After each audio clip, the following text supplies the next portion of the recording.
Tırlarım o çe. Yeah. Bu gece bizim böyle kafamız güzel. Bizim hep kafamız güzel. Böyle geziyoruz işte. Polisler hep peşimizde bizim. Polisler niye peşimizde? Bebeler.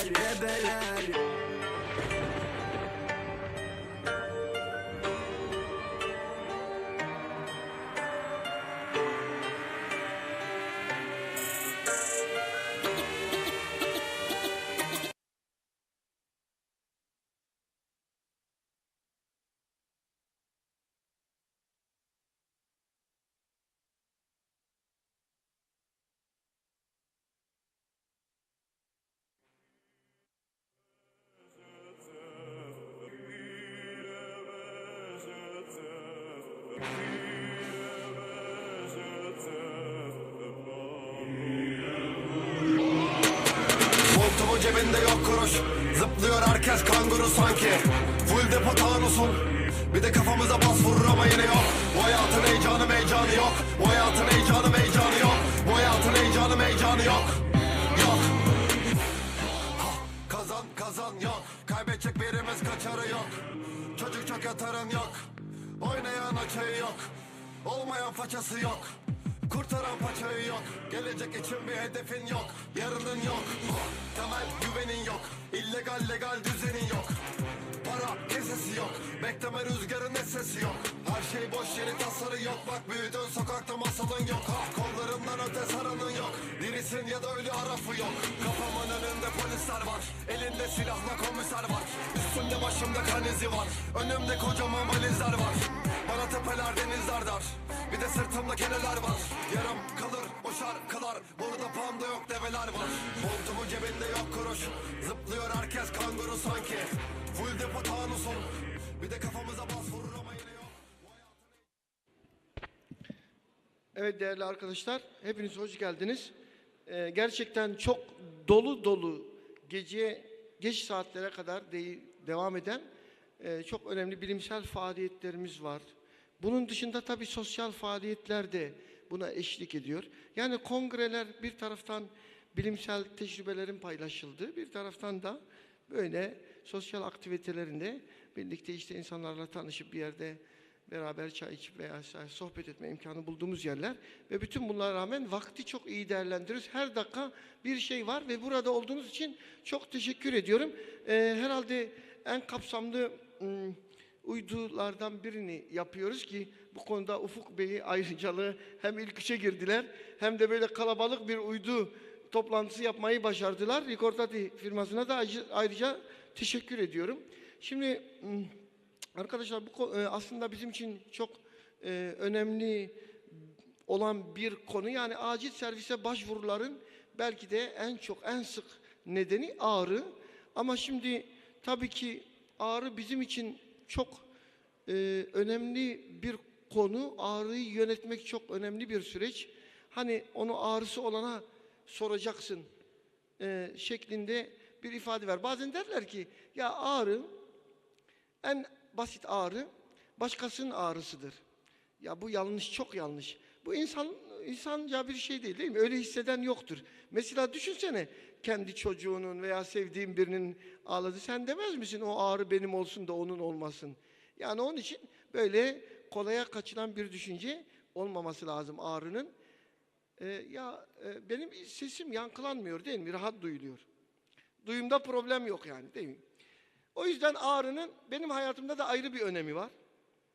Çünkü benim ilk anlattığım tartışma programı genel cerrahlarla birlikte ağrıyla ilgiliydi. Ben acilde ağrıyı savunuyordum.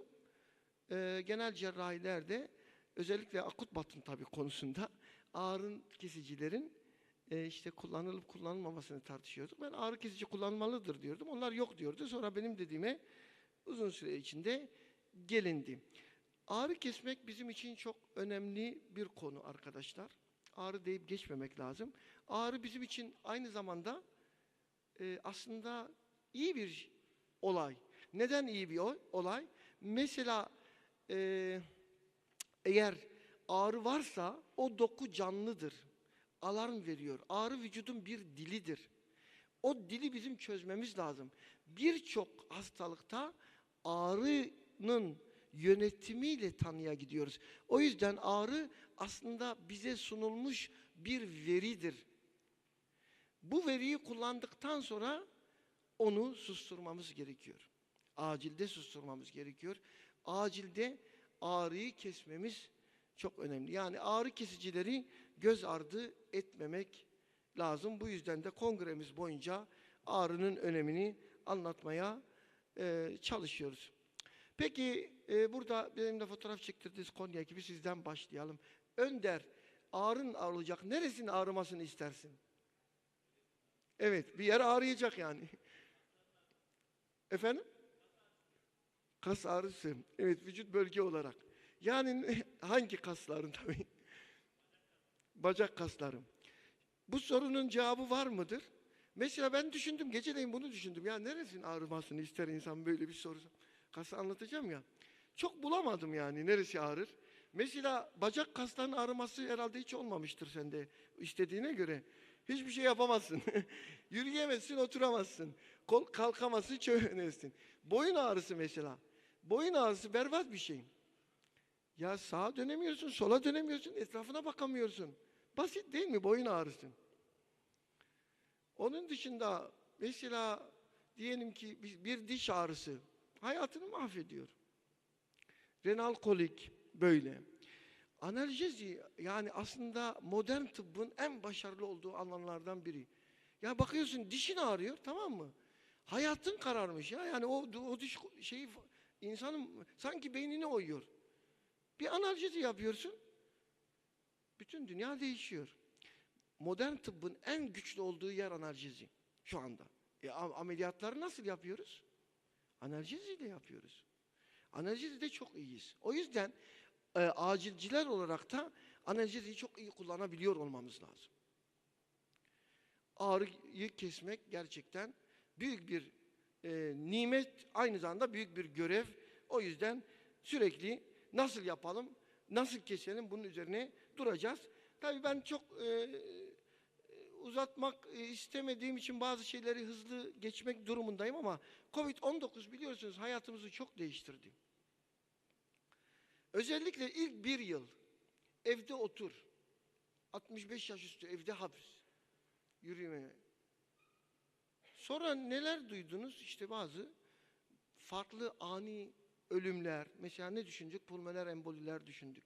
Hareketsizlik, süreç değişti. Evde kal dedik ama evde nasıl kalınacağının da açıklanması belki de gerekiyordu.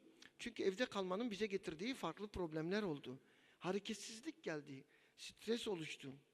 Ve bu Covid-19 nereye kadar sürecek bilmiyorum ama biz evde kalmaktan en azından vazgeçiyoruz. Bireysel tedbirleri öne almaya çalışıyoruz.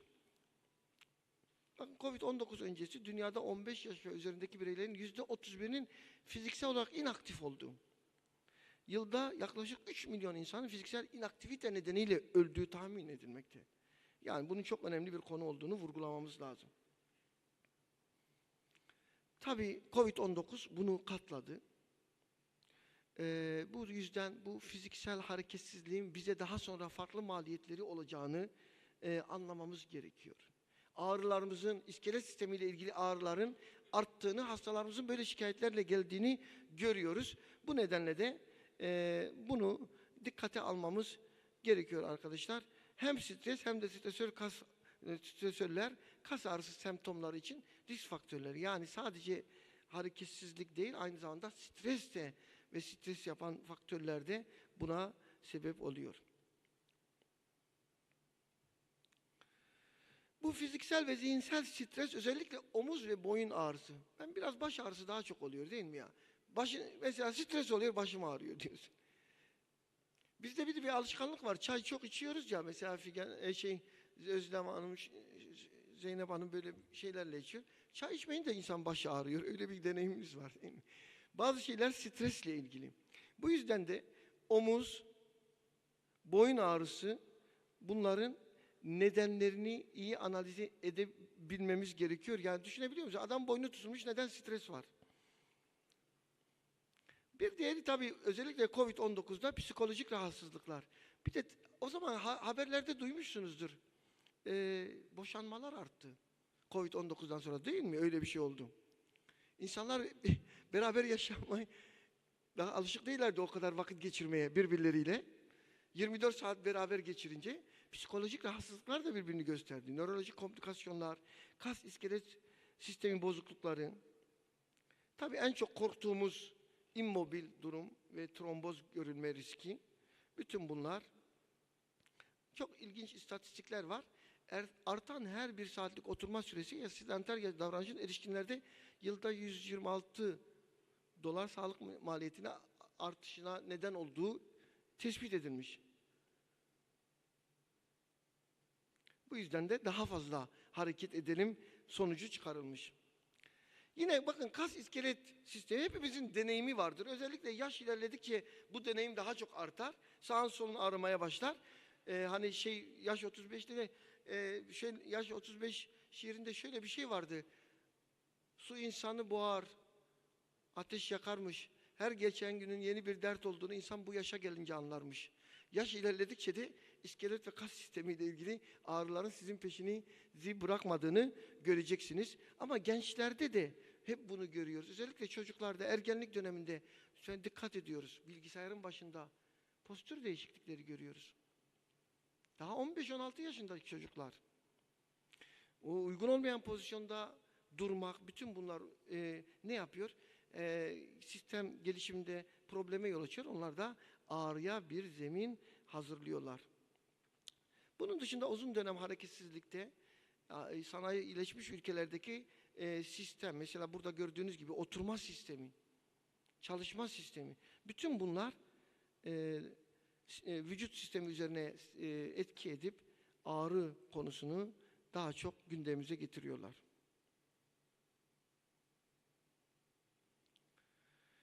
Velhasıl fiziksel aktivite yetersizliği önemli bir sorun bu kas iskelet sağlığı ile ilgili ve buralarda da kronik kas iskelet sistemi ağrısı olan bireylerin olmayanlara göre fiziksel aktivite düzeyinin %20 daha düşük olduğu gösterilmiştir. Fiziksel aktivitenin önemini bu şekilde vurgulayalım. Tabii bir de meslek, özellikle son dönemler, işte bilgisayar başında, masa başında olan çalışmalar, bütün bunlar bize ağrının şeyini arttırıyor. Peki ne yapalım? Tedavi edelim. Bakın ağrıyı tedavi etmek çok önemlidir. Ağrı kesici verdiğiniz zaman aklınıza ilk gelen soru ne? Mesela ağrı kesici yazacağım. Ne düşünürsün ilk önce? Hep bizim tıbbi geleneğimizdir. Önce zarar verme düşünürüz. Ya midesine dokunur mu? Yok başka bir problem olur mu? Alerjisi var mı? Vesaire. O yüzden bir defa ağrı kesicileri kullandığımız zaman önümüze gelen en önemli sorunlardan birinin güven olduğunu, onu tanımış olmak olduğunu bilmemiz lazım. Bir de kas iskelet sistemiyle ilgili ağrılarda analjezinin sağlanmasının şöyle bir faydası var. Ağrı ve kas spazmı birbirini tetikliyor. Yani ağrı olan yerde spazm gelişiyor. Spazm olan yerde ağrı gelişiyor ve bu bir kısır döngü oluşuyor. Burada biz kısır döngüyü ne kadar çok etraftan kırabilirsek o kadar başarılı oluruz. İşte bununla ilgili çalışmalarda yaptığımız tedavilerde bir araya getirmemiz gerekiyor. Tabii bu ağrıları yönetmek için bu birkaç derste de anlattık. Değişik yöntemlerimiz var ama önce korumak, yani fiziksel aktivite, antrenmanlar, bu gibi şeylerle vücudun hani ağrıya direncini arttırmamız çok önemli. Ama ondan sonraki süreçte de eğer bize geldiyse biz üşenmeden ya bunun için gelinir mi ya, senin geceleyin uyuyamadığın oldu mu? Mesela uzanamadığın. Niye? Skapulada ağrı var. Uzanmaya çalışıyorsun. Uzanamıyorsun. Oturarak uyuyacaksın. Oturarak uyuyunca spazm artıyor. Spazm artınca ağrın artıyor. Ağrın artıyor, uyuyamıyorsun. Hep böyle. O yüzden özellikle acilde çalışan doktorlarımızın ağrı kesmenin ne kadar önemli olduğunu mutlaka akıllarında tutması, ona göre davranması gerekiyor. Neleri kullanıyoruz? İşte biliyorsunuz narkotikler, adjuvan analjezikler var. Narkotik olmayanlar var ve değişik ilaçlar var tabii kullandığımız. Onların çok üzerine durmayayım çünkü önemli bir çalışmayı burada çok değerli bir hocamız paylaşacak. O yüzden ben buraları uzatmadan işte biliyorsunuz ilaç veriyorsun. Mutlaka yan etkisini göz önüne alıyoruz. Onu söyledim işte daha önce mide kanamaları. Bizde mesela bizim hastanemizde giz kanamaları çok olur bir bölgesel olarak. Genelde böyle ilaç anamnezini de burada görüyoruz. O zaman analjeziyle birlikte özellikle spazm durumlarında arkadaşlar kas gevşeticileri de birlikte düşünmekte fayda var. İşte bunlar içinde de ferinamidol oldukça etkili ve ben mesleğe başlamadan ortaokuldayken kullandığım bir ilaç yani. Ortaokulda. Yaşım ortaya çıkmasın diye. Ama 40 yıldır kullandığımız bir ilaç. Tabii böyle olunca bunun etkisinin güvenilir olduğunu hepimiz biliyoruz. Tabii bir de ben hep söylerim firmaya da IV kullanıp oral devam etme şansınız olan bir ilaç olduğu için elinizin altında daha rahat bulunuyor. Ve burada hem ağrının kesebiliyorsunuz hem spazmolitik etkisi var, kas gevşetici etkisi var. Dolayısıyla bütün bunlar hani hepimizin az çok deneyimi vardır. Bu ilaçla ilgili gayet iyi sonuçlar doğurduğunu bilmek lazım. Tabii analjeziyi sağlarken amacımız hastanın susturmak değildir. Yani evet ağrısını keselim ama ağrısını keserken bu ağrının neden olduğunu mutlaka bilerek kesmemiz lazım. O sebebi öğrendikten sonra yapacağımız iş ağrıyı kesmek olacaktır. Yani ferinamidolun nöromüsküler fonksiyonu bozmadan internöronal bir blokaj yaptığını burada tekrar vurgulayalım. Ve bu şekilde yan etkisi profilinde çok düşük olduğunu biliyoruz. 100 hasta ile yapılan çalışmada %93 güvenli bulunmuştur. Yan etki insidansı da plasebo ile beraber. Dolayısıyla GIS etkilerinin de az olduğunu buradan tekrar ifade edeyim. Toksik doza ulaşmak konusunda da bize çok gelmedi ama mesela şu ilacı aldım. 10 çeşit ilaç almış. Suisit amaçlı. Bundan pek almıyorlar herhalde etkisi dolayısıyla mı? Mesela parasetamol entoksikasyonu çok fazladır. Non-steroid antiinflamatuar entoksikasyonu çok fazladır ama hani bu ilaçla bir entoksikasyon çok görmedik.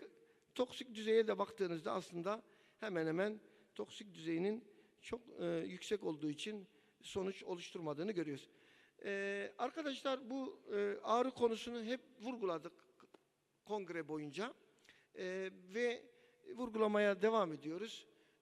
Bu konuda çalışmalarımız devam edecek ama özellikle bu uydunun 2. bölümünde çok değerli bir hocamız bizimle birlikte olacak. Profesör Doktor Barkınberg. Onu kürsüye davet ediyorum. Ondan sonra tartışmada tekrar bir arada oluruz. Buyurun.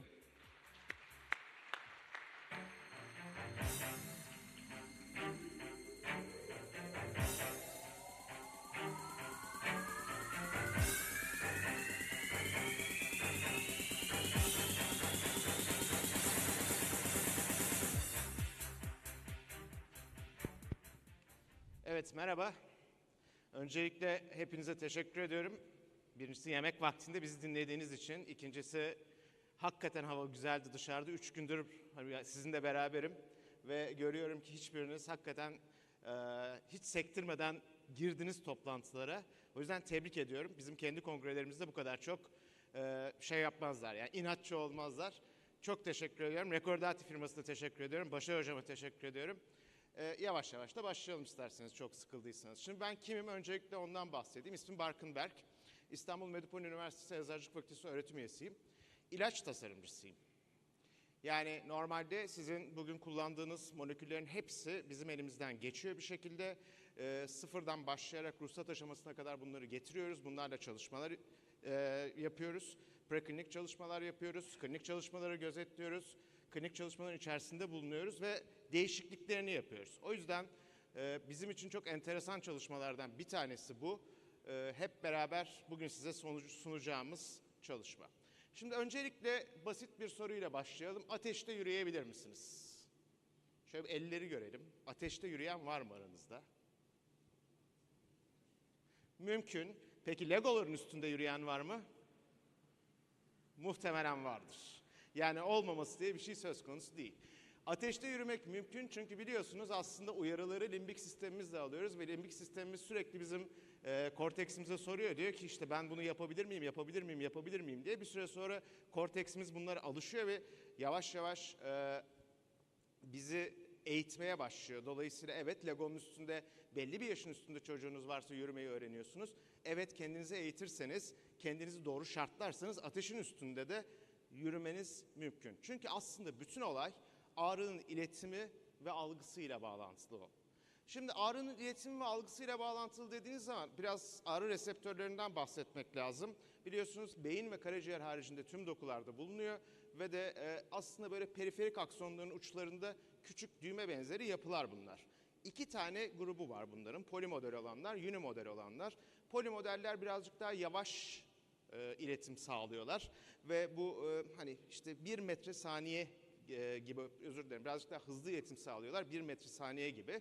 Unimodellerse bu birazcık daha farklılar, işte 5-30 metre saniyede bir iletimle karşı karşıya bırakıyorlar. En büyük olayı bu gördükleriniz. Sıcaklık, kimyasallar, basınç ve soğuk. Bütün bunlar aslında acayip böyle duyarlı vaziyetteler. Hafif değişikliklerle beynimize sürekli bunların ne olduğunu, nasıl bittiğini, ne yapması gerektiğini sorup duruyor. Peki ne yapıyor? Alıyoruz yukarıya limbik sisteme gönderiyoruz. Limbik sistem geriye dönüp soruyor bize. Diyor ki kortekste bununla ilgili bir anın var mı? Daha önce sobaya elini değdin mi? Daha önce ateşte yürüdün mü? Daha önce Lego'nun üstünde yürüdün mü gibi. Eğer yürüdüysen yürüdün diyor ve o noktada kalıyor. Çünkü bunların gerçekten geriye yönelik olarak beyin sapına kadar bir iletimleri var. Ondan sonra herhangi başka bir şey yok. Yani siz başlangıçta burada gördüğünüz herhangi bir ağrıyla karşı karşıya kaldığınız zaman işte bradikinin, prostaglandinin E2, serotonin vesaire salgısını yapıyorsunuz. Yukarıya çıkıyor, yukarıya çıktıktan sonra geriye dönüşte herhangi bir şekilde baskılanmıyorlar. Niye baskılanmıyorlar? Çünkü aslında hepimizin bildiği gibi ağrı bir koruma mekanizması. Ağrı bir koruma mekanizması olduğu için de bu baskılanmaya ihtiyaç var mı diye soruyor vücut. Önce olayın geçmesini beklemesi lazım diye düşünüyor. Siz bunları bastırabilir misiniz? Evet, santral olarak bastırma şansına sahipsiniz. Opioid verirsiniz. Bir kısım farklı maddeler kullanma şansına sahipsiniz. Yani beyin sapına geldiği zaman onu orada durdurma şansına sahipsiniz. Sadece baskılarsınız ama. Peki etmen? Etmeni ortadan kaldırmak nasıl olacak? Şimdi bildiğiniz gibi biz vücutta travma varsa mutlaka enflamasyon vardır diyebiliyoruz. O yüzden istiyorsanız bu enflamasyon işine bir bakalım hep beraber.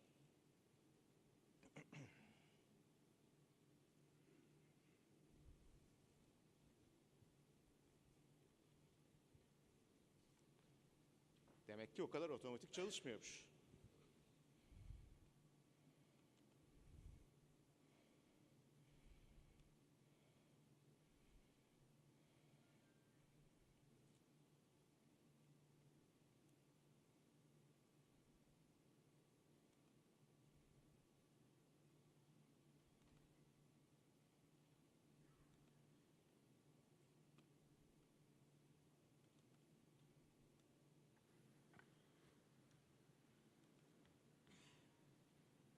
Peki daha fazla kendimi yormayacağım. Kontrol sizde mi? Masadaki arkadaşlar. Bir çalıştırabilir misiniz o zaman şunu?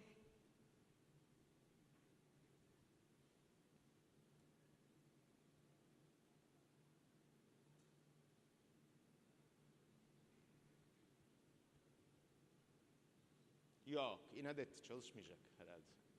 Olsun, ben buradan yavaş yavaş anlatmaya başlayayım size.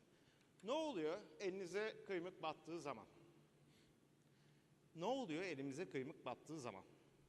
Doku bütünlüğümüz bozulmaya başlıyor. Doku bütünlüğümüzün bozulmasıyla beraber eğer derin bir yaralanma varsa, özellikle damar bütünlüğümüz bozulmuşsa neyle karşı karşıya kalıyoruz?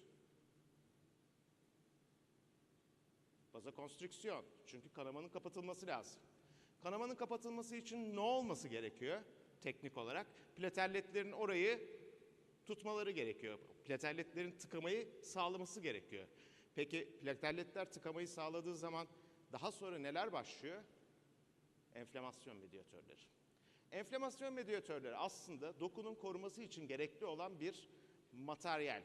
Sadece ve sadece oradaki genel olarak bütün hücrelerin tamamının bir şekilde tedavi edilmesi değil, bütün sistemin uyarılması ve bütün sistemin organize edilmesi için gerekli aslında. Dikkat ederseniz ağrı ile ilgili olan medyatörlerle enflamasyonla ilgili olan medyatörler birbirinin aynısı. O yüzden normal şartlar altında bir enflamasyon yola başladığında enflamasyon yolağıyla beraber ağrı yolağı da tetiklenir hale geliyor. Arkadaşlar daha fazla uğraşmayıp slaytı verirseniz bir sonraki slayttan devam edeceğim.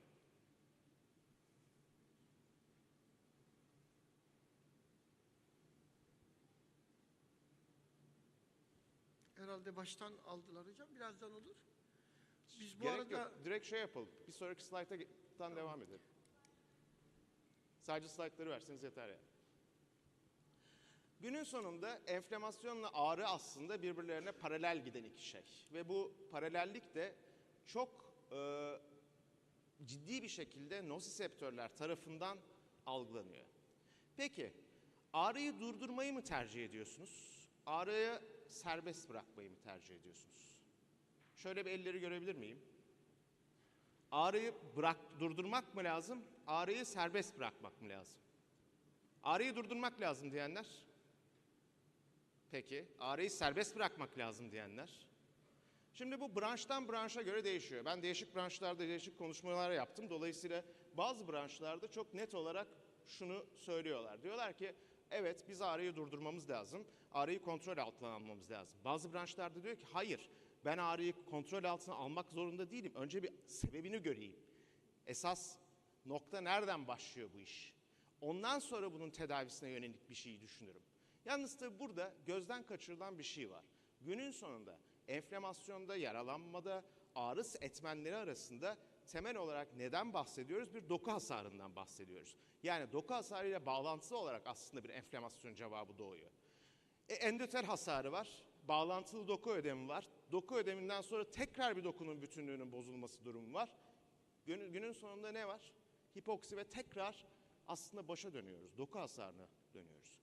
Evet, ilk etapta aslında ağrıyı görmek, enflamasyonun ana kaynağını görmek çok önemli. Fakat iş kronikleşmeye başladığı zaman bu bir kısır döngüye dönüyor. Yani kısa süreli mi, uzun süreli mi enflamasyonunuz bunu çok net bir şekilde görmek gerekiyor. Yani veya yumurta mı tavuktan çıkıyor, tavuk mu yumurtadan çıkıyor? Şurada gördüğünüz değerler bizim temel olarak kronik bir enflamasyon durumu varsa bu enflamasyonun genel kontrolü için baktığımız klinikteki değerler. Peki enflamasyon ağrı bir de üstüne üstlük spazm işin içerisine giriyor. Çünkü doku hasarı ile beraber bir de spazm durumu söz konusu. O zaman deminden beri Başar Hocam'ın bahsettiği kas ağrıları temel olarak baktığınızda aslında spazm kökenli mi? Enflamasyon kökenli mi? Mekanik hasarı mı dayanıyor? Yoksa hepsi mi? Aslında hepsi. O yüzden bakıldığı zaman mekanik veya non-mekanik bir etken olsun, sonuçta bir inflamasyon durumu var. İnflamasyon ağrıyı tetikliyor, ağrı spazmı tetikliyor ve bu döngü devam ediyor. Evet, sizin branşınızda öncelikli olarak hemen hastayı ağrısını giderip ne problemi olduğunu anlamak lazım. Çünkü biliyorum hani çok uzun süre sizinle beraber çalışma yaptık. Sizinle beraber çalıştım. Gelen hasta hakikaten bağıra bağıra ağlayarak geliyor. Ve o yüzden de sizin ona hızlı bir şekilde müdahale edip öncelikle ağrısını kontrol altına almanız gerekiyor. Peki nasıl karar veriyorsunuz ilaçlara? Aslında bu skalayı biliyorsunuz. Teknik olarak 1'den 10'a kadar bir ağrı skalamız var. Dünya Sağlık Örgütü'nün standart olarak uyguladığımız bir kategorilendirilmiş ağrı durumu var. Ağrı tedavisi var. İlkinde nanopoidleri veriyoruz ve adjuvan tedavi düşünüyoruz. Eğer skala birinci basamaktaysa. Ortaya doğru geldiyse ağrı o zaman nereye geçiyoruz? Zayıf opioidlere geçiyoruz. Çok uzun süre tartıştığınız bu konuyu biliyorum. Acaba opioid verelim mi, vermeyelim mi, ne kadar verelim, ne kadar doğru ama acil hekimlerin çoğunun opioid vermekten hoşlandıklarını da biliyorum gerektiği zaman. Çünkü rasyonel bir yaklaşımımız var. Tabii non-opioidler de işin içerisine giriyor. Günün sonunda eğer daha yüksek bir durum söz konusuysa, özür dilerim, o zaman opioid miktarını arttırmamız söz konusu oluyor. Non-opioid de veriyoruz, adjuvan da veriyoruz. Peki şuradaki bu zayıf opioid veya adjuvan terapi veya non-opioid bu arada bir yerde bir başka çözüm yolumuz var mı? Yani opioid olmayan fakat aynı zamanda etki gösterebilecek olan bir birleşik var mı elimizde? Temel sorulardan bir tanesi buydu. Ve biz bunu yavaş yavaş ilk çalışmaya başladığımızda temel çıkış noktamız da buydu. Dedik ki neler var? Baktık. İşte merkezi etkili olan, merkezi etkili olmayan, yarı merkezi etkili olan çeşitli moleküllere gittik. Bunların içerisinde fenilomidol ciddi anlamda bizim ilgimizi çekti. Çünkü fenilomidol çok ilginç bir molekül. Öncelikle emiliyor ve emildikten sonra, kandan emildikten sonra ilk gittiği yer aslında kas. Ve kasa dokulandıktan sonra, yani kasa depolandıktan sonra yavaş yavaş kastan salınmaya başlıyor. O yüzden de bir plazma düzeyine baktığımız zaman yaklaşık 1 saat içinde normal plazma düzeylerine ulaşan bir molekül. Büyük oranda vücudun içerisinde kas kitlesinin içerisinde dağılım gösteriyor ve yavaş dolaşıma katılıyor ve bir süre sonra da bu yavaş dolaşımda beraber safra yoluyla ve idrarla ciddi anlamda glukronat konjugatları şeklinde atılıyor. İster intramusküler olsun, ister oral olsun 800 mg'lık bir tek dozda yaklaşık 15. 20. dakikadan itibaren çok ciddi anlamda etki görmeye başlıyorsunuz. Tabii ki endikasyon olarak kısa ürün bilgisinde ne yazıyor? Deniyor ki kas iskelet sistemi ile ilgili akut ağrılı kas spazmlarının semptomatik tedavisinde deniyor. 2 tane formum var. Demin hocam bahsetti. İntramusküler olan form ve tablet formu. 800 mg 3 mililitrelik enjeksiyonluk çözeltide var. 400 mg da film tablette var. Günde 3 defaya kadar dozlayabiliyorsunuz 1-2 tablet olarak. Şimdi ne diye bugüne kadar 40 seneden beri konuştuk? Antispazmolik diye konuştuk. Antienflamatuar ve analjezik, yani antienflamatuarı konuşmadık ama analjezik mi diye konuştuk. Fakat tabii işin ilginç tarafı demin de söylediğim gibi bunlar birbirlerine bağlı mı? Şimdi spazm nasıl gelişiyor? Bir de spazma bakalım. Ondan sonra işin en tatlı tarafına ve yaptığımız çalışmaya geleceğim yavaş yavaş. Kas fazlaca kasıldığı zaman günün sonunda ağrı ve sertlikle karşı karşıya kalıyorsunuz. Evet, hani çok kitap bilgisidir, laktik asit birikir, pH yükselir. Dolayısıyla hani ana sebep budur, krampların, spazmların diye düşünürüz ama sadece bu değildir. Sarkomerlerde aslında mikroenflamasyonlar da gerçekleşir. Mikroskobik boyutta yakınlaşıp bakmış olsaydık mikrotravmaların, mikroenflamasyonların gerçekleştiğini görürdük. Bununla bağlantılı olarak da ağrı oluşumu gerçekleşir. Yani spazm beraberinde ağrıyı getirir. Tabii bağlantılı olarak nosiseptörler de devreye girer. Basınç, sıcaklık uyarılarla zorlama sonucu bütün enflamasyon medyatörleri orada davul çalmaya başlarlar.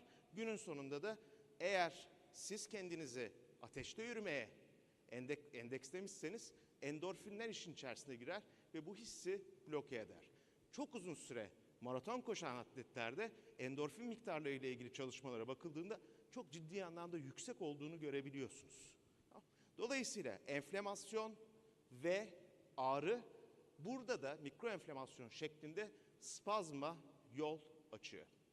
Peki dedik ya ortada bir ilaç molekülü bulmamız lazım. Ortada bir şey olması lazım. Bir ara tedavi bulmamız lazım. Şöyle bir çalışma yaptık. Dedik ki neler olabilir bu ortada bütün bu özellikleri gösterecek? İlginç bir şekilde yeni teknikler var bizim yaptığımız işte. Bunlardan bir tanesi sanal tarama teknikleri diye geçiyor. Ve benzerlik olarak enflamasyonla ilgili medyatörleri, enflamasyonla ilgili bloke edici ilaçları, antienflamatuarların yapılarını taratabiliyorsunuz bilgisayar yardımıyla ve yapay zeka yardımıyla. Bunları kullandık ve bunları kullandığımızda önümüze fenilomidol molekülü çıktı. Baktığımız zaman yapısal olarak piroksikama ve meloksikama çok benzediğini gördük. Ve bunu şöyle bir teknikle tekrar analiz etmeyi tercih ettik. Dedik ki meloksikam ve piroksikam yani oksikamlar siklooksigenaz enzim inhibitörleri. Siklooksigenaz enzim inhibitörleri enflamasyondan sorumlular ama bir dolu farklı yan etkileri var. Acaba biz bunu sanal ortamda siklooksigenaz enzimine, türevlerine siklooksigenaz 1 ve 2'ye bir şekilde aktif yöreleri üstüne etkinliklerine bakabilir miyiz? Ve bunu yaptık. Aynen düşündüğümüz gibi oksikamlara benzer olarak aktif yöre amino asitleriyle beraber etkileşim gösterdi. Hem siklooksigenaz 1'de hem de siklooksigenaz 2'de. Daha sonra dedik ki tamam güzel de Hani sonuçta bu bir sanal gerçeklik. Bunun gerçeğini yapabilir miyiz? Veya öncelikle bunu bir hayvan deneyiyle simüle edebilir miyiz? Var olan non-steroidal anti-inflamatuarlarla beraber karşılaştırabilir miyiz? Veya bugüne kadar olan non-steroidal anti-inflamatuarların yan etkilerini de acaba enflamasyon mekanizmasında fenomenidol gösteriyor mu? Ve hayvan deneylerini yaptık. Hayvan deneylerinin sonucunda gördüğümüz çok enteresan sonuçlar var. Önümüzdeki hafta Farmakoloji Kongresi'nde sunum olarak yapacağız ve aynı zamanda yayına hazırladık. Dolayısıyla detaylarını vermeyeceğim ama kısaca size nelerle karşılaştığımızı anlatacağım. 1. Bugün çok kullandığınız günlük standart non-steroidal anti-inflamatuarlara benzer etki mekanizmasına ve benzer etkinliğe sahip. Bugün gördüğünüz ve kullandığınız non-steroidal anti-inflamatuarlardan çok daha iyi gastrointestinal cevabı var. Hayvanı açıp baktığımızda çok net şekilde görüyoruz. Gastrointestinal olarak herhangi bir problem yaratmıyor. Daha da enteresanı, o enflamasyon medyatörleri dedik ya, enflamasyon medyatörlerinin seviyelerine de baktık süreç içerisinde ve gördük ki diğer non-steroidal anti-inflamatuarlara yakın ve benzer etkinlik gösteriyor. O zaman çok teknik olarak şunu söyleyebilirim. Bugün biliyoruz ki fenomenidol yapısı siklooksidinaz 1 ve 2'yi dengeli olarak inhibe ediyor. En güvenli tercih ettiğiniz non-steroidal anti-inflamatuarlardan daha iyi olarak. Sadece bunu da yapmıyor. Aradaki o boşluğu, yani antispazmolitik olmasını ve ağrı kesici özelliklerini de beraberinde getirip o mikro enflamasyonları da engelliyor. Çünkü gene diseksiyonlarda gördük ki gerçekten o mikro enflamasyonları da ciddi anlamda etkinliğe sahip. Tabii başka neler yapıyor? Bu yolağın alt taraflarında prostaglandin E2 basamakları var. Prostaglandin E2 oluşumunu inhibe ederek nosiseptörlerin uyarımını da kas boyunca ve periferal sinir uçlarında azaltıyor. Yavaş iletimi polimodal kavşaklarda etkilerken monomodal kavşaklarda etkilemiyor. Böylece en önemli kısmı geliyor. Opioidlerdeki refleks yoksunluğu fenomenidolde yok. Yani refleksleri hala ciddi anlamda tutabiliyorsunuz hastada. O yüzden gene o ara tedavi için oldukça önemli. Tabii sadece bunları yapmıyor. Bunları yapmadığı gibi bir de kendine ait olan metabolitleri var. Bu metabolitlerin de ilginç özellikleri var. Şimdi yapısal olarak mono ve diaminopiridin türevleri dediğimiz özel bir metabolite sahip. Bu metabolitler nöropatinin ve düzensiz sinir iletimi kaynaklı olan durumlarda zaten kendi başlarına klinik öncesi çalışmalarda etkinliği belirlenmiş olan moleküller. Yani hali hazırda bunları zaten klinikte kullanmıyoruz ama klinik öncesi çalışmalarda ilaç olarak kullanıyoruz. Özellikle fenomenidolün metabolitlerinden 2-aminopiridin yapısı sinir kavşaklarında asetilkolin salınım miktarını değiştirmeksizin hücresel iletim yani nöronal iletim yapabilmekte. Dolayısıyla spazm oluşma olasılığını da ortadan kaldırıyor. Yani kullandığınız zaman sadece spazmın engellenmesi değil, aynı zamanda spazm oluşma olasılığını da düşürüyor. Uzun süreli kullanımlarda bizim en çok korktuğumuz şeylerden bir tanesi aslında mutajenik etki veya genetotoksik etki. Bunlara da sahip değil. Yapılan çalışmalar bize bunu gösterdi. Daha sonra gene ekip olarak döndük ve vaka çalışmalarına baktık. Bugüne kadar fenomenidolü hangi vakalarda kullanmışsınız? Hangi vakalarda yazmışsınız? Burada gördükleriniz aslında vaka örnekleri. 3 tane vaka örneğim var, 4 tane vaka örneğim var. Bir tanesi 35 yaşında, erkek yönetici. Belde kronik ağrısı var normal şartlar altında. Fakat 3 gün önce bir araba kazası geçiriyor ve şiddetli derecede sarsılıyor vücut. Ve ağrı gündüz hareketleri de artıyor. Dolayısıyla bakmış arkadaşlar, disk hernisi olduğunu görmüşler, stenoz olduğunu görmüşler, disk jenerasyonu olduğunu görmüşler ve de L4'te kompresyon fraktürü olduğunu görmüşler ve de bağlantısı olarak fenomenidol reçetelendirmişler. Önce kullanmışlar, arkasından da reçetelendirmişler. Hastanın 1-1,5 haftalık süreçte toparladığını görmüşler. İkinci vakamız bir kadın. Gaziantep'te yaşıyor, çadırda doğmuş ve de evlenmiş ve 5 çocuk annesi. 59 yaşında çok kısa sürede 5 çocuk ve bütün o iş yükünü aslında omuzlarında taşımış. Okur yazar değil. Mekanik bir boyun ağrısı çekiyor, bir musküler spazm var sürekli, skolyoz durumu var, lordoz aralığı daralmış vaziyette ve kenar osteofitleri var. Aynı şekilde bu hastaya da fenomidol reçete edilmiş. 1-1,5 hafta sonra tekrar çağrılmış ve bakıldığında etkin şekilde tedavi olduğu gözlemlenmiş. Üçüncü vakamıza geldiğimizde 48 yaşında bir devlet memuru arkadaşımız, üniversite mezunu, aslında beyaz yakalı sınıfı içerisinde sayılan bir arkadaş. İstanbul'da yaşıyor ama ara ara gidip geliyor. Çünkü ailesi çok yakın bir mesafede oturuyor ama bu ara ara geliş gidişler aslında çok sık geliş gidişler. Dolayısıyla çok ciddi anlamda bir araba kullanırken bir araç yolculuğu sonucunda ilk defa ve aniden bir spazmla karşı karşıya kalıyor. İki kürek kemiği arasında ve şiddetli ağrıyla hemen arabasını acilin önüne çekiyor. Akut mekanik sırt ağrısı var, musküler spazm var. Miyorelaksiyon olarak fenomidol yapılıyor ampul olarak. 10 gün boyunca da yazılmış. Topikal olarak da prepa jeli vermişler. Kullanım sonucunda hasta pozitif sonuçla geri dönmüş. Dördüncü vakamız bir beyaz yakalı daha bir hanım.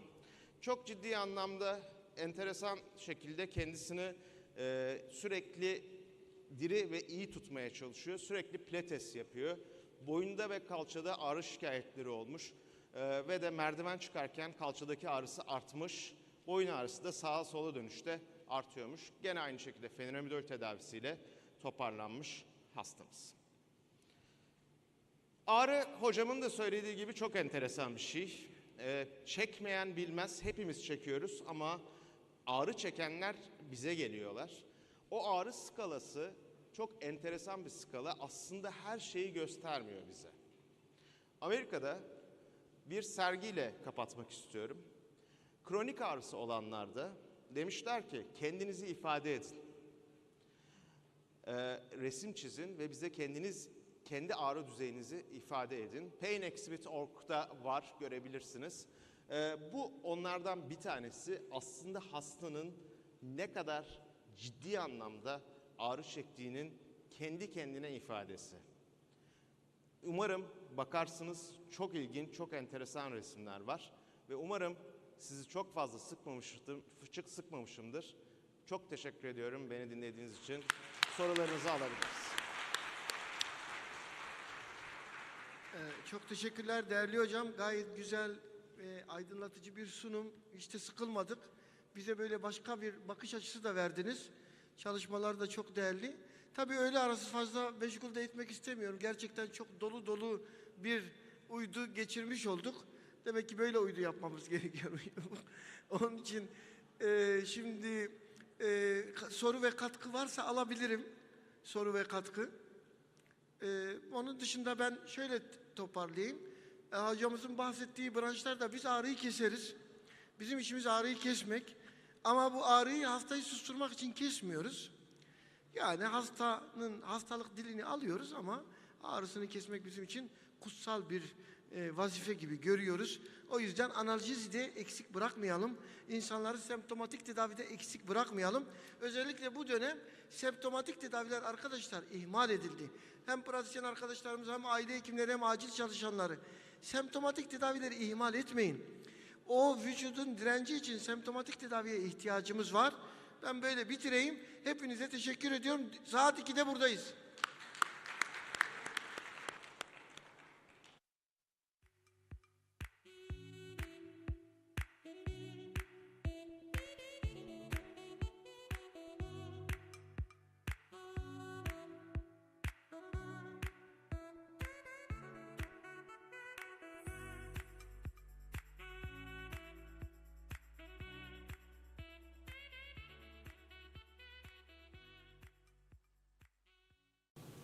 %61'i non-ST elevation MI olarak kaydedilmiş. Aşağıda eşlik eden hastalıkları beklediğimiz gibi hipertansiyon, daha öncesinde miyokard öyküsü ve diyabeti görüyoruz.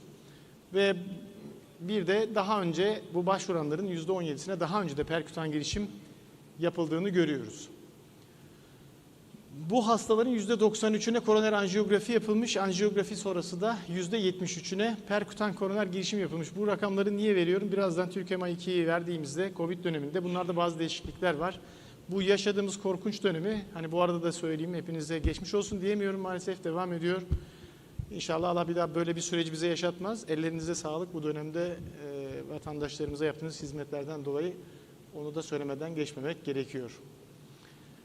Türkiye MA2'ye baktığınızda yine aynı merkezlerde COVID-19 sürecinde yine 15 günlük süre zarfında bütün başvuran akut koroner sendromları toplamışlar. Hani aşağıdaki grafikte şurada görüyorsunuz.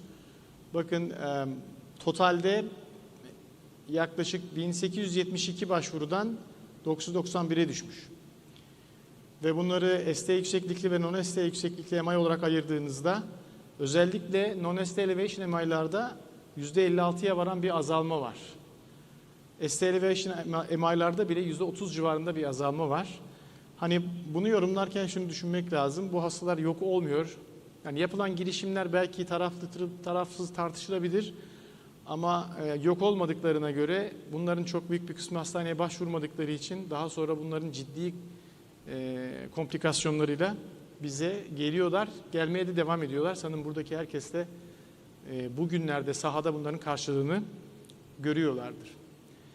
Buraya baktığınızda oranlar %50 gibi ST elevation MI, non-ST elevation MI. Çünkü gördüğünüz gibi ST elevation MI'lardaki düşüş non-ST elevation'lardan daha az, eşitlenmiş STEMI, non-STEMI sayısı. Medyan yaş çok farklı değil, 60'larda.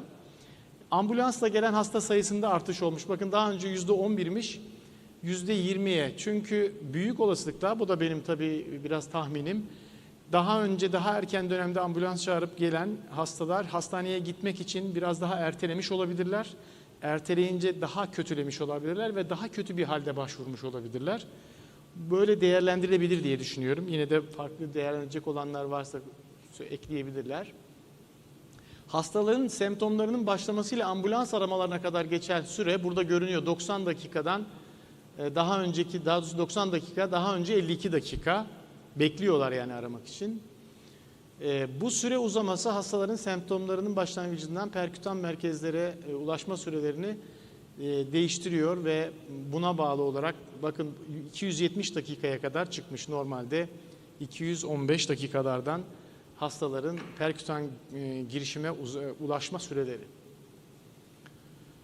Hastane içinde uygulanan tedavilere bakıldığında hastaların %87'sine koroner anjiyografi yapılmış. Bunların daha önce %93 olan bu istatistik %87 görünüyor burada. Belli bir azalma var. 68'ine de perkütan girişim yapılmış. Bunda da keza bir şey var. 73'ten 68'e. Bunların hepsi istatistiksel anlamlı azalmalar. Yani COVID dönemi kardiyoloji hastalıklarına, bunların içinde en önemli yer tutan akut koroner sendromlara, ulaşımda da, bunların tedavilerinde de ciddi eksiklikler olmuş. Türkiye MAI çalışmasının ikincisi bize bunu biraz daha göstermiş oluyor. Türk Kardiyoloji Derneği'ne de bu nedenle teşekkür ederiz bu farkındalık için. Bu aynı zamanda bizim hizmet verdiğimiz hasta popülasyonunda yansıtıyor. Çünkü bu hastaların tamamı acil servisler aracılığıyla hastanelere giriyorlar. Buradan sonra platoyu şöyle bir hatırlayalım. Yani ticagrelor'un hem etkinliğini hem yan etkileri açısından ruhsatlandırmasına temel teşkil eden bir randomize kontrollü çift kör bir çalışma. Sadece sonuçlarından, etkinliklerinden bahsedeceğim birazdan. Ama bu karşılaştırmalar hepinizin bildiği moleküller olan klopidogrel, prasugrel ve ticagrelor arasında yapılıyor birçok çalışma. Cangrelor da son zamanlarda yine kılavuzlara yavaş yavaş giren bir ajan ama ülkemizde olmadığı için buraya eklemedim. Hani özetlenecek olursa plato çalışması aslında net bir ticagrelor klopidogrel çalışmasıdır. Çalışmanın sonucunda da %2'ye yakın %1.9 mortalite azalması sağladığı için doğrudan kılavuzları etkilemiş ve ön plana çıkmış bir molekül. Bir aktif ilaç, bir ön ilaç değil. kısa süre onset offset çalışması yapılmıştır plato dışında, platodan önce süreleri ayarlamak için. Hem trombosit agregasyon süresi çok kısadır, yani çok kısa sürede etkisi başlar diğerlerine göre. Hem de yıkanma süresi, yani plazmadan yıkanma süresi çok kısadır. İkisi de 3 gün civarındadır. Klopidogrelle cerrahi öncesi bırakma süresi 5 gün olarak kabul edilmiştir. Prasugrelle belirgin bir fark vardır. Onlar özellikle daha uzun sürede dolaşımdan temizlendiği için cerrahi gidecek hastalar için çok tercih edilecek bir ajan olarak görünmüyor. Nasıl bir çalışma plato? Randomize kontrollü çift kör dedik. İki grubu da değerlendiriyor. Yani bu çalışmaya katılan hastalar STEMI ve non-ST elevation sendromlar diyebiliriz. Unstable angina ve non-ST elevation MI için. Artı bu gruplarda PKG uygulananlar, uygulanmayanlar, bir de hiçbir şey uygulanmayanlar olarak alt gruplara ayrılıyor. Şöyle kısaca sonuçlarına baktığımızda bu organizasyonun sayılarını göstermek için, daha doğrusu çalışmanın, gördüğünüz gibi 18.624 hastalık bir çalışma. Neredeyse 4 kıtada 5 kıtada yapılmış bir çalışma. Her bir gruba 9.000'in üzerinden hasta alınıyor. 12 ay sürüyor çalışma. Hastanın acil servise başladığı andan 12. ayın sonuna kadar takip verilerini görüyoruz. Bir gruba ticagrelor veriliyor. 180 mg yükleme, 90 mg 2 doz artı aspirin. Diğer gruba klopidogrel bildiğimiz 300-600 mg yüklemelerde 75 mg 4 kez olmak üzere ASA'yla beraber veriliyor ve sonuçlarına bakıyoruz. Birleşik sonlanım noktası kardiyovasküler ölüm. Bu alanda mortalite azaltması az önce söyledim size. Net %1.9 hani 2 kabul edersek number needed to treat biliyorsunuz. Yani bu şu demek, 100 kişiyi verdiğinizde 2 kişinin istenmeyen olaylarını önlüyorsunuz. Mortalite inme ya da stroke, inme ya da MI diye. Yani NNT'si 50. 50 kişiyi tedavi ettiğinizde bir kişinin hayatını kurtarıyorsunuz anlamına gelir yorumlamak açısından. İnvaziv tedavi alanlarla non-invaziv tedavi edilenler açısından da fark gösteriliyor değişik oranlarda. Hatta hiç tedavi almayan grupta ticagrelor verdiğiniz zaman çalışmanın ana sonucunun üstüne çıkıyor. 1.9 yerine 2.3 mortalite farkı görüyorsunuz. Bunlar gerçek mortalite azalmaları. Altında relatif riskleri yazıyor bunun. Yani relatif azalmaları %15 diyebiliriz. Bu kardiyovasküler ölümle miyokard enfarktüsüne tek tek baktığınız zaman, yani MACE grubuna değil, bütün komplikasyonlara değil, tek tek baktığınızda da her birinde kendi oranlarında bu düşüşleri görebiliyorsunuz. Klopidogrelle primer ST elevation MI'ları ayrıca değerlendirdiğinizde, bakın yine %1.7 sadece ST elevation grubunda dahi %1.7 bir risk azalması, %15 relatif olarak relatif reduction görüyorsunuz. Bunların tamamı ticagrelor rehine görüyorsunuz. Non-ST elevation hastalarda da benzer bir şekilde bütün alanlarda mortalite azalmasını plato göstermişti. Zaten çok kuvvetli, yapısı çok kuvvetli, güvenilirliği çok yüksek bir çalışma olduğu için çok az ilaç dünyada yüksek kaliteli çalışmalarla tek başına değiştirebiliyor. Kılavuzları değiştirebiliyor. Plato öyle bir çalışmadır. Yani özellikle bu uzun süredir sunuyorum çünkü bizim yani bu çalışmaları iyi okuyup daha iyi çalışmaları yapabilmek için de iyi bir eğitim olanağı bu çalışmaları okumak.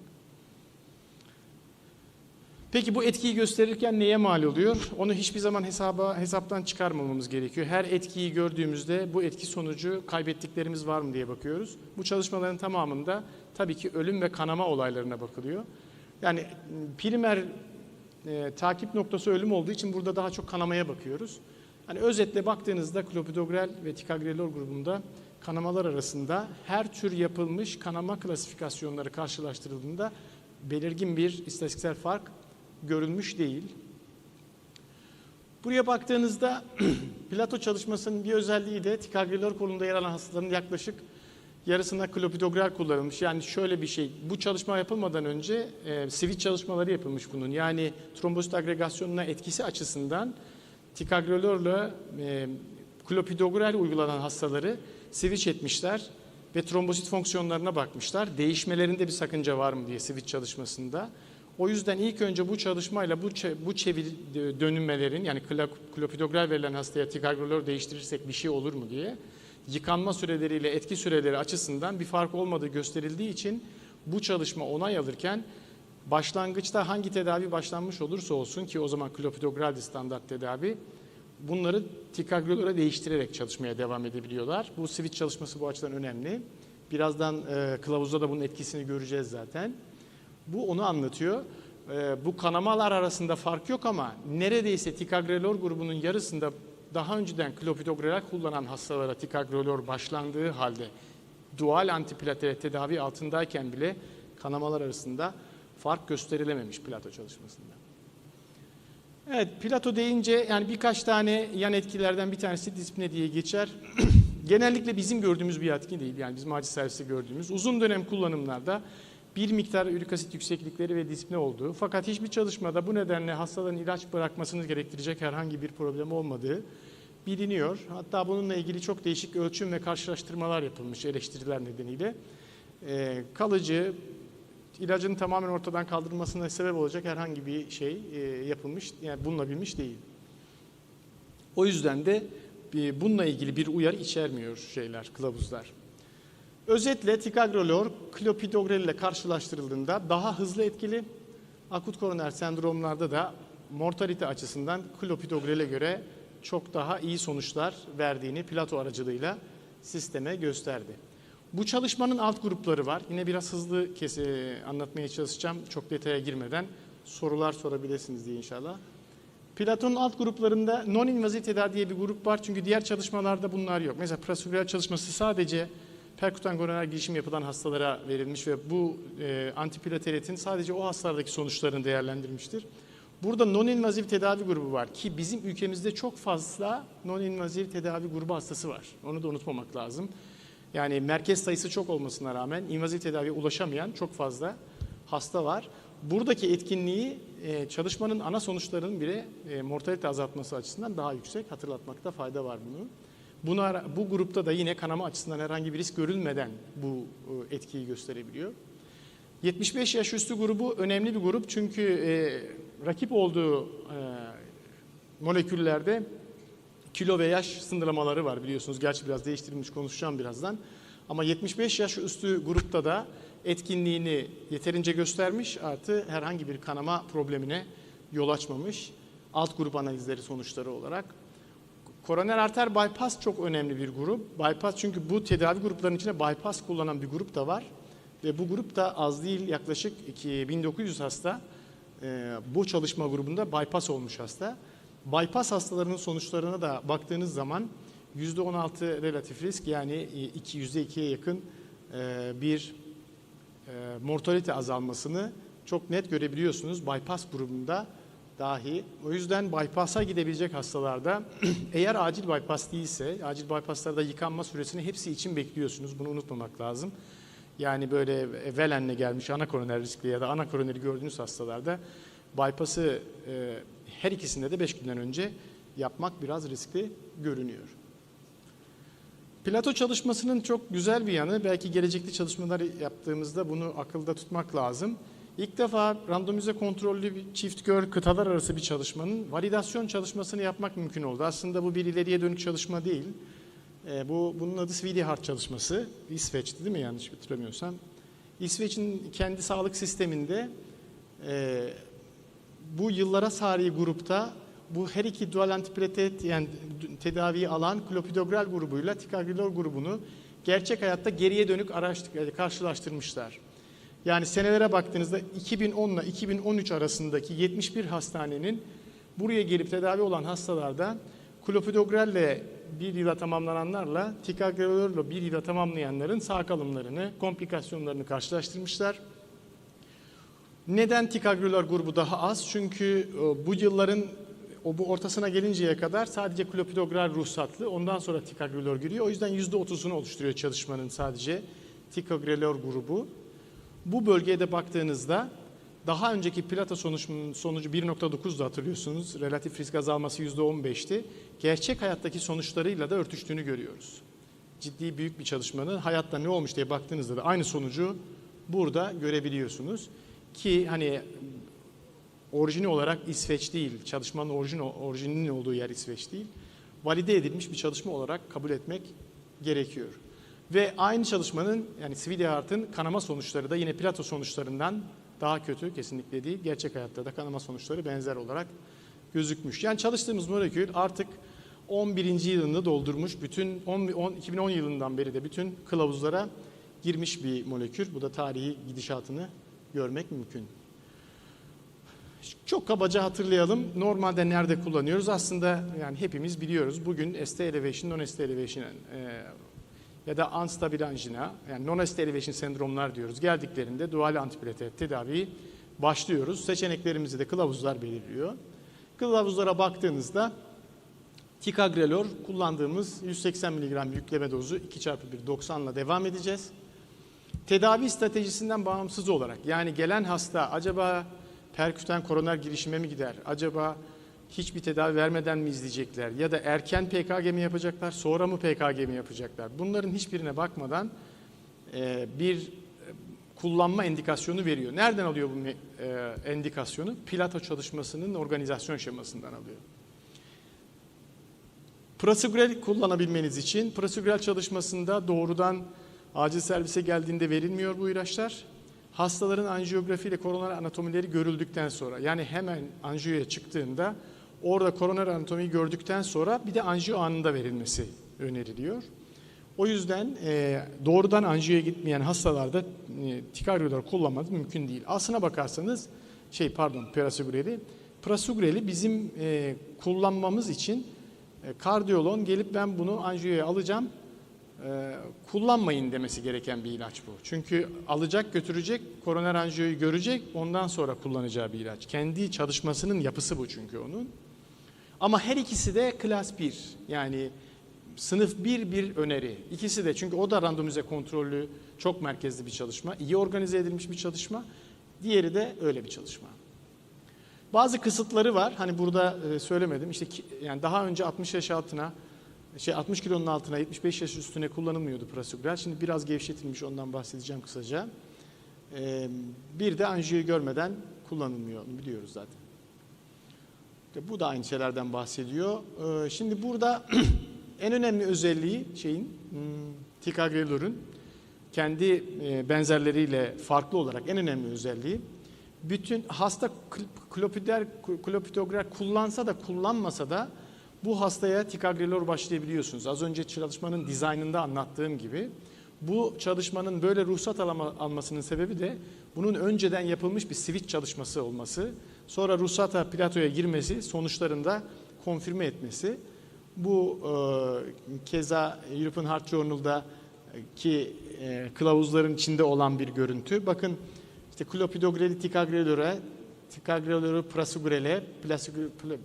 prasugrel'i klopidogrel'e değiştirecekseniz hangi dozlarda değiştireceğinizi veriyor. Fakat sadece bir tanesi yeşil. Onun sebebi bunları yapacaksanız bu dozlarda verin ama değişebileceğinizi kanıtlanmış olanı budur diyor. Bu yeşil. Çünkü sadece bununla ilgili çalışması olan tek molekül ticagrelor. Evet. Tıbbi tedavi alan akut koroner sendrom hastalarında yani perkutan koronere gitmeyen akut koroner sendromlarında 12 ay süreyle kullanılacağına dair kılavuzların sonuçlarını veriyor. Her ikisi de klopidogrel'de ticagrelor'da kullanılabilir. Fakat kanama riski potansiyeli iskemik yara ağır basmadıkça ticagrelor'un klopidogrel'e tercih edilmesi daima önerilir diyor. Onun nedeni de tamamen plato çalışmasıyla ilgili. Burada yine özellikle yıkanma süreleriyle ilgili. Bu da 3 günde etki süresi çok hızlı bir şekilde pik yapıyor.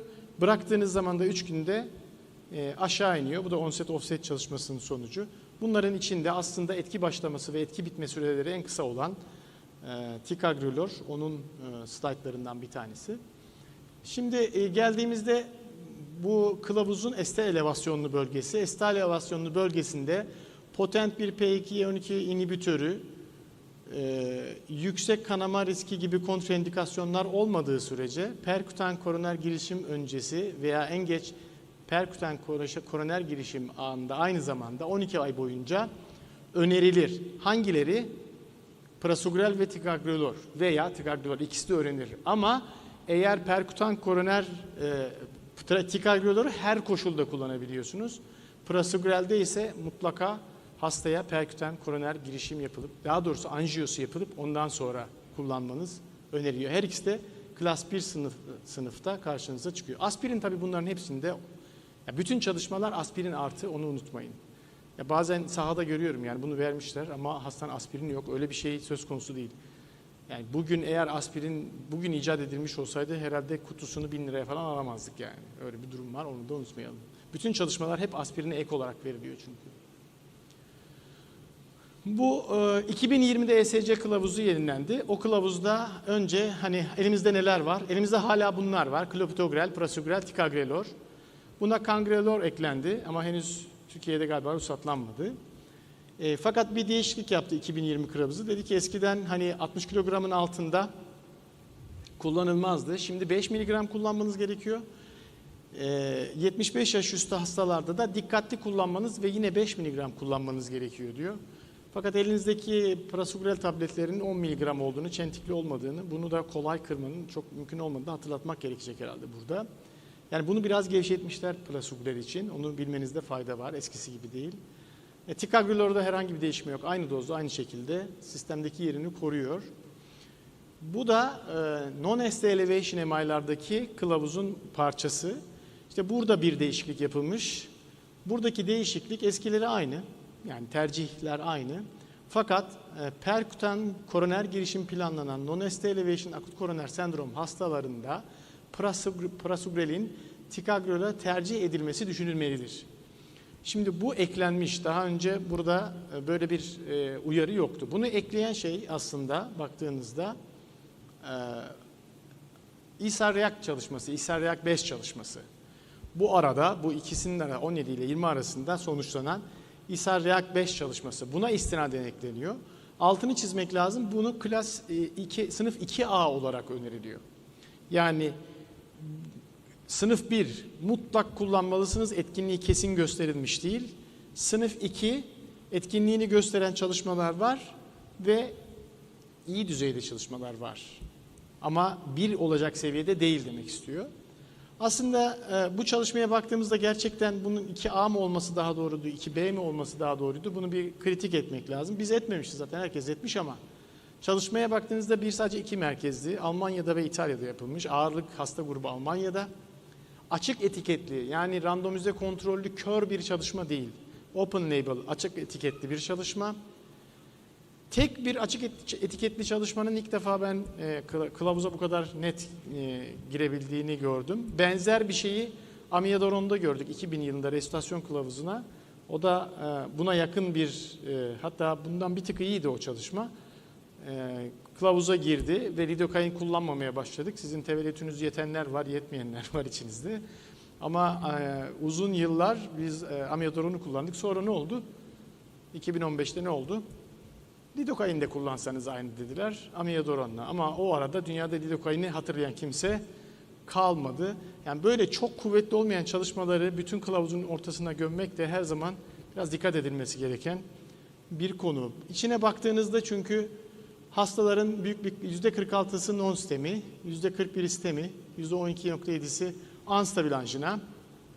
Hastaların %84'üne perkutan koroner girişim yapılmış. %2.1'i bypass'a gitmiş. Bunda MACE çalışma, yani ölüm, stroke vesaire MI takip ediyoruz ya.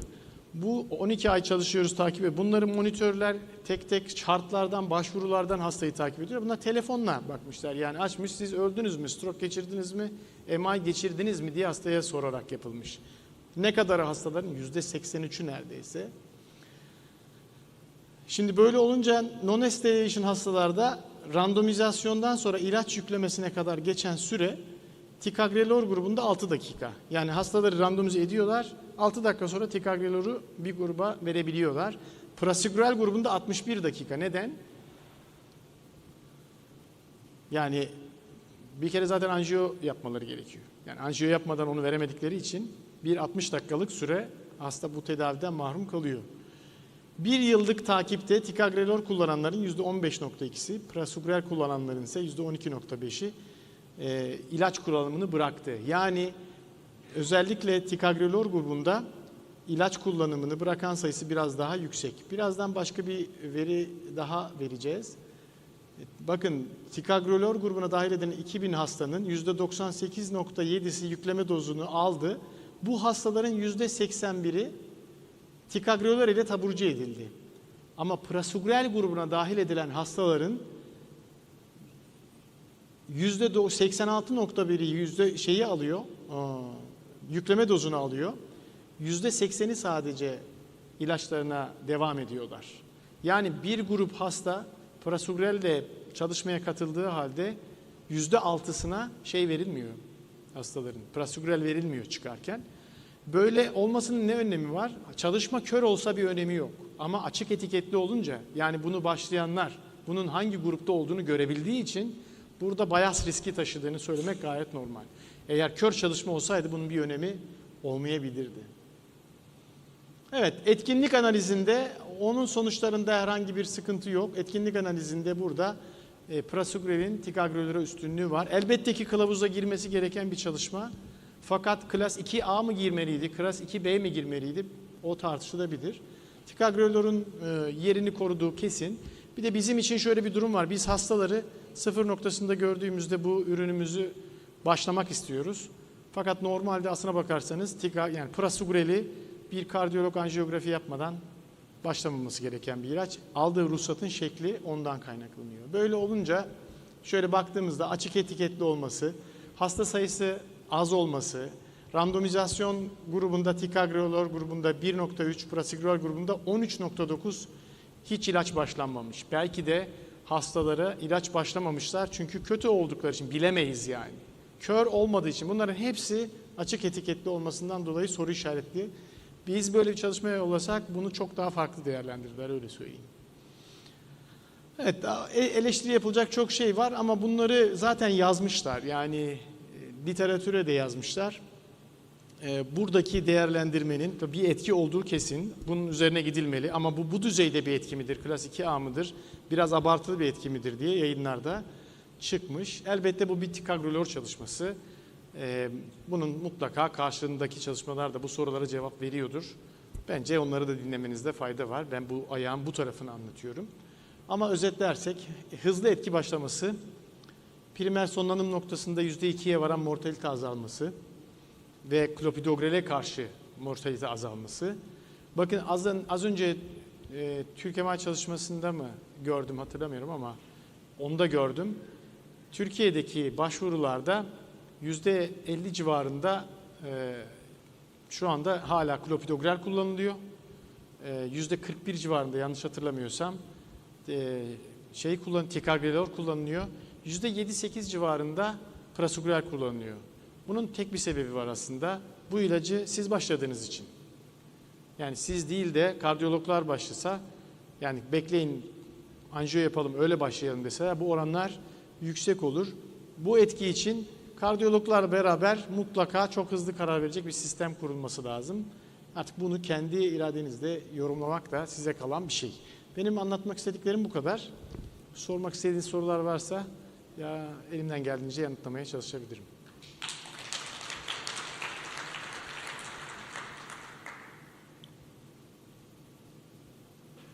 Sıkıldınız herhalde.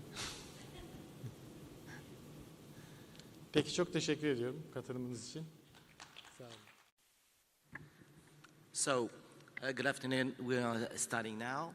It's a great pleasure to chairing this session with my colleague Anton Chami, and we'll talk about the COVID situation. So, we will have 4 speakers, and the 2 speakers are in the room. The 2 others will be on Zoom. So, it will be a pleasure, and we'll start by Dr. Barbara Hogan. She's the past president of USIM, and she is a very close friend of me, and she will talk about the situation. And I know you are a German, so you will be on time, so I'm very concerned about that, about the new concept in emergency medicine.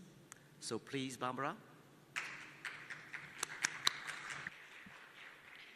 Thank you very much, Eric and Mr. Chairman, First of all, I would really like to thank Professor Bazakanda and Professor Bechet Al for the kind invitation here to your wonderful Congress. As well, I would like to thank the organization committee with Emre Tektik and his team. So thank you very much indeed for this. I have the pleasure to tell you something about the future strategy for Europe after COVID and more outpatient care to replace hospital inpatients. And this, of course, will be a challenge for EDs and new types of medical treatment centers. In my view, emergency medicine in Europe has gone through 5 phases of development. And when we start with the phase 1, there were not a real strategy in emergency care. The second phase saw more professionalization, such as a specialty physician for emergency medicine and proper organization of emergency departments. And here is just one example of my department in Hamburg, Germany, and with 60,000 patients a year. We have an efficient interdisciplinary work and high-performance teams as a reality. As in Germany, we don't have the specialty in emergency medicine. We have to really work interdisciplinary and multidisciplinary. In our ED, we have IT, intelligent IT solutions. We work with case management and workflow orientation. And we have a patient-focused organization like First View and Fast Track systems.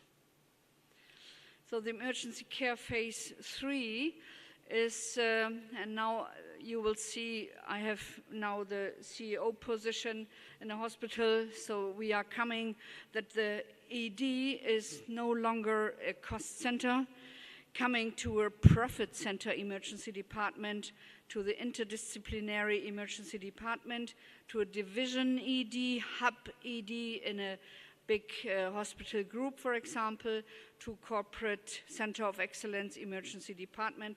And this means coming just from budget control and administration to value net management. What means value net management for the emergency departments?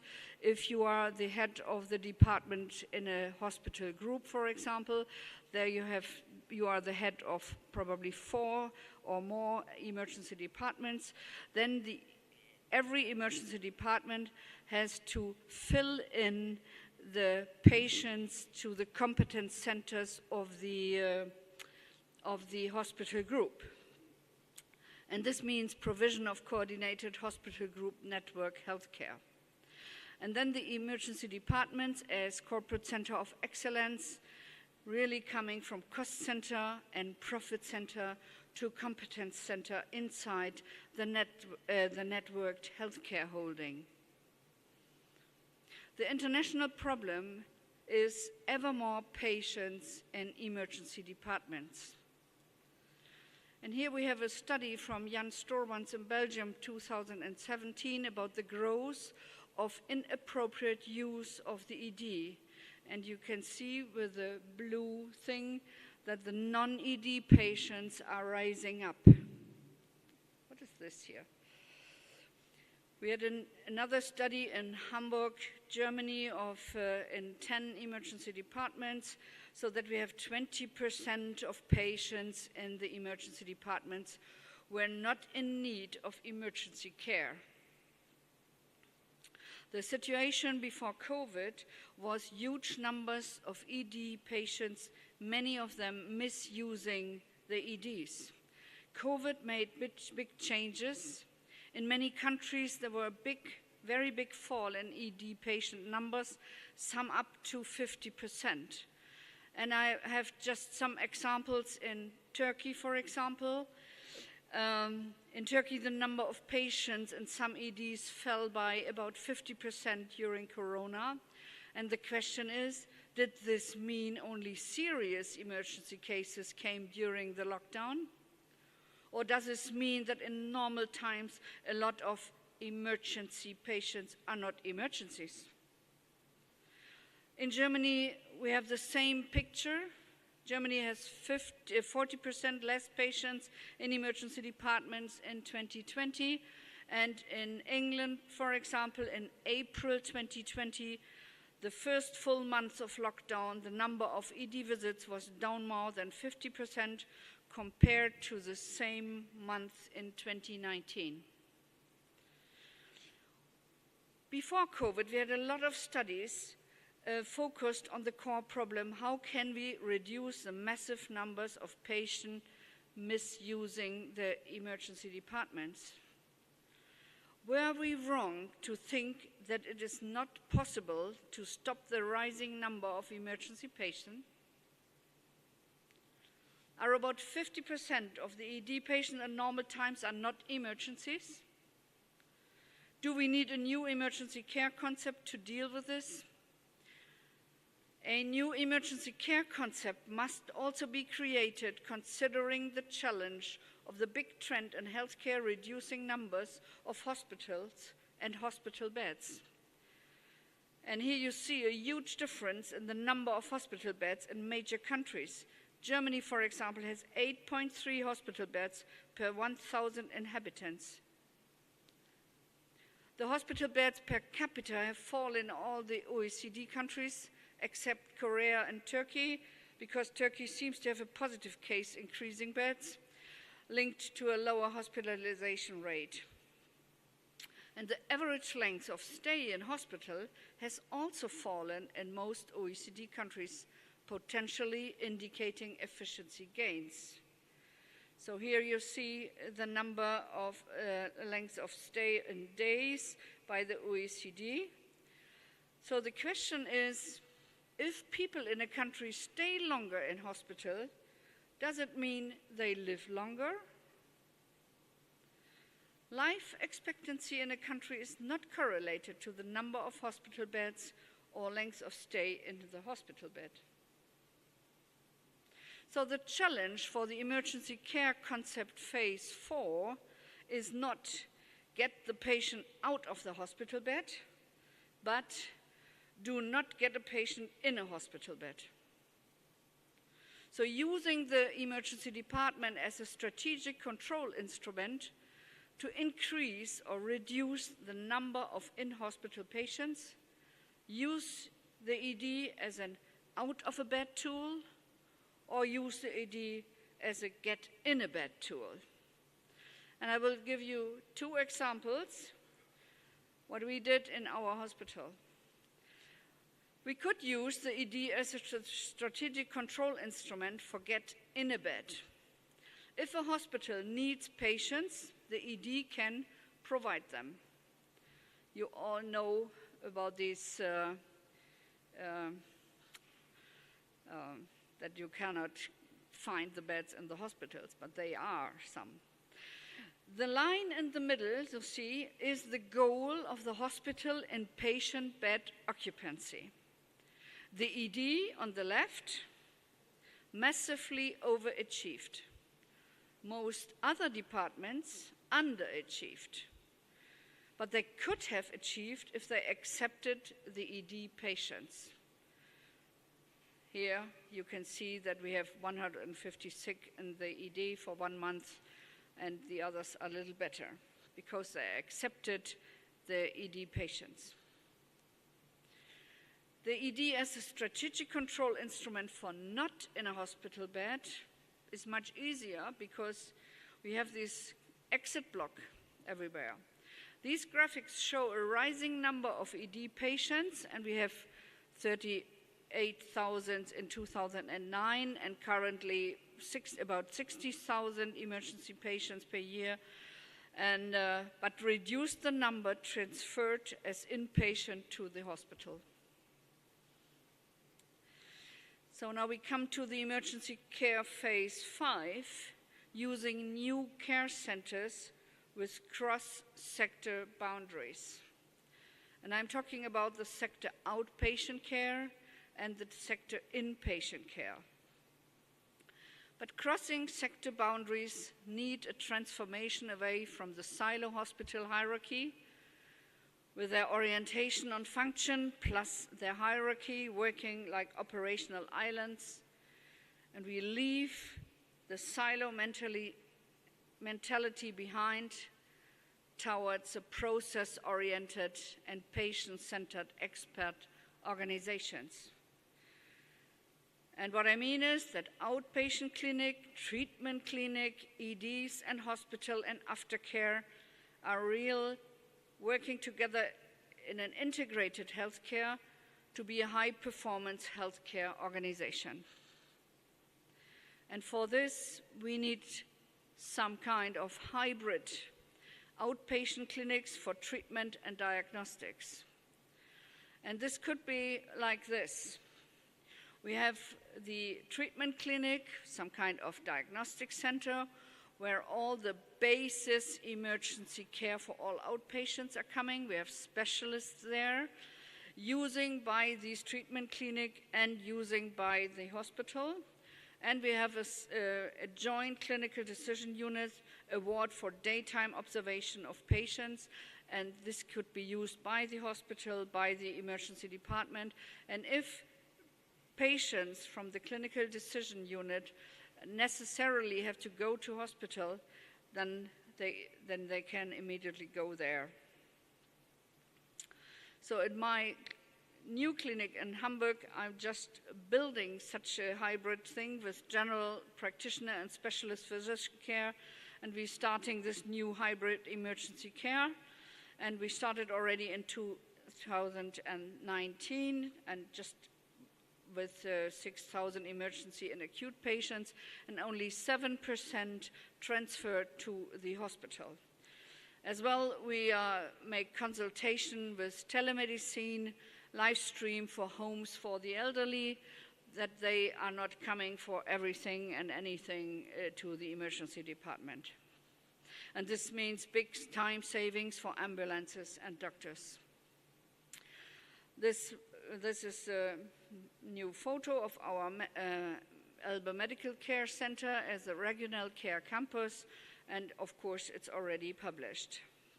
The next generation of emergency care, and we talked this morning about artificial intelligence, many new possibilities are being developed with digital technology. For example, in Germany, we have a Medibus railway to fill gaps in the healthcare network in rural areas. We have Henry the Dentist. This is a clinic on wheels, a mobile dentist practices. And we have a self-driving medical clinic on demand, which patient can get consulted and diagnosed by video link, get a prescription, or transported to an ED. Visits could be ordered with a mobile app.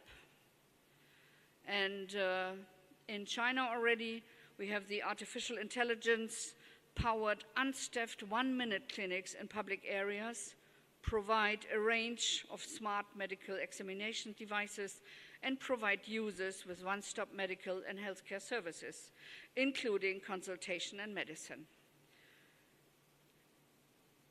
Thank you very much, and teşekkür. Thank you, Barbara, for this excellent presentation. Do we have any question? Yes, please. Chat.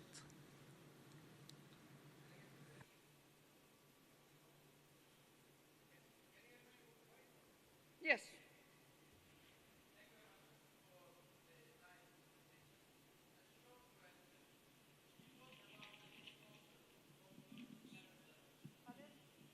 You talk about the new concept of emergency medicine. Let us talk for the future, further concepts. One day, if you become the Ministry of the Health in Germany, what do you want to change in the emergency department? Hopefully you will become. Yeah, thank you for this question. Immediately implement the specialty in emergency medicine, because now in Germany we have in the emergency department 27 specialties around the clock every day. So we need just one as you in Turkey. So we are very, very happy to invite you to the USEM Congress to Berlin next year to tell the Germans how to do it in Turkey, how to do it in France, how to do it in Spain, how to do it in Italy, and wherever. So this is what I really would do. But the reduction of beds and the reduction of hospitals, even in countries which has so many beds per 1,000 inhabitants, like Germany and Korea and US, for example, they have really to reduce it, because the best countries are Turkey, are Sweden with 2.3 beds per 1,000 patients, 1,000 inhabitants. No further question? Thank you, Barbara.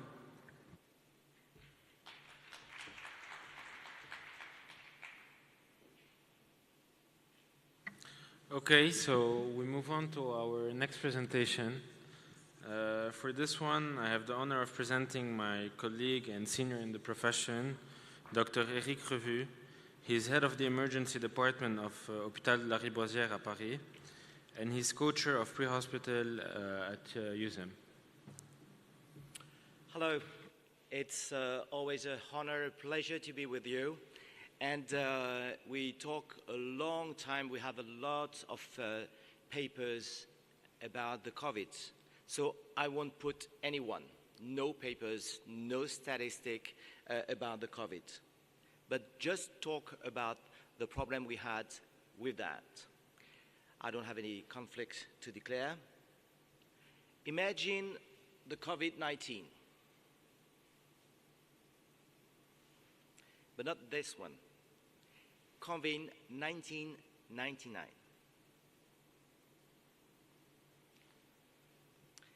It happened. It was the Spanish flu. A lot of patients, people were wearing masks, a lot of patients in the department, and the disease is exactly the same, with hundreds of patients who die. What's the main difference? No TV, no internet, no iPhone, no social media. With the same pandemic, they have to face the same disease, but there's nothing at all that's the problem. Historical, from before 1919 to now, we always had to face with the anti-vaccine people. People that don't trust vaccine for many years. At the beginning, for Jenner to Pasteur, it was really our problem. Why that? Because we just understand a few decades before, that's the mechanism of the vaccination. We didn't know how it works really. So it's hard to explain to the population that need to have the vaccine. It's not natural, the vaccine. Vaccination for people, for kids, you'd have to explain to babies, to the family that they need to use that. And we always have criticism about the anti-science force.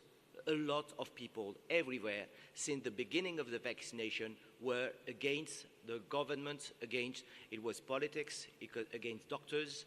Maybe you have to know that even Jenner or Pasteur, he had to face because all the population said, maybe you want to put the vaccine because you want to make money with that. So it's the same that happened before. The problem here, regarding to the WHO, doubts about vaccine is one of the top 10 threats that we have in this year. It's because we have a lot of things now. We have made a lot of progress. We are facing. It's still the main problem that we have. And we have the main challenge. We have to vaccinate a lot of people. And 60 million of elderly patients are on high risk to be vaccinated. So we have many problem solving. It's a funny joke. There's a different way.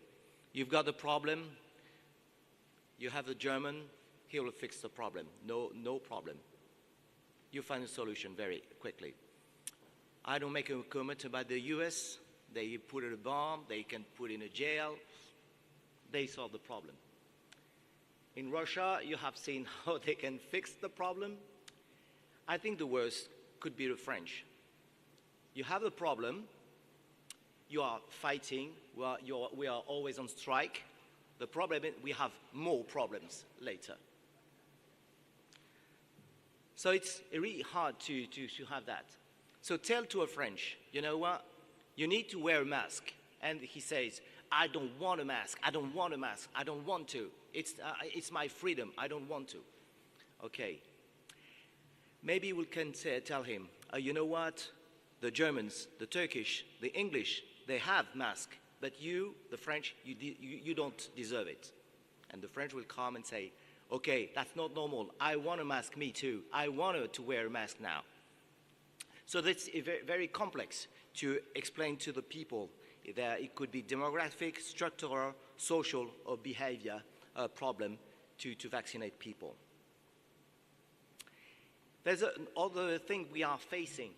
Anti-vaccine is not vaccine hesitancy. We have people that will refuse everything. They don't want the vaccine. You can say anything, they won't have it. And you have some people, maybe they're quite hesitant, that don't trust. If you explain, maybe they will change. Maybe they will have the argument to explain that they could accept the vaccination. It's not hesitancy, it's not activism. We are facing people, they don't trust us. You can do anything, they don't trust us.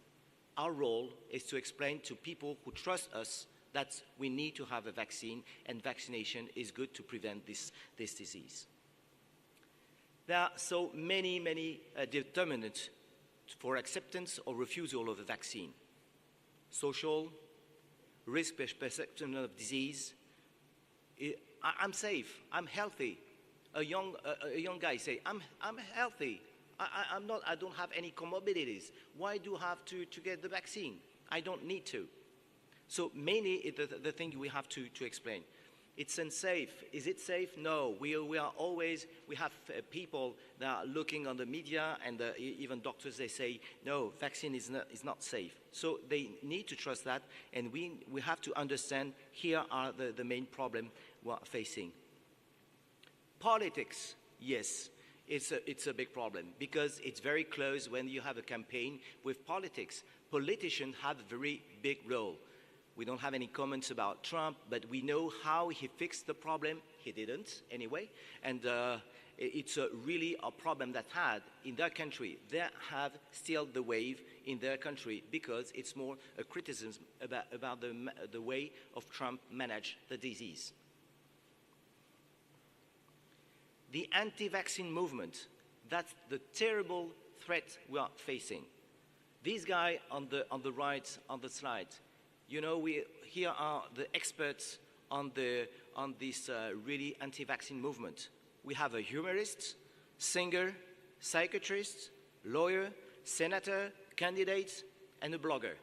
And these people are really more maybe powerful than me if I say you have to take the medication or not. It's terrible. Thanks to the media for that. So they reject vaccination for many reasons, maybe for political reasons, but they don't want to have the vaccine for any reason. They are very strong against that. It's really hard to face these people. Social media. We have 65 million of experts in my country. You know what? They have 65 million of politicians, professor of emergency medicine, professor in epidemiology, a trainer for the football team. They know everything. On the media, they know everything. And the problem is these people are better than you. They know everything. They say, yeah, I have seen my cousin, my grandmother, she's got the COVID, but I know how to treat them. The problem is, due to the social media, all the information is coming with fake information due to the social media. And that's the thing we cannot control. And normally, people, they trust doctors, they trust nurses. And what is the problem? When you have doctors and nurses, they don't trust the vaccination. They don't trust the medication. That's the main problem. When you see these kind of nurses, they say, we don't want the vaccine, it's not safe. People, they trust the nurses. They trust these fake doctors giving this fake information. So it's a growing problem with these people that's with the media, with the social media. You want to trust, and they say a lot of bad story that happen. So the problem you have to deal with this criticism. Information, if you give more and more information, it's not more and more trust in vaccine. Maybe we give a lot and maybe too much information to people. And you have anti-vaccine people, you can say anything, they won't have the vaccine. They don't want to hear anything. So the more way you try to explain to people to have the vaccine, to wear masks, they don't want to. So these very strong people, they don't want to listen to you. Maybe psychiatry could help us.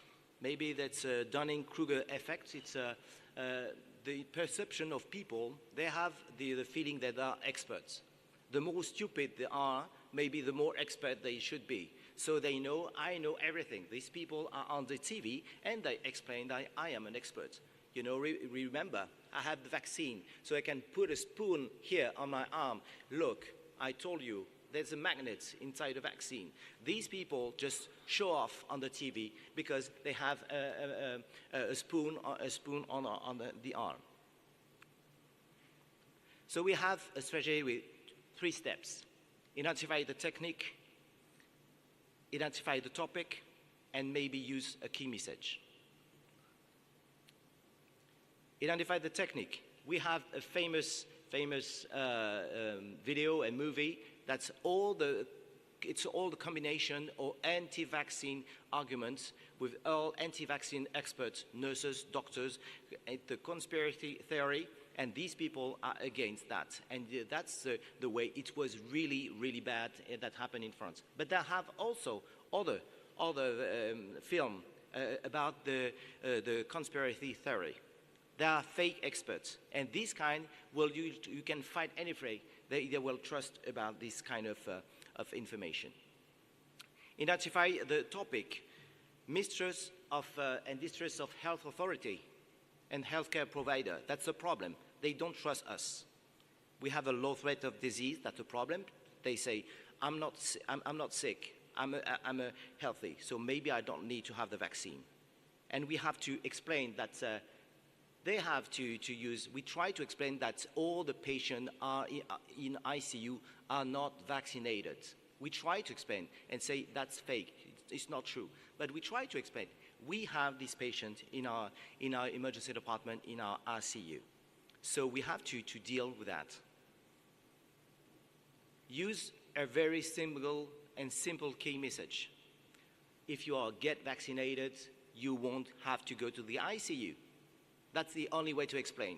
I think you can put any papers. I think it's the most simple way to explain to people. So, if it still increases, if they don't understand, mandatory. Put the police. It's like when you want to road traffic control, put a seatbelt, don't drink to drive too fast, and we put a policeman. It's exactly the same. Put a mask, wear a mask, get a vaccine, social distancing. If you don't, we'll put the police. And it's always the same, because we always have people, they say, I have never been, I don't drink, I'm fair, but you can have an accident. It's exactly the same to explain. You have to be mandatory. Yes, it's freedom, we lose some freedom, but we have to think on to the others. So it's a 5A model. Maybe it's access. It's a shame that in our country, people, they refuse the vaccine, and they have lots of country, they will love to have the vaccine. So that's a shame we don't have that. Affordability, that's the price. It's not so expensive. Awareness about that. We have many people, they should be that. It's funny, but the Pfizer, you remember, Pfizer just produced Viagra. There's no problem for men. They say, no, I can take, they don't trust me. I don't need randomized control trial to use if the Viagra works or not. It's not a problem. So this way for acceptance, activation, and activation maybe put the police for these management of the patients. So I see that my friend Bashar Gender is here, and the challenge of we have to face is very easy to remember. So be aware of the disease is 1 to 10 global threats. A, the 5A model. Remember how to deal with that. Social media are useful but dangerous. Authority, health have the most difficult role. Refuse, resistant are our bigger challenge. And C, for communication strategy, we have to communicate and define a good one. A, anti-vax and conspiracy theory are very close, so you have to fight with that. Nurses are the most people hard to convince. Disease is not only the COVID. Fake information are worse. Experts are not on the social media. Refusing vaccine is historical. Thank you.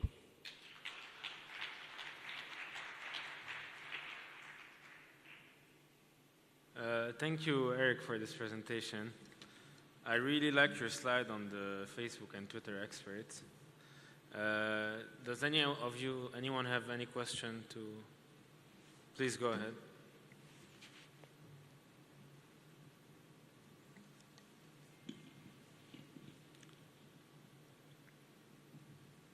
Thank you for your presentation.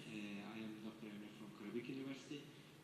Do you think that is it useful to implement our cultural values when we are dealing this problem? I think about this vaccination hesitancy. Yeah, I think you fully agree. I think every message should be different from a country to another one, and the culture is very important. I totally agree with you. The thing is, I think globally, people that trust doctors, but the thing is, culture is a very important way to explain. You're right. Thank you.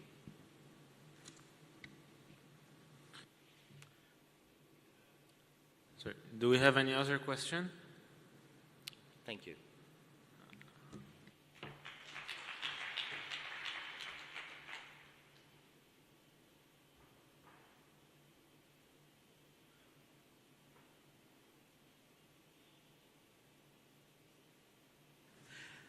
So now we are online with the Zoom, and we have the privilege to have Professor Abdel Balou. He was past president of UZEM, and he couldn't come in Turkey. You know that the guy, he loved to dance, and every gala dance. I think he is very unhappy to be not to be here. Abdel, can you hear us? Abdel, Professor Balou.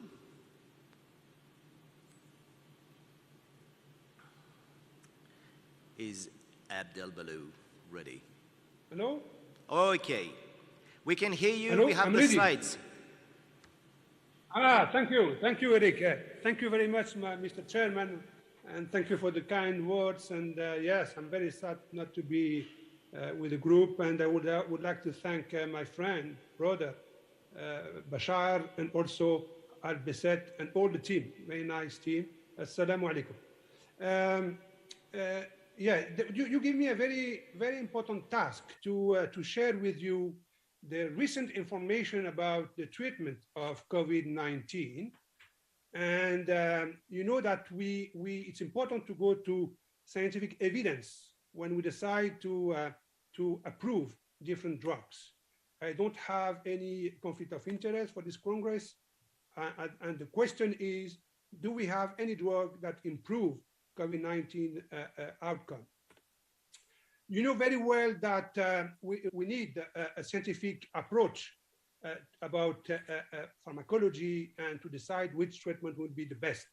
You know that the randomized trial highest evidence for a decision.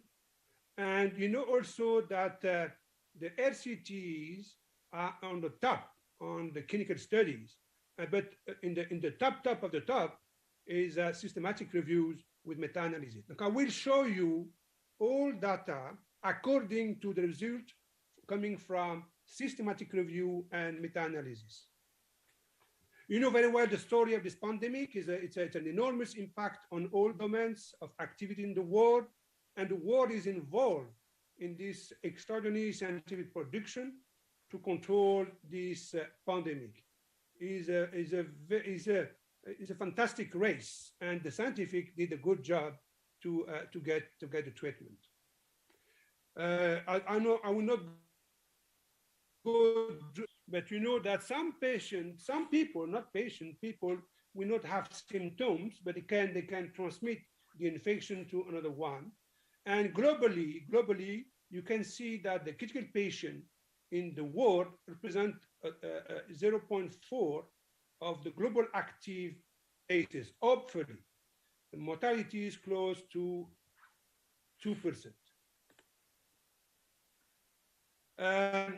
More you are sick, more you are in a severe disease, more you have dysregulation of the immune system. And we know also that the first step in the immune system is to develop quickly the response from the immune cells, T lymphocyte, in the beginning, and then activated will produce antibodies against the virus. And the peak of the IgG start at 7 weeks and then decrease unless you get a new infection or, of course, you are vaccinated. We know also is the most important factor, and more you are old, more the risk to do is high, and also the risk to die is high. Hopefully, we are seeing now that the decrease in mortality, okay, and we think that vaccine has a very important role, of course, combined with the protective measures, and also we're seeing a decrease of the cases. All over the world, we are now, we hope, we are now in a plateau. In Asia, Europe, Middle East, not too much, North America, Latin America, and very, very low in Africa. No, we are in a plateau now. Quickly, you know very well this virus now, and it's a complex virus. You know that this virus comes from the bat, the human transmission, and the ACE2 receptor is very important for the entry of the virus. And we know that the spike S protein is the most important protein that will attack the cells in our body, starting in the lung. It's an RNA virus, and you have multiple different proteins around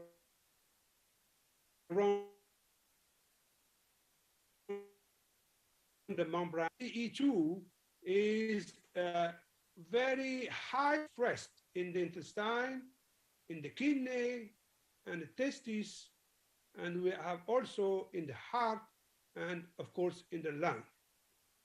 And the virus will enter through this receptor.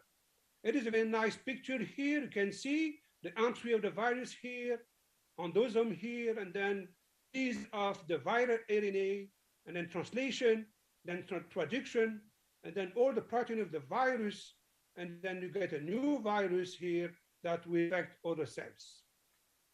This slide, I show this slide because I want to show you this phase. This is the cytokine storm. I think you know very well this phase. And this phase is responsible of this very severe infection. And all the patients are in ICU. Many cytokines were released from the cells, macrophages, and T lymphocytes. We will talk about this cytokine storm later. And you can see here, severe patient, this cytokine is very highly increased, inducing heart problem and lung problem. Just to show you this slide, because it's very important.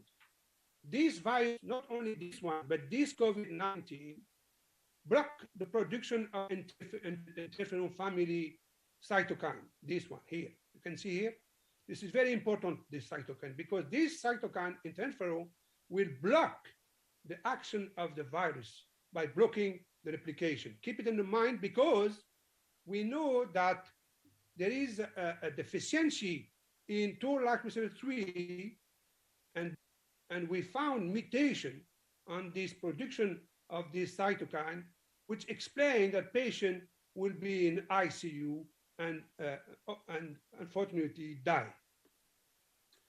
Finally, a group from France, or international group, showed that in people in ICU infected by COVID produce also autoantibodies against type 1 interferon. And you can imagine why those patients had a severe disease and can die in the ICU. Let's go now deeply in the drugs we know so far. You know that chloroquine, you know the story of the chloroquine from one famous professor in France, Didier Raoult, very famous in infectious disease. And this drug, we know that this drug work in vitro, in the lab, and this drug block the viral entry and also have an effect on leflunomide, tocilizumab is very important. I will tell you more about that, blocking the IL-6 receptor, and also the anakinra, which block the IL-1. We have also the JAK inhibitor, which block the inflammation, and there is some group working on the stem cells, and finally, we can use plasma therapy using antibody to block the virus. I explained to you the action here. You can see chloroquine here. This drug can block the entry by blocking this protein membrane with the receptor of the ACE2. And here, the tocilizumab will block receptor to IL-6. IL-6 is very important in the inflammation induced by the virus. Just to show you this slide, to see how it works with the convalescent plasma, the recovered patient produce different antibodies, and these antibodies can block different antigen in the virus. But you will see that it was not very convincing in 3 hours. This is a very important slide, and now I can give you information here that in the world we had 4,553 trials different drugs. Okay, at the end, 516 trials were not published. We don't have the results. This is very, very important, and this slide shows you only 28% were published in the academics. This is an important information. 1,516 were not reported. And just to show you this sign here, you see that a lot of trials using interferon alpha and lopinavir and ritonavir. And I will show you the results. Okay, chloroquine, hydroxychloroquine, it's clear from the meta-analysis, and you can trust, you can go to the papers, no problem. There is no effect in the viral clearance. There is no effect in the clinical progression. And the conclusion is clear. No effect of hydroxychloroquine in the treatment of COVID-19 infection. And even in the, prophylaxis, there is no interest of this drug. It's unfortunate because we love, and not very cheap, but unfortunately, we don't have evidence. The other paper in the Facebook is ivermectin. is an anti-parasite drug. The Cochrane library say that there is no effect of this drug in the COVID-19. But we have evidence for that. Remdesivir, you know that we have many problems with the remdesivir, even political problem with the fighting between remdesivir and hydroxychloroquine. This last Cochrane database systematic review in 2021 August confirmed that there is incendiarity on this remdesivir. There is something, but not very high. Now, this is why WHO did not include remdesivir in the list of the drug we can use. Let's go here now. Very important drug, the tocilizumab. It's an anti-IL-6 receptor. You know, IL-6 is an inflammatory cytokine. It induces a lot of damage in the cells everywhere in the body. And we had many trials. And this one is a meta-analysis analyzing all the publication. At the end, you see here 24 with 5 RCT. The conclusion is clear. This drug, anti-IL-6 receptor, reduces the risk of mechanical ventilation. Look, maybe there's a decrease of the risk to have a severe or critical manifestation, but there is no really effect on the short-term mortality. Look, we need more RCT to demonstrate that. Okay, the interferon, I show you, block the virus attack and the virus replication. Many people want to study these different drugs. Unfortunately, there is no strong evidence to use this drug in the COVID-19. It's a pity because I think that interferon is very important in the blocking the infection. The IL-6 antagonist, you can block the receptor and you can block the IL-6 by itself, because IL-6 is a very important pro-inflammatory cytokine. And hopefully we found from the meta-analysis an association with a lower mortality. And we can conclude that anti-IL-6 antagonist is good for this infection. I want to finish with these slides to show you the convalescent plasma therapy. You know very well the procedure. We take the blood, then we get the antibody, and then transfuse this antibody to the COVID patient. Unfortunately, there is no evidence to use convalescent plasma therapy in COVID-19 patients. In conclusion, I have three, please give me a few minutes, maybe I'm late. COVID-19 infection is a multi-systemic disease. This inflammatory response involves innate and adaptive immunity, cells and humoral immunity. The pharmacological approach include the blockade of the virus action and the blockade of the pro-inflammatory cytokines responsible of the cytokine storm. So far, what we know now, we know that the corticosteroid has an effect by blocking the inflammation and immune responses. And RCT shows some interest in the mortality, by degree of mortality, as shown by this famous recovery trial. We have also the anti-JAK and corticosteroid, which improve the PO2 over IO2.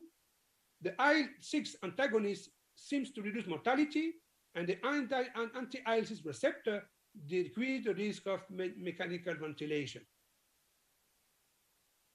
Let me finish. The last big mess, it's the LIVING project, population +1. This study showed that corticosteroid might reduce the risk of death, serious adverse event, and mechanical ventilation. Also, remdesivir has some effect on serious adverse event The other drugs, intravenous immunoglobulin, tocilizumab has an effect, romexin doesn't work, lopinavir, ritonavir, interferon beta alpha, plasma colchicine don't have significant effect. That means we need more trials to get more scientific evidence. This is the conclusion here. According to the stage of the infection, stage 1, 2, 3. In the stage 1, we have only the remdesivir, but we don't have too much evidence for these drugs. In the stage 2, we had an effect with corticosteroid, tocilizumab, anti-IL-6 receptor, and the baricitinib, it's an anti-JAK, anti-inflammatory. It looks that it works in this stage. In the late stage, the inflammatory stage, we can keep the same drugs for the convalescent plasma, no evidence for azithromycin, and no evidence for chloroquine. And as Eric said previously, hopefully we have the vaccine, and this is a big evolution in this disease. Of course, I will not go deeply in this topic. It needs a whole presentation. But it's clear that more you are vaccinated, less you have severe patient or critical patient and mortality. But you can see in this map, they need more vaccination. Only 4% of the population of Africa is vaccinated. So we have to act globally, because once we control the infection, if there is one continent not protected, then the risk of the reinfection and the pandemic will be possible. Yes, thank you very much. I was happy to share with you this. I hope the connection was good, and thank you very much.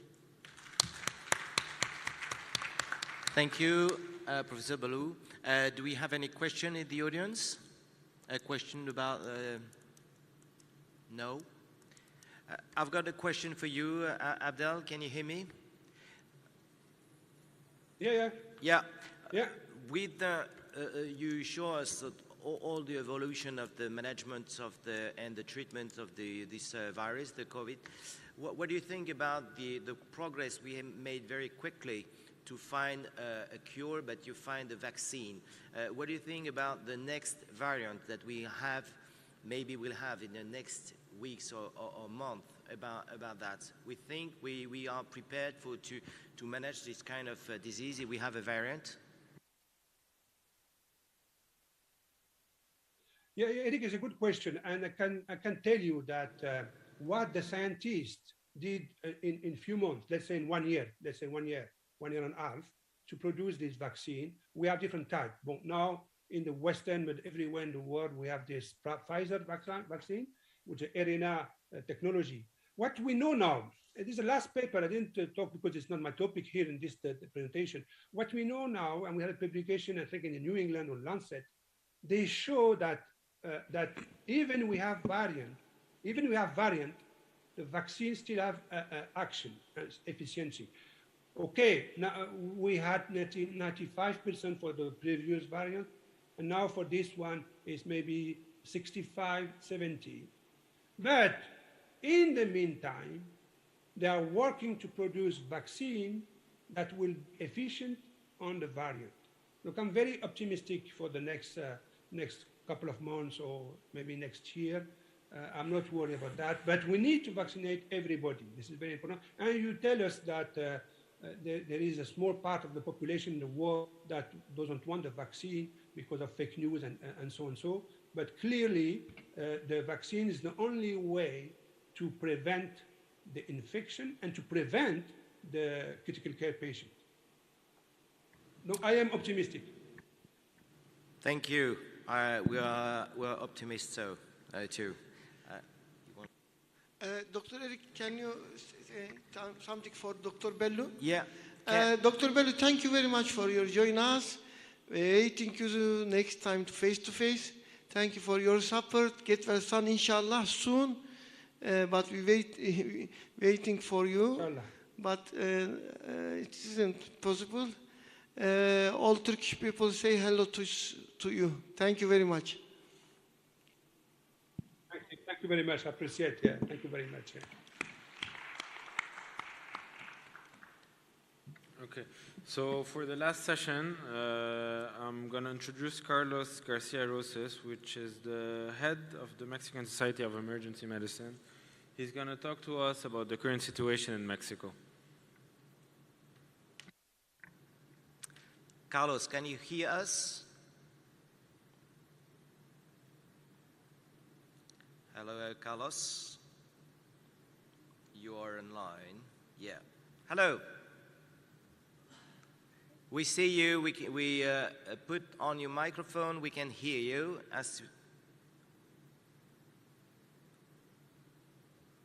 We see you now, Carlos. Okay, Embra. Good, good. Okay, now you hear me? Yes. Okay, well, first of all, thank you for the invitation for the committee to organize this excellent conference. Thank you, Eric, for presentation and everything. And I only correct, I am the president of the academy, not the society, okay? I don't want to conflict with somebody else. Okay, anyway, we want to talk, next please. We want to talk about what is the situation, but we need to see in real situation that the epidemics always exist and have a potential threat for the humanity. Next please, when we see the history about that, we see that the epidemic start and continue producing many deaths in different parts of the world. Next. By April, when it started the recognition in March, in 1 month later, we have 1.5 million of cases in more than 200 countries. Next, please. So it's difficult that now with the all, in the map also confirmed patient that we have in Mexico is, next please.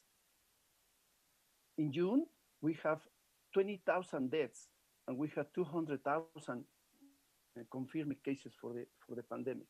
But what is the effect for the pandemic in country and in different parts? In July, the director of the World Organization said that for several weeks, the number of the report in the Americas has been more than the rest of the world. The pandemic started in China, and then was for Europe, and we have time to prepare. Next, please. And we don't have correctly the situation. The infection starts to continue among the healthcare worker, high in Latin America than the rest of the other parts. Next, please.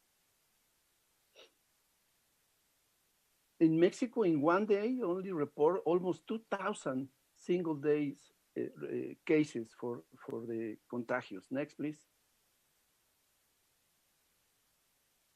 In July, we have in the world 12 million for infected and 23,000 deaths in Mexico.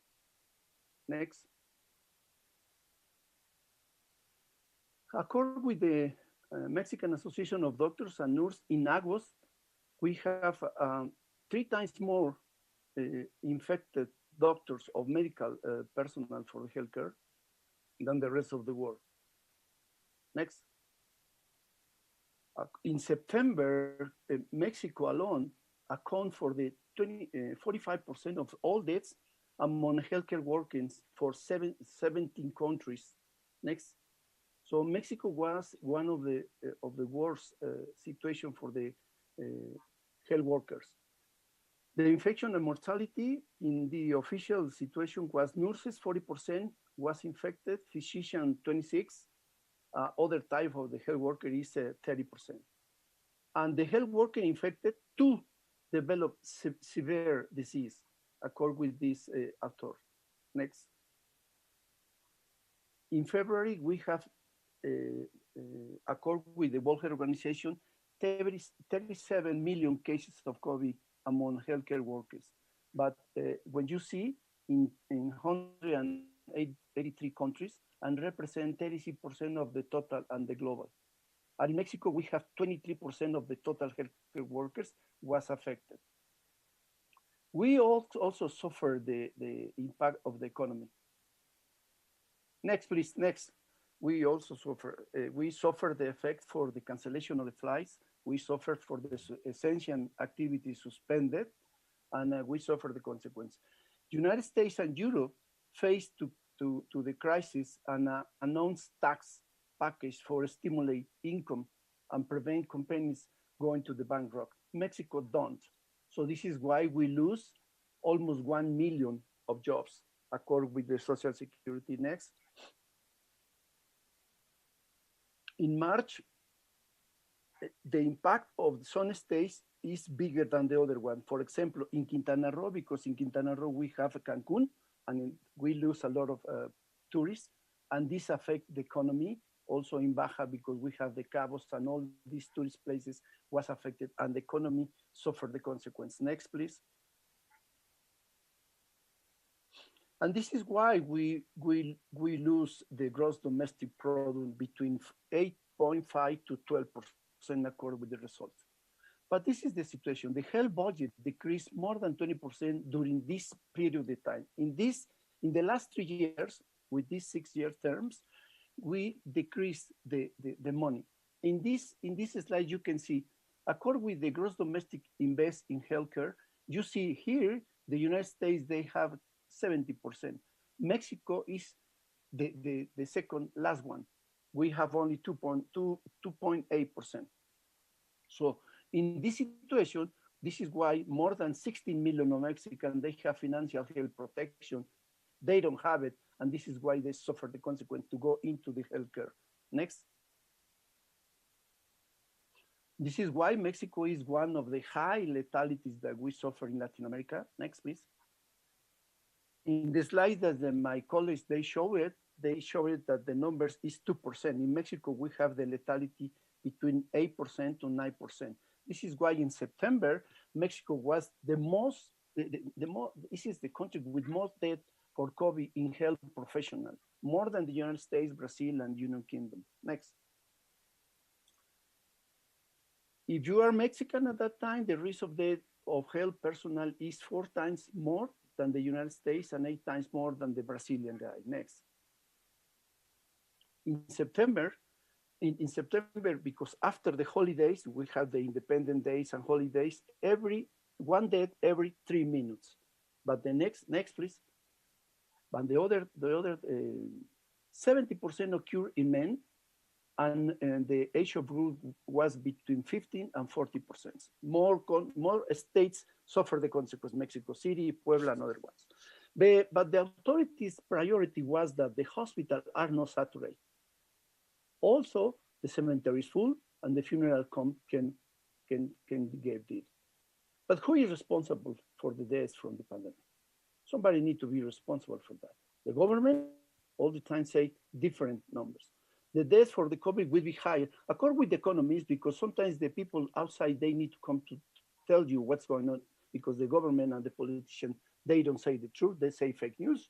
The deaths for the COVID would be higher than the official number. Next, please. And this is why the economy start to write some papers. And they say that they have the excess of mortality. They wrote one paper between April. This study said that the excess of the deaths at that time, next please, is more than 30,000. When you see in the shadow, in the left side is Mexico City. The shadow, the pink shadow show the accord with the government, but the excess of mortality is bigger.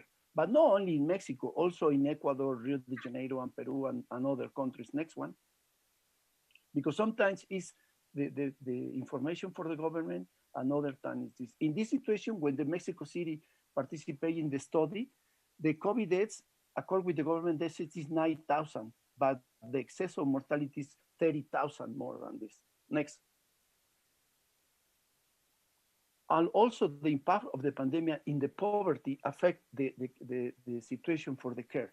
In this study, in these sources, Cenepal, and the UNAM, they wrote that the poverty increased in more than 9 to 10 millions, and the increase more than in the extremist poverty, more than 6 to 10 millions in the poverty. This is why, next please, the consequence for the people go into the hospital is hard.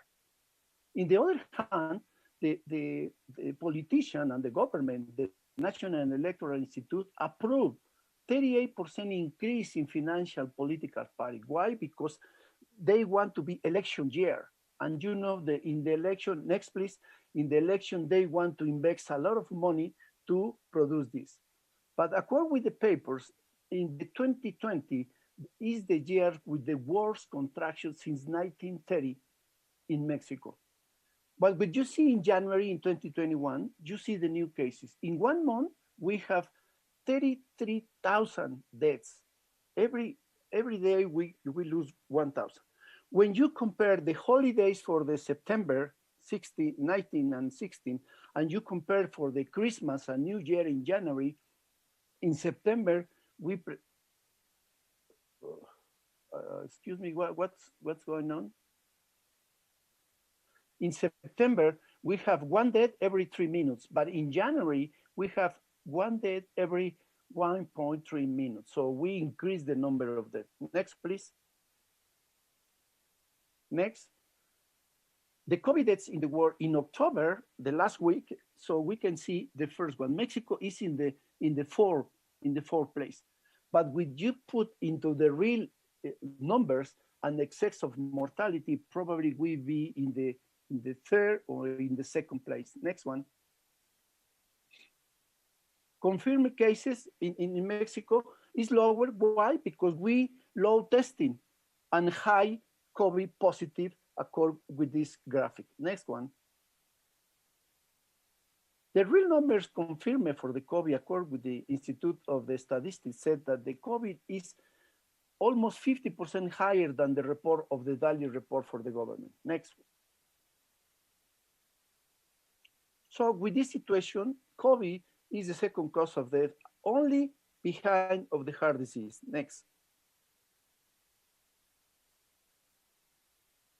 50% of the people die outside of the hospital. They are afraid to go into the hospital because they go to the hospital in case that you die.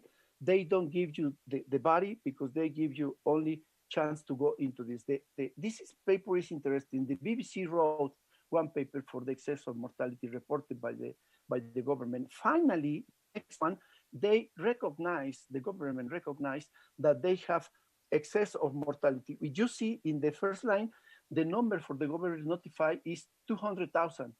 But in the real numbers, we have almost 300,000 deaths associated with the COVID. So they start recognized because the pressure for the outside of the country is hard to push them to say that they don't have other numbers because they have. So the government admit finally that we have excess of mortality. Next one, and we, with this number, at that time, we have the second country with most deaths ahead to the Brazil. But who are the responsible for this? Two merolicos. They are liars all the time. In the morning, the president, they have the mañaneras in the morning show. They say fake news all the time. And they say that they have other data for the, and the other one in the afternoon, the subsecretary of health, they say the same situation at night. So two shows, they are shame for Mexico and for the world. So they lie all the time for the people. But in this study, next one, in this study is very interesting. Next, this study was developed by the University of California in San Diego. Was ordered to commission it by the World Health Organization, and they said that almost 190,000 deaths from all causes could be had prevented in Mexico during the pandemic. Next one, if they want management correctly. The main fail for the management of the pandemic was the excessive of concentration in the authority in the president and also for the one executive branch for the health care, for the health secretary. According with the report, the Mexican authorities report excess of mortality more than 300,000. Next one. And you can see in this graphic, in the blue, you can see the mortality according with the government. In the orange, you can see the excess of mortality every week. Next one. But what happens when the politician is wrong? for example, the World Health Organization recommend vaccination for entire health sector first. The president said, it's not appropriate to vaccinate private doctors. So it's ridiculous. Next one. And also the president is not appropriate vaccinate the doctors in the first line in the private. And why? This is wrong because the pharmacy doctors in Mexico get in the private sector, they get more than 10 millions per month consult. So it's ridiculous. Next one.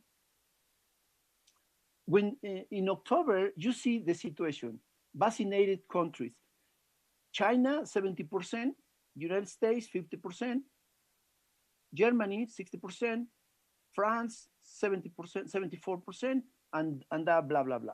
And Mexico, they have only 36, 35% vaccinated. So, according with the vaccination in the world, the full vaccinated population is also 36 only. Next one. The population complete vaccinated in Mexico is only 36%. Next one. What is the situation? Why the people die? Because we have comorbidities. The first principal comorbidity that we have in Mexico, this is why increase the mortality, is hypertension, diabetes, and obesity. Next one. In the last week, the Americas registered more than 1.1 million on new cases and 24,000 deaths for COVID. So the situation remains delicate. In one country, it's controlled, but in others, no. This is the fatality. Mexico is one of the first countries that they have the high mortality in the world. Next one. So we need to learn from the history. Let's act smart to keep more people falling into the poverty and help solder the broken pipes in our economy. Let's do it before it's too late. Now it's late to prevent we have 600,000 deaths in the country in the real life. So we need to let's avoid more deaths and we need to offer quality care.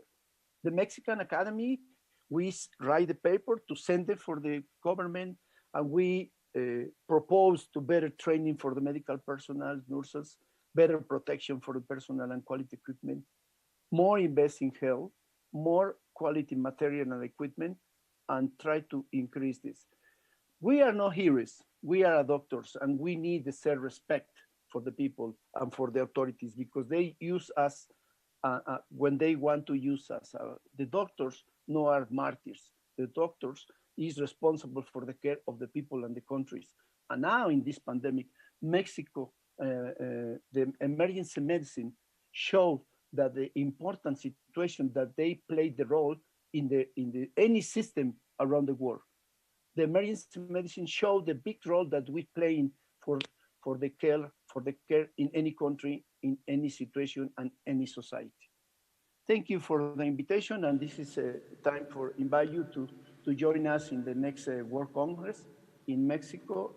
It's also virtual, 16, 17, 18, and 19 of November. And thank you for inviting me. And Bashar, thank you for the invitation and for all committee to invite me to be here. Thank you, Eric. Thank you, Carlos. I think we've got time for question. Yes. Does anybody have any question? So I have a question for you. You talked all over your presentation about the high rate of infection, mortality, about healthcare, within healthcare professionals in Mexico. And I'm sure this had a huge impact on the capacity of the system to respond. Like, how would you explain this high rate of infection among your healthcare professional? Like, is it protection? Is it?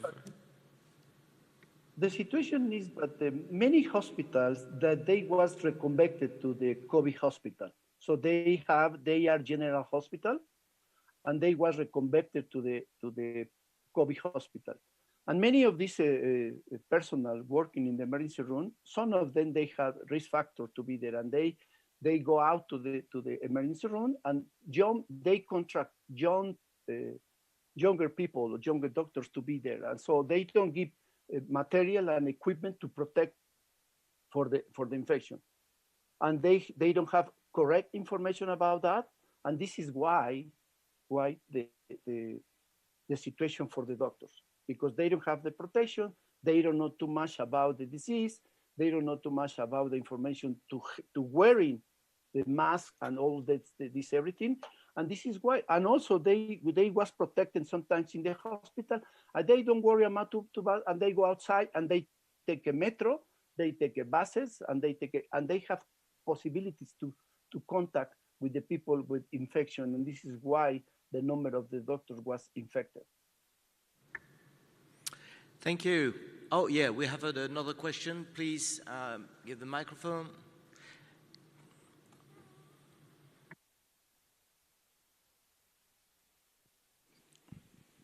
Thank you very much, Dr. Carlos.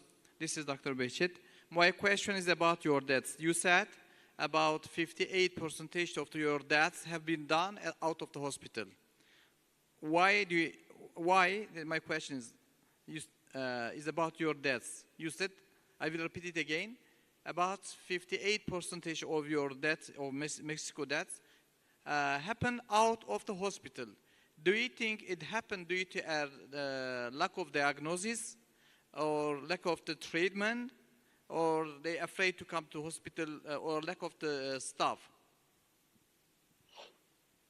The situation was that I told you the reconversion for the hospital, they don't give treatment for the regular pathology. So the people start with the medias, they start to be afraid that what's going on with this.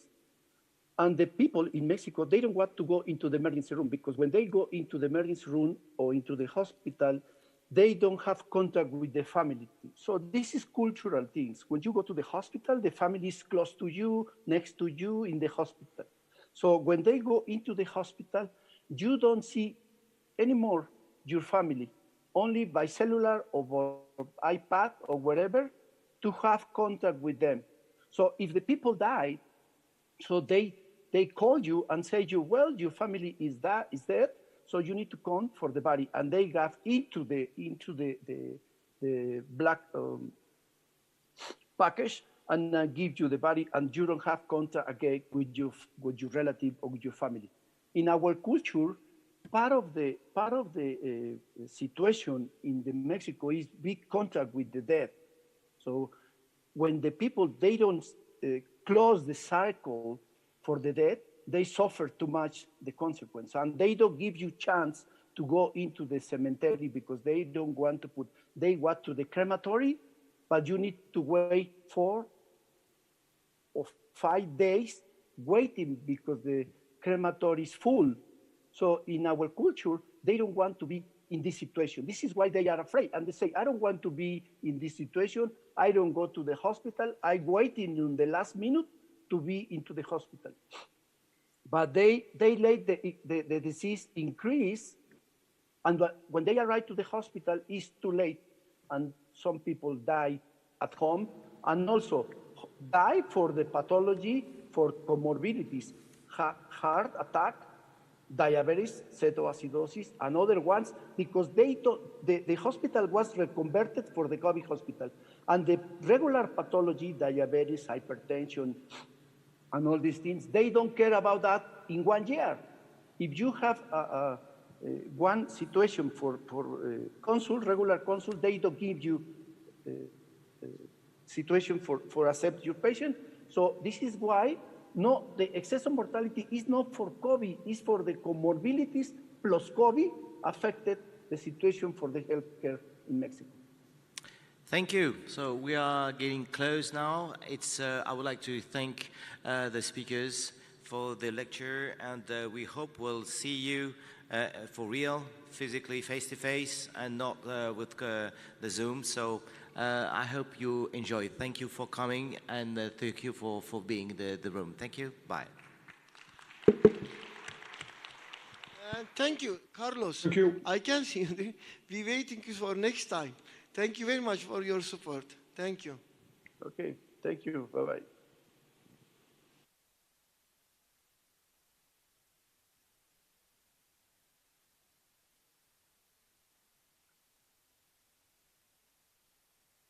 To stay forever.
Evet, tekrar merhaba.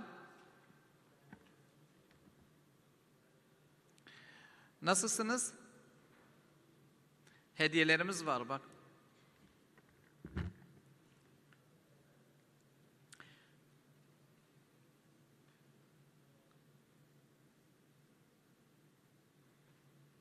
Evet. Baklava yediniz mi? Afiyet olsun. Kim yemedi? Senin suçun. Kim beğendi? Bak sadece bir Zeynep Hoca beğenmiş. Beğendiniz mi? Bir daha getirelim mi? Getirelim. Peki. Evet, değerli arkadaşlar, hepinize tekrar merhaba. Oturumu açıyorum. Bu oturumda gelen arkadaşlar var değil mi? Evet. Bu oturumun yapılmasında destek olan Roche firmasına çok teşekkür ediyoruz. Onlara teşekkür ederek başlıyoruz. Konumuz yeni biyomarkerlardan prokalsitonin acil serviste kullanılması ile ilgili bir sunum olacak. Bu sunumu Atatürk Üniversitesi'nden Acil Tıp Anabilim Dalı'ndan profesör, aynı zamanda ana bilim dalının başkanı Profesör Doktor Zeynep Gökçen Çakır hocamızı hem ATÜDER'in First Lady'si hem başkan yardımcısı, ben de kendisinden çok şey öğrendim. Kendisine çok teşekkür ederek bu sunumu yapmak üzere kürsüye davet ediyorum. Gelmiş zaten. Behçet Hocama nazik takdimi için çok teşekkür ediyorum. Estağfurullah hocam, ne demek. Birlikte bilgiyi paylaşmaktan keyif aldığımız bilgi dolu arkadaşlarımız hep etrafımızda. Çok teşekkür ediyoruz size de. Zeynep Gökçen Çakır, Behçet Hocam da takdim etti Atatürk Üniversitesi Tıp Fakültesinden, ama beni tanıdınız zaten. Hiç sahnede inmedim geldiğim günden beri.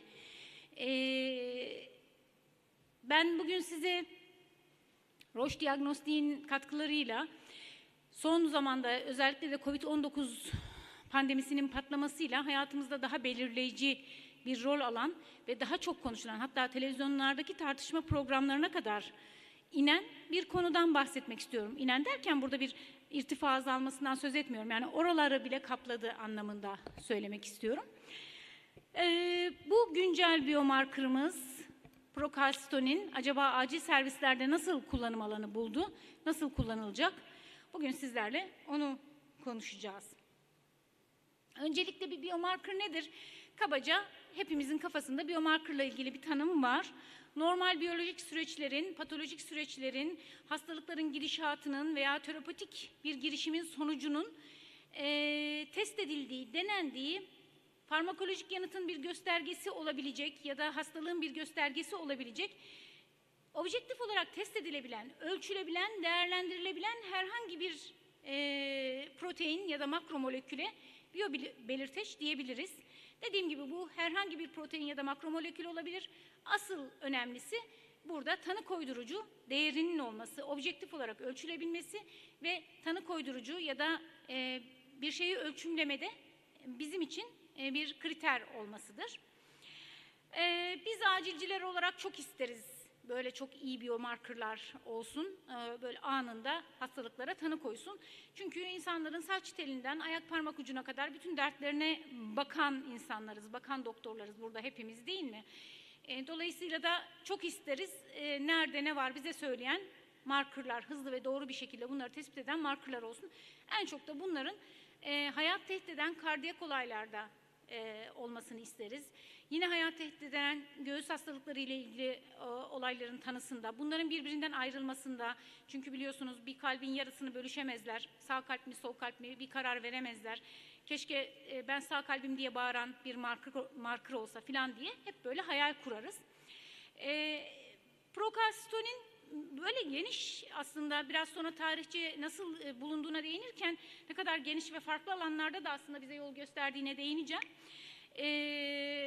Böyle bir biyomarker, bizim iyi bir klinik biyomarkerdan beklentimiz kolay ulaşılabilir, ölçülebilir ve sensitifliğinin, spesifikliğinin yüksek olmasıdır diye tekrar ediyorum.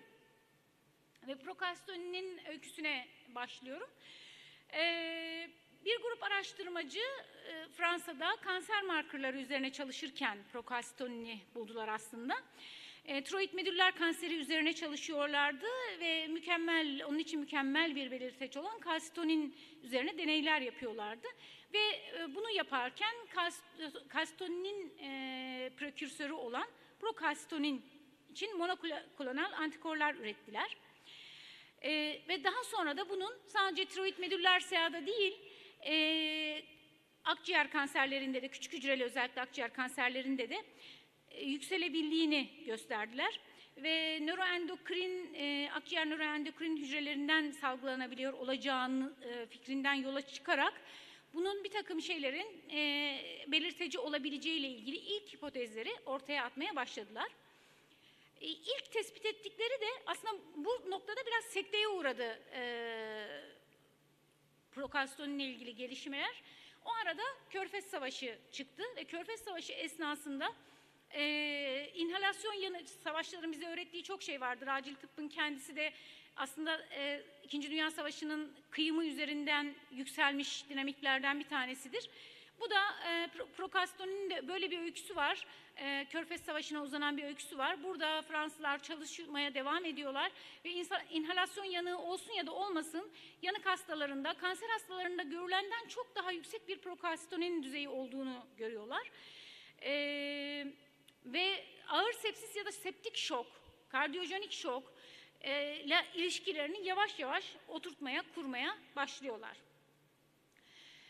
Gönüllü denekler üzerinde endotoksin enjeksiyonu yapıyorlar. 1994 yılına dayanıyor bu çalışma. Ve prokalsitonin düzeylerinin arttığını gözlemliyorlar.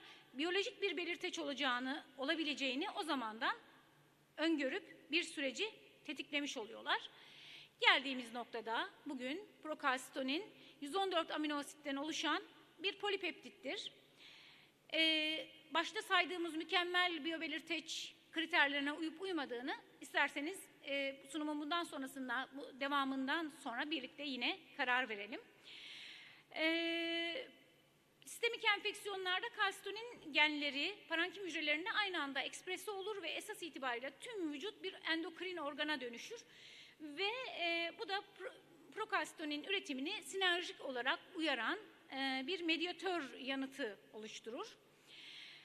Ayrıca gastrointestinal perfüzyon bozukluğu sonucu olarak bağırsak duvarı boyunca tetiklenen bakteriyel translokasyon ve hem septik hem kardiyojenik şok durumunda da prokalsitoninin neden artmış olabileceğini açıklayan bir takım kaskatların tetiklendiğini bilimsel olarak gösterdiler araştırmacılar.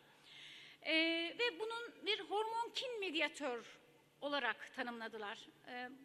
Bu gelişmeleri bir hormonkin medyatör olarak prokalsitonin üzerinden tanımladılar. Hem inflamatuar sürecin hem de tiroidden salgılanan prokalsitoninin dolaşıma salınmasını görüyorsunuz.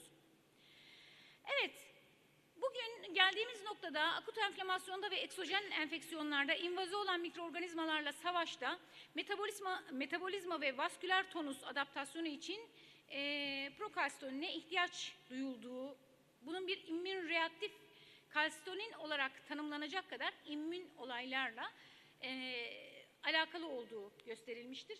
Prokalsitoninin bir diğer adı immün reaktif kalsitonindir.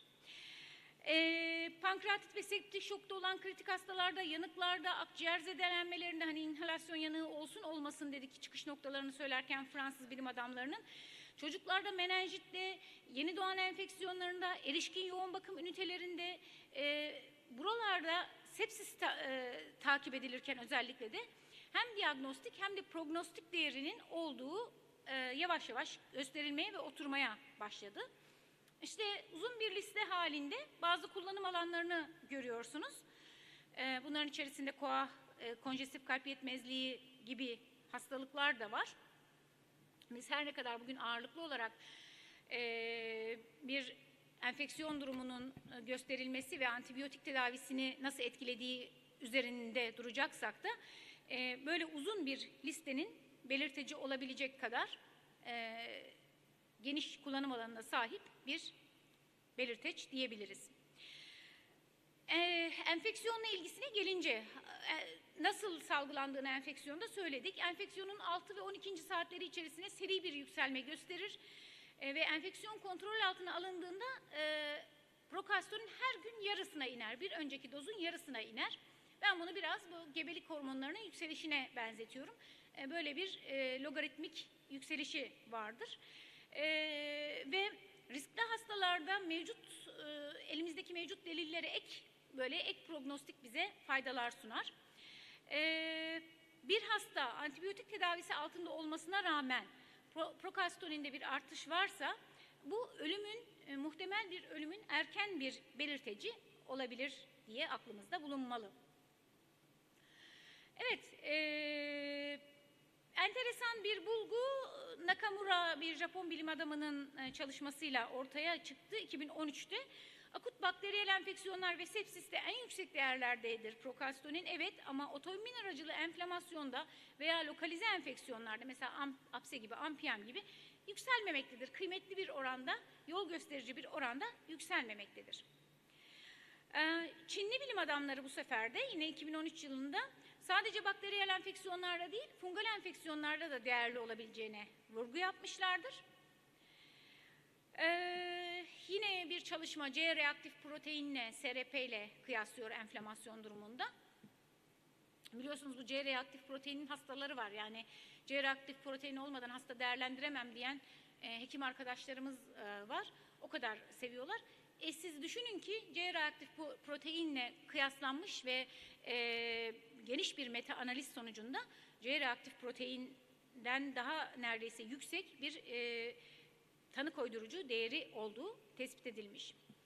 Evet, enfeksiyöz veya non-enfeksiyöz nedenlerle yükselebiliyor. Çünkü gördük az evvel nerelerde işimize yaradığını. Nöroendokrin tümörler bunların başında geliyor.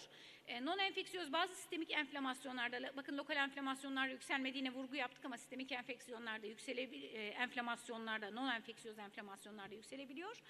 Ama asıl ağır enfeksiyon ve sepsis durumlarında neredeyse tanı koydurucu, neredeyse demeyelim, tanı koydurucu ve prognoz takibi için önemli bir yeri var. Non-enfeksiyöz pozitiflikleri, bu acaba yalancı pozitiflik diyebilir miyiz? Eğer enfeksiyöz bir nedeni araştırıyorsak, bakmak istediğimiz şey buysa, evet bu bir yalancı pozitiflik ama aslında bu prokalsitoninin hassas bir enflamasyon ve akut faz reaktanı olduğunun göstergesidir diyelim. Peki tek PCT ölçümü, prokalsitonin ölçümü mü yapalım yoksa seri ölçümler mi yapalım? İlk 3-4 saat için yükselmeye başlıyor ama kan düzeyi 12-24 saat içerisinde pik yapıyor ve dolayısıyla da hasta takibi sırasında henüz böyle troponin gibi filan tanımlanmış, şu aralıklarla ölçülmelidir diye bir şey ortaya konmadıysa da hasta takibi sırasında belirli aralıklarla ölçülmesinde fayda var. Peki kılavuzlar ne diyor prokalsitonin konusunda? Sepsis tanısı için sensitivitesi ve spesifitesi %70'ler civarında. Biri %77, biri %79. Ama alt solunum yolu enfeksiyonları için sensitivitesi %94.1, spesifitesi %88.4, yani çok daha yüksek. Neden alt solunum yollarında bu kadar yüksek olması bizim için önemli? Çünkü COVID ile hayatımıza giren pnömoni bunu bizim için böyle prokalsitonini altın değerinde bir şey haline getirme üzere, o yüzden. Evet, negatif prediktif değeri de %89'a 94 aralığındadır. Hem sepsis hem alt solunum yolu enfeksiyonlarında. 2016 kılavuzunda enfeksiyon hastalıkları, Amerikan Enfeksiyon Hastalıkları Birliği'nin 2016 kılavuzunda hem hastane kaynaklı hem de ventilatör kaynaklı pnömoninin yönetiminde antibiyotik tedavisinin başlanmasına karar aşamasında başlanması durumunda ve karar aşamasında buna karar vermede prokalsitonin kullanımını önermiyor hiçbir şekilde. Ve bu öneri düzeyi de oldukça yüksek. Güçlü bir öneri ve orta düzeyde kanıt düzeyine sahip. Önermiyoruz diyorlar. Hem ventilatöre bağlı hastalarda hem de ventilatöre bağlı olmayan hastalarda. Avrupa Kardiyoloji Birliği ise kalp yetmezliği kılavuzlarında akut kalp yetmezlikli hastalarda prokastonin seviyelerinin belirlenmesinin pnömoni ayrıcı tanısının tespit edilmesi ve antibiyotik tedavi kararlarına rehberlik etmesi için önermektedir. Bu da yine kanıt değeri yüksek bir öneridir. Koa alevlenmesiyle başvuran hastalarda antibiyoterapi verilip verilmemesi kararında prokastoninin rolüne kesin karar verilememiştir. Henüz koahla ilgili kılavuzlarda bunda belirleyici bir cümle kurulmamıştır. Çok sayıda randomize kontrollü çalışma yan etki sıklığında herhangi bir artış olmadan daha az antibiyotik reçete edilmesini ve daha kısa antibiyotik kullanım sürelerini, ki bunlar bizim için çok değerli,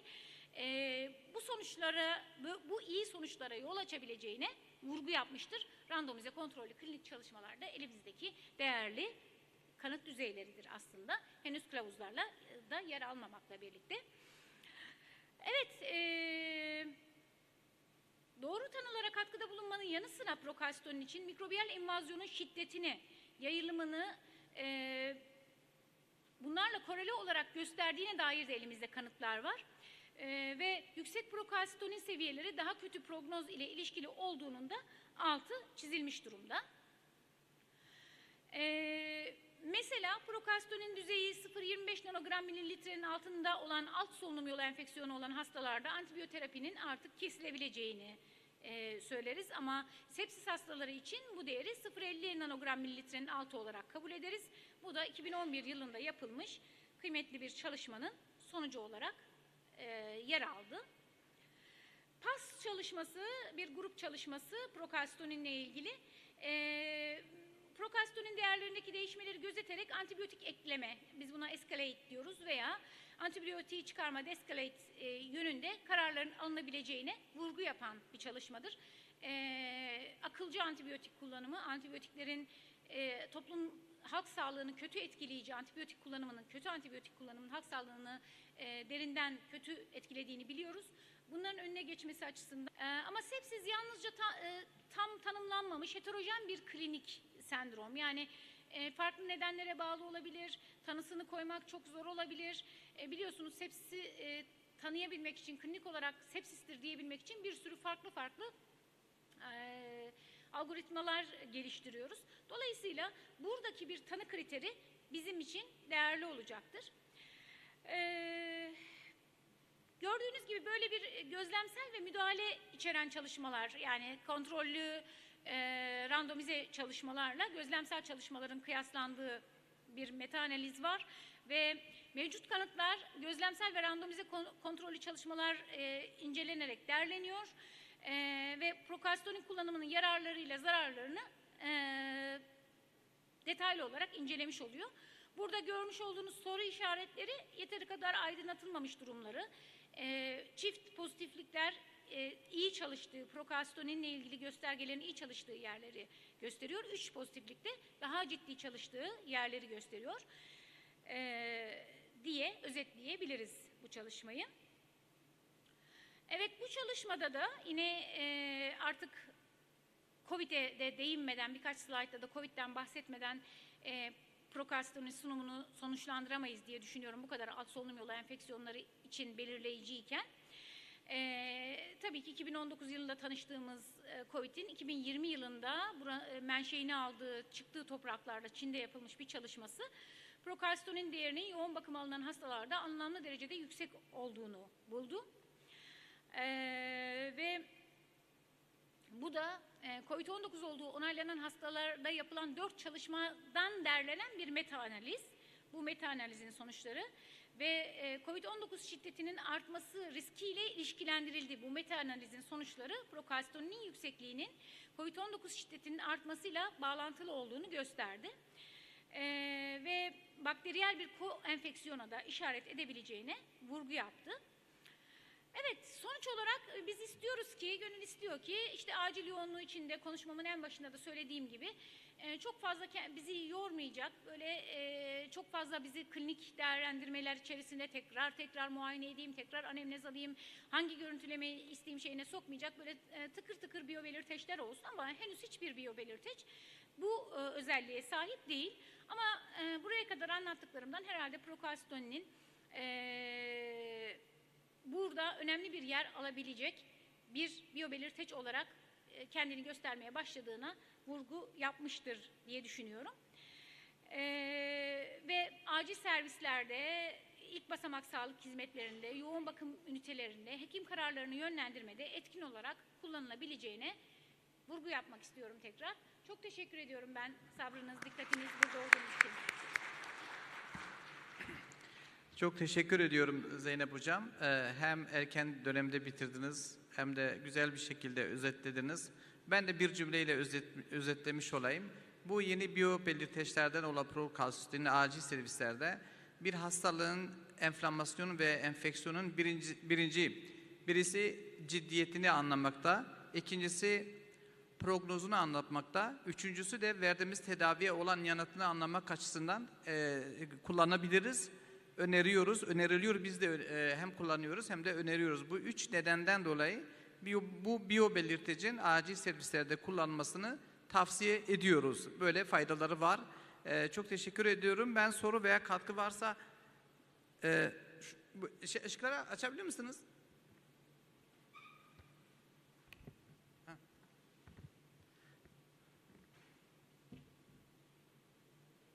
Sayın Hocam öncelikle çok teşekkürler. Doktor Ahmet İstanbul Kanunu'ndan.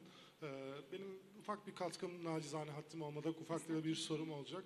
Özellikle maniteli hastalarda acil servise çok sık başvurular oluyor. Genel durum bozukluğu, oral almazlığı gibi. Bu hastalarda biz enfeksiyöz mu, metabolik bir hadise mi ayırmada, zaten CRP yüksekliği varken bir sebebi ayırmada prokalsiyon elimize gerçekten çok güçlü bir belirteç olarak duruyor. Özellikle maniteli hastalarda çok daha sık kullandığımız, daha doğru yönlendirilen belirteç.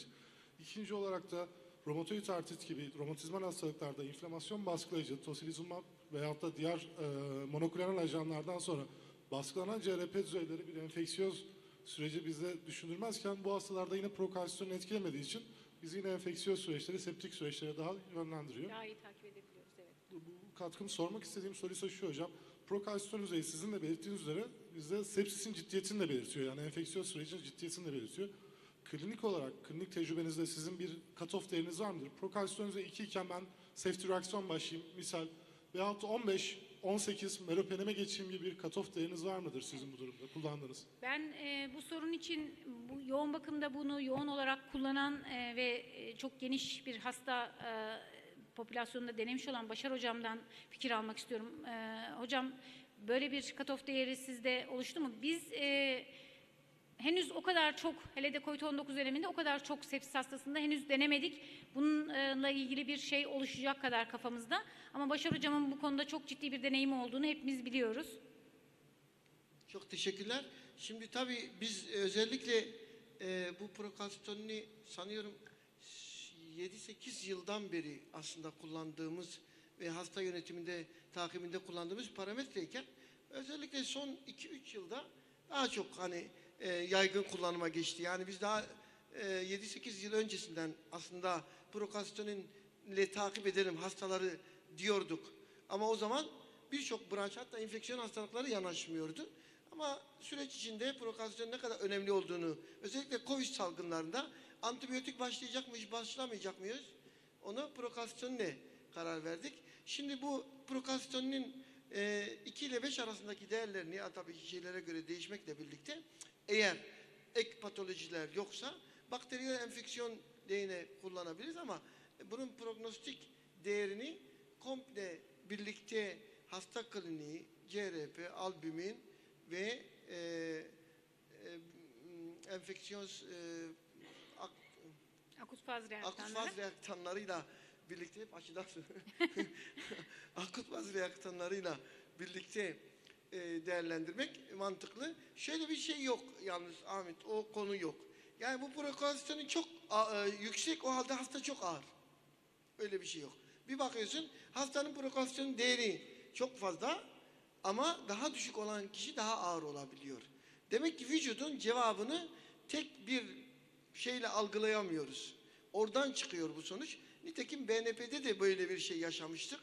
BNP'de de mesela vücudun yanıtını değerlendirirken mesela BNP ne kadar yüksekse o kadar tablo korelasyon gösteriyor. Öyle yok. Öyle bir şey değil.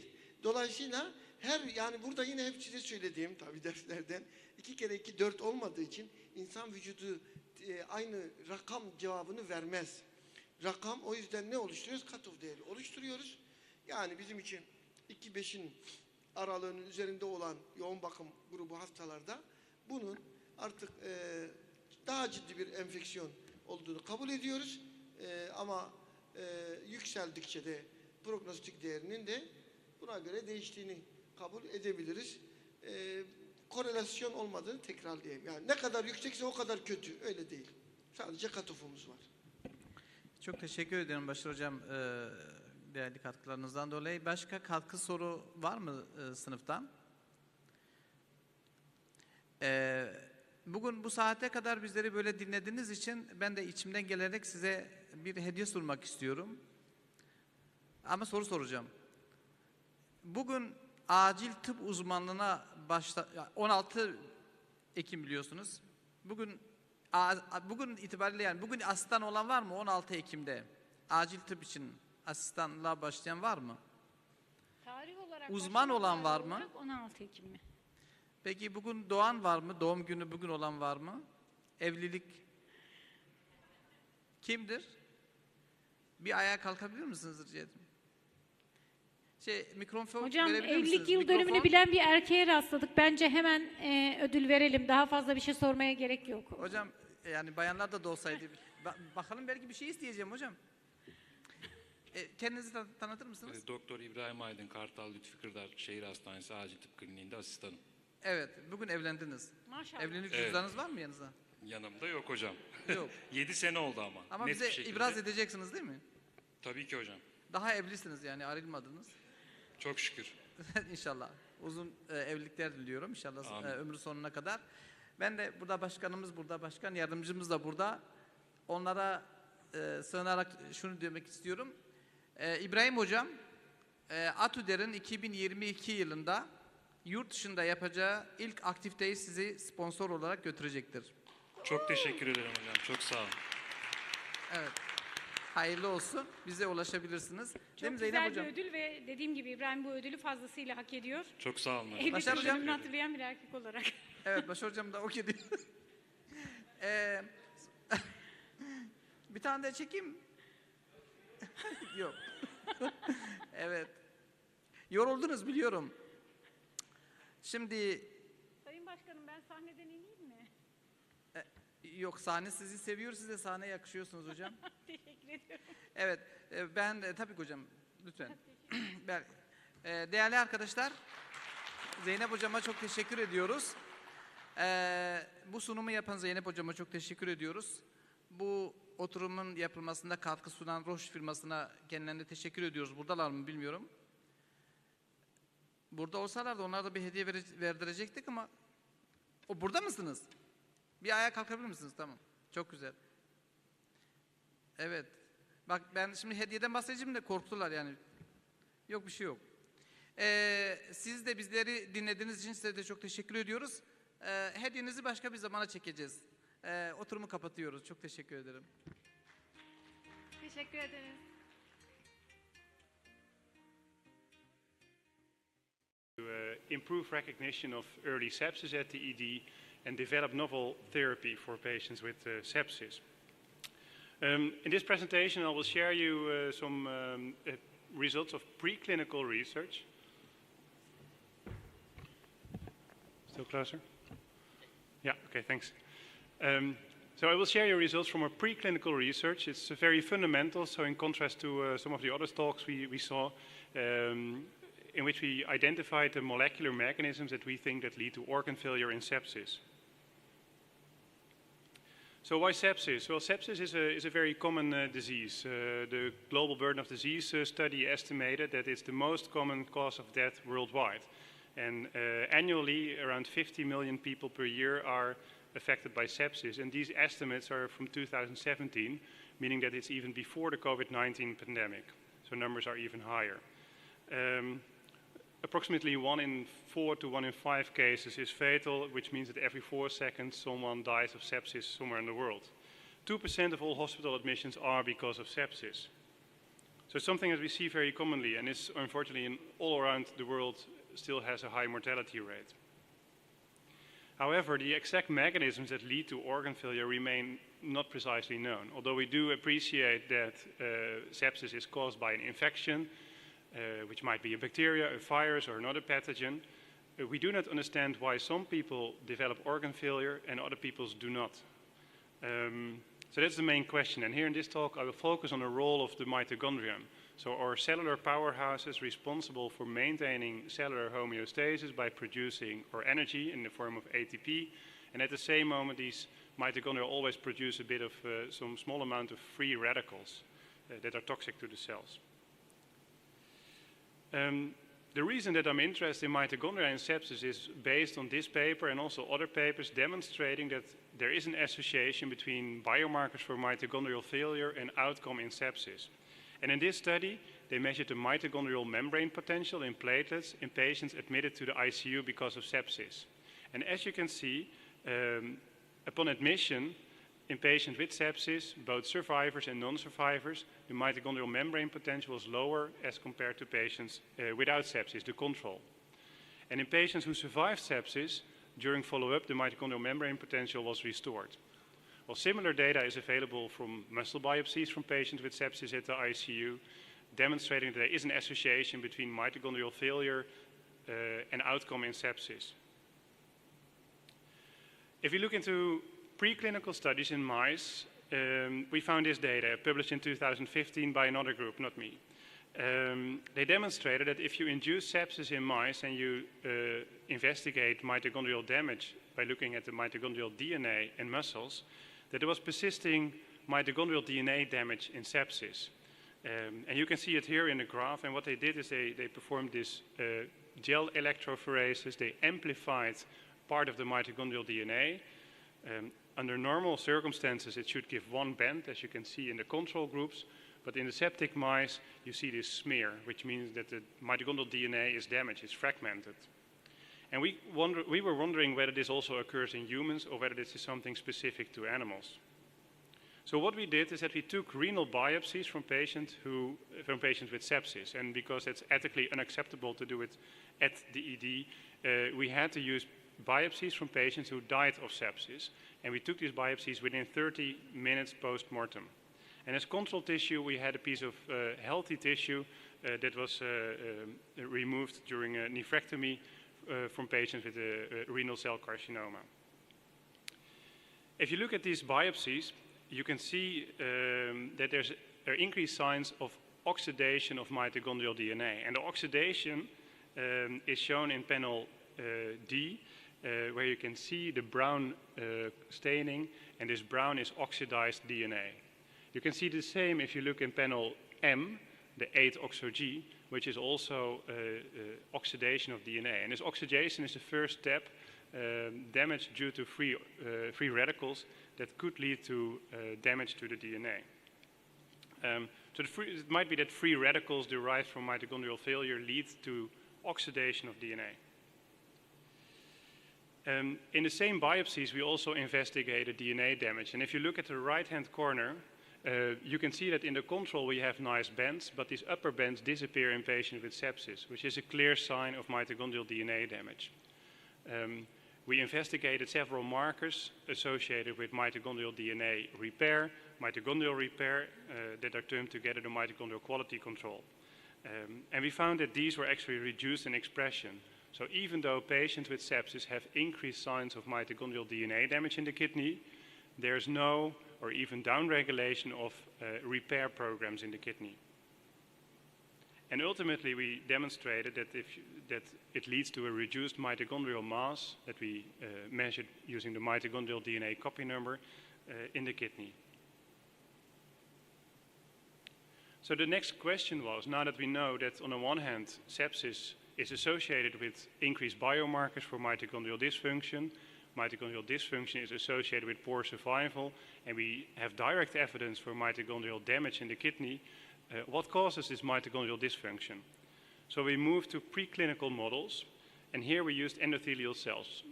Endothelial cells derived from human umbilical cords, so it's a human cell model.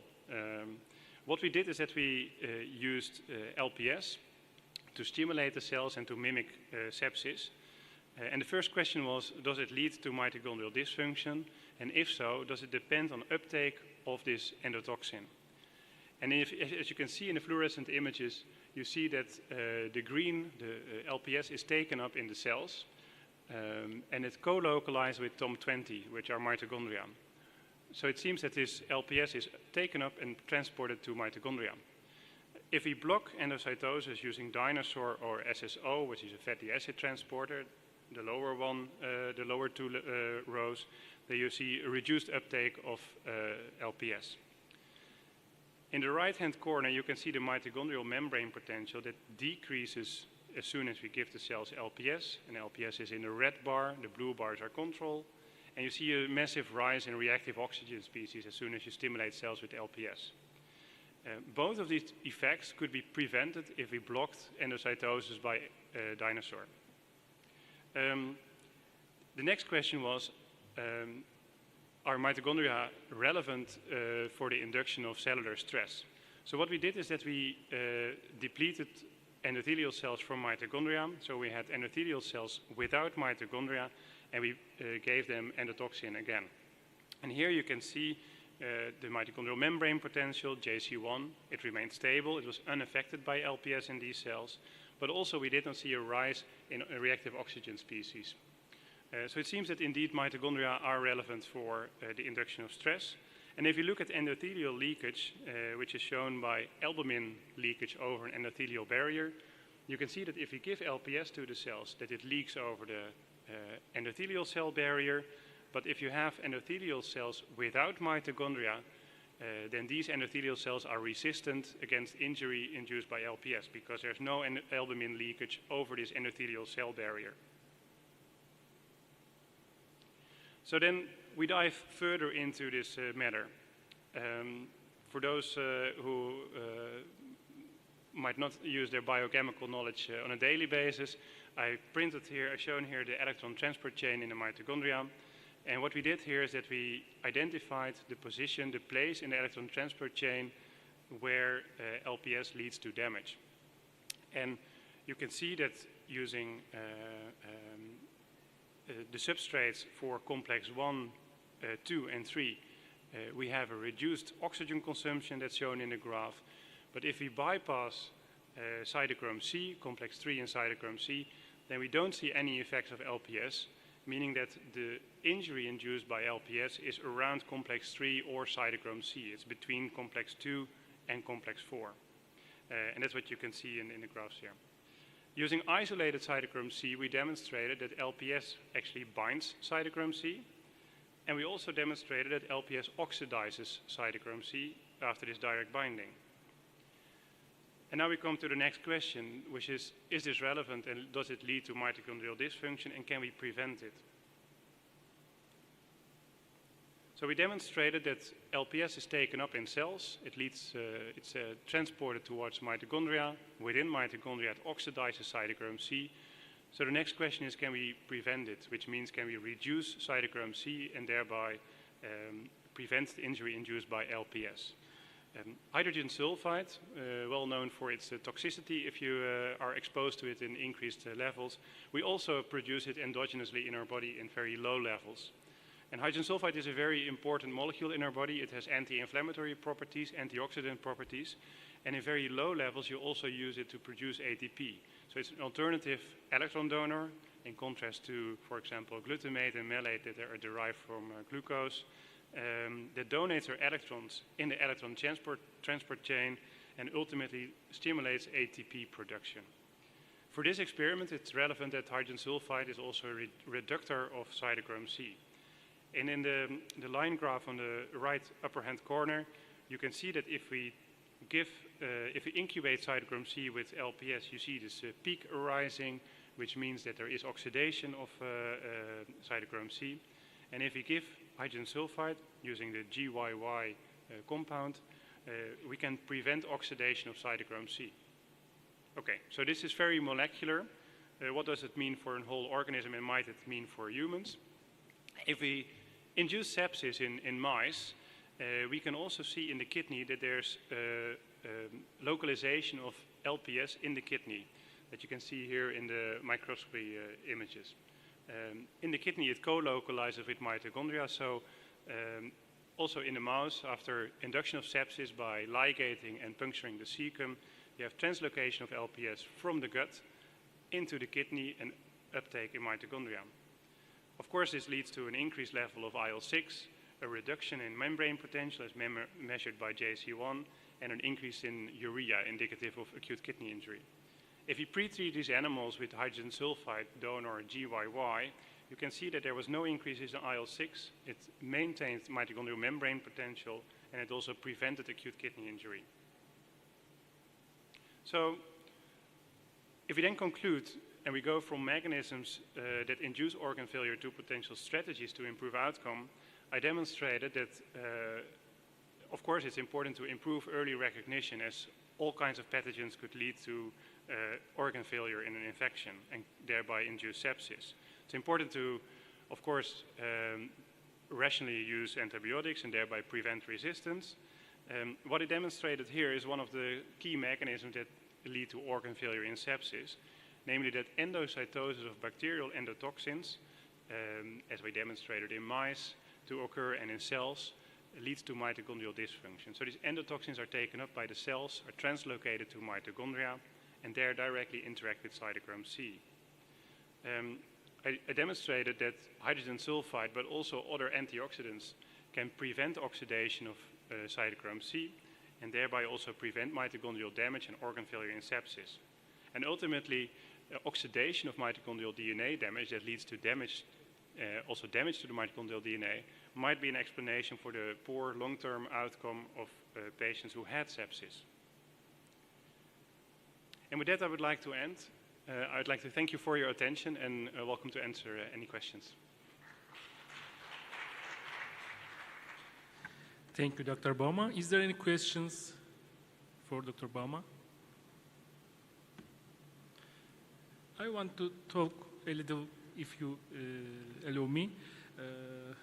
Thank you for your nice presentation, and we all know that COVID-19 sepsis is also related by mitochondrial destruction, and it seems that mitochondrial destruction is related by organ dysfunction in COVID-19 also, and you better know than me, I think. So this area is will be a hot topic in next days, I think. Thank you, Doctor. Yeah, thank you.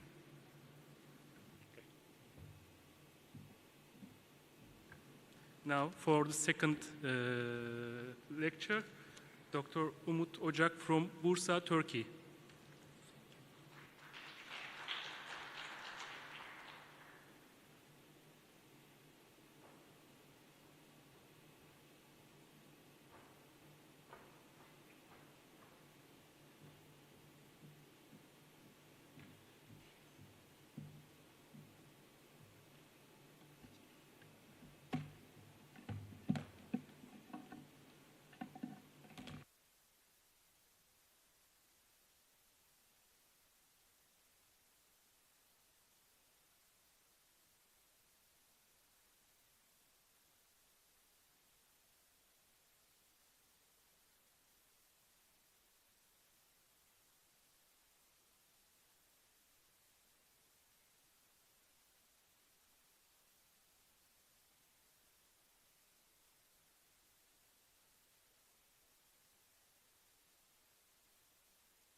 Dear Chair and dear colleagues, I'm Dr. Umut Ocak from Bursa Yüksek İhtisas Training and Research Hospital. Good evening to all. At first, I would like to thank EPAD and the president of EPAD, Professor Dr. Bashar Jander, for having me here. you know, all the emergency physicians know stroke very well. So today we're going to go over acute ischemic stroke as quickly as possible. And there's nothing to declare. And the presentation content is as shown. And stroke has been defined as an episode of neurological dysfunction caused by focal, cerebral, spinal or retinal infarction or hemorrhage lasting more than 24 hours or for any duration with evidence of focal infarction or hemorrhage associated with the symptoms. And stroke is a life-threatening disorder and remains a major cause of long-term disability and mortality despite recent advances in both the diagnosis and management strategies. Provision of appropriate care to the patients suffering acute ischemic stroke requires a multidisciplinary approach given the well-established relation of timely and accurate management on post-stroke outcomes. The etiology of ischemic stroke is due to either a thrombotic or embolic event that causes a decrease in blood flow to the brain. In a thrombotic event, the blood flow to the brain is obstructed within the blood vessel due to dysfunction within the vessel itself, usually secondary to atherosclerotic disease, arterial dissection, fibromuscular dysplasia, or inflammatory condition. In an embolic event, debris from elsewhere in the body blocks blood flow through the affected vessel. The etiology of stroke affects both prognosis and outcomes. Stroke is the second leading cause of death and disability worldwide beyond ischemic heart disease.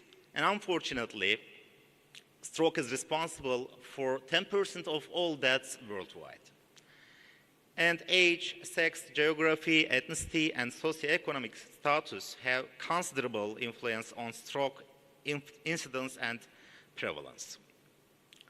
And patients typically present with sudden onset of a focal neurologic deficit, and the most common findings of physical examination are unilateral weakness and speech disturbance. Patients with suspected acute stroke should have a rapid initial evaluation for airway, breathing, and circulation. A neurological examination should be conducted to determine focal neurological deficits and assess stroke severity.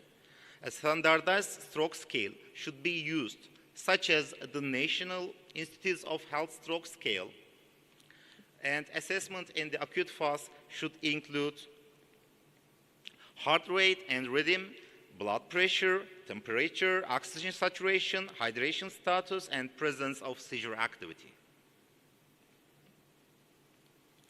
Acute blood work should be conducted as part of the initial evaluation. And the National Institute of Health Stroke Scale is most commonly used to measure the severity of the stroke and has 11 categories and a score that ranges from 0 to 42. This evaluation yields a NIHSS score ranging between 0 means no obvious deficit and 42 means tetraplegia and deep coma, which determines stroke severity as mild stroke when the score is below 8. A moderate stroke when the score is from 9 to 15, and severe stroke when the score is greater than 16. The stroke scale should be performed in the order listed, and each score is based on the patient's action on the exam, and it is not prediction of what the patient can do. And with the use of NIHSS, level of consciousness, language, extraocular movements, and etc. are evaluated within minutes. And differentials include complicated migraines, drug toxicity, and hypoglycemia, hyperglycemia, seizure, syncope, and etc. So, what should emergency physician do during the management phase, acute management phase of stroke? First, we should identify signs and symptoms of possible acute ischemic stroke and we should activate emergency response if needed.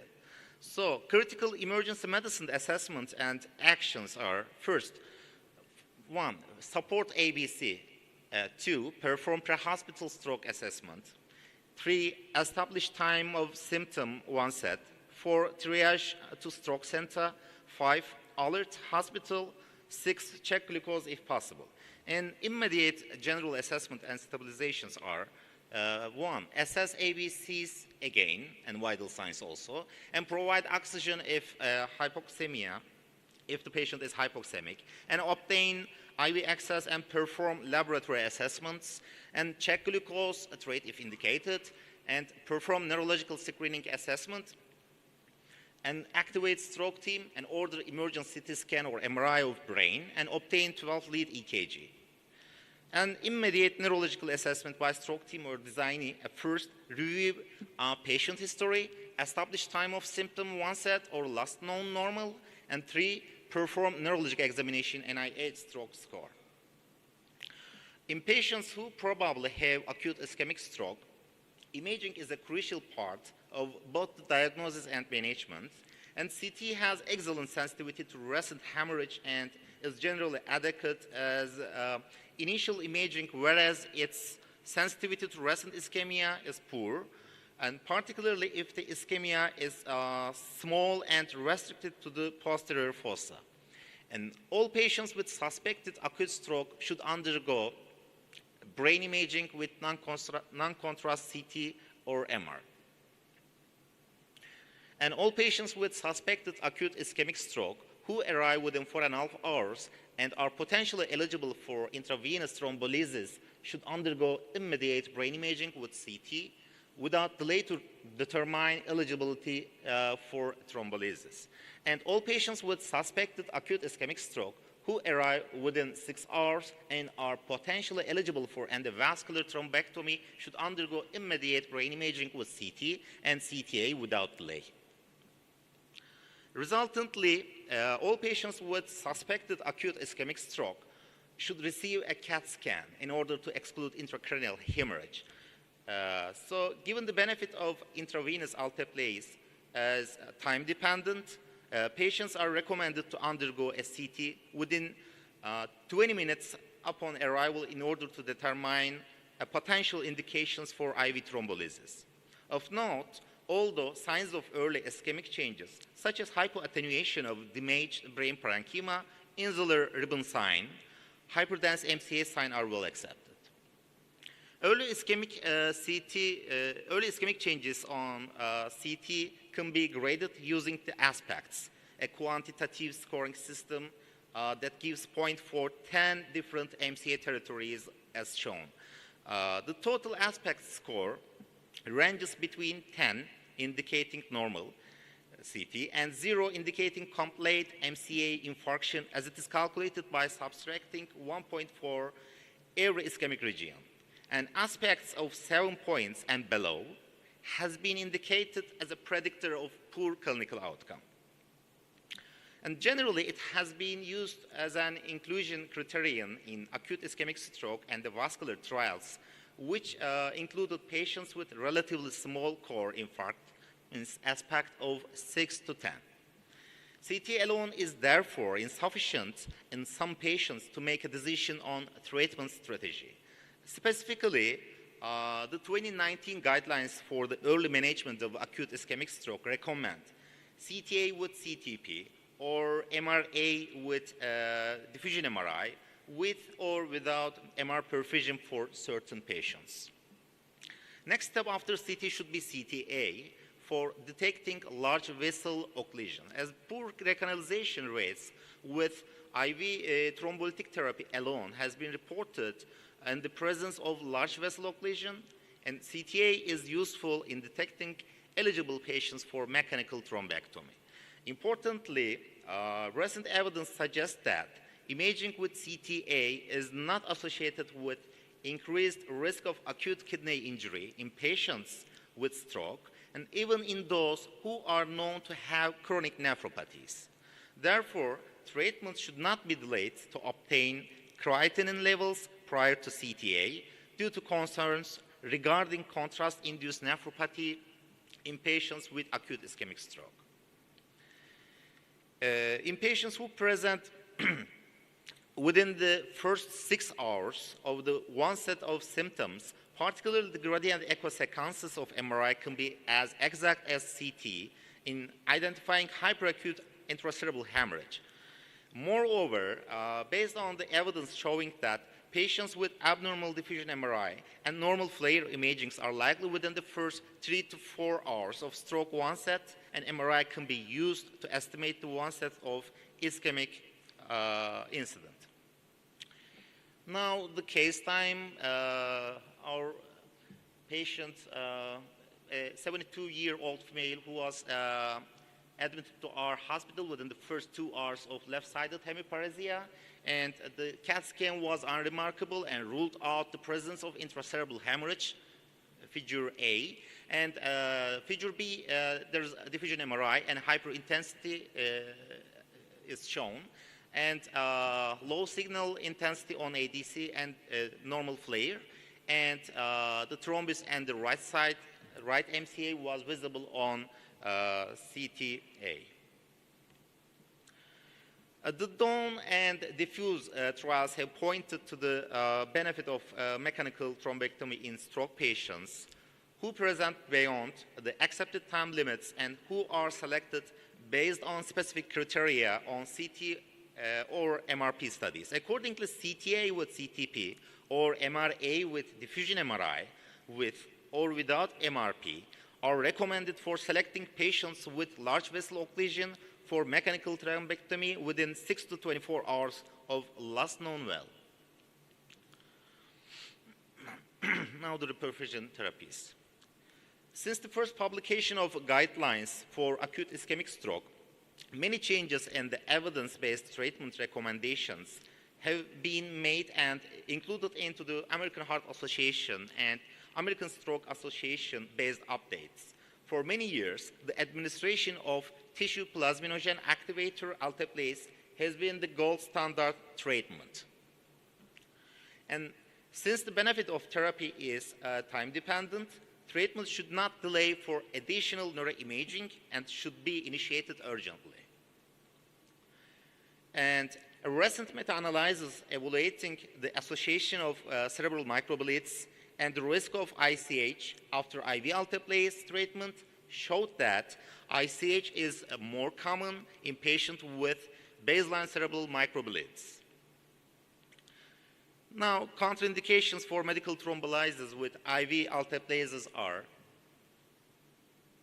as shown.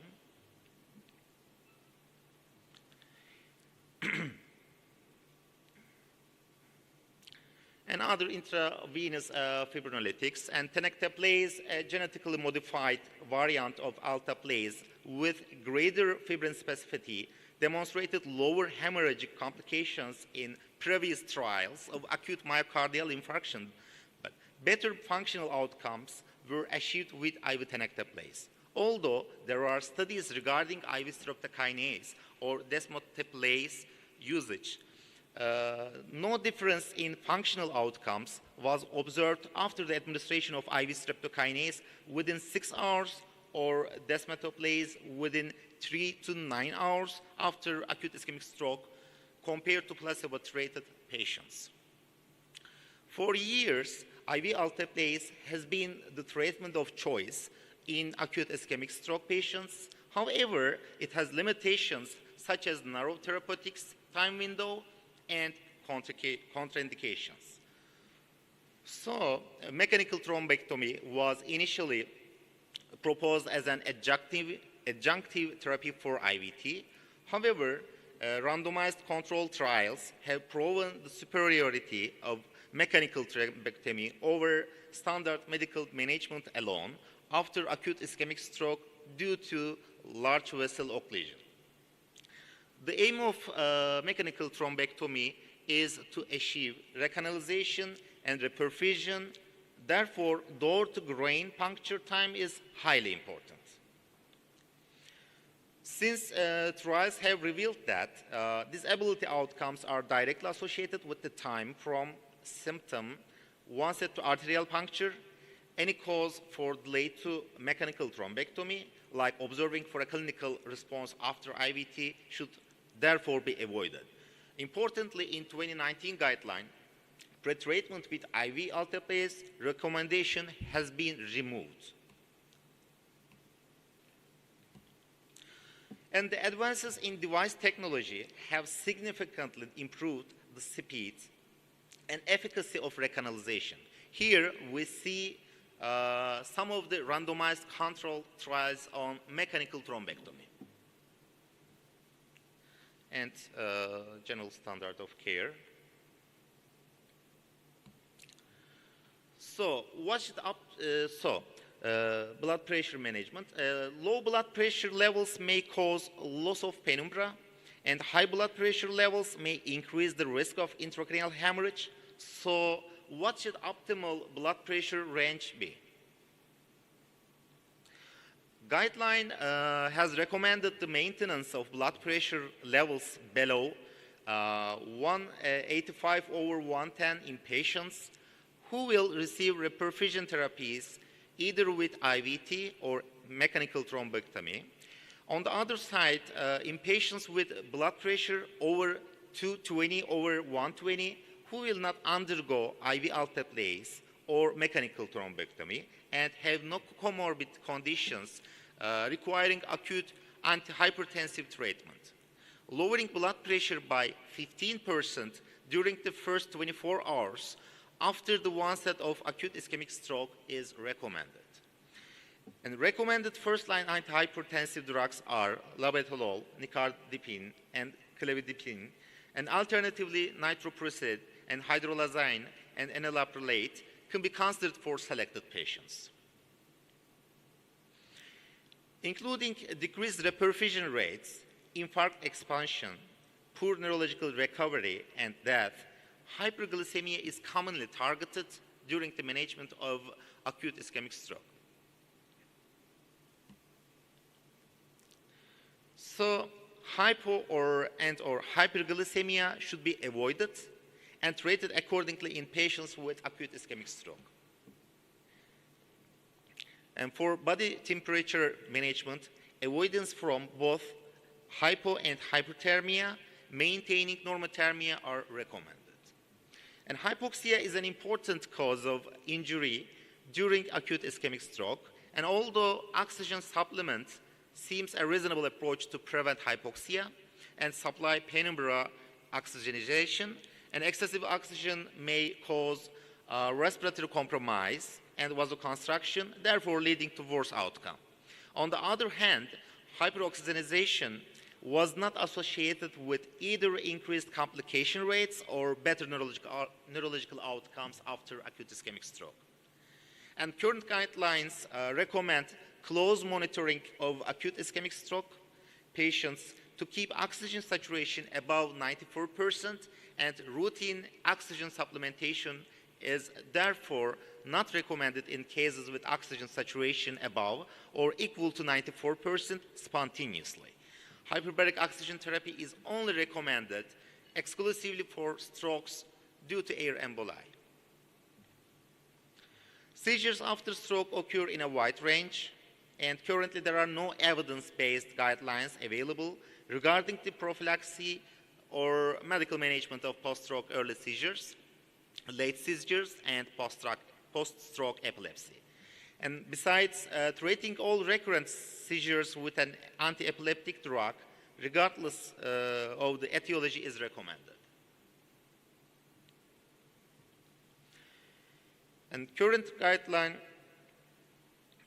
for anticoagulation, current guidelines recommend the administration of aspirin within the first 24 to 48 hours of acute ischemic stroke, and administering alternative antiplatelet agents in patients with contraindications to aspirin.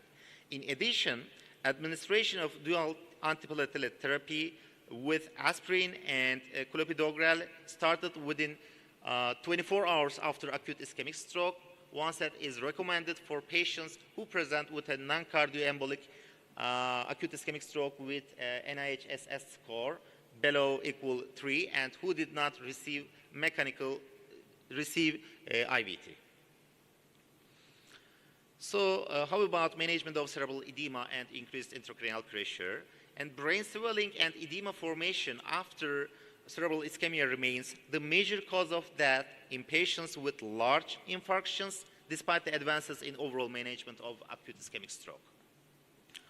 And patients with severe brain edema showed higher baseline scores, more often early infarct signs on admission CT, greater hypodensity volume, and higher frequency of symptomatic hemorrhagic transformation on the follow-up CT, higher mortality.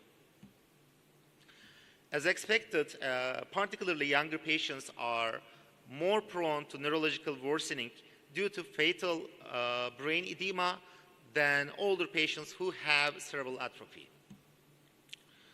So the initial general management of increased intracranial pressure after acute ischemic stroke includes elevation of the head end of the bed in an attempt to improve venous drainage.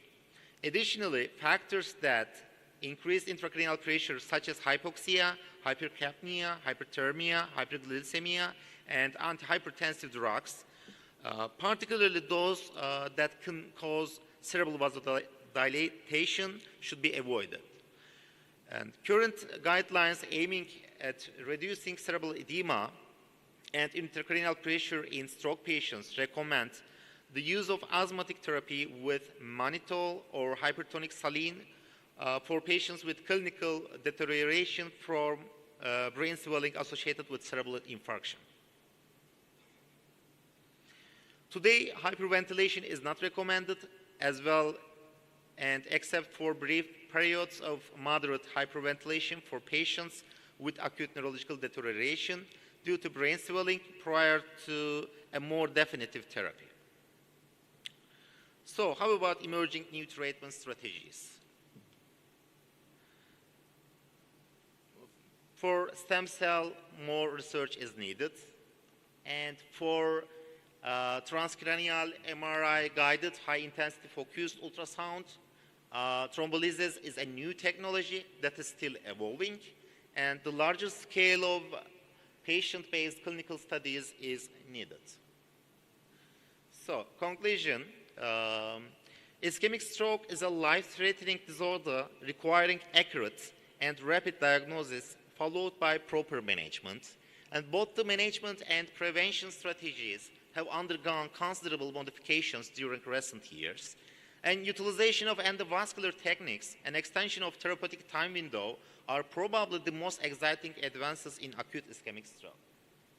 And provision of adequate reflection of these advances to the field requires a multidisciplinary team approach in stroke care, including pre-hospital healthcare providers, emergency medicine physicians, neurologists, neurosurgeons, and anesthesiologists and radiologists. A current knowledge regarding acute ischemic stroke underlines the prominence of appropriate application of available treatments in achieving favorable outcomes of patients with acute ischemic stroke. On this regard, barriers to achieving effective pre-hospital and in-hospital stroke care, as well as care during post-stroke recovery, should be considered in low and middle-income countries, thereby proposing alternative strategies which have applicability in these areas. Thank you very much. Thank you so much, Dr. Ocak. Is there any questions? So, thank you, Doctor. And I want to invite for last speech, Dr. Bruno Megarbain from Paris, France, to talk about management of cardiotoxicated patients and indications for ECMO.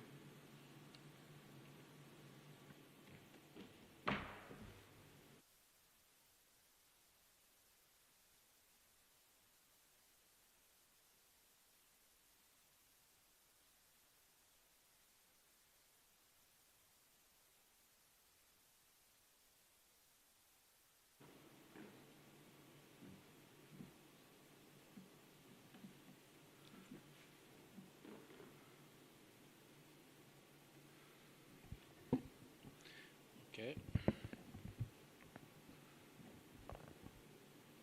So, good afternoon, everybody.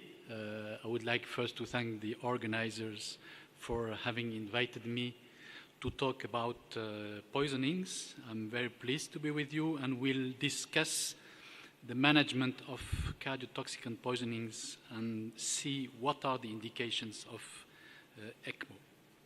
I have no conflict of interest. So, as you may know, cardiotoxicant poisonings are relatively rare.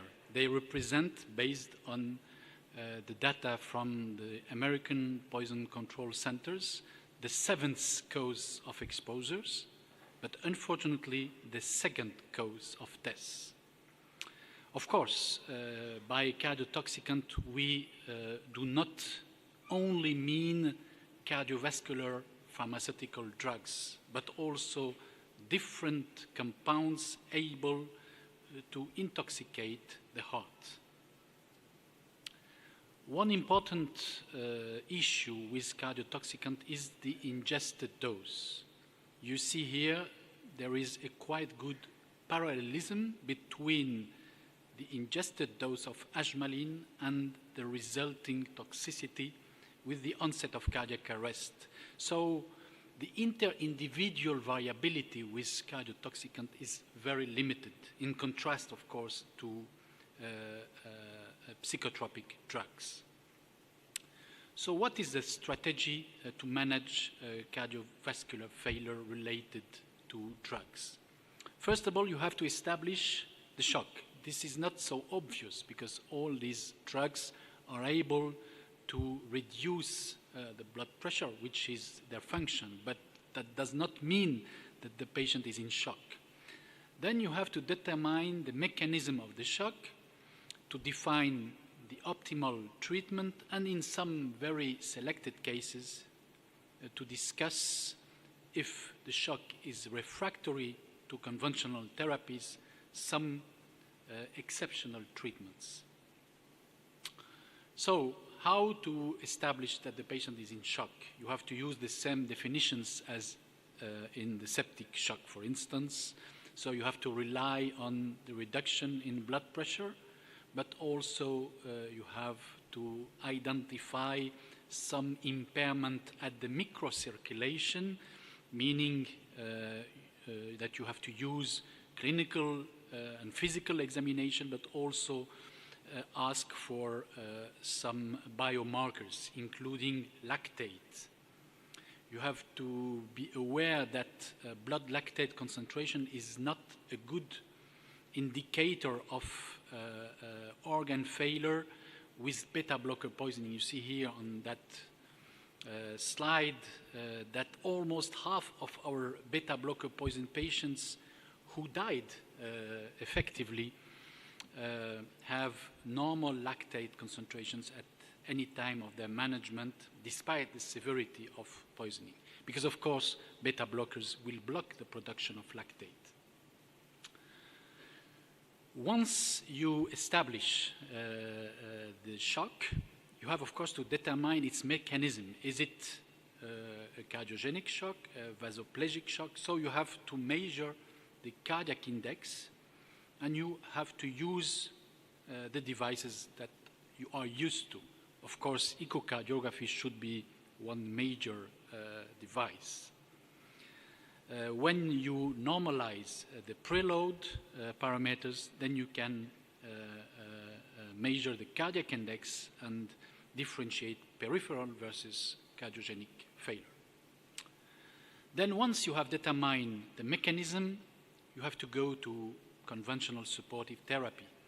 Of course, you will provide fluids, adequate catecholamines in case of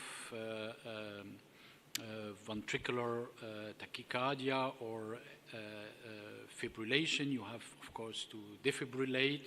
You have to infuse magnesium and rapidly, if required, you have to intubate and mechanically ventilate the patients, although the indication of tracheal intubation is not based on this Glasgow Coma score only, but on the severity of collapse.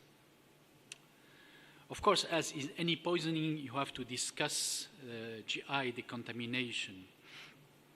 Unfortunately, majority of the patients will come to the emergency department or to the ICU more than 2 hours after the exposure. So activated charcoal and gastric lavage have limited interest. Although there are increasing number of low sustained formulations of cardiotoxicants. So you can repeat activated charcoal, especially in the ICU when the patient is intubated. Hemodialysis has also limited interest because all the cardiotoxicants have elevated protein binding rates and high distribution volumes. So you cannot remove them by hemodialysis. So rapidly, once you administer the usual supportive care, you have to discuss antidotes. That is the specific aspect of poisoning management. For beta blockers, you have to discuss in that order.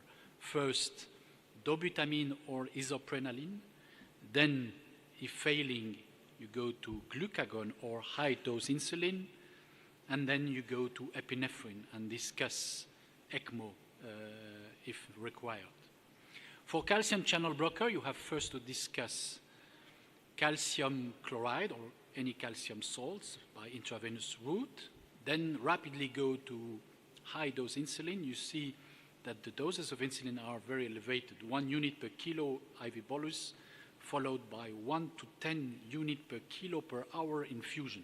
So of course, you have not to be afraid because you know that calcium channel blockers will induce an hyperglycemia because there is a reduction in insulin production by the pancreas.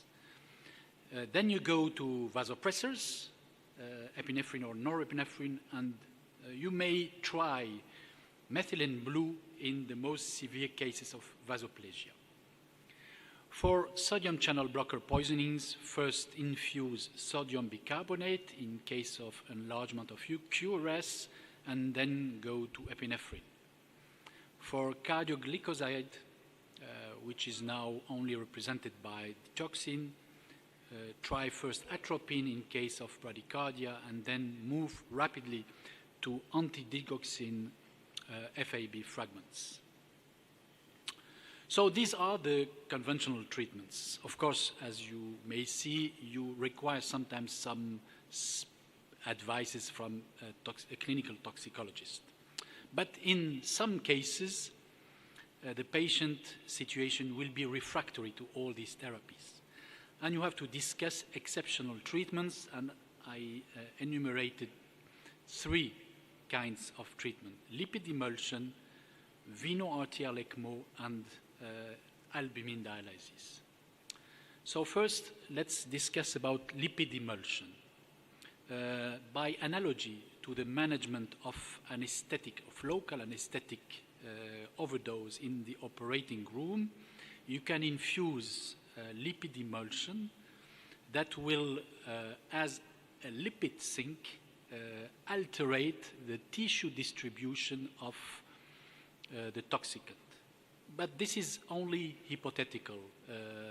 The evidence is relatively low quality.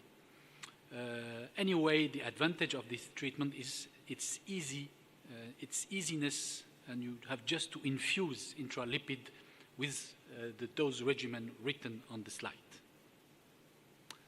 However, as you may know, the American and European guidelines about lipid emulsion are neutral. The specialist cannot recommend you to give intralipid and cannot not recommend you to give intralipid. So it's only your advice, your opinion.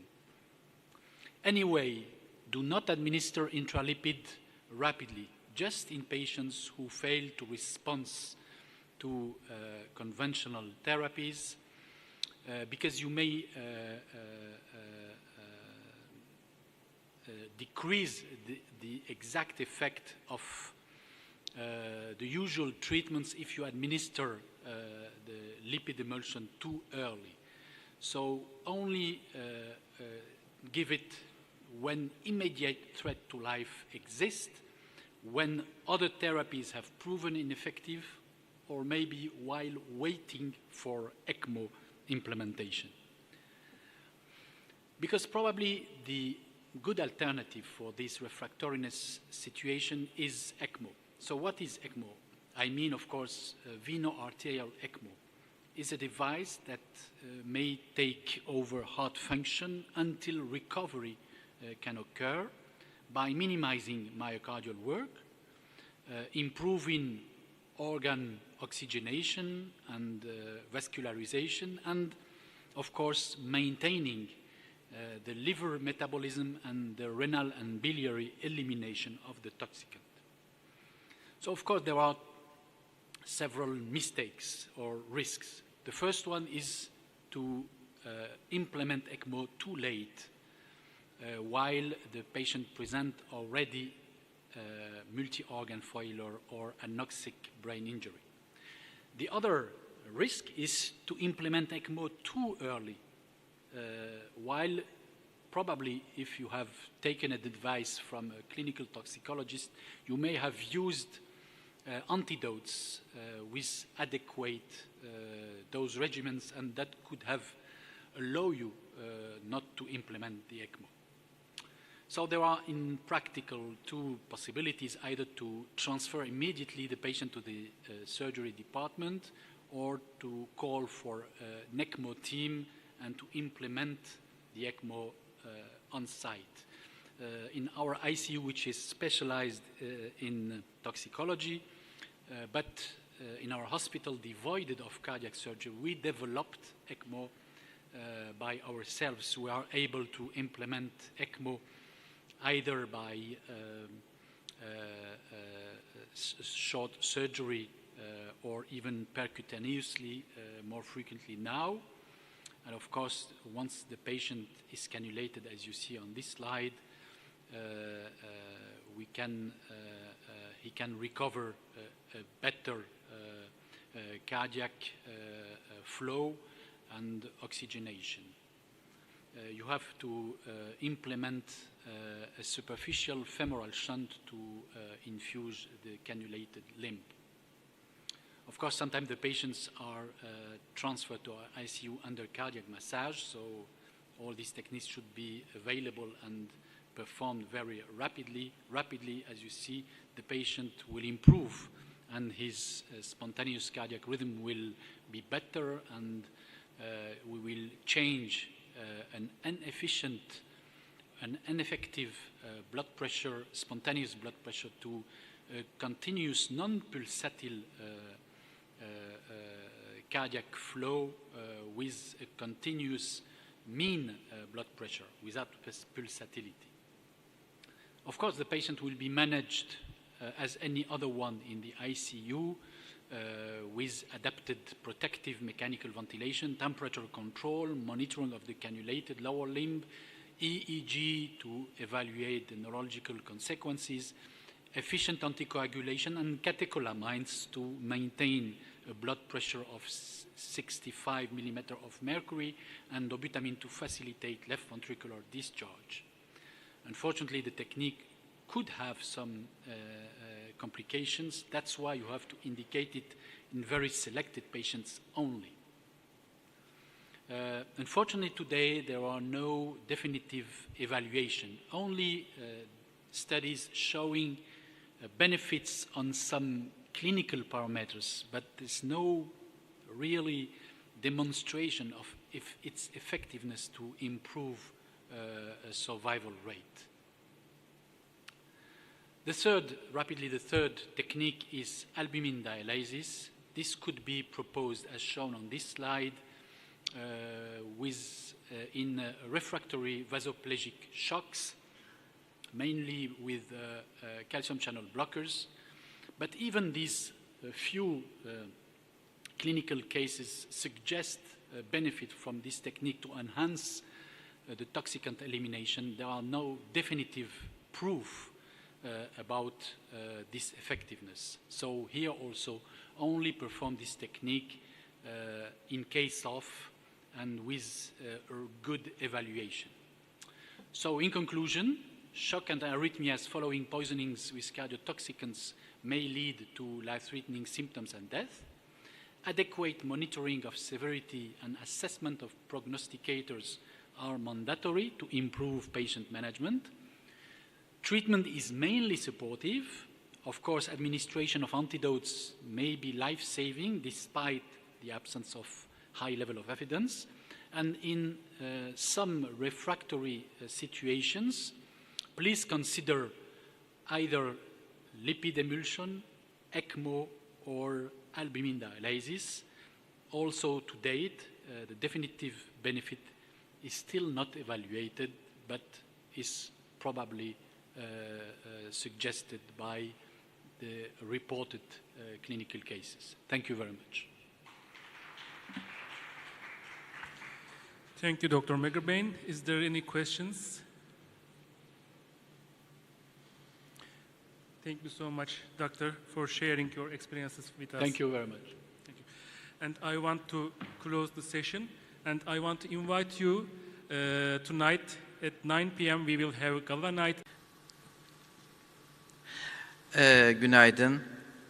Hepiniz hoş geldiniz. Toplantı yeter sayısını yakaladığımız için başlayabiliriz. Evet. Hepiniz hoş geldiniz. Kongrelerin kaderi sabah erken, pazar günü sabah erken saatteki ilk dersler. Ama dediğim şekilde konuya müşteri olanlar burada. Biz Türkçe yapacağız. Zaten burada yabancı kimse de olmadığı için Türkçe yapmakta fayda var diye düşündük. Mehmet abiyle konuştuk. Bu oturumda travma ile ilgili, yani travmada yönetimle ilgili onlardan daha ziyade işte son 2 senedir hani Türkiye'de yapa geldiğimiz ATLS, ondan sonra PHTLS ile ilgili ne yaptık, neler yapılıyor, bunun mahiyeti nedir, konseptleri nelerdir, bu kursa nasıl dahil olunur, kurs nasıl alınır, kursun amacı nedir? Konu içerisinde bir de 2 tane şey var belki biraz hani travma ile ilgili olarak. Initial assessment dediğimiz ilk bakı ve değerlendirme, sonra bir de transferle ilgili, onlar biraz travma yönetimiyle ilgili ama onun dışındakiler ATLS'in konseptleriyle ilgili olacak. Belki bir kısım katılımcılar yani bunu dinlemek isterler diye düşündük. Ben konu içerisinde çok girişmeyeceğim çünkü zaten arkadaşlarımız gelip burada değerlendirecekler. Bu kursların, eğitimlerin Türkiye'de yapılmasını sağlayan, destek olan başından beri, başta Başar abi, Mehmet abi olmak üzere onlara çok teşekkür ediyoruz. Atüder baştan beri maddi ve manevi olarak bu işin altına elini koydu. Şu anda Türkiye'de bu kursların garantörüdür. American College of Surgeon'de de bu kursların koruyucusu olarak, garantörü olarak Atüder olarak görünüyor. Sayfaya girerseniz görürsünüz. Onlara hepsine teşekkür ediyorum. Ve destek veren yönetim kuruluna da çok teşekkür ediyorum. Diğer bir teşekkürü de ilerleyen yaşına demeyeyim ama yani kıdemiyle beraber bizimle gelip ta uzak diyarlarda yemek de yemeden Mehmet abiye hakikaten çok teşekkür ediyorum. Bizi hem yalnız bırakmadı hem orada bize mentorluk yaptı. Çok sağ olun. Ve şimdi buraya gelecek arkadaşlara da büyük bir teşekkür borçluyuz. Çünkü onlar da çoluk çocuklarını bıraktılar. Yurt dışına gittiler. Bu eğitimleri aldılar. Bugüne kadar tek bir kuruş hesabını yapmadan ama ceplerinde çok fazla binlerce de kuruş harcayarak bu kursunu devam ettiriyorlar. Çok güzel bir iletişimleri var. Yani bir aile gibi, ailenin kardeşleri gibiler. O beni çok sevindiriyor. Yani bu eğitim de çok güzel evet. Ama ondan daha ziyade bu arkadaşların beraber olmaları, ondan sonra kardeş gibi hareket etmeleri, bir gürültü kavga olmadan devam etmeleri, inşallah da öyle devam etsin isteriz. En çok beni heveslendiren, duygulandıran, ondan sonra kuvvet veren, kuvve-i manevi olan şey bunu görüyorum. Onlara da çok teşekkür ediyorum. Umut ederim Atüder şemsiyesi altında bu arkadaşlar bu ülkede bu konuyla ilgili olarak çok ciddi şeyler yapacaklar, eğitimler yapacaklar, katkılar sunacaklar. Nitekim sadece ATLS'le sınırlı kalmadılar. Bir ülkenin yıllarca ATLS'ten sonra gelebildiği noktalara bu arkadaşlar 3 ay içerisinde geldiler. Yani hemen işte paramediklere, hemşirelere, ATT'lere yönelik bu kursları da, çünkü o kursun o konseptleri de var, onları başlattılar. Gene o kursun konseptlerinden bir tanesi olan tıp fakültesi öğrencilerine yönelik hemen onu başlattılar, sağ olsunlar. Gene bu kursun halka yönelik bazı şeyleri var, adımları var, onu başlattılar. Farklı STK'larla işbirliği şimdi yapacaklar. İstanbul'da belediyelerle, farklı STK'larla halka yönelik bu kursun şeyleri de var, adımları var. Onları yapacaklar. Yani tekrarlamış olacağım ama birçok ülkede bu kursun başladıktan sonra, yıllar sonra geldiği noktaya bu arkadaşlar 3 ay içerisinde geldiler. Tamamen onların gayretleriyle oldu. Hiçbir şey talep etmeden, yüksünmeden sağ olsunlar gece gündüz. Çünkü gerçekten çok ağır bir kurs. Yani katılanlar şimdi görecekler. Katıldıkları zaman görecekler. Sabah saat 7, akşam saat 7, non-stop 12 saat devam eden kurslar 5 gün. Çok yorucu. Benim hayatımda, bilmiyorum Mehmet, siz de öyle misiniz? Yani diyorum ki acaba tıp fakültesinde böyle çalışsaydım ya da TUS'a böyle çalışsaydım kaç puan alırdım? Hiç böyle bir şey görmemiştim. Bir de yaşımız da ilerleyince daha zor oluyor. Evet, çok teşekkür ediyorum. Sözü Mehmet abiye bırakıyorum. Beşit Hocam, çok teşekkür ederim öncelikle Sayın Başkanım. Yani pazar günü bu erken saatte fazla da vaktinizi almadan gerçekten bu ATLS ile ilgili Beşit Hoca aile gibi dedi ama o gibiyi kaldırıyorum ben. Çok değerli, çok farklı yerlerden, çok kıymetli, gelecek vaat eden, kıymetli arkadaşlarla birlikte olmak benim için apayrı bir mutluluk. Bir kere onu söyleyeyim, bu ailenin içinde olmak, ATLS ailesi içerisinde olmak. Yani kursun mahiyetiyle ilgili çok yapılacak şeyler var tabii ki. Çok geniş bir portföyü var. Hocamın da söylediği gibi 7'den 70'e. Bundan yıllar önce bir kurs yapmıştık. Yine buna benzer bir kurs. Kursa katılan bir tane o kadar işte farklı branşlardan şey arasında mikrobiyoloji profesörü vardı. Ben dedim ya hocam hayırdır siz burada yanlış mı geldiniz diye. Tabii sonradan Gata orijinli olduğu için onların tabii ki bu konudaki şeyleri daha farklı. Hocam dedi ben yarın bir gün plajda birine bir şey olursa işte müdahale etmem için hemen şey yapmam lazım falan. Yani böyle bir şey. Dolayısıyla şeyi sadece sınırlandırmamak lazım. Nasıl ki ileri kardiyak yaşam desteğinde olduğu gibi travma yaşam desteği de benzer bir pozisyonda. Yani çok geniş bir yelpazesi var. O hedefi iyi belirleyip hem ülkemizde hem de tüm dünyada inşallah çok ses getirecek güzel hizmetler inşallah olacağını düşünüyorum ve o yönde de elimizden gelen gayreti göstereceğiz. Herkese başarılar diliyorum ben. İlk konuşmacıyı da sahneye davet edebiliriz. ATLS Team ekibinden çok değerli Mustafa Sabak Gaziantep'ten bu ATLS ile ilgili genel bir değerlendirme, genel bir bakış açısını bizlere sunacak. Buyurun Mustafa Hocam.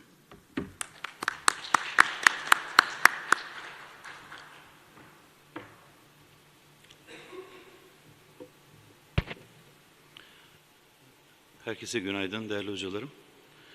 Öncelikle nazik davetiniz için çok teşekkür ediyoruz ATLS ekibine. Hem Başar hocamıza hem yönetim kuruluna. ATLS'te genel bir bakış açısı sunmak istiyorum.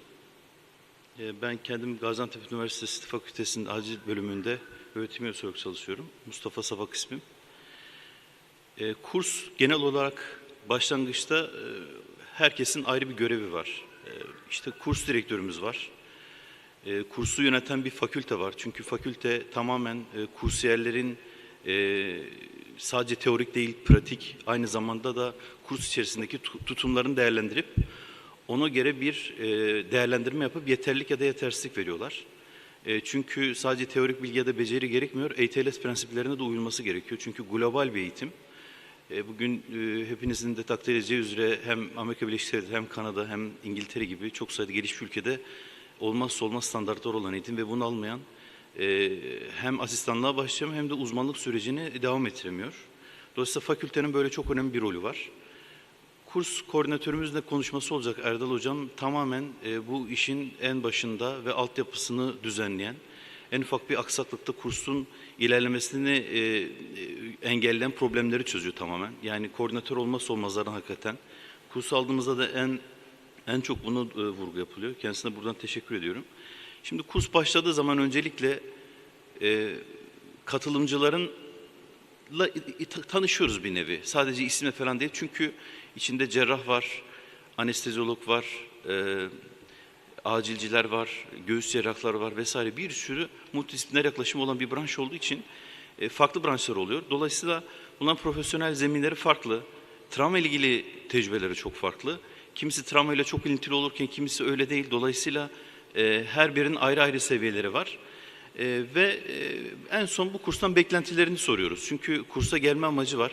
Çok değerli olan zamanlarını harcıyorlar ve buna bir ekonomi veriyorlar, ücret veriyorlar. Dolayısıyla bir beklentileri olacak. Bu en doğal hakları.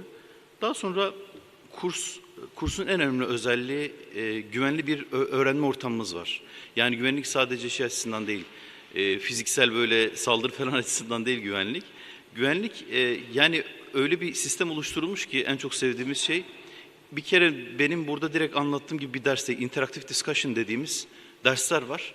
Bunda tamamen birazdan da örneklerini göreceğiniz gibi karşılıklı soru cevap şeklinde. Çünkü az önce de arz ettiğim gibi farklı tecrübelerde hocalarımız olduğu için onlardan cevap almaya çalışıyoruz ki o cevaplara göre doğruluğu ya da yanıtını nezaketen düzeltiyoruz. Ya da cevap veremezse yan tarafında destek alabilir ya da yan taraftaki devreye girebilir. Dolayısıyla bir interaktif ortam sunuyoruz. Bu şekilde katılımcıların birebir odaklanıp eşlik etmesini istiyoruz. Bu ilerleme nasıl oluyor? Vaka bazlı çalışıyoruz. Sunumlar baştan sona gelin size kafa travmaları anlatım demiyoruz. Etiyolojisi falan demiyoruz. Zaten onunla ilgili kitap var. Burada önemli olan unfolding case discussion dedikleri vaka veriliyor. Vaka ile ilgili format sunuluyor. Yaralanması vesaire. Ne düşünüyorsunuz? Tekrar etrafa katılımcılara sorular. Düşünceler aldıktan sonra vakayı ilerletiyoruz. Yani bunlar unfolded case diye şeklinde ilerliyor. Ve eş zamanlı soru cevaplar gidiyor. Yani tamamen interaktif bir durum. Katılımcılardan en çok istediğimiz özellikle fakültenin de değerlendirdiği eşlik etmeleri. Çok önemli. Onlar olmazsa bu interaktif discussion'lar da ilerlemiyor. Ve her bir katılımcıya saygı duymak zorundayız. Her birinin uzmanlık alanları, seviyeleri, bazıları pratisyen hekim, bazıları asistan, bazıları işin profesörü. Fakat her gelen öğrenci modülüne giriyor. Onu çok seviyorum. Yani benden daha tecrübeli, bizlerden daha tecrübeli hocalarımız var. Hakikaten öğrenci modülüne giriyor. Bir damar yolunu bile açarken anlataraktan söylüyor. Bu çok keyifli bir şey. Dolayısıyla her birine saygı duymak zorundayız. Çünkü uzmanlık alanları çok farklı ve tecrübeleri çok farklı.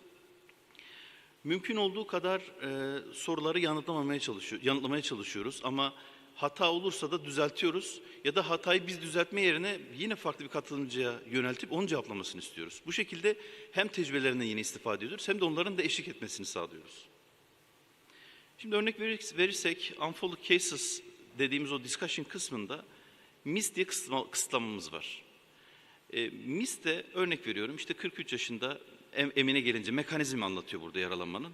Diyelim herhangi bir tane interaktif discussion dersine girdiğinizi düşün.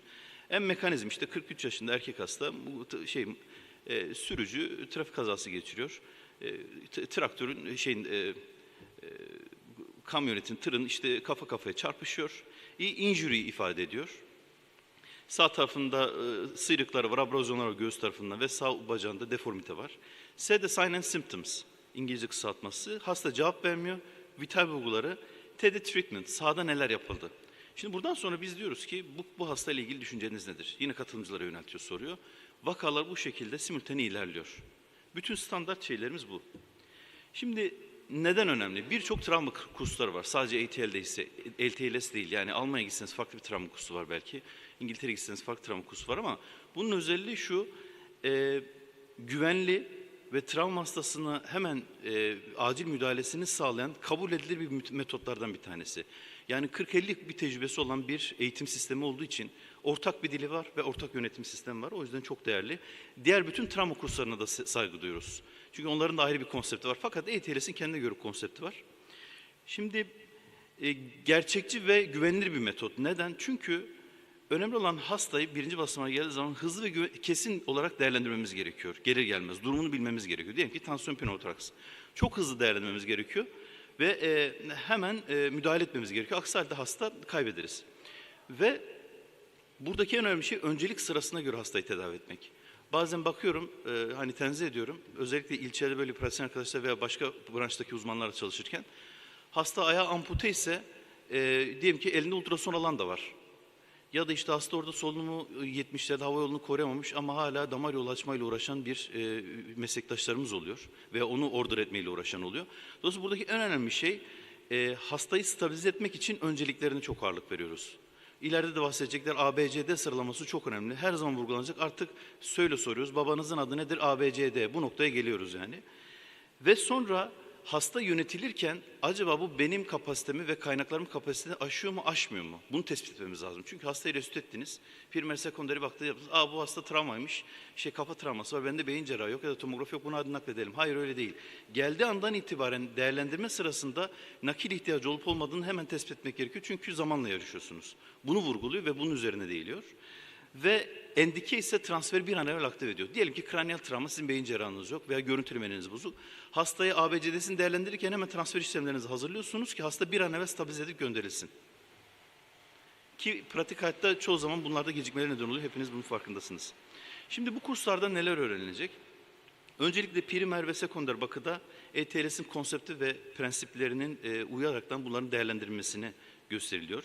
Sonra travma hastasının başlangıç yönetiminde az önce de arz ettiğim gibi önceliklerini vurgulu yapılıyor. Zaman aralığı var, belli bir zaman periyodu. Çok esnek değiliz. Neden? İlerleyen slaytlarda da izah edeceğim gibi altın saatler dediğimiz ilk bir saate ulaşmadan, çünkü o zaman penceresi mümkün olan en kısa süre ama maksimum süre, bu süre zarfında hastanın yönetimini bir an evvel başlatmamız gerekiyor. Ve bunlar yapılırken stimüle verilen vaka üzerinde hem teorik bilgisini hem de becerilerini, el becerisini göstermesini ve hastayı yönetmesini istiyoruz. Yani sadece teorikte değil, diyelim ki krakatotomu açacak. Siz buna ne düşünüyorsunuz? Krakatotomu açacağım. Açarsınız ama yapar mısınız? Yapmak zorundasınız. Bu kursta bunu da ediniyorsunuz. Yani sadece teorikte kalmıyor olay. Neden buna ihtiyaç duymuş? CDC ve Dünya Sağlık Örgütü'nün verilerine göre her yıl istenmeyen kazalara, yaralanma ve şiddete bağlı 5,8 milyon insan ölüyor. Ve aynı zamanda da her dakika 9 milyon insan ölüyor. Sadece yaralanmaya bağlı. Ve dünya genelinde aslında yük bindiren bir durum. Çünkü %18'e yakın bir yaralanma oranı var dünya genelinde. Bunların çoğunda trafik kazaları oluşuyor. Yaklaşık yıllık oranı 1 milyondan fazla. Ve belirgin derecede yaralanma oranı da 20 ile 50 milyon. Neden önemli bu? Sadece fiziksel gibi düşünmeyin. Ekonomik kayıplar, işten atılıyor, sakatlıklar ve çok iyi bir pozisyonda olan insanları düşünün. Bir sürü sistem etkileniyor. Ve bunların yine global maliyeti yaklaşık 500 milyar dolar. Dolayısıyla çok önemli bir konu. ETLS'in önemlisi işte herkesin ortak bir dili var. ABCD dediğimiz gibi. Kime sorarsanız, kafa travması da gelse, toraks da gelse, pelvis de gelse ABC'den şaşmıyoruz. Çünkü bizim standart ana dilimiz, aynı dili konuşmak zorundayız. Çünkü hepimiz farklı branşlardanız. Hep acilci gibi düşünmeyelim lütfen, onu anlatmaya çalışıyorum. Ortopedist de var. Siz hava yolunu çok iyi bilebilirsiniz ama ortopedistin onun öncelik olduğunu bilmesi gerekiyor. Ya da anestezyoloğun ağının en önemli olduğunu bilmesi gerekiyor. Biliyorlar zaten, onun için söylemiyorum. Sadece farklı branşlar veya pratisyen hekim yeni mezun olmuş. Peki nasıl başladı bu? Şimdi ortopedi cerrahı 1976 yılında ailesiyle Nebraska eyaletinin olduğu yerlerde bir uçak kazası geçiriyor. Bizde trafik olur da Amerikalarda uçak kazası oluyor. Kendi uçağıyla maalesef eşini ve 3 tane çocuğu, eşini kaybediyor ve 3 çocuğu yaralanıyor. Çünkü kırsal bir hastane. Sonra şöyle bir ifade veriyor. Diyor ki benim çocuğumun aldığı tedaviden, bakımdan daha iyi bir tedavi sunarken olanakların yetersiz olduğu yerlerde benim çocuklarım bunu alamadı diyor. Dolayısıyla bu sistemin yanlış olduğunu görüyor ve sistemin değişmesini istiyor. Ve bununla ilgili eyalet genellerinde, Amerika Birleşik Devletleri'nin genellerinde birçok kurumsal yapılar işbirliği yapıyor ve başlatıyor. Zaten bu ileri kardiyak yaşam desteğiyle eş zamana denk geliyor. Şimdi trimodal dağılım var. Önce bir modal vardı, şimdi trimodal dağılım. Bu 1980'lere dayanıyor. Şimdi burada Dr. Trunkey'in bir açıklaması var. Önce immediate deaths dedi, yani olay yerinde ölüyor. Çok az kısmı hayata tutunuyor. Bunlar genelde büyük vasküler yaralanma gibi yaralanmalar ya da işte kraniyal travma geçiriyor. Ama beyin dokusu artık gözükür hale geliyor. Yani yaşamla bağdaşmayan buluyor. Bunu yapacak bir şey yok. Ama bizim esas hedef aldığımız alan tamamen early deaths dediğimiz ikinci dalga. Sanırım görünmüyor ama. İkinci dalga. Şimdi bu dalga çok önemli. Bizim altın saat dediğimiz 1 saatlik periyot. Bu periyotta ne yapıp ileri travma yaşam desteğini bu hastalara sunup hayata tutunmalarını sağlıyorsunuz. Nedir? İşte hasta tansiyon pneumotoraks, dakikalarla yarışırsınız. yapmak zorundasınız. Ya da hemorajik şok toplasında var, eksternal bir kanaması var. Buna müdahale etmek zorundasınız. Çünkü buna müdahale etmediğiniz her vakitte hastanın mortalitesini arttırma durumundasınız. İşte bizim esas amacımız bu early death dediğimiz gold hour süresinde hastaya müdahale etmek.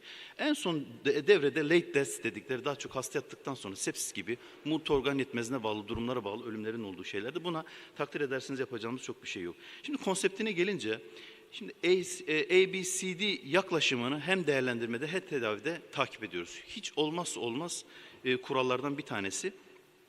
Öncelikle hayatı tehdit edebilecek en büyük sorun.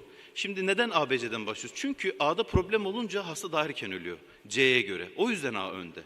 Dikkat ederseniz CPR neden restorasyon neden değişti? Çünkü C öldürdüğü için C'yi öne aldılar. Bunda da öyle düşünün. Travmada A daha önce öldürdüğü için solunuma göre A'yı öne alıyorlar. Dolayısıyla öncelik A'da problem varsa A'yı halletmeden B'ye geçmeyin. Temel ona dayanıyor ama bunlar da eş zamanlı. Bir taraftan kanarken durun A'yı halledeyim öyle kanasın demiyorsunuz. Bir taraftan kanama da durduruluyor. Fakat bunun farkındalığı çok önemli. Basamakları ilerlerken diyelim ki ilerlediğiniz hasta tekrar kötüleşti, tekrar A'ya dönmek zorundasınız. Çünkü A'dan baştan bir problem olmuş olabilir. Entüb ettiniz, ilerliyorsunuz, belki kink yapmıştır, tekrar A'ya dönün kötüleşirse. Dolayısıyla bu prensipleri vurguluyoruz. Definitif bir tanı koymanız şart değil. Çünkü bizim asıl amacımız hayatı kurtarmak. Tanı koyamayabilirsiniz, elinizde imkan olmayabilir.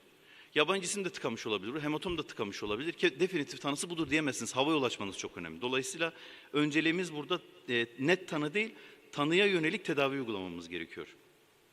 Zaman çok önemli. Zamanın önemi çok önemli. 1 saatlik o periyot dediğim gibi çok önemli ve en kısa süre yapacağız ve en önemlisi zarar vermeyeceğiz hastaya. Şimdi konseptinde A airway aynı zamanda spinali koruyarak, B solunum ve ventilasyon, C kanamayı durdurup aynı şekilde restore etmek sirkülasyonu. Dolayısıyla C ile beraber hemorajik kontrol yapacağız. D disability nörolojik statüsünü değerlendiriyoruz. E'de de tamamen hastayı baştan sorup etraf güvenliğini sağladıktan sonra hipotermik koruma gibi baştan A, B, C, D'nin sıralaması bu şekilde oluyor. Peki initial assessment management'a geldiğimiz zaman öncelikle hastane öncesi bize iletilen vaka ile ilgili hazırlıklarımızı yapmak zorundayız. İşte initial assessment'ta da bunlar anlatılır. Yani entübasyon setlerinin hazırlanması, aspirasyonun hazırlanması, ekipmanların kurulması, hazırlıklarımızı yapacağız. Primary survey ile ek müdahaleler dediğimiz yani hastanın ABC'sini değerlendirirken mesela eş zamanlı portable akciğer pelvis isteyebilirsiniz ya da kan alabilirsiniz. Bu adjunct dediğimiz bunları yapıyorsunuz restorasyon sürecinde. Fakat bunları yaparken ilerlemenizi engellememeli. Çünkü ABCD'yi önemsiyoruz. Onun sıralamasını önemsiyoruz. Ve hastayı tekrar değerlendiriyoruz. Bu bittikten sonra hayatı kurtaracak nedenleri ortadan kaldırdıktan sonra secondary survey daha detaylı muayene. Baştan tırnağa en ufak bir şeyi eksik kalma kaydı da değerlendiriyoruz. Dokunuyoruz, izliyoruz her şeyle ve yine burada da tekrar değerlenme ve adjunctlar var. Yani ek şeyler, grafilerle, testlerle, gerekirse ultrasonlar, fast ultrasonlar vesaire bunları yapıyoruz. Sonrasında tekrar değerlendiriyoruz. Eğer stabilize ettikten sonra ya ile operasyon odasına ya işte sizin gözlem odasına ya da transfer. Mutlaka bu basamakları devam ettiriyoruz. Şimdi format dediğim gibi interaktif derslerden oluşuyor. Skill istasyonlarımız var. Çünkü burada uyarladığımız pratik eğitimlerin birebir uygulamaları gerekiyor. Bunlar hep hocaların eşliğinde oluyor. Ve bunu yaptıktan sonra stimüle vakalar üzerinde vaka tartışmaları yapıyoruz. Bir de kursun öncesi ve sonrasında pretest posttest var. Bunun da anlamı teorik olarak değerlendiriyoruz. Bunlar bittikten sonra kursiyerlerin tamamen değerlendirmemizi sağlayan bir fakülte grubumuz var biliyorsunuz. Geçer ya da remediation dedi yeterli değil ama tekrar bir daha değerlendirmek için sınav yapabiliriz deniliyor. Bazıları tekrar sınav almak zorunda oluyorlar. Bizim kurslarımızda oldu. Çünkü bu prensiplerden fire verdiğiniz anda kursun özelliği bozulacak. Yaptıktan sonra geçer kalır veriyoruz. Eğer geçenler olsa sertifikasını veriyoruz. Sertifika 4 yıl geçerli olan bir sertifika. Kaynaklarımızda textbook'umuz var. Amerika'dan geliyor basılmış halde. Bir de MATLS dediğimiz mobil uygulamaları var. Burada hem görsel videoları, skill istasyonu da burada izleyebilirsiniz tekrar. Eğitim formatımız da bu şekilde oluşuyor. Şimdi uluslararası programa baktığımız zaman 83 tane ülkede var bu. 3380 yakını kurs var. 68.000 yakın öğrenci eğitildi. MATLS uygulaması yaklaşık 216.181 ülkede indirilmiş gözüküyor. Yani çok global bir eğitim programı. Peki etkisi ne bunun? Öncelikle programa etkili uygulandığı zaman bu program, diyelim ki bir travma merkeziniz var. Bu programı uyguladığınız zaman kesinlikle yaralanan hastaların sağ kalımını, mortalitesini, morbiditesini azaltıyorsunuz. Bu kanıtlanmış artık yayınlarla beraber. Ve en önemlisi de katılımcının hem teorik hem de pratik skill'lerini geliştiriyorsunuz. Benim anlatmak istediğim sunumlarım bu kadar. Soru katkı varsa alabilirim. Değilse özetliyorum. Çok özür diliyorum. Yani travma hastasına yaklaşım A, B, C, D şeklinde olacak. Hiçbir şekilde zarar vermeyeceğiz, en önemli amacımız. Hayatı tehdit eden yaralamalara öncelik veriyoruz ve tek bir güvenli bir metot olan bu metodu uyguluyoruz. Ve ortak bir dilimiz var, bunu uygulamak istiyorum. Çok teşekkür ediyorum. Biz teşekkür ederiz Mustafa Hocam. Mustafa Hoca'ya soru ya da katkımız varsa, çok güzel bir sunum yaptı gerçekten. Bu kadar kısa sürede ve tam zamanda güzel bir sunumla bizi aydınlattı. Soru ya da katkı yok sanırım. En sonunda da alabiliriz tabii ki. Teşekkür ederiz Mustafa Hocam.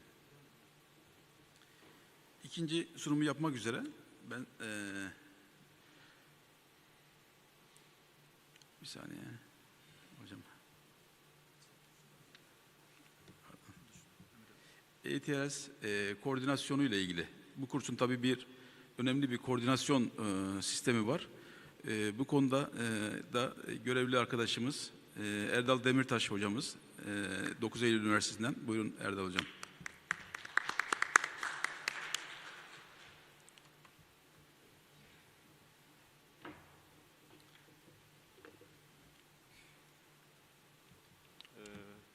Sayın hocalarım, hepiniz sabahın bu saatinde bizi dinlemeye geldiğiniz için çok teşekkür ediyorum.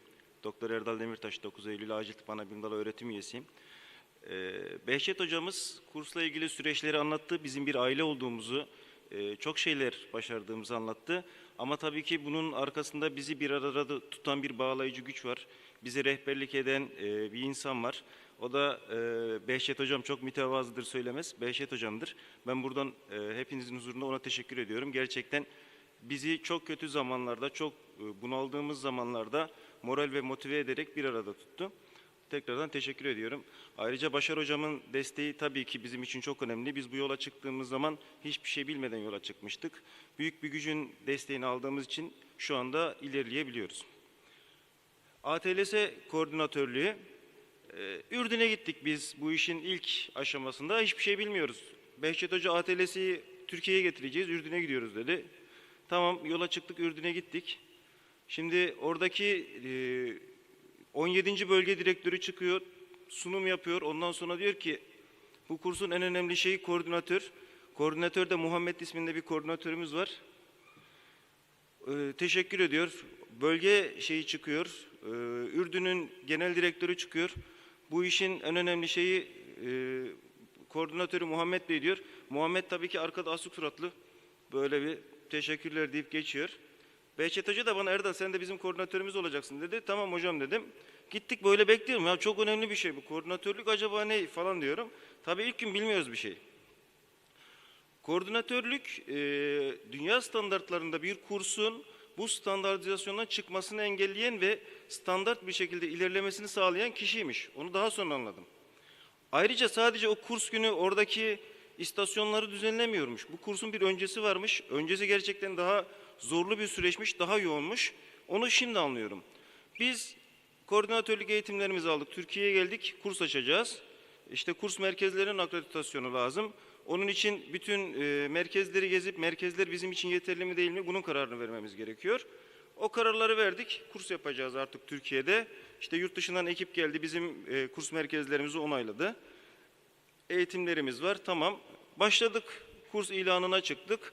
Koordinatörlüğün ilk kısmı yani bu kursun ilk kısmı kurs öncesi hazırlık. Ben öncelikle kursun hangi merkezde yapılacağının kararını veriyorum. Hangi hocalarımız gelecek, hangi dersler anlatılacak, kurs programının belirlenmesi, kayıtların alınması, materyallerin hazırlanması ve kurs öncesinde fakültelerin toplantılarının sağlanmasını yapmaya başlıyorum. Başladım böyle, ondan sonra yavaş yavaş demeye başladım. Bu koordinatörlük işi önemliymiş gerçekten. Çünkü arka planda deli gibi çalışmanız gerekiyormuş. Onlar da onun için koordinatöre sen çok önemlisin deyip her kurs boyunca motivasyonunu arttırıyorlar. Biz şimdi bu kurs kayıtlarını alırken şöyle bir sistem izliyoruz. Ben ilana çıkıyorum, ilana çıktıktan sonra bana ulaşıyorlar. İşte kursa katılmak isteyenler. Ben zaten sistemden, Amerikan Cerrahi Koleji'nin sisteminden kursun ID'sini öncelikle oluşturuyorum. Kurs ID'si oluşturulduktan sonra dünyanın her yerinden bu kursa katılım olabiliyor. Çünkü Amerikan Cerrahi Koleji'nin sisteminde zaten kurs ilanımız ilk orada çıkıyor. Daha sonrasında katılmak isteyen katılımcılar bana ulaşıyor. Katılımlarını bizim kurs öncesi bir şartnamemiz var. Şartnameye yolluyoruz. Katılımcılar bunu kabul ettikten sonra kurs ücretini yatırıyorlar ve biz ondan sonra bu katılımcıları sisteme tanımlıyoruz. Sisteme tanımladığımız zaman katılımcıların birer ID'si oluyor. Nasıl ORCID ID'si varsa tüm dünyada geçerli sizin akademik ID'niz, kurs ATL'si ID'si de sizin tüm dünyada geçerli ve bu sertifikayı aldığınızı veyahut da bu kurs boyunca neler yaptığınızı, ne kadar ilerlediğinizi gösteren bir sertifika oluyor. Kurs kayıtlarını yaptık. Daha sonrasında tabii ki kurs günü geliyor ama bu kayıt süreci dediğim gibi bütün kursiyerlerle ve hocalarla zorlu bir süreç geçiriyorsunuz. İşte hocam şu dersi siz anlatacaktınız, hocanın bir sıkıntısı oluyor, başka bir hocaya ders vermek zorunda kalıyorsunuz. Programı sisteme yüklemişsiniz. Ben programı kendi kafama göre oluşturamıyorum. Kursun 2 günlük, 2,5 günlük, 1,5 günlük kurs süreçleri var. Yani siz programın yoğunluğunu arttırıp kursu ona göre değiştirebiliyorsunuz. Bunu sisteme tanımladım, hocaları sisteme tanımladım. Her kursun sistemde hangi hocanın anlattığını da görebiliyorsunuz. İlk kursiyerleri sisteme tanımlarken o kursta hangi hocaların görev alacağını da ve hangi dersi anlatacağını da tanımlıyorum. Tanımladıktan sonra onları değiştirmek gerçekten zorlu bir süreç. Herhangi bir sıkıntı olduğu zaman tekrar başa dönüp Amerika ile mailleşip sistemi tekrar düzeltmemiz gerekiyor. Bu kurs öncesi kısmı. Daha sonrasında bizim bir de kurs esnasında görevlerimiz başlıyor. Öncesinde, bir gün öncesinden zaten gidip kurs merkezine gezip bütün ayarları yapmamız gerekiyor. Kursiyerler geldi, kursiyerlerin kayıtlarını aldık. Daha sonrasında kursta şöyle bir şey var. Bütün her şeyin ayarlaması bize ait, koordinatörlere ait. Hocalarımız sadece eğitmeye odaklanıyorlar. Yani işte slide bozuldu, slide'ı yükleyemedim ya da bu manken çalışmıyor, işte hava yolunda entübasyon tübünü bulamadım. Böyle bir şey yok. Çünkü arka planda 2 ya da 3 tane koordinatörün çalışması gerekiyor. İnteraktif discussion'larda bütün istasyonların hazırlanması, bütün slaytların hazırlanması yine koordinatörün görevi. Daha sonrasında öğrencilere ve eğitimcilere kursla ilgili biz değerlendirme formları dağıtıyoruz. Bütün eğitimciler kurs boyunca bütün öğrencileri tek tek değerlendirmek zorunda ve en son öğrenciler de eğitimcileri değerlendiriyor. Mesela biz pazartesi günü ilk dersimizi yaptık, ilk istasyonlarımızı bitirdik. Daha sonrasında biz bütün öğrencilerin skorlarını, pre-test yani ön testleri anlatacağım daha sonrasında, bütün skorlarını, kurs boyunca neler yaptığını, bu öğrencinin bugünkü performansının yeterli olup olmadığının slaytlarını ve sunumlarını hazırlıyoruz. Gün sonuna yetiştirmek için. Gün sonunda çünkü faculty meeting dediğimiz her günün sonunda eğitimcilerimizin ve bizim bir araya gelerek o günün değerlendirilmesini yapmamız ve bütün öğrencileri tek tek değerlendirmemiz gerekiyor. 20 öğrenci, her öğrenciyle ilgili her hocanın fikrini alıp ve onun gözünde başarısı nasıldı? Airway'de belki öğrenci çok iyi ama Breathing'de sıkıntılı. Bu neden sıkıntılı oldu ve biz bunu nasıl geliştireceğiz? Yarın bunun üzerinde durmalı mıyız? Bu çocuk bunu, yani bu öğrenci bunu nasıl, sıkıntısı neydi, nasıl çözeriz şeklinde kararlar vermemiz gerekiyor. Kurs bitti. Bütün işlemlerimizi yaptık. İşte değerlendirmelerimizi yaptık. Kurs bitti. Kurstan sonrasında yine kursun kapatılma işlemi var. Kurs boyunca ki bütün değerlendirme formları, biz her gün her öğrencinin değerlendirme formunu, bir adayımız varsa instructor candidate, kursun Mustafa hocam söyledi. Bu kursta ilk başta instructor olabilmeniz için provider kursunu almanız lazım. Provider kursundan sonra instructor kursunu almanız lazım. Instructor kursundan sonra da bir kursta instructor candidate, instructor adayı olarak ders anlatmanız gerekiyor. Bu ders anlattıktan sonra sizin bir tane mentorunuz var. Bizim ilk kursta yurt dışından 6 tane mentor geldi. Hocalarımız, biz Ürdün'den instructor candidate olarak geldik.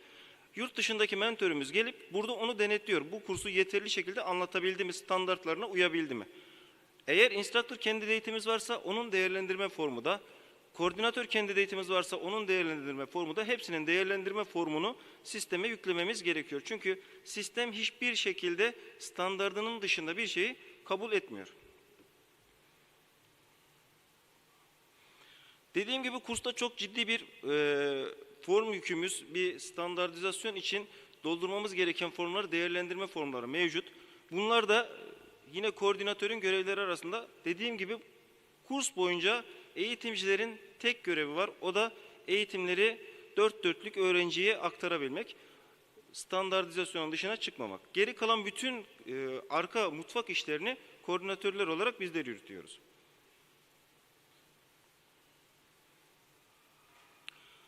Yine koordinatörün bazı geri planda yapması gereken plan işleri var. Kursun nasıl olacağı, kursta kimlerin görev alacağı, hangi merkezde yapılacağı, kurstaki instructor'ların veyahut da kurstaki candidate'lerin, Behçet Hocam direktör, acaba direktörlük boyunca herhangi bir sıkıntı yaşadı mı, kursta bir sıkıntı oldu mu, bunların raporlanması işi de yine koordinatörün görevleri arasında yer alıyor. Testlerden bahsetmişti Mustafa Hocam. Kursta bir tane pretestimiz var. Biz ilk gün öğrencilerimize ID'yi tanımladığımız zaman sistemden bütün ATLS dokümanlarına ulaşabiliyorlar. Bunlardan birisi de pretest. Pretesti bütün öğrenciler kurstan önce kesinlikle doldurmak zorunda. Yoksa kursun kabulü gerçekleşmiyor, kursu devam ettiremiyoruz. Pretestte öğrencinin bir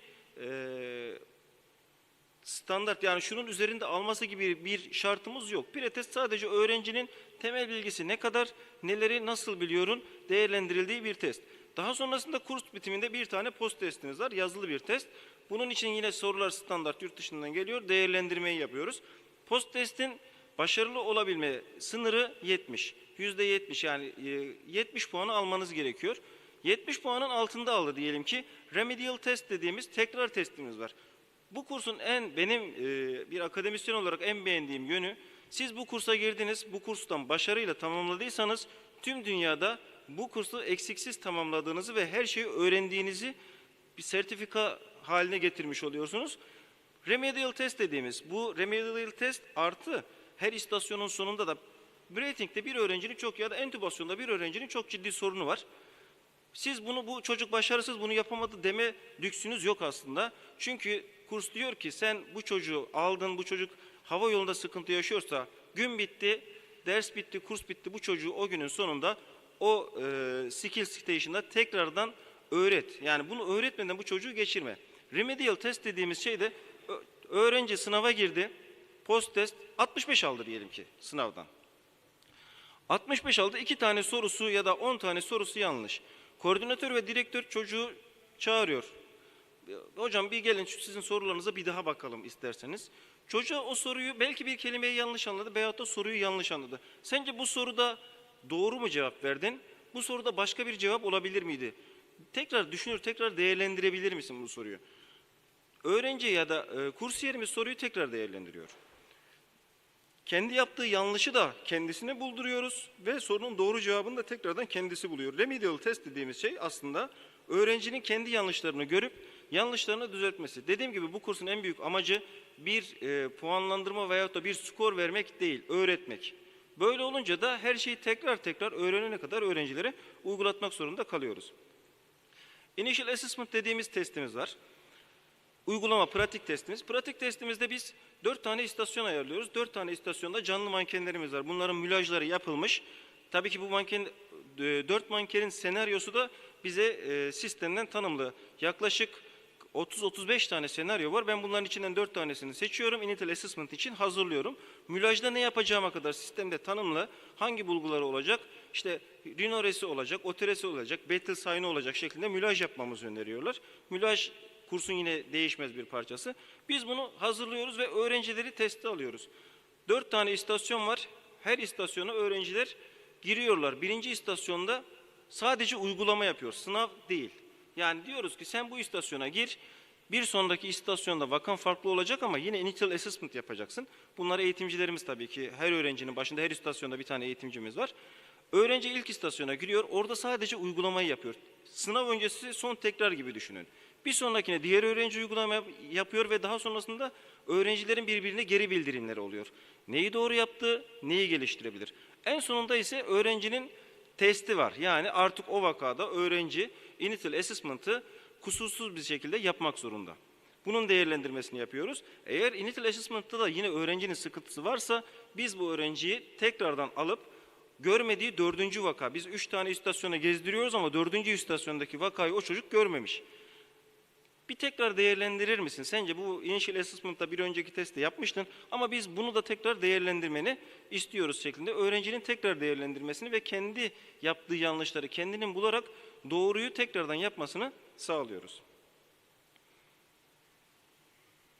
Dediğim gibi bu testte skorların çok bir önemi yok.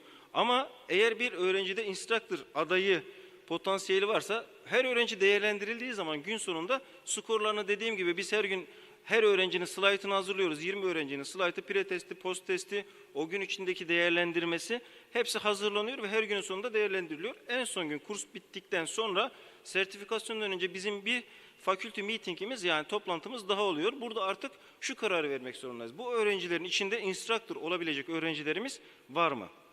Bunun için gün boyuncaki değerlendirmeleri, initial assessment değerlendirmeleri, hocaların gözlemleri, öğrencinin gülüşündeki performansı hepsi tekrar tekrar değerlendiriliyor ve en sonunda bir karar veriliyor. İşte bu çocukta instructor potansiyeli var. Instructor potansiyeli olan öğrencilere ne yapıyoruz? Biz onlara bir davet mektubu veriyoruz. Bu 3 yıl boyunca sen bu kursta başarılıydın. 3 yıl boyunca herhangi bir instructor kursuna başvurduğun zaman bu davet mektubuyla seni instructor kursuna kabul edeceğiz diye. Eğer instructor potansiyeliniz yoksa kursu başarıyla tamamladınız ama instructor potansiyeli olmadığı için herhangi bir instructor kursuna katılamıyor. 2 yıl boyunca eğer daha sonrasında tekrar ATLS'nin şöyle bir şey var. 2 yılda bir online olarak güncellemeniz gerekiyor. Güncellediğiniz zaman 2 yıl içinde instructor potansiyeliniz tekrar çıktıysa o 2 yılın sonunda tekrar instructor kursuna katılma belgesi alabiliyorsunuz. Instructor potansiyeli olabilmesi için öğrencinin de post testte yaklaşık diyorum 75'in üzerinde bir skora sahip olması lazım. Remedial teste giren öğrencilerin instructor potansiyeli olma ihtimali daha düşük oluyor. Yani Remedial'da 75'in ilk testte 75'in altında aldıysa Remedial'da 75'in üstünde almış olsa bile ne bu çocuğa instructor potansiyeli veremiyoruz. Dediğim gibi bütün bunların standartizasyonu ve düzgün bir şekilde yürütülmesi kurs koordinatörünün yükümlülüğünde ve bu kursun standartizasyona çıkmama sebeplerinden birisi de koordinasyonun hatasız olmak zorunda olması. Beni dinlediğiniz için teşekkür ediyorum. Bu en son kursumuzdan bir görüntü. İçinde kursiyerlerimizin dağılımı gerçekten çok farklı. Yeni mezunlardan kıdemli profesörlere kadar kursiyerlerimiz oluyor her kursta. En son kursumuzda yine Ömer hocamız vardı. Gastrik bypass cerrahisiyle uğraşan bir kartal eğitim araştırmada profesörümüz. Sorularınız varsa sorularınızı cevaplayabilirim. Teşekkür ederiz Erdal hocama. Güzel sunumları. En sona alalım Erdal hocam soruları ve katkıları.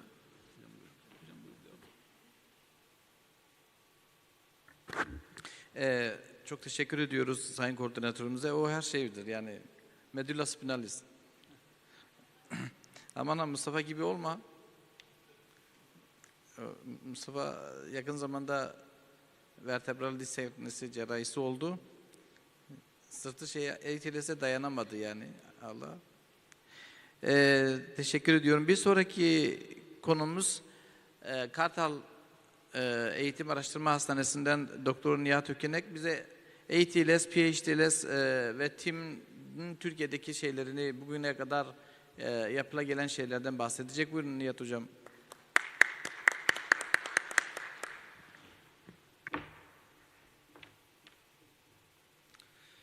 Herkese günaydın. Öncelikle oturuma katıldığınız için çok teşekkür ederiz.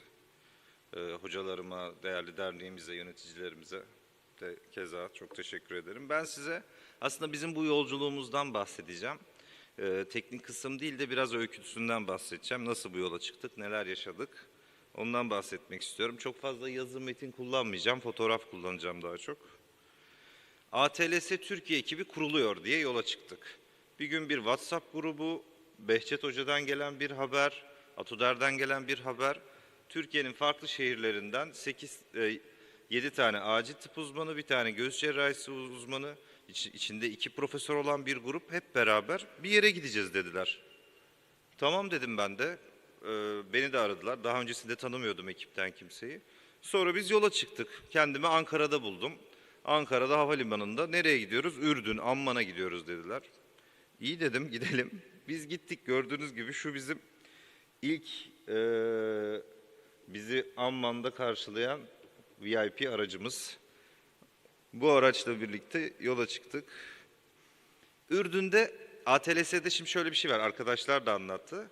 Kursa geliyorsunuz uygulayıcı sertifikası alıyorsunuz. Eğer kurs tarafından kursun fakültesi tarafından beğenilirseniz eğitici potansiyeliniz olduğu veriliyor. Daha sonra da bir eğitici kursuna gelmeniz gerekiyor. Daha sonra eğitici adayı oluyorsunuz eğitici kursunu bitirince. Sonra da bir kursta ders anlatırsanız ve gene başarılı olursanız eğitici oluyorsunuz. Biz gittik orada sabah 7'den akşam 8'e kadar hastanedeyiz, oteldeyiz. Sürekli çalışıyoruz, ders çalışıyoruz, üniversite yılları gibi. Çok yoğun bir programa tabi tutulduk tabii ki orada. Hocalarımla, değerli hocalarımla birlikte o günlerde sürekli bilgisayar başında çalışıyoruz. İşte ATLS'nin bölgeleri var. Mustafa Hocam'ın bahsettiği gibi biz 17. bölgeye bağlıyız. 17. bölge başkanı var. Bizi devamlı gözlemliyorlar. Acaba şimdi kurs çok standartları olan, kuralları olan bir kurs. Ve kursun kalitesini bozmamak için dünyanın her yerinde bu standartları korumak istiyorlar. O yüzden kursu getirecek ekibe de titizlikle yaklaştılar ve sürekli bizi monitörize ettiler. Sürekli bize geri bildirim yaptılar ve sürekli bizim tarzımızı oluşturmamıza katkı sağladılar. Bir de ATLS'nin şöyle güzel bir yanı var. Hocalarım söylediler zaten. Interaktif discussion. Destekleyici bir çevre ve insanların birbirinden öğrendiği bir ortam. Şey değil yani biz çıkıp orada slaytları geçip bir anlatmıyoruz. Sorulara katılımcılar cevap veriyor. Ve 3. günün sonunda bütün katılımcılar, eğiticiler o kadar pozitif, güzel bir hava oluyor ki herkes arkadaş oluyor, herkes çok mutlu ayrılıyor kurstan. Öyle güzel bir yönü var. Ve hocalarım görüyorsunuz işte 2 profesör, bir acil uzmanı, bir göğüs cerrahisi doçenti oturmuşuz. Travma üzerine konuşuyoruz burada. İstiklal Hospital diye bir hastaneye gidip geldik sürekli. Vesam Bey Educator, Mehmet Hoca ile çok samimi oldular orada. Instructor kursu alırken sunum yaptırılıyor size. Çıkıyorsunuz sahneye, bir konuyu anlatmanız isteniyor. Daha sonra da biz şu an bunu İstanbul'da veya işte Türkiye'nin başka şehirlerinde artık biz yapıyoruz instructor kurslarında.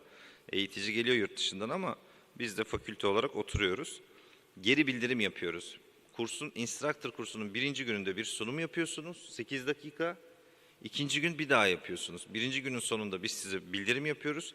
Geri bildirimlerde asla kimseyi aşağı çekecek kötü bir kelime kullanılmıyor. Kursun havası, suyu, her şey pozitiflik üzerine kurulmuş. Geri bildirim şöyle yapılıyor. Öncelikle nelerin iyi gittiğini söylüyoruz. Çok iyi hazırlanmıştınız. Sahnede duruşunuz çok iyiydi. Ses tonlamanız çok iyiydi. Vücut dilini kullandınız. Sonra da nelerin geliştirilebileceğini söylüyoruz. Kesinlikle şunu kötü yaptın, bunu kötü yaptın gibi.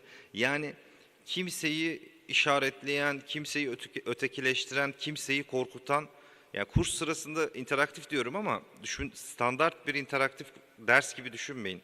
Yani hocanın böyle öğrencilerin gözünün içine baktığı, sen cevap ver, şimdi sen cevap ver. Öyle bir ortam değil yani. Kim cevap vermek ister? Açık bir ortam.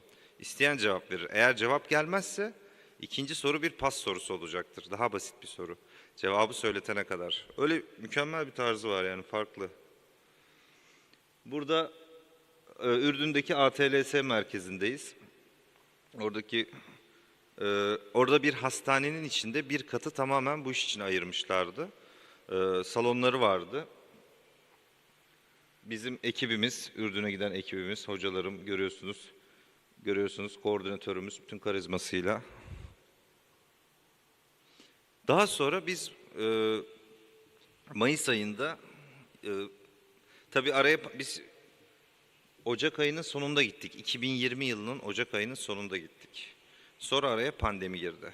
Dolayısıyla bir süre kursu yapamadık. Bir türlü kapanmalar, yurt dışı kısıtlamaları yüzünden yapamadık.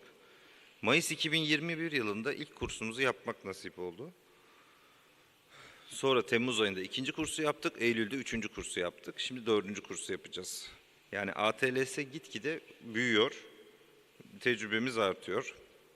Şimdi hocalarım şeylerden bahsetti. Bir ders anlatılan bölüm var. Yani interaktif tartışma yapılan bölüm var. Bir de yetenek istasyonları var. Yetenek istasyonlarında küçük gruplar halinde gördüğünüz gibi mesela bir hastanın X-ray'i tartışılıyor burada. Bu tarz odalarda şeyler var. Bu ilk kursun sonundan çekilmiş bir fotoğraf. Ön tarafta uluslararası ATLS komitesi üyeleri, Ürdün'den, Mısır'dan, Bahreyn'den, Lübnan'dan bölge başkanımız. İlk kursta hepsi geldi. Hepsi geldi, bizi monitörize ettiler. Oturdular oraya ve devamlı notlar aldılar. Devamlı bizi monitörize ettiler. Bu doktor bey, Holly bizi çok destekliyor. Mısır'daki chapter'ın başı her zaman destekliyor, yanımızda. Ne zaman kurs yapsak geliyor. Daha sonrasında ekibimiz büyümeye başladı. Hani biz nasıl gittik ki Ürdün'de provider kursu aldık, instructor kursu aldık. İstanbul'daki kursta da instructor potansiyel'lar vermeye başladık. Ve uygun gördüğümüz hocalarımızı aramıza kattık. Ekibi gitgide büyütmeye başladık. Burada da yeni üyelerimizle birlikteyiz. Şimdi kursta her şey birebir yaşatılmaya çalışılıyor. Vaka senaryolarında mulaj dediğimiz medikal simülasyon ve mulaj teknikleri çok profesyonelce uygulanıyor. Burada da gördüğünüz gibi bir mankende bir son gün yapılan kursun 3. günü yapılan initial assessment testinde, yani primer bakı testinde verilecek olan canlı mankendeki bir makyajı görüyorsunuz. Bunu özellikle koydum. Ayrıca biz burada bu mankenlerden canlandırma da yapmalarını istiyoruz. Yani solunum sıkıntısı taklidi yap diyoruz. İşte ajitasyon sergile diyoruz. Bu arkadaşlara öncesinde bir briefing veriyoruz. Sonrasında onlar işte rollerini oynuyorlar. Tabii bazen aksaklıklar olabiliyor. Hani çok istekli, hevesli kursiyerler bunları entübe falan etmeye çalışıyor. Orada hemen araya giriyoruz. Dur yapma, o canlı yaşıyor aslında falan. Öyle şeyler de başımıza geliyor. Tabii ona izin vermiyoruz. Bu ikinci kursumuzdan bir fotoğraf. Gördüğünüz gibi kursta herkesin konforu gayet yerinde. Kendi oturuşlarından belli zaten. Özellikle koydum bu resmi. Herkes çok rahat, konforlu. Instructor ayakta salona bakıyor, göz teması kuruyor. İnsanlara 1,5 metreden daha yakın durmuyor. Alan hakimiyeti var. Kursun atmosferi böyle bir atmosfer. Evet. O fotoğrafa bir gelebilir misin hocam? Bir şey söyleyeceğim. Tabii hocam. Şurada arka tarafta ayakta duran siyah ceketli birisi, bu Bahreyn'de milletvekili aynı zamanda. Ve Bahreyn'in de aynı zamanda şefi. Adam hem siyaset yapıyor hem politika yapıyor. Evet, Doktor Cemal Bahreyn'de. Bahreyn bir ada ülkesi, küçük bir ada ülkesi, çok küçük. İşte Katar'a falan bir yolla bağlanıyor. Bayağı küçük, bize evinin resmini atmıştı gelin diye. Ama o da çok ciddi bir hekim, iyi bir akademisyen. Zaten ATLS ile aslında uğraşan herkes çok ciddi akademik altyapıları olan insanlar. Öteki bizim Ürdün'de bizi misafir eden doktor mesela Oxford'da pediatrik ortopedi yan dalı yapmış. Bölgenin en ünlü ortopedik cerrahlarından birisi. İşte Cemal Bey çok yüksek impactli dergilerde yayınlar yapan, ki adam İstanbul'a geldi, bir gün boşlukları vardı, onları gezdirecektik, ben gelmeyeceğim dedi, benim bir yazım var onunla uğraşacağım dedi. Çok akademik bir ekip. Yani çok ciddi bir heyecanla başladı bu kurs, iyiye gidiyor. Herkesin katılmasını öneririm. Burada da görüyorsunuz ilk kursumuzdan sonra yeni katılımcılarımız, yeni providerlarımız. ATLS kursu böyle bir heyecanla başladı. Tabii ATLS kursunun bize yarattığı standart algoritma yaklaşımı, guideline'ları okuyorsunuz ama bunları yaşayarak, kurs içinde bu tarz interaktif, dokunarak, ederek, bilgiyi oturtarak, bilgiyi kullanarak öğrenmek daha farklı bir format yaratıyor. Daha sonrasında biz bu yılın Ağustos ayında PHTLS kursu yapmaya başladık. PHTLS kursundan şöyle bahsedeyim. NAEMT diye bir kuruluş var. National Association of Emergency Medicine Technicians. Amerikan Acil Tıp Teknisyenleri Birliği. Onların da ATLS'nin aynı formatında ama hastane öncesi için planlanmış bir kursları var.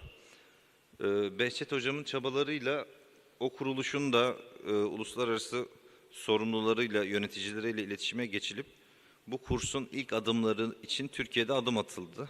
Daha sonra Dünya Sağlık Örgütü, Sağlık Bakanlığı, İstanbul İl Sağlık Müdürlüğü ve ATUDER işbirliğiyle bu kursun ilki de İstanbul'da gerçekleştirildi. PhD'lisi ATLS'den bir farkı var. ATLS'de ABCDE approach yaklaşımı var, ABCD. PhD'lisi X-ABCDE var. External hemoroji. Yani eksternal hemorojiyi direkt prehospital fazla halledin diyor. Bu kursu yaparken de, bu kursların hepsi İngilizce. PhD'lisi de İngilizce yapıyoruz bu arada. Katılımcılar İngilizce ile ilgili kaygıları oldu. Hepimizin olabilir. Ama emin olun kurstan sonra instructor'lık alanlar oldu. Bu kaygılarının yersiz olduğunu anladılar. Yani bu kursa katılmakla ilgili, dil bariyeriyle ilgili hiçbir kaygınız olmasın. Çünkü kurstaki bütün metinler, anlatılan dersler, kullanılan slaytlar daha önceden ayarlanmış. Dil düzeyi uluslararası olması için hiçbir katılımcıyı zorlamayacak seviyede cümleler özenle seçilmiş. Bizim kullandığımız cümleler de çok, bu guideline'ın dışına çıkamıyoruz zaten. Ona göre seçiyoruz.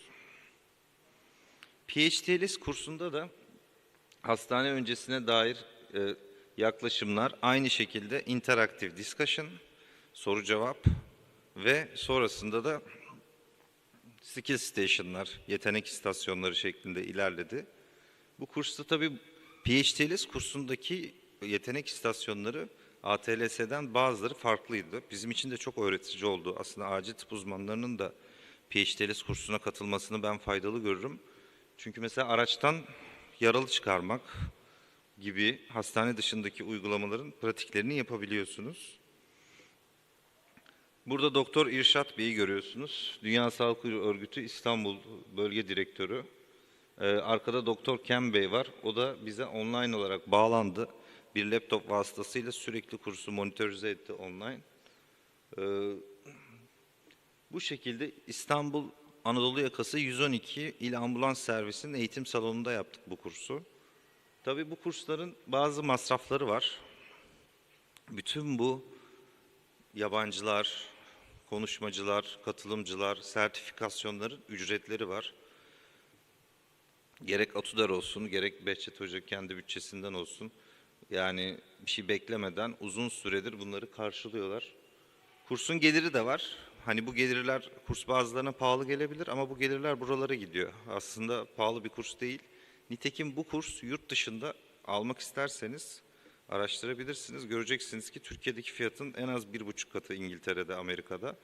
Ve mesela siz bu kursu alırsanız bu sertifikayla Amerika'da travma hastası bakabilirsiniz. Veya bu kursa gelip instructor olursanız Amerika'da, Baltimore'da gidip bu dersi anlatabilirsiniz. Herhangi başka bir şeye ihtiyaç duymadan. Doktor Holly gene burada. Gördüğünüz gibi Mısır'dan kalktı geldi gene. Biz ilk kursu yaptık PhD'liste. Daha sonra paramediklerden eğiticilerimizi, instructorlarımızı belirledik. Arkadaşlar da yaptılar. Şimdi buna da devam edeceğiz. İkincisini de yapacağız inşallah. 5-7 Kasım'da Ankara'da olacağız. Hacettepe Üniversitesi'nde gideceğiz ekibimizle. Bir de team kursu var. Aslında bu kursların hepsi American College of Surgeons'ın kursları. Team kursu da Trauma Evaluation and Management kursu. Sabah 8'den öğlen 12'ye kadar 2-3 derslik bir travmaya temel yaklaşım ABCDE konseptinin anlatımı var. Ama tıp öğrencilerine yönelik. Öğleden sonra da bazı yetenek istasyonları, servikal stabilizasyon, log roll, işte havayolu manevraları gibi bazı manevralar gösteriyoruz. Bunun da ilkini yaptık. Yaptık. Göztepe Medikal Park Hastanesi İstanbul'da 70 tane tıp öğrencisine yaptık bu kursu da. Çok keyifli bir kurs. ATLS ekibine dahil olursanız bu kursu da bir günlük bu kurs ve sertifika da veriyoruz. American College of Surgeons'ın tıp öğrencileri de çok ilgililer. Gerçekten onlar bizden daha heyecanlılar. Yani hem öğrenmeye hem uluslararası sertifika almak için daha heyecanlılar. Eğer bu ekibe dahil olursanız bir gün sizler de bu kursları da verebilirsiniz. Benim söyleyeceklerim bu kadar. Herhangi bir sorunuz, katkınız var mıdır? Nihat Hocam'a çok teşekkür ediyoruz. Soru katkıları şeyden sonra alacağız. Tamam. Eğer olursa hocam çok teşekkür ediyoruz. Tamam, teşekkür ederim ben de. Şimdi de bir sonraki iki ders şeyimiz kaldı ama bunlar kısa sürecek.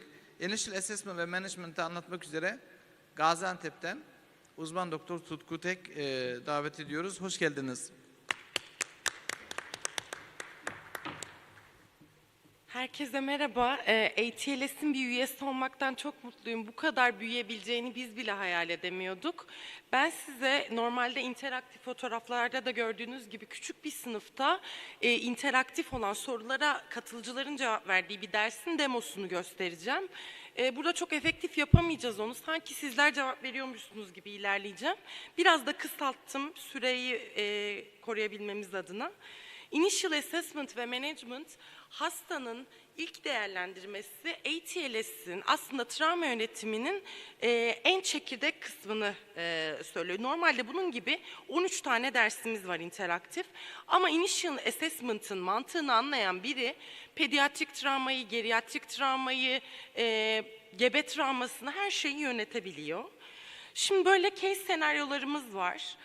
Az önce Mustafa hocamızın anlattığı gibi yaralanmanın mekanizması 18 yaş erkek, kemersiz bir sürücü ağaca çarpmış. Yani bu bakıyla yüksek enerjili bir travma mı diye soruyoruz. Evet diye karşılık alıyoruz. Bize gelirken pre-hospital yaralanmaları belirtilmemiş. Her şey çıkabilir bu hastanın altından. Vital bulgularından haberimiz yok. Hasta uzun süre araçta kalmış. Acil servise ambulansla gelmiş. En azından ambulansla geldi vurgusu şu.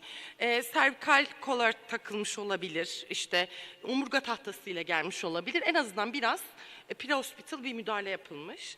Oksijen alıyor. Biz ATLS'te şöyle bir sloganımız var. Travma hastası karşılama hoş geldin paketi oksijen ve spinal hareketin kısıtlanması. Boyunluk, spinal tahta ve oksijen travma hastasının karşılama paketidir. Travma tahtasıyla bize başvuran bir hasta. Şimdi biz bu hasta gelmeden nasıl hazırlık yaparız? Bu hasta nezdinde değil aslında. Bütün travma hastaları gelmeden ekipman kontrolü, entübasyon yapacaksak işte entübasyon malzemelerinin kontrolü, ısıtılmış serumlarımız var mı onların kontrolü, travma tahtamız hazır mı, travma ekibi, yönetecek ekibin rol dağılımlarıyla birlikte ekip hazır mı bunları kontrol etmemiz lazım. Peki bize başka hangi bilgiler yardımcı olurdu? Hastanın vitalleri, mesela eksi bir trafik kazasıysa yanındaki kişinin eksi olduğu bilgisi. İlk bakıda yani 112 bizde bizim ülkemizde böyle bir sistem yok ama 112 bizi yolda arayıp femurdan bir eksternal kanamamız var. Femurda şekil bozukluğu var. Karnından bıçaklanmış gibi ön bir o olay yerindeki sahneyle ilgili ön bir bilgilendirme yapılırsa tabii ki bizim hasta ile ilgili beklentilerimiz ne planladığımızda değişebilir.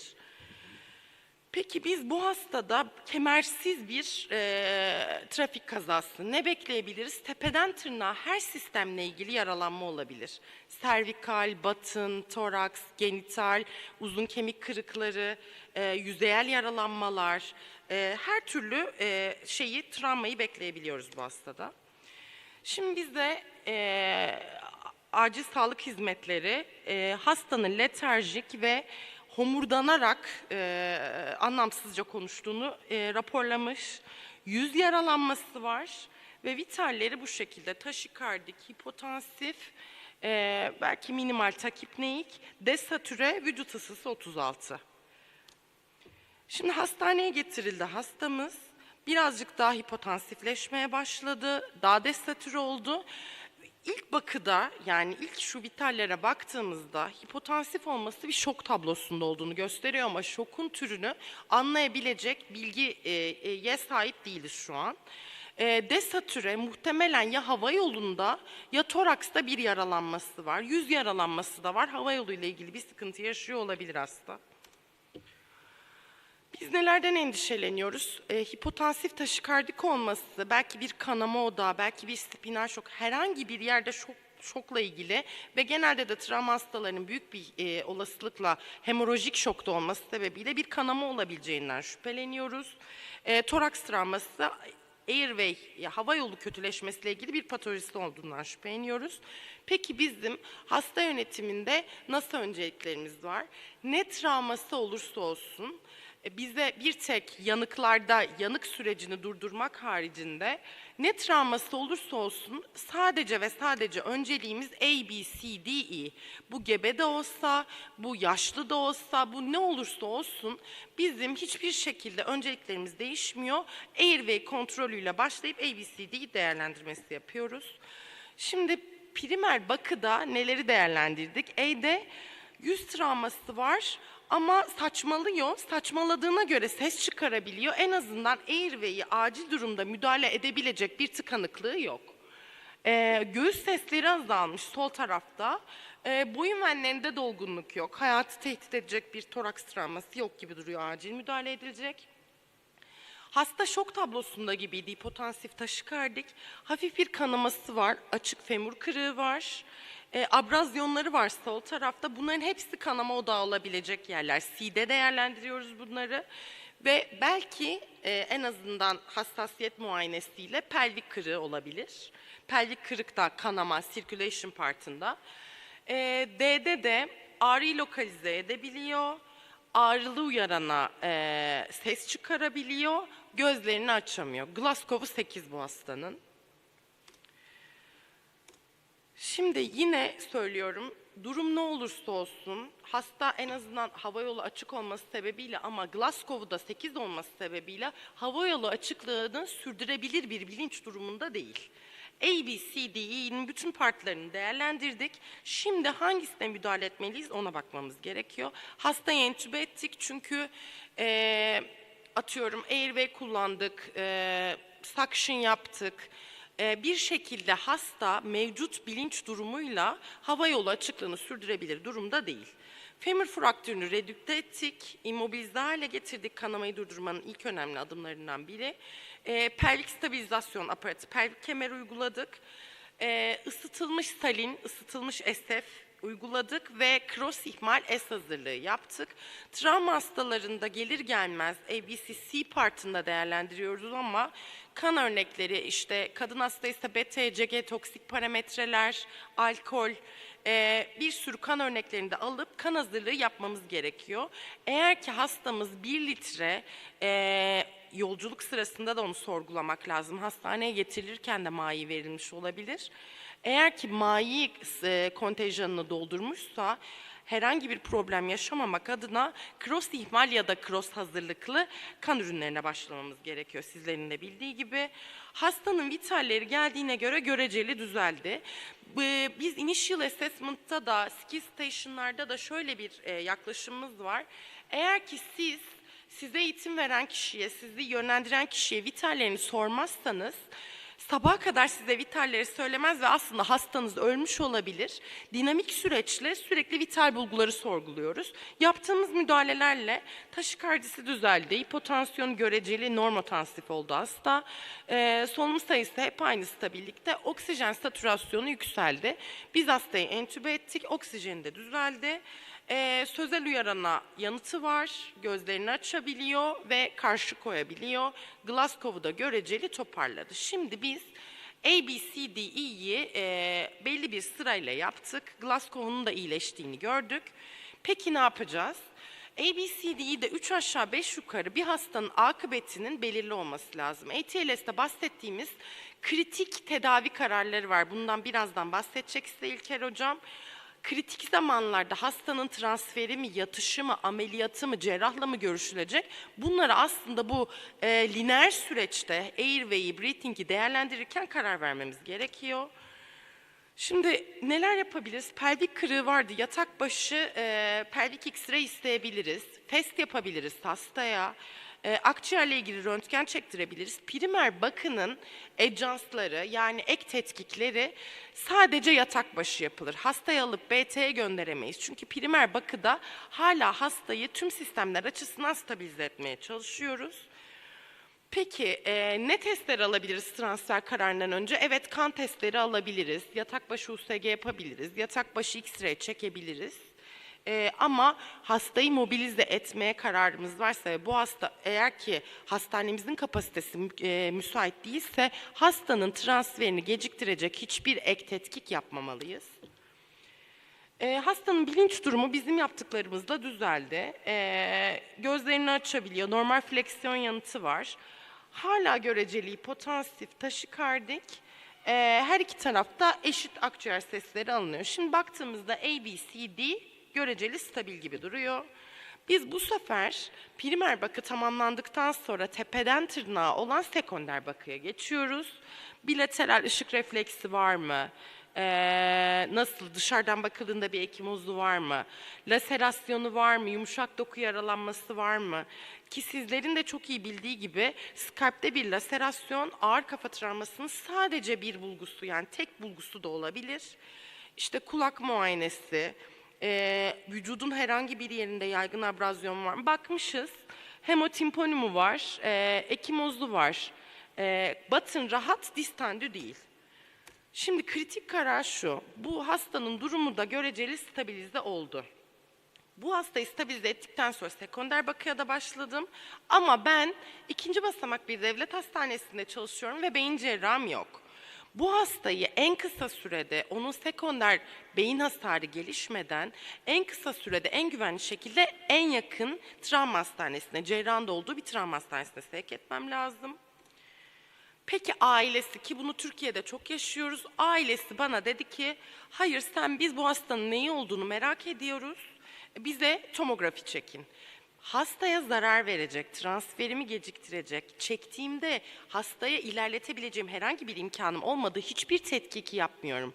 Benim olayım üzüm yemek, bağcıyı dövmek değil, tanı koymaya çalışmıyorum.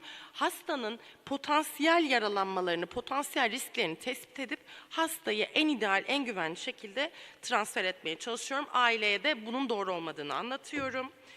Gideceği yere böyle bir müdahalede yaptım geldiğinde vitalleri şuydu ama şu an bu duruma geldi diye de kayıtlı, mediko-legal olarak da kendimi koruyacak şekilde bildiriyorum. Biz bu hastayı hava yoluyla transfer, yani bu hasta travma merkezine transfer edilmiş ve intrakraniyal hematoma olduğu saptanmış. Bakın ben tanı koymadım, sadece imkanlarımın olmadığını biliyordum, ileri tetkik ve tedavi için yönlendirdim. Çok teşekkür ederim. Soruları en son alıyoruz. Bu çok daha uzun bir ders. Size kısalttım. İnteraktif olduğunda çok daha eğlenceli oluyor. Umarım sizleri bir sonraki kursumuzda görürüz. Herkese teşekkürler. Sağ olun. Çok teşekkür ederim Türk Hanım'a. Elinize sağlık. Şimdi bu oturumun son konuşmacısı Kahramanmaraş Üçlü İmam Üniversitesi'nden Doktor İlker Akbaş bize transferle ilgili kısmından bahsedecek, kısa sürecek. Sonra da bitirmiş olacağız. Hocam buyurunuz. Teşekkür ederim hocam. Sağ olun. Doktor İlker ben. Kahramanmaraş Üçlü İmam Üniversitesi'nde çalışıyorum. Doktor öğretim üyesiyim. Acil tıp uzmanıyım. Aynı zamanda bir ATLS eğitimcisiyim. Şimdi kongrenin bu son gününde burada olduğunuz için hepinize öncelikle teşekkür ediyorum. Ben dersi ön tarafta yapmak istiyorum hocam müsaitse. Biraz interaktif olması amacıyla. Konumuz travma hastasının kesin bakımı için transferi. Bizim için önemli konulardan bir tanesi. Çünkü bir ATLS sağlayıcısının ya da acilde çalışan bir hekimin 3 temel sorumluluğu var travma hastası geldiğinde. 1, resüte etmek. 2, klinik durumunu stabillemek. 3, kesin tedavi için hastayı yöneltmek. Kesin tedavi ne olabilir? Ameliyathaneye göndermek olabilir. Yoğun bakımda takip olabilir ya da serviste izlem olabilir. Eğer hastaneniz bu kapasiteyi karşılaşıyorsa sıkıntı yok. Hemen yukarı arıyorsunuz, konsült ediyorsunuz, hastayı yatırıyorsunuz. Ama hastanede kesin tedavi veremiyorsan bu durumda hastayı zaman kaybetmeden en yakın ve en uygun merkeze göndermen lazım. Bu da bizim sorumluluğumuz. Bunu siz koydurdunuz herhalde. Benim sunumda Evet, yoktu. orada dur. Bunu İlker Hoca'dan habersiz olarak Evet. ben koydurttum. Şey olsun diye. Şimdi bunu özellikle size sunmak istiyorum gerçekten. Burada bulunan bir erkek ve bayan Elazığ'dan Doktor Fuat Malkoç, ortopedi uzmanı. 1970'lik yıllarda İstanbul Çapa'dan mezun olmuş. Yıllardır belki 30 yıldan fazladır hekimlik yapıyor. Kendisi 65 yaşlarında. 5 yıldır ATLS'yi takip ediyor. Acaba nerede bulabileceğim diye merak etmiş. 5 yıldır araştırıyorum. Nerede olacak, gidebileceğim bir yer bulsam da gitsem. Sonra bir yerde işte online görmüş ve gelip katıldı. Yanındaki de Erva, o da bu sene 2020 mezunu. Yine Çapa'dan mezun bir kardeşimiz. Aralarında 40 yıl yaş var. Yok daha fazla pardon 50 yıla yakın bir 45 yaş var. Ben bunu niye koyuyorum? Bu fotoğrafı ben kendim çekmiştim. Bir jenerasyon kaç tane Turku da oradaydı, o bu fotoğrafın karesine giremedi o anda. Yani bu kursların diğer kurslarda da öyle güzel taraflarından bir tanesi. 70 yaşında da biri geliyor. Ondan sonra yeni mezun olmuş bir hekim de geliyor. 40 yıl arada aynı fakülteden mezun olmuş 2 kişi 40 yıl arayla. Böyle çok hoşuma gitmişti. Bu hocamız geldi 5 gün boyunca hiç yüksünmeden bütün kurslara, bütün stationlara girdi. Tek tek hepsini takip etti.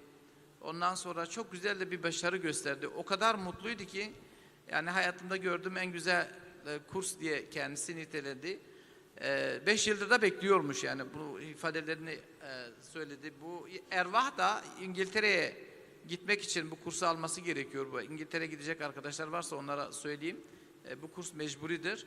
O da geldi bu kursu aldı ve İngiltere'ye gitti. Geçen hafta ben bir sosyal medyada gördüm. Havaalanında fotoğraf çekmiş. İngiltere'ye pediatrist olmak için gitti. Yani gitti oraya başladı. Böyle bir hatıra olsun diye yapmıştım. Evet. Teşekkür ederim. Hocam. Bu da diğer resim evet. Sanırım hocamızda. Evet. Evet. Bunu da şimdi en uzun adam ve en kısa adamlarımızı yan yana getirdik, fotoğraf çektirmiştik. Ortadaki hakikaten 2 metreyi aşan bir hocamız. Yan tarafta da işte benim boyumda olan bir 17. Bölge Başkanı George. Evet hocam. Evet, devam edersek dersimize. Kesin bakım için bir hastanın transfer kararı hastanın tanı konulan veya şüphelenen yaralanmalarına, bu yaralanmaların klinik progresyonuna ve başta potansiyel hayati tehdit edici durumlar olmak üzere sizlerin bu hastalıkları ne kadar tanıyabildiğinize ve ne kadar tedavi edebildiğinize göre değişiyor. İşte bu nedenlerden dolayı bir ATLS sağlayıcısının ya da acil hekiminin bu faktörleri değerlendirmek için daha hasta gelmeden kendi kapasitesini ve limitasyonlarını, kliniğinin kapasitesini ve limitasyonlarını bilmesi ve hasta geldiği zaman da bunu erkenden tanıyarak transfer etmesi gerekiyor. Şimdi bugünkü konuşacağımız konulardaki öğrenme hedeflerimiz neler? 1, erken nakil gereken hastayı tanıyalım diyeceğiz. 2, sevk eden hekibin bir takım sorumlulukları var. Kabul eden hekibin bir takım sorumlulukları var. Bunlar nelerdir? Bunlardan konuşacağız. Bir de transfer öncesi yapmak gerekenlerden, stabilizasyondan ve hangi görüntüler gerekiyor bunlardan konuşacağız. Dediğimiz gibi vaka üzerinden gidiyoruz. 17 yaşında bir erkek hastamız var. Arazi dışında bir trafik kazası geçiriyor. Muhtemelen ATV sürüyor. Sizin hastanenize getiriyor. Hastanenizin imkanı ne? 20 yataklı kırsal bir hastanede çalışıyorsunuz. İnjürilerine bakıyorsunuz. Breathing shallow, yüzeyel bir solunumu var hastanın. Görünürde bir pelviste travması var. Anstabil pelvis kırığı var. Sol uylukta bir deformitesi var. Vitallerine baktığınız zaman kalp hızı 120, kan basıncı 85, GKS'si 15. Peki hastanede neler var? CT, ultrason var ama ortopedistiniz ve nörosurgeonunuz yok. Şimdi ilk soruyla başlayalım. Bu hastanın yönetimindeki öncelikleriniz nelerdir? ATLS prensibine göre katkılarınızı bekliyorum çünkü interaktif. ABCD çok teşekkür ediyorum Nihat Hocam. Bir hastanın travmasından, yaşından, eşlik eden hastalıklarından bağımsız olarak nedir? Hasta geldiği zaman ATLS prensiplerine göre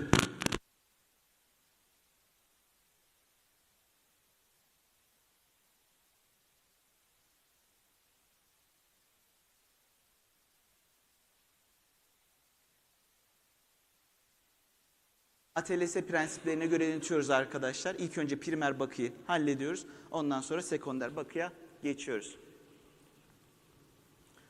Şimdi burada esas soruma soracağım. Hastanın yaralanmalarını görüyorsunuz. Bu yaralanmalarına göre sizce hastanemiz bu hasta için yeterli mi değil mi? Sevk etmek gerekir mi? Edelim mi etmeyelim mi? Niçin evet, niçin hayır? Ayça Hocam.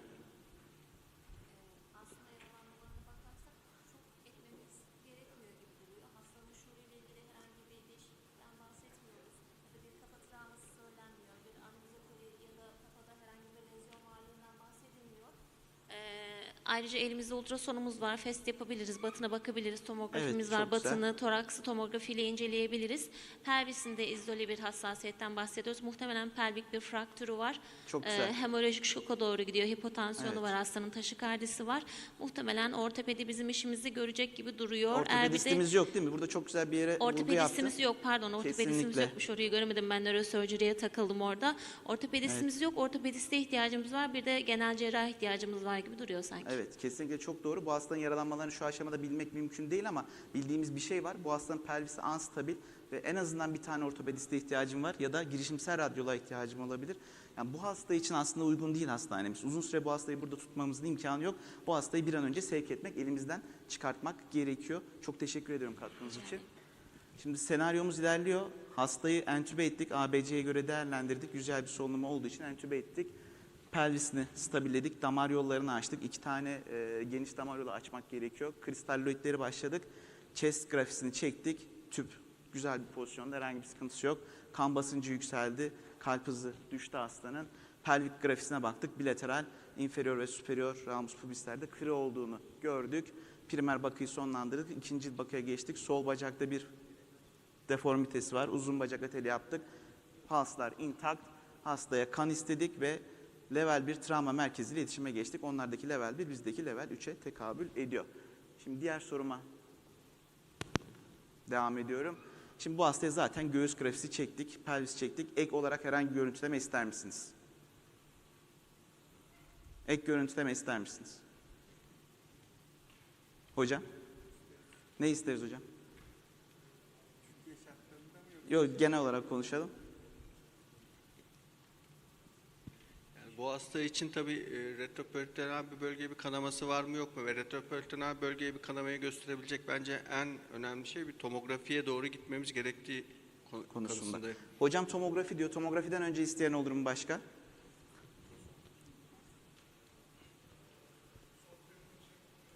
Grafi diyen oldu. Güzel.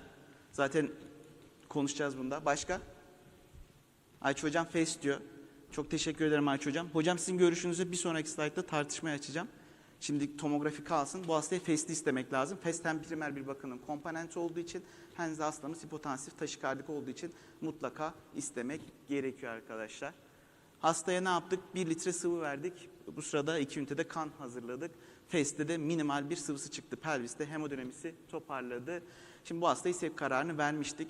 Göndereceğimiz doktora hangi bilgileri iletelim? Bununla ilgili bir mnemonimiz var. Hatırlıyor musunuz? Transfer noktasında kullandığımız bir kısaltma var. Bilgileri eksiksiz iletmek için. Değil mi? Neydi? ABC SBAR. Hatırlarsınız belki. Karşı tarafa hastanın hava yolunu, solunumunu, dolaşım problemlerini, bunların çözümünü. Airway, Breathing, Circulation. SBAR dediğimiz situation, hastanın durumuyla ilgili bilgiler. Background, hastanın geçmişini, vitallerini, şunları bunları. Assessment, işte fizik muayenede ne yaptınız, sorunlarını nasıl çözdünüz, bunları iletmeniz. Ve recommendation'da da hasta hangi transport metoduyla gidecek, yolda nelere dikkat etmek, bunları iletmek gerekiyor arkadaşlar. Şimdi buradaki esas soru buydu zaten. Gökhan hocam da ona vurgu yaptı sanırım. Bu hastanın transferi noktasında bir CT'ye ihtiyaç var mıdır, yok mudur? Bu bizim için esas sorulardan bir tanesi. Şimdi bunu çok tartışamıyoruz, zamanımız yok ama ATLS'nin temel prensibi şu arkadaşlar. Bir hastaya transfer kararı verdiğinizde eğer görüntüleme yöntemi hastanın tedavi planını değiştirmiyorsa o görüntülemeyi istememek lazım hocam. Bu hastada FAST yapıldı zaten. FAST'te intraabdominal bir yaralanma gözükmedi. İlk haliyle hastanın hemodinamisi sıvıyla beraber toparladı. Bu noktada bu hastaya ilk basamak hastanede yapacak ekstra bir şey yok. ATLS'nin temel prensibi, oturtmak istediği prensip de transfer noktasında bu. Eğer hastaya bir transfer kararı verdiyseniz hızlıca stabilleyin. Gereksiz radyolojik tetkikler istemeyin. Siz de vakıfsınızdır. Günlük pratiğimizde de öyle oluyor. İlk basamakta çekilen tomografileri biz genelde zaten üst düzeyde çalıştığımız için genelde ikinci basamakta tekrarlıyoruz. İstememek lazım. Değil mi? Gönderen doktorun bir takım sorumlulukları var hastanın gidişinde ya da kabul eden doktorun bir takım sorumlulukları var. Bunlar neler olabilir? Gönderen doktorun sorumlulukları. Ayça hocam.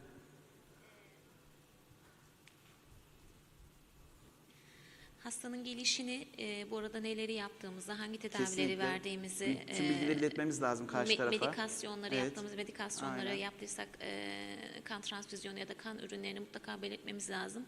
Transfer sırasında götürecek olan ekibin neye Kesinlikle ihtiyacı transport olduğunu modunu ve tedaviyi devam ve eden tedavide tedaviyi neleri söylemek vermesi lazım değil mi? gerektiğini, hastayı niçin gönderdiğimi, hastadan Endikasyonu. bir üst basamaktan ne beklediğimi, beklentimin ne olduğunu ve tedavisinde tabii yönlendirici olması şartıyla neye ihtiyacı olduğunu belirtmekte fayda var. Çok teşekkür ederim. Kesinlikle bunları söylemek lazım.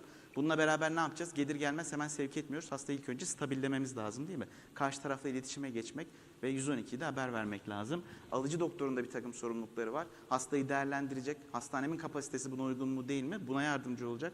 Eğer hastayı alamıyorsa da hastanın başka bir yer bulması noktasında sevk eden hekime yardımcı olmak zorunda.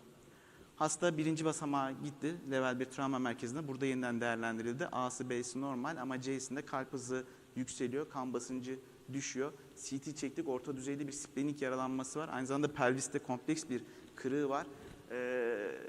Direkt grafide de sol femurda fraktürü var. Bu slaytın vurguladığı nokta işte benim de söylediğim gibi ilk basamakta bunu çekmediniz. İkinci basamağa gitti. Daha ileri merkeze gitti. Bu yaralanmalar var ama siz hata yapmadınız. Normal olan, doğru olan ilk basamakta CT'yi almamaktı. Zaten bu hastayı sevk edeceksiniz yukarı merkeze. Maalesef bunları kafa birlikte konuşacağız. Soru ve katkıları. Sanırım objektiflere ulaştım. Köy Learning Points'te tekrar etmekte yarar var. Eğer hastanın ihtiyacı kapasitesini açıyorsa mutlaka sevk etmeniz lazım. Sevki hızlandırmanız lazım mutlaka. Ve gereksiz tetkik istememek lazım sevk öncesi. Teşekkür ediyorum. Evet. Bütün hocalarımıza ben çok teşekkür ediyorum. Katıldığınız için size de teşekkür ediyorum. Aslında bir çekiliş yapacaktım. Çıkana ATLS kursu ücretsiz olacaktı ama vazgeçtik şimdi. Başka bir zaman çekiliş yapalım. Öyle değil mi Mustafa Hocam? Zamanımızı da açtığımız için soru cevabı arada alabiliriz. Hepinize katılımlarınızdan dolayı çok teşekkür ediyorum. Ara veriyoruz. Sağ olun. Evet, aradan sonra bir oturumumuz daha var.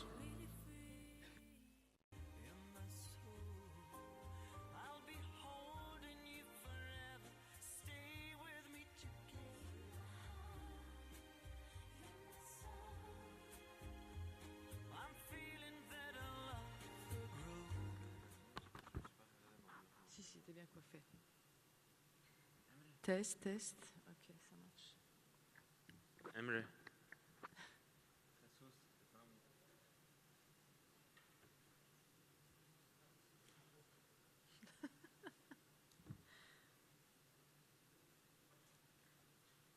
Normalde onun bir tane olması lazım.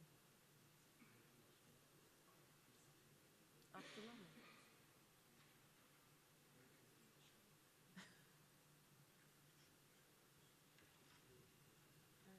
Faut que tu appuies pour parler.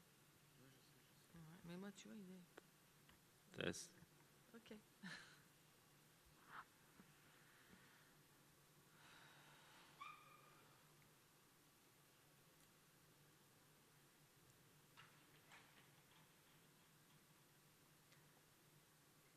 Hello, from Maya. Yeah, hello. Okay, happy to see you here. Thank you. We must begin. Okay, from Maya begin his presentation. He's the director of International Medical Service at the Vitos Xanit International Hospital in Malaga. And I invite you to begin, Dr. Maya. Okay, I don't know if you loaded the presentation in the system. The sound is not too... Now the sound is better now? They are working. Okay. Okay. So they are working on downloading the presentation. Okay. Yeah. Thank you to be here. You have a very difficult situation now. We have learned. Yeah. I mean, How are you? Things are going better, fortunately. And well, I think my dad is coming out of the hospital, I think, soon. Yes, we have heard. Okay. Yeah. Okay, very, very happy to be. How is be your on dad? that. Yeah, he's fine. He's getting better. Okay, Yeah. super. Yeah. So yeah. We hope we hope to see you next year in May, perhaps. Yeah. I mean, anytime if nothing like this happens, I mean, I will be happy to see you at all. So, yeah, no problem. Yes, we're waiting you, Dr. Moya. Yeah. Okay. Yeah, thank you. They are preparing the sound. Okay. Yeah, and I think they are down. I mean, I've been informed by the WhatsApp that they are downloading the presentation as we speak. Okay. A few minutes. Yeah. Okay.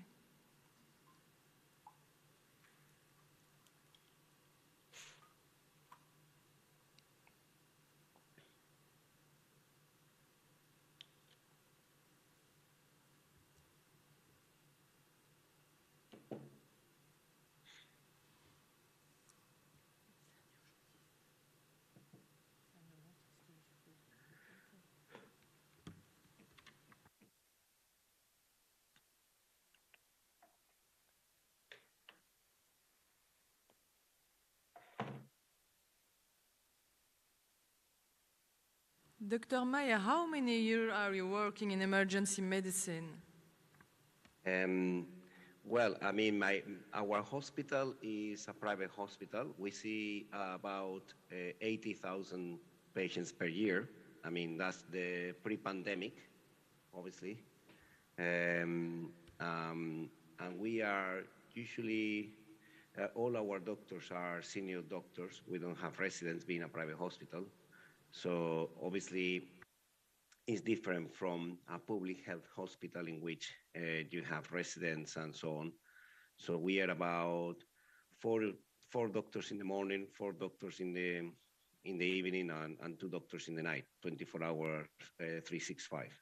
And we have also 2 consultant pediatricians because the pediatric emergencies are divided in Spain and the pediatricians specialize in pediatric emergency care run the department. So apart from 4 and 2 emergency physicians all the time, I mean, with the standard of consultant, we have 2 consultant pediatricians most of the time on the other side. Okay, I think I got control now of the presentation. I mean, I don't know. Thank you. Emre, it's okay? We can begin? Okay. Okay. Yeah, I think. Let me see if I can. The sound, please. It's okay? Yeah. Okay. Yeah, we can start. I mean, yes, you can start. We are listening to you. Okay. Yeah, but I cannot scroll down the presentation. That's the only thing.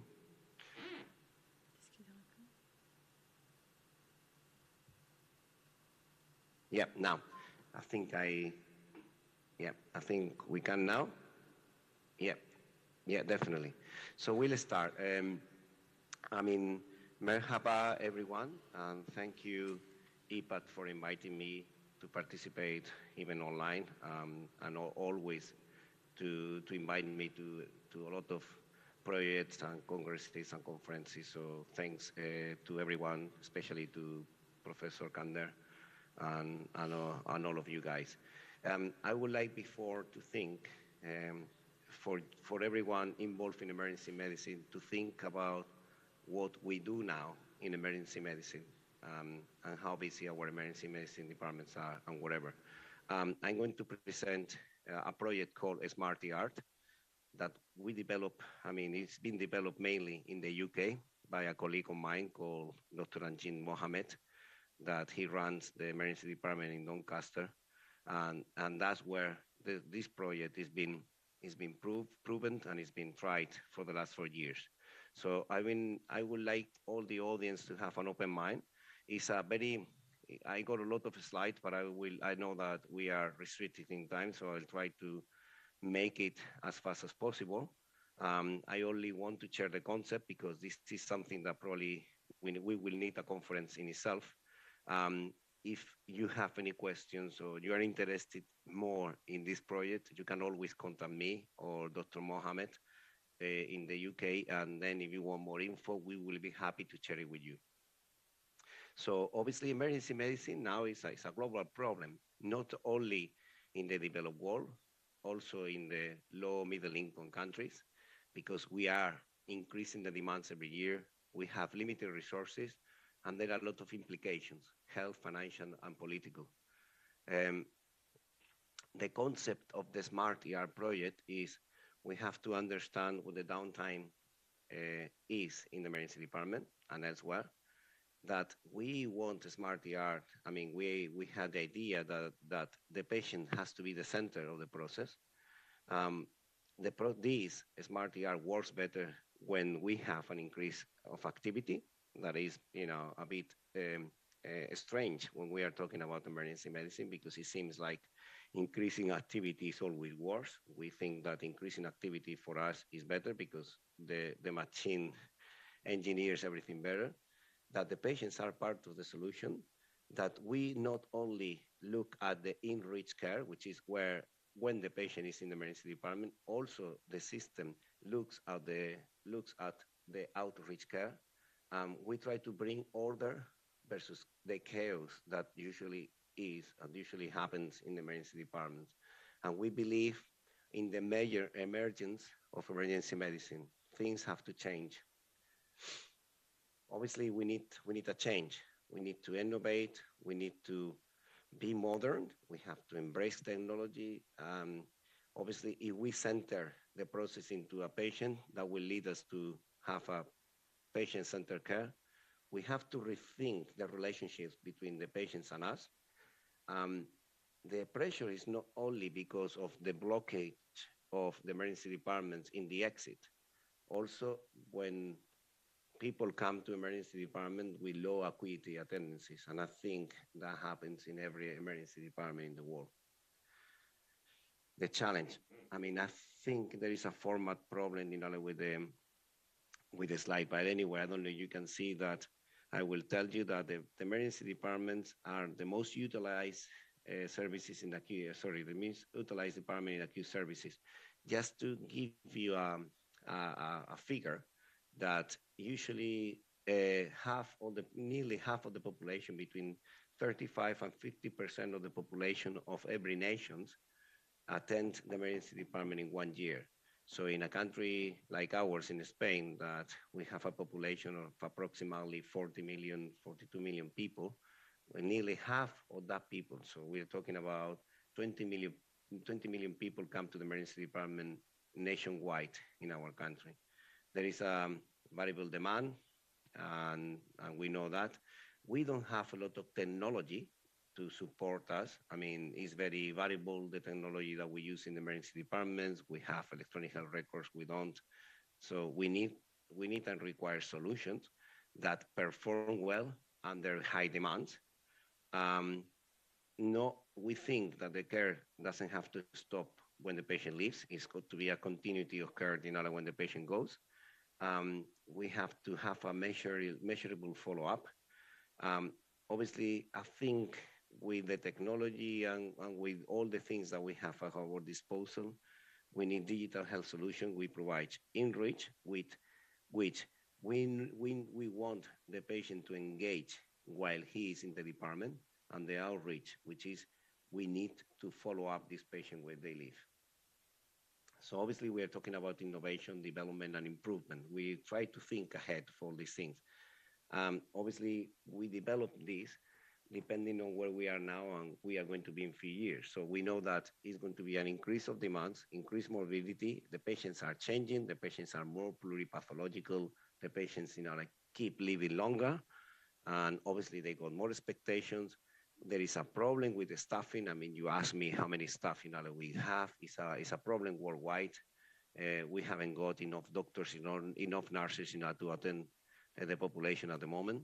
Obviously, there's a worry about the cost, the value for money, how efficient we are, and obviously social and IT changes. And that the last one is NHS strategies, because obviously this presentation and this system is working in a national health system hospital in the UK. There is something in the format of this slide anyway when we pass it there, but this slide only shows that there have been some strategies in the UK in the national health system, some projects to try to implement technology and digital workforce in the system. So as long as 2011, they started thinking about how they could do it. But now, I mean, that was obviously a thing for the future, but where are we now? What do we do in the emergency departments? I mean, we haven't changed the system, we haven't changed the way we work in, I mean, many years, probably 60 years, we've been doing the same, which is the patient arrives, the patient registers, the patient waits, the patient waits, the patient waits even some more, then is seen by a healthcare professional for consultation, they discharge, transfer, or we admit him. There are a lot of social, technological, and patient expectations change over the last decades that I don't think we are ready and we are catering for it. The emergency departments fail to keep up with these developments. That's a fact. I mean, I think everybody, the audience, and everybody working in the emergency department, we got this every day. And obviously, from a clinician perspective, where are we now? Obviously, the departments are always busy, under pressure. The waiting times are longer. We haven't got sometimes a good record keeping. There are many complaints and concerns that we have to face. It's very difficult in the emergency departments to establish accurate audit and data collection. If there is these inefficiencies in the medical staff, that leads to poor performance. There are many duplication of processes. There's a lot of time that we have to spend writing clinical records. Sometimes, we fail to meet targets that even our politicians or the guys in senior management put on us. We try to manage everything as a crowd management, not as an individualized patient care. I mean, it's only a review of the time that we spend with the patients. I mean, F1s and F2s in the UK system are like residents, junior doctors, and you can see that they spend most of the time with the patients, probably because they are less experienced. But it's a lot of time that we, especially if you see this is the time that we have to spend writing history, and you can see that it's a lot of time, 71%. We all know that. I mean, everybody that works in the emergency department know the time that we spent doing very, very valuable tasks that we could do or we can spare, if we have some technological help. And the patients, 80-90% of the time that the patient is in the department, they are simply waiting because they get triage, they wait, they are called, then they wait, to be seen by the doctor, then the doctor orders some tests. I mean, think about it, because the journey, I think, of a patient in the emergency department is well known by everyone. The longer the patients wait, the less time the clinician has with them. So it's an inverse relationship. The longer the patients wait, the more the complaints. It's that direct relationship. I mean, most of the complaints in the emergency departments are because they are waiting, or the patient perceives that they are waiting inappropriately. Frustration at doing nothing for several hours, waiting for something to happen. There is a feeling of inadequate consultation after the long wait. Is that it? There is a feeling that information wasn't conveyed bilaterally. And during post-consultation, there are communication issues that we all know. I mean, you can see in this slide that the downtime is the time that the patient spends in the emergency department. So it's a big percentage. And then compared to the time that the patient spent interacting with us or receiving care. So what we do is trying to get downtime solutions. Is what can we do in that time that the patient is waiting and it seems to be wasted. So we are creating, and the concept of downtime, of trying to sort the problem out. What we try is, we said is embrace technology, trying to get, a patient-centered approach solutions with current NHS concerns and future design. I mean, we have to bust the myth that the patients don't know anything, that they are part of the problem, that our perception that they are most of the time satisfied even with brief interaction and explanations. that they don't have anything to offer to contribute to the care. I mean, we disregard them really. Usually, we also say that the patient are our enemy. They are drunk, disrupted, angry. Um, Obviously, the lack of communication also we blame to how busy we are.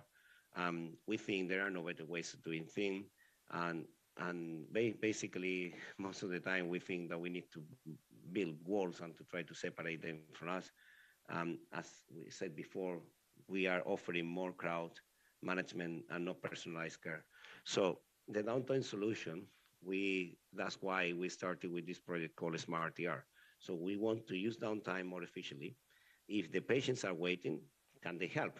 I mean, they possibly have 80–90% of the data that we need to make the diagnosis. I mean, probably if they could have more time telling us what's wrong with them, obviously probably they will give us more info, and then we probably will reach diagnosis and will reach a better care for them. We can engage with the patient from the moment that they start waiting. Everybody has a smart device now at the moment, smartphone, tablet, laptops, and everybody comes to the emergency department now with their mobile phones. If not, we can provide kiosks in which the patients can interact. We can even provide with tablets or any laptops or anything that the department can provide. We can give an application that can give some ownership to most patients while waiting. We can improve the experience, and we can improve performance and efficiencies. We can develop applications in other settings where the patients are waiting. So while the patient is waiting, we can do data collection. I mean, the future, we'll talk about the data analysis. We reduce the variation in one of the part of the system, so it reduces the whole system variation. The aim is to reduce variation in data collection. I mean, how many times the patient changed the history from one healthcare provider to another. I mean, from triage to be seen by the doctor, the patient sometimes, change the history, and that confuses us. And imagine if the patient is writing his history in the own device, appears in our screen. That's in our Smart ER is about. Obviously, is consistent with any public health, with any healthcare organization. Obviously, we are trying to develop algorithms, obviously based on the information that we are collecting. The data analysis can be supported, and the data collection is even sometimes direct and live, happening at the same time. So this is what we do now at the moment. The patient attends the the emergency department, he registers. If he's suitable for the Smart ER, he starts interacting with the Smart ER, even via console, via tablet, via their own device. The history is taken from the patient because the patient is writing the history in the system, in his tablet or in the kiosk or in their tablet. Obviously, you can see all the travel and all the information that we can download. Obviously, we can start identifying all the toxic habits. We even can start even interacting the system automatically, can give advice.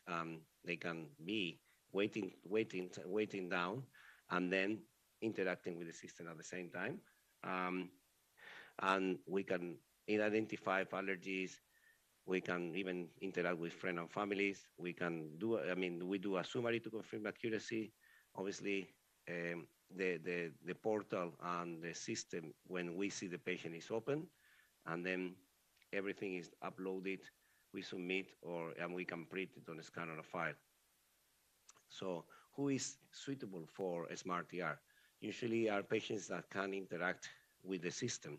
Obviously, they have to be alert and orientated. They are patients or carers have to be able to use applications. Not to use a mobile device that a lot of people obviously do.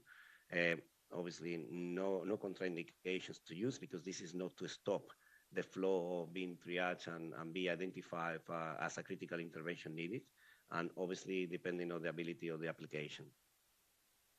And you will see, obviously, that most of the people that come into the emergency department on a daily basis are suitable for the Smart ER, because approximately we found that 80% of the patients that attend an emergency department daily are suitable for this, because I mean that happens in every emergency department in the world. I mean 80%, mainly between 75 and 80% are people that come ambulance and are people that come with a minor illness. Even now, after we started developing and putting this system in motion, we are trying to make change in order for this system to be applicable to major illnesses as well. Obviously, it's more inclusive because we can put this smart ER in many languages.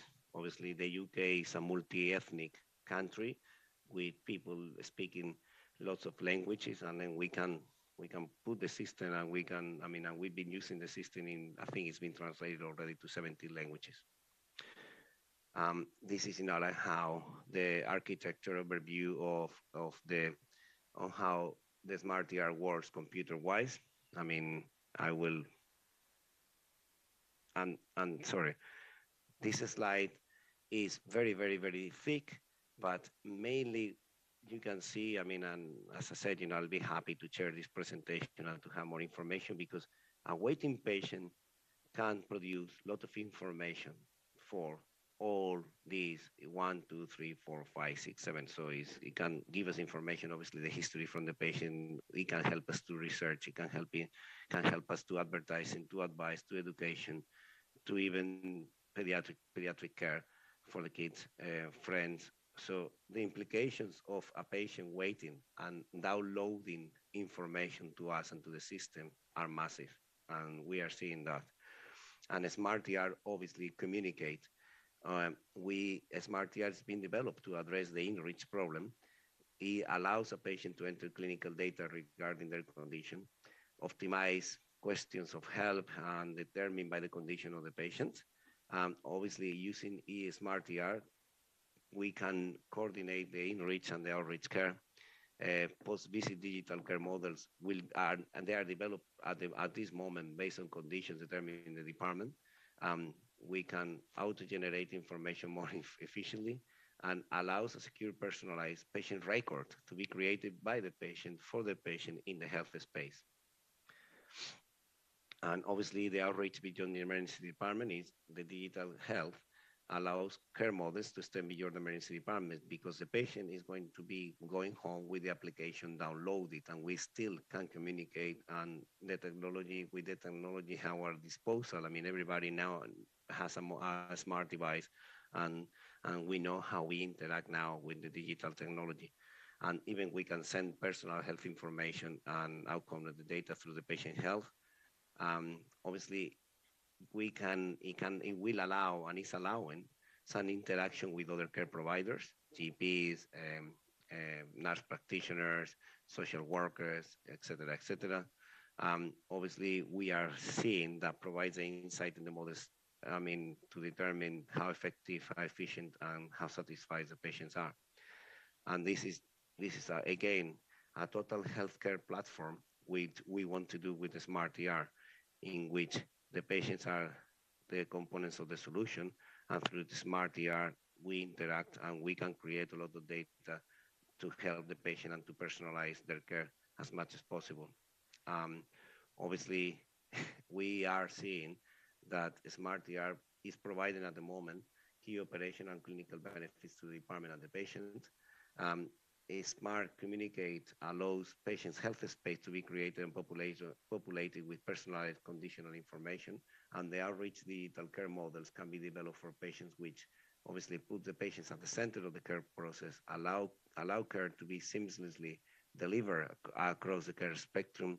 The models can be built to include all providers, and models can interoperate with the system, and the model can be measured and optimized to provide optimum combined care on personalized basis. So it's all about trying to get the patient at the center, to follow it up, and to interact with other systems of healthcare.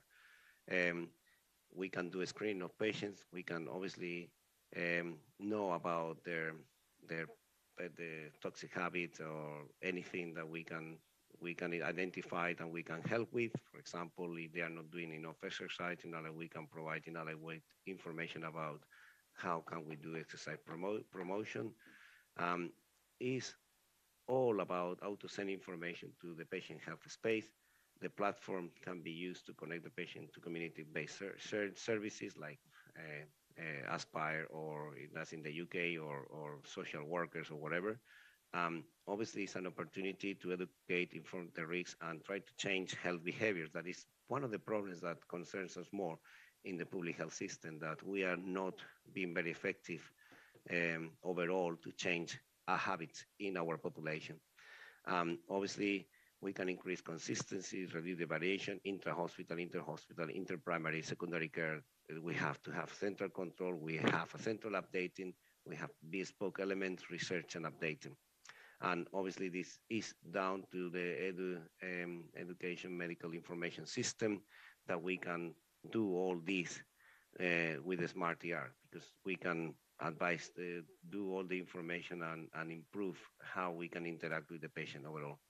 In other settings, the waiting patients even can help us, like with all the information that they give in the Smart ER, how to create new outpatients and how to refer them to the appropriate specialist, interact with pre-hospital. We can interact with radiology. We can interact with everything. And we are seeing that. We have a proof of concept, because everybody, probably the audience is asking, and does this work? Obviously, it's been working for 4 years.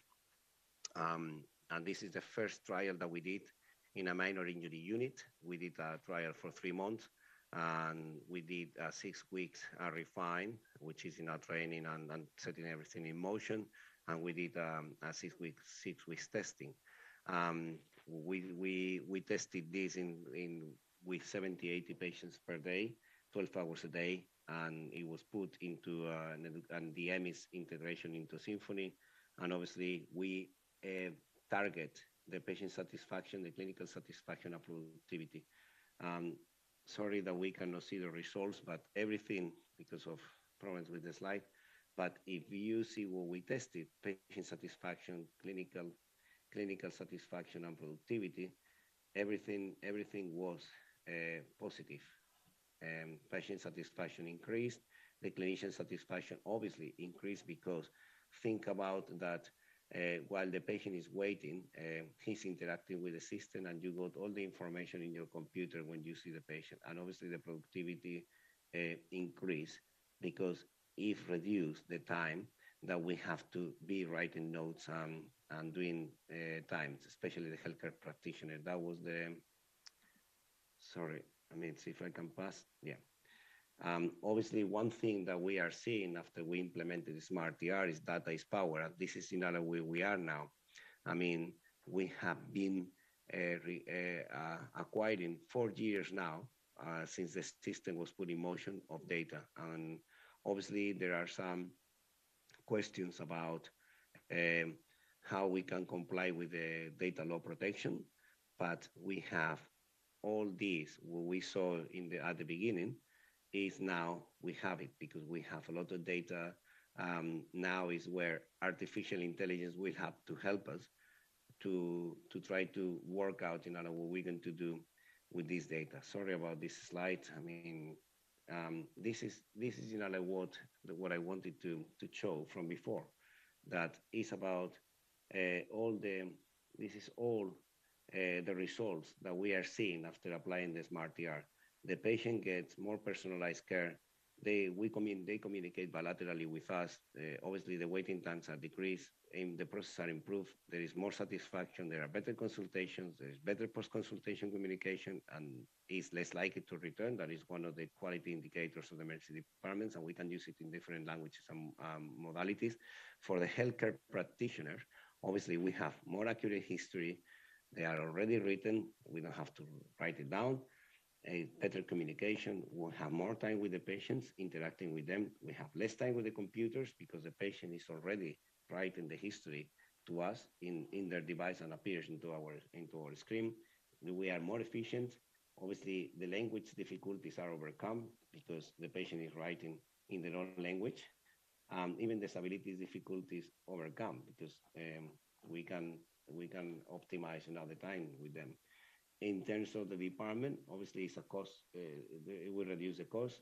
We increase the income. It's better flow, we increase the productivity, less complaint, there's less negligent claims, it's better data, it's mandatory with all the quality indicators. We have central management of real-time data, happier patients, and from the public health system, obviously, is very advantageous as well because they have better data consistency, they reduce the cost, it's applicable across other areas, even in our primary care and whatever. Dr. Maya, can you conclude, please? Yeah, I mean, so obviously what we do is integrate this into what we already do, which is self-registration triage, and the smart ER will apply. And the summary concepts are we have to understand the downtime. Obviously, I think, I try to probably, make you aware of that. We have to change into a patient-centered process. The process works better with increased activity, and it provides better engineering. Patients are part of the solution. We can improve the in-reach care. The outreach care is a third solution to constraints. We have to bring order versus chaos, and it's the emergence of emergency medicine. As Einstein said, doing the same things again and again and expecting a different result is a definition of madness. The only thing that is constant in the universe is the speed of light. Everything else is relative, even time. So this is what the system is. We hope and happy to answer any questions that you have. And if you want more information, happy to provide it as well. Teşekkür ederim. I finish now. Thank you. Thank you, Dr. Maya, for this useful presentation. Do you have any question? Okay. Okay. Okay. So for our next presentation, I will be presenting my colleague, Nazmin Guler, who is the expert in medical hypnosis and emergency medicine in France.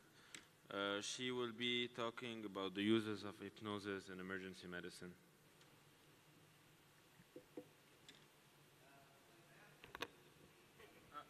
We have a question here.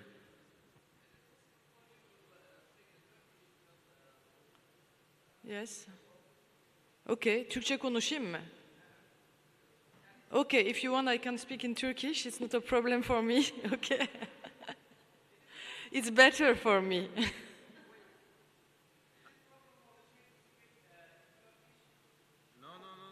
Antoine, it is a problem for you? Okay.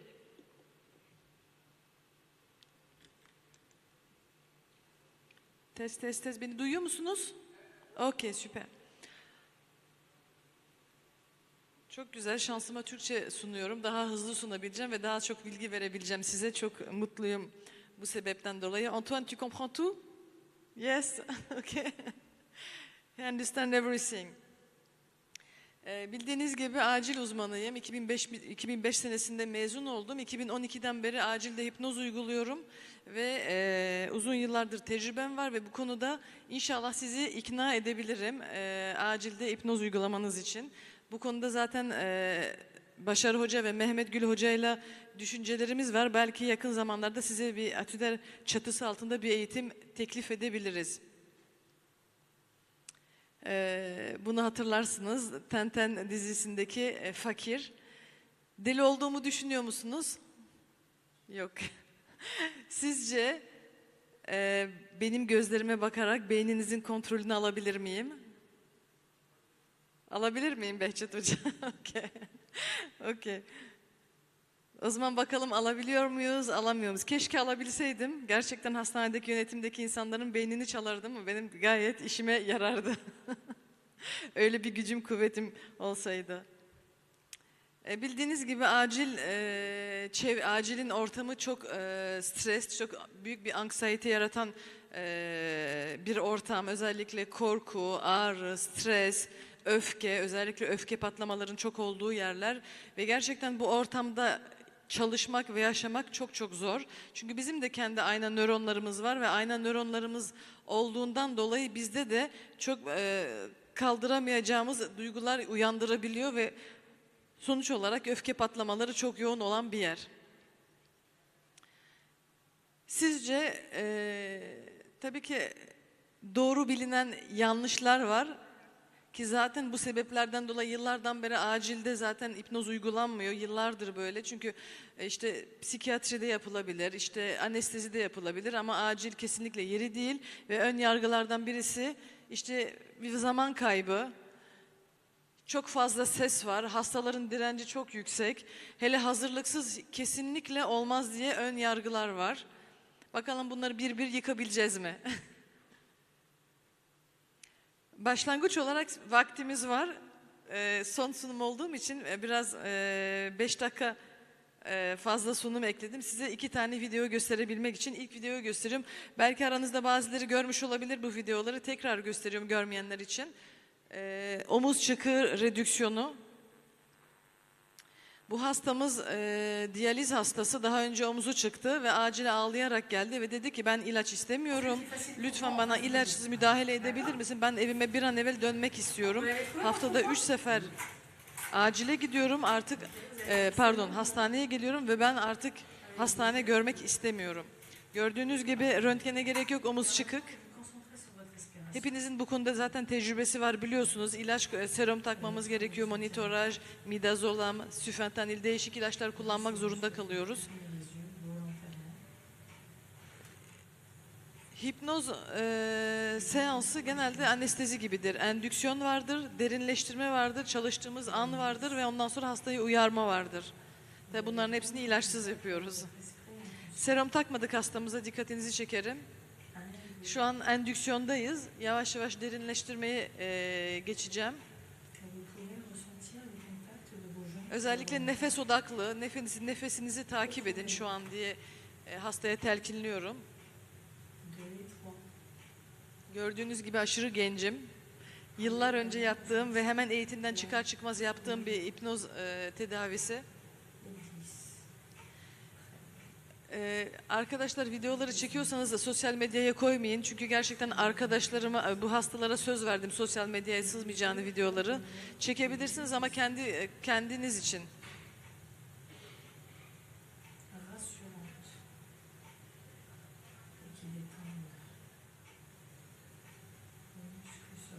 Efendim? Ona ne söylüyorum? Nefesine odaklanmasını gerektiğini söylüyorum. Ondan sonra yavaş yavaş, şimdi bana lazım olan ne? Rahatlaması ve omuzunu hissetmemesi. Yani ilaçların yaptığı şeyleri ben telkinliyorum. Omuzunu artık hissetmiyorsun, rahatlıyorsun, kasların gevşiyor. Direkt telkin veriyorum ve yavaş yavaş zaten hastamız rahatlıyor. 5 dakika sonra redüksiyona başlıyoruz. Hastamızı genelde güvenli bir mekana gönderiyorum ve orada omuzunu bana emanet etmesi gerektiğini, yani disosyasyon teknikleri kullanıyoruz. Burada bana omzunu emanet etti. Arkadaş çekiyor ama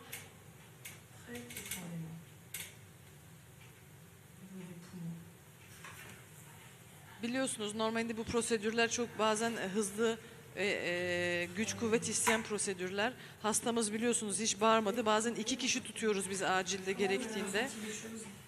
Pas forcément exactement ce que vous me disiez, j'arrive pas forcément à suivre ce que vous me dites, mais par contre, ça m'aide à me. Şimdi prosedürü arkadaş kolu çekiyor, ben hipnoz uyguluyorum ama kendim hipnoz uygulayıp da kendim de çekebiliyorum. Bizim acilde özellikle omuz çıkığı, anterior omuz çıkıklarını biz acilciler tekrar yani redükte edebiliyoruz. Posterior ortopedistler, anterior biz yapıyoruz. 6 dakika arkadaşlar, biliyorsunuz acilde normalde 6 dakikada mümkün değil. O yüzden zaman kaybımı gördünüz. İlk ön yargıyı yıktık. Zaman kazandık. Çünkü normalde bu hastayı ben bizim orada critical care üniteye koyuyorum, monitoraj yapıyorum, ilaç yapıyorum, hemşire bulmam gerekiyor yoğunluğun içerisinde. Yani gerçekten yarım saat 45 dakikada ancak hazırlıyoruz hastamızı. 6 dakikada 1 saat içerisinde acilden ayrıldı. Vaktimiz olduğu için ikinci bir video gösteriyorum. Ondan sonra size ikna etmeye çalışacağım bilimsel olarak. Burada ufak bir çocuğumuz var. Bisikletten düştü. Annesi lokal anestezi yapmadan bacağını sütürasyon yapacağız.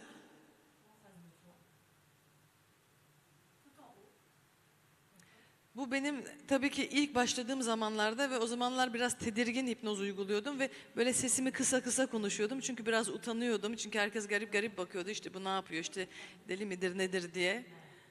Çok sessiz konuşuyorum. Çocuğa tabii ki bir oyun yapacağız beraber diyerek sedyeye getiriyorum.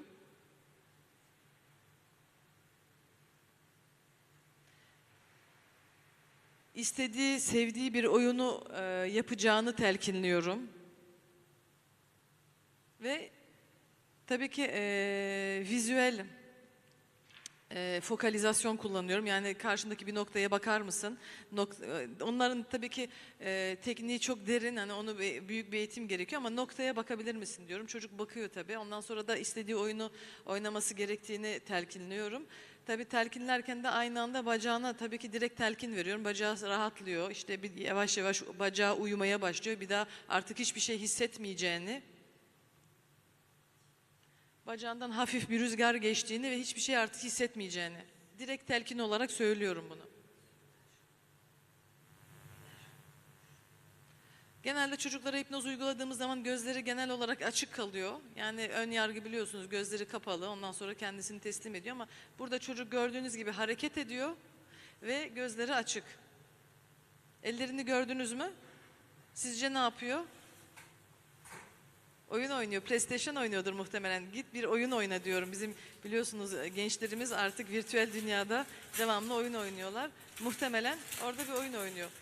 Bakın yan tarafta ben çok ses yapıyorum ve çocuk çıkmıyor transtan. Genelde bu çocukları birkaç kişi tutmak zorunda kalıyoruz. Ben bir şeyler hazırlarken çocuk genelde ne yapıyorsun diye mesela soru soruyor, anksiyete içerisinde ağlıyor. Gördüğünüz gibi kendi dünyasında.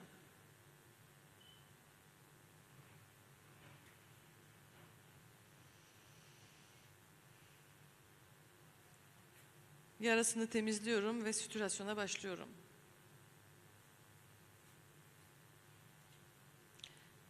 Gördüğünüz gibi hipnozu uyguluyorum ve kendim sütürasyon yapıyorum.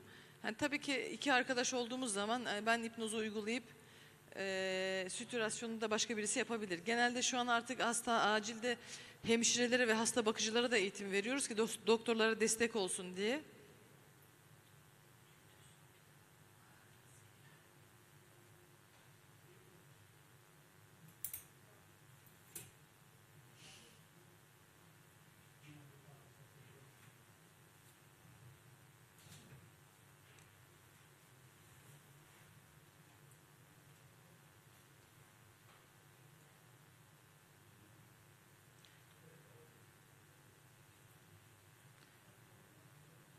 Normalde bunu bu şekilde hipnozsuz yapmak imkansız biliyorsunuz. Çocuk 7-8 yaşlarında bir çocuk. Sütür bitti. Şimdi artık uyandırıyorum. Ne zaman istersen buraya geri gelebilirsin diye telkin veriyorum.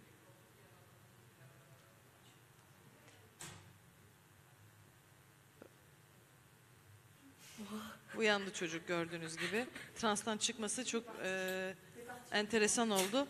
Şimdi bakın çocuklarımıza bu şekilde yaklaşım yaptığımız zaman ilerideki posttraumatik travmalardan koruyoruz. Benim oğlum 2 yaşında sütürasyon yapıldı ona alnından. İnanın hala da 23 yaşında ve hala da onu hatırlıyor. Şimdi bu reşit insanlar tam uzun onlara bakmamıza gerek yok ama gerçekten ileriki yaşlarında onları yapılacak tedavilerden bir nevi koruyor gibi oluyoruz yani bunları uygulayarak. Çünkü travmatik hafızayı şey yapmıyoruz, yerleştirmiyoruz. Gördüğünüz gibi all terrain hipnoz istedim. Yani her yerde 4 çeker araba gibi her yerde bunu uygulayabilirsiniz. Yani acilde, telefonda, ambulansta her yerde uygulayabilirsiniz. Tabii ki hani benim gelmek istediğim genel mesaj şu. Yani gerçekten hipnozu elinize aldığınız zaman, kullandığınız zaman iletişim olarak 7/24 her zaman kullanabileceksiniz ve size gerçekten insani ilişkilerinizde çok büyük bir rahatlık verecek. Yani özellikle hastalarla olan ilişkinizde her zaman kullanabileceksiniz. Yani öfkeyi nasıl yönetebilirim, hastanın korkusunu nasıl yönetebilirim? Uzman doktorlarla biliyorsunuz sürekli ping pong oynuyoruz. Yani özellikle mesela solunum nefesi çekiyorsa hasta kardiyologla pneumologla arasında oynuyoruz. İşte karın problemi olduğu zaman hepatogastro ile işte cerrahla arasında böyle bir ping pong oynuyoruz. Yok onun hastası, bunun hastası derken işte bu uzmanlarla bile ilişkilerimizi daha iyi yönetebiliyoruz.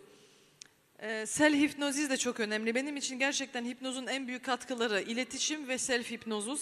Mesela ben gerçekten bu pandemide biliyorsunuz Fransa'nın kuzeydoğusunda çok büyük bir patlama yaşadık. Çok stresli bir dönem yaşadık ve bana gerçekten çok yardımcı oldu. Her gün self hipnozuz yaptım kendi duygularımı yönetebilmek için. Arkadaşlar gerçekten hastaların duygularını yönetmek istiyorsanız ilk önce kendi duygularımızı yönetmemizi öğrenmemiz lazım. Ben kendi duygularımı yönetemiyorsam hastanınkini yönetemem. İşte hipnoz aslında buna yardımcı oluyor. Ve tabii ki videolardaki gördüğünüz gibi formal hipnozu, o da gerektiği zaman, eğer hasta gerçekten kendi duygularını yönetiyorsa yani hipnoz uygulamaya gerek yok. Yani sanmayın ki ben her hastaya hipnoz uyguluyorum. Gerektiğinde uyguluyorum o şekilde. Tabii ki sağlıklı olarak kendinizi daha iyi hissetmeniz için. Size gerçekten Inside Out dizisini, filmini bakmanızı tavsiye ederim. Çok duyguları açıklayan çok güzel bir film. Yani genelde bizim korkulu rüyalarımız kim? Mr. Anger and Mr. Fear. Acilde bu ikisi başımıza gelince zaten bunlarla uğraşmak çok zor.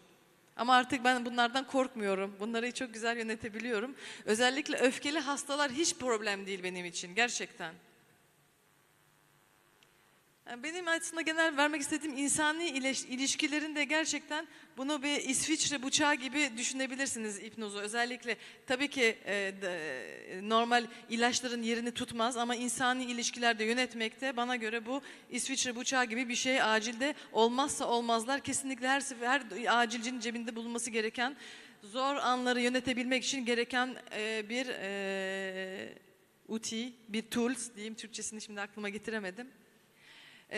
Size birkaç araştırma göstereceğim. Bakın bu araştırmada Elvi Halong 2000 senesinde çıkan bir araştırma. Endovasküler tedavilerde özellikle burada renal damarı kateterizasyon yapıyorlar. Yani arteritik hastalarda. 3 tane gruba ayrıldı. Kontrol grup en üstte. Ortada empati ve en altta hipnoz. Burada anxiety ve ağrıyı nasıl yönetebilir biliyorsunuz, scale'ler var şu tarafta ve gördüğünüz gibi hipnoz grupta daha iyi yönetim var. Çünkü hastanın stresini ve ağrısını daha iyi yönetirseniz eğer daha uyumlu oluyor ve bakın daha erken bitiriyoruz tedavileri. Empati iyi, çünkü empatiyle bir grup yapması çok iyi oldu. Çünkü mesela ben acilde başladığımda hipnoz uygulamaya, ya Nazmiye işte sen hastalarla jantisin, o yüzden etkili oluyorsun yani diye bana böyle bir ön yargı var. Ama bakın gördüğünüz gibi empati tabii ki kontrol gruptan normal travmatik iletişim diyorum ben ona. O tarz iletişimden daha iyi. Mesela ben laboratuvara gittiğim zaman hemşire güler yüzlüyse gerçekten daha iyi. Surat asıyorsa bende stres yaratıyor yani sonuç olarak. Gördüğünüz gibi ve bu gruplarda ilaçlar kullanıldı. Mesela burada midazolam ve süfentanil kullandı ve en üst grupta, kontrol grupta hem daha çok ilaç kullanıldı hem de bakın ağrı yönetimi çok kötü. Scale'ler çok yüksekte. Hipnozda az ilaç kullanıldı. Ağrı ve stres yönetimi en düşük seviyede. Şimdi bu yeni bir meta-analiz çıktı 2021'de. Bunu muhtemelen siz isterseniz okuyabilirsiniz. Bakın burada son 20 yıl araştırmalarını bir araya getirdiler ve sonuç olarak bakın hipnoz ağrının %73'üne kadar düşürebiliyor. Yani gerçekten acaba lüksümüz var mı hipnoz eğitimi almamak için? Gerçekten, çünkü hem kendinizi koruyacaksınız, hem hastayı daha iyi yönetebileceksiniz, hem kendinizi daha iyi hissedeceksiniz. Şimdi burada da başka bir araştırma görsel olarak çok önemli olduğu için size göstermek istiyorum. Üst tarafta hastanın bilinci yerindeyken elini lazerle ağrı veriyorlar. Yani elini acıtıyorlar. Bak gördüğünüz gibi ağrı bölgeleri uyandırılıyor. Altta hipnoz uygulanıyor ve ağrı bölgelerindeki aktivasyon sönüyor. Yani hipnozla gerçekten görsel olarak bunu görebilirsin. Beyinde gerçekten büyük bir etkisi var. Yani bu şey değil, yani hayali bir etki değil. Gerçekten beyin görüntülemede bu bir MR veya PET scanner, ikisi kullanılıyor imaging olarak. Görebilirsiniz ki gerçekten hastanın ağrısını çok iyi yönetebiliyoruz ve bunun gerçekten reel bir etkisi var.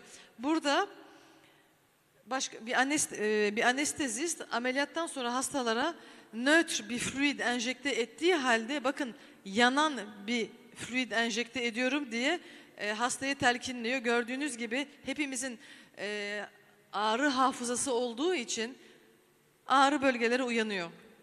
İkinci etapta hastaya ben sana nötr bir ilaç enjekte edeceğim ve nötr bir ilaç enjekte ediyor. Bakın telkinlerin bile normal günlük hayatta ne kadar önemi var. Çünkü bizim gerçekten Ağrı hafızamız var ve kullandığımız kelimelere çok dikkat etmemiz gerekiyor.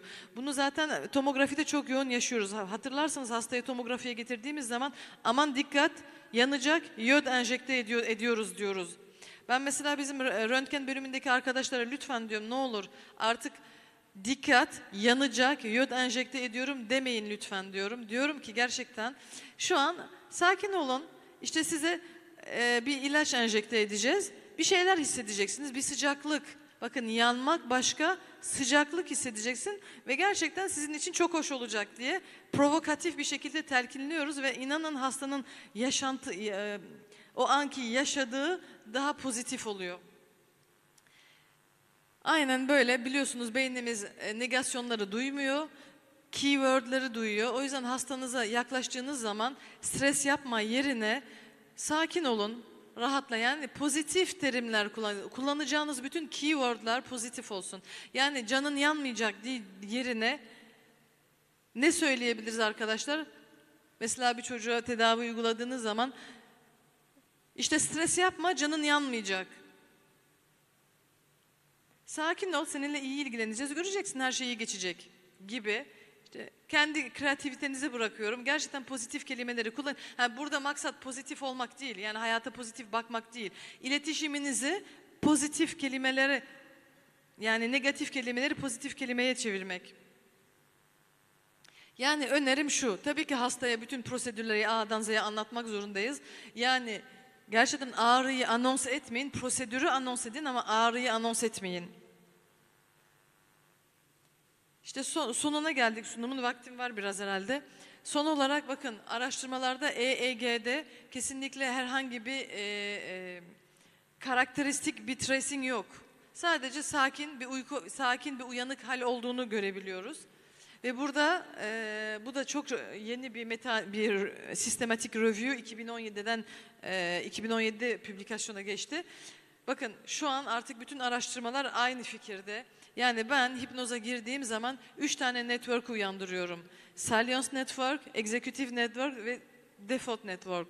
Yani ben bu üçünü birden aktive edebiliyorum. Normalinde ben şu an sizinle konuşurken üçünü birden aktive etmem imkansız. Ama trans halinde bu üçünü birden aktive edebiliyorum. Yani bu ne demektir ki ben kendi içimdeki gerçekten daha farklı davranışları ve daha farklı kompetanslara ulaşabiliyorum hipnoz halinde.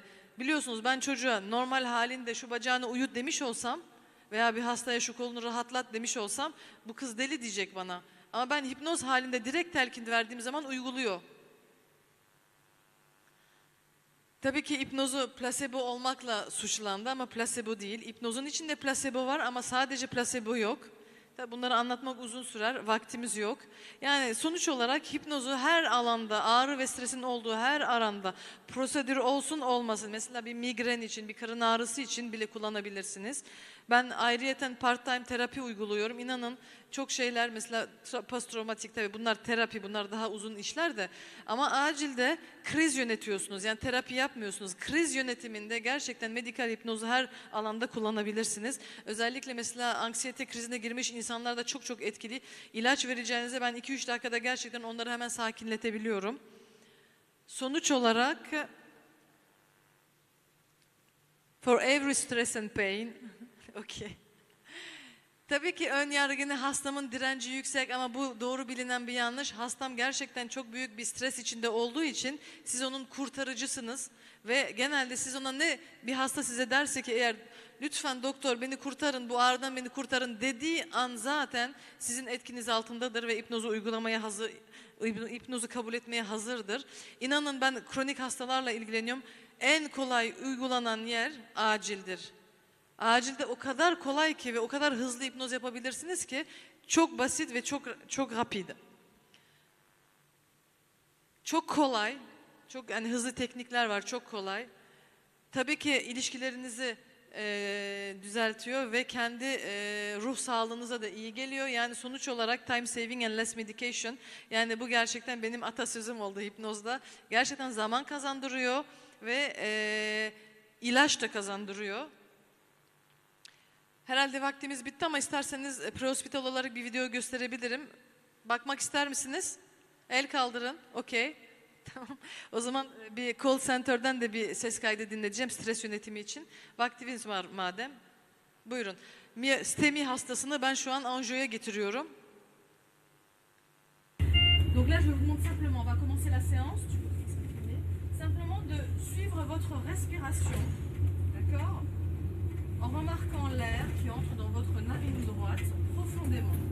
De la même manière peut-être, ou d'une manière différente, je ne sais pas.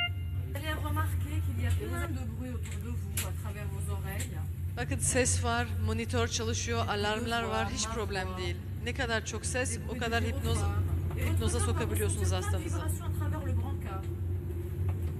Des mouvements de va-et-vient dans tous les sens.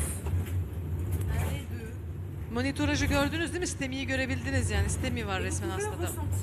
Tabii ki aspirin, tabii ki bütün ilaçları, heparin hepsi yapıldı. Evet.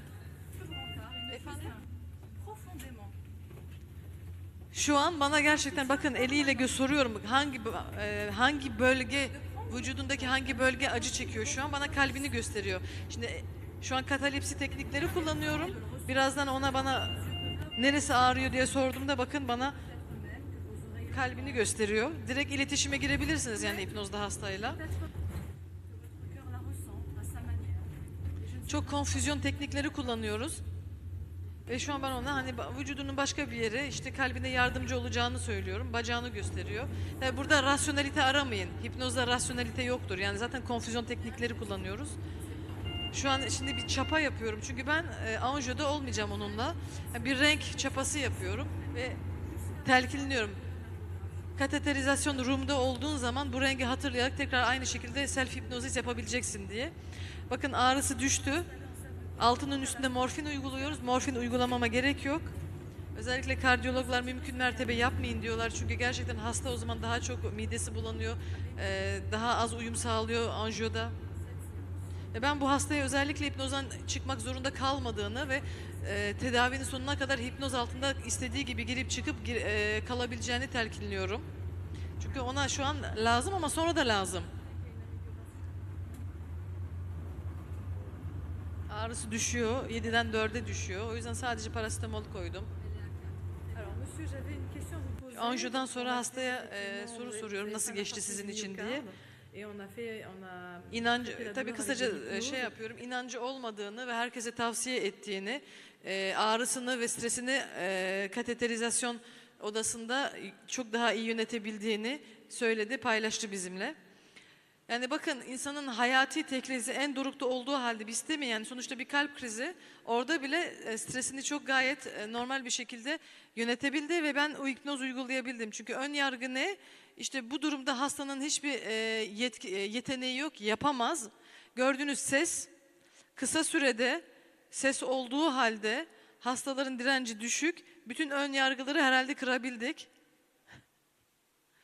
Son olarak bu ses kaydını dinle. Bir tane anne yani görsel olarak hastanızı görmeseniz bile telefonda hipnoz uygulayabilirsiniz. Daha da etkili olabiliyorsunuz. Ses iyi gelmiyor herhalde. Bebeği kusuyor. Yani burada sadece ses tonunu takip edin. Anlamasanız bile ses tonundan hani stres yönetimini anlayacaksınız. Madame, elle est consciente là actuellement? Elle ferme les yeux, elle ouvre les yeux. Vous la trouvez fatiguée, c'est ça? Oui, oui. D'accord. Madame, je vais vous envoyer une ambulance et elle sera surveillée en pédiatrie. D'accord? Oui, merci. Voilà. Prenez-la contre vous, madame, allez. Oui. Vous l'avez contre vous, là? Oui. Voilà. Vous allez suivre sa respiration, tranquillement. D'accord? Oui. Allez, oui. Vous sentez sa respiration? Oui. Voilà. Elle respire comme il faut? Oui. Voilà, donc maintenant vous allez vous synchroniser avec elle, respirer avec elle. Vous allez voir, si vous vous calmez, elle va se calmer. D'accord? Voilà. Donc vous allez garder votre calme pour lui transmettre votre calme. Oui. Voilà. Ça va mieux? Oui. Madame, les secours sont partis, hein, ils vont arriver très vite. D'accord? D'accord. Soyez rassurée. Ok? Oui. Vous l'avez toujours contre vous? Oui. Voilà, ressentez bien sa respiration. Prenez une grande inspiration, madame. Voilà, c'est bien, très très bien.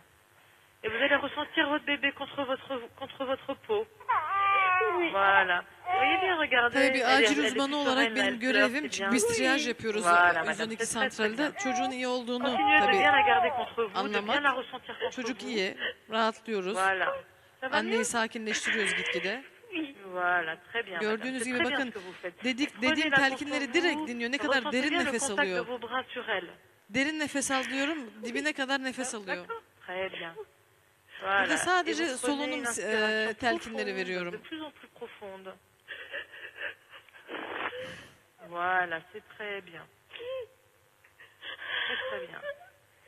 Ses Et vous tonunu allez farkını ressentir l'air hissedebiliyor qui musunuz? entre dans votre narine droite, profondément. Voilà, c'est très bien. Et l'air qui entre dans votre narine gauche, de la même manière peut-être, ou d'une manière différente. Voilà, c'est bien. Ça va mieux, madame? Oui. Voilà, c'est très très bien. Donc vous continuez de la garder contre vous et vous suivez votre respiration et la sienne, tranquillement. Et les secours arrivent très très vite. D'accord? Ils arrivent, d'accord. Ils sont déjà sur la route, madame. Soyez rassurée, votre gamine, elle va bien. Regardez, elle est calme. Et vous lui avez transmis votre calme, c'est très bien. Merci. Voilà, madame, c'est très très bien ce que vous Bir faites. de bir Continuez merci comme ça. alıyoruz sonunda gördüğünüz gibi. Allez, madame, au revoir. Au revoir. Sonuna geldik herhalde. Teşekkür ederim.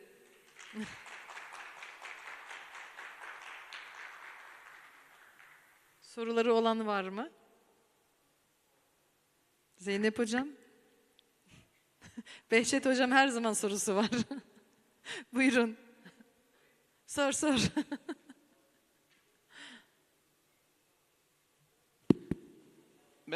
Teşekkür ediyorum. Gerçekten çok istifade ettim. Daha önce de benzer bir şey bir yerde görmüştüm. Şöyle, şimdi Nazmine hocam bahsettiği şey gerçekten insanı bir alemden başka bir aleme götürmektir. Mesela bizim bildiğimiz işte buna işte görünür veya şehadet alemi, yani cismen yaşadığımız şey. Bunun dışında işte mana alemi var, hayal alemi var. Hayalde yaşıyoruz, uyku alemi Evet, var. evet, tabii. Uykuya giriyoruz. Halbuki her şeyimiz fizyolojik olarak çalışıyor. Ama biz başka şeyleri duymuyoruz. Misal alemi var. Böyle onlarca bu şekilde alem var. Ve insan bunu buradan buraya götürebiliyor. Şöyle bir şey söyleyeyim. Ya bir sözden su olur mu? Yani bir kelime söyleyeceğim, bu su olur mu? Oluyor. Mesela nasıl?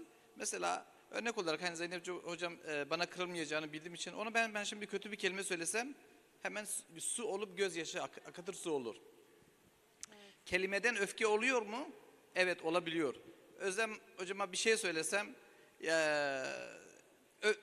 desem ki mesela eşiniz artık sizi sevmiyormuş filan. Hemen değil mi bir öfke Aman. olur. Öyle şey yani nazım geçtiği için onlara söylüyorum. İsterseniz şey söyleyeyim. Aynen bunun gibi kelime painkiller olabilir. Yani Kesinlikle. İşte buna işte isim konulmuş, hipnoz denilmiş. Yani kelimeden ağrı kesici ilaç olur. Kelimeden ağrı da olur. Kelime Telkinler söylerseniz işte kullandığımız kalbime dokunduruyor diyorsunuz. Tam kalbime indirdin. Hakeza kelimeden mutluluk olur. Kelimeden su da olur, gözyaşı da olur. Teşekkür ediyorum. İstifade ettiğim için paylaşmak istedim. Evet Behçet hocam, katılıyorum size. Normal hayatımızda farkına varmadan zaten hipnoz uyguluyoruz. Ama tekniğini öğrenirseniz daha da etkili olursunuz. Gerçekten hani tavsiye ederim. Çok teşekkür ederim. Ben Başar Hoca'ya ayrıyeten ve takımına ayrıyeten teşekkür ediyorum bu davet için. Ve ayrıyeten Emre'ye de, Emre Tetik'e de çok ayrı teşekkür ediyorum. 7/24 gerçekten bütün sorularımıza cevap verdi. Her konuda yardımcı oldu bize. Gerçekten hepinize çok teşekkür ederim. Affedersiniz, ben bir soru sorabilir miyim? Beni göremediniz arkada da. İsmim Doktor Alten Oskay. Bir kere hipnozun acilde kullanılabileceğine inananlardanım. Elinize sağlık, tebrik ederim. Teşekkür ederim. Bunun dışında galiba yurt dışında kullandınız. Türkiye'de hiç denediniz mi? Tam anlamadım. Mikroyu şey yaparız. Yurt dışındası gerisini duymadım. Türkiye'de kullandınız mı? Hipnozu acil serviste. Şimdi ben yurt dışında çalıştığım için, yani Türkiye'de çalışmadığım için uygulamadım. Peki aydınlatılmış onam gibi bir şeye ihtiyacınız var mı? Hasta tarafından mı diyorsun? Evet. Şimdi Bizim Fransa'da artık hipnoz hani herhangi bir onay istemiyor. Yani ben bazen anons ediyorum. Çünkü hipnoz, morfin gibi hipnoz yapacağım dediğiniz zaman morfin gibi etkisi oluyor. Hasta zaten hemen sizi dinlemeye başlıyor, etkileniyor. Haber mesela kalp hastası için vaktim oldu haber vermeye ama çocuk için yani anlamaz diye haber vermiyorum. Ya duruma göre ama yani resmi legal olarak herhangi bir izne ihtiyacım yok. Onu o şekilde yani zararsız bir yöntem diye Fransa'da zaten kabul etti Fransız Tıp Akademisi. Peki acil servisin ortasında uyguladığınız zaman özel bir odaya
Thank you very much, Canlı, for this very nice invitation. It's a privilege for me to be the first speaker of this huge congress, and I think that what you did in this session is to address the importance of invasive technology as a new opportunity to increase the powerful of emergency medicine worldwide. I really am happy to address this topic, and this topic is coming as the need, and we will see during my presentation, to work together. Not only emergency physicians, but radiologists, interventional cardiologists, to produce more evidence and publications, as we did into the great network, worldwide academic research organization that is with Watson worldwide try to increase the powerful of publication in our group. And I really appreciate that you put in the backs many journals, because this is the future of emergency medicine, to produce evidence.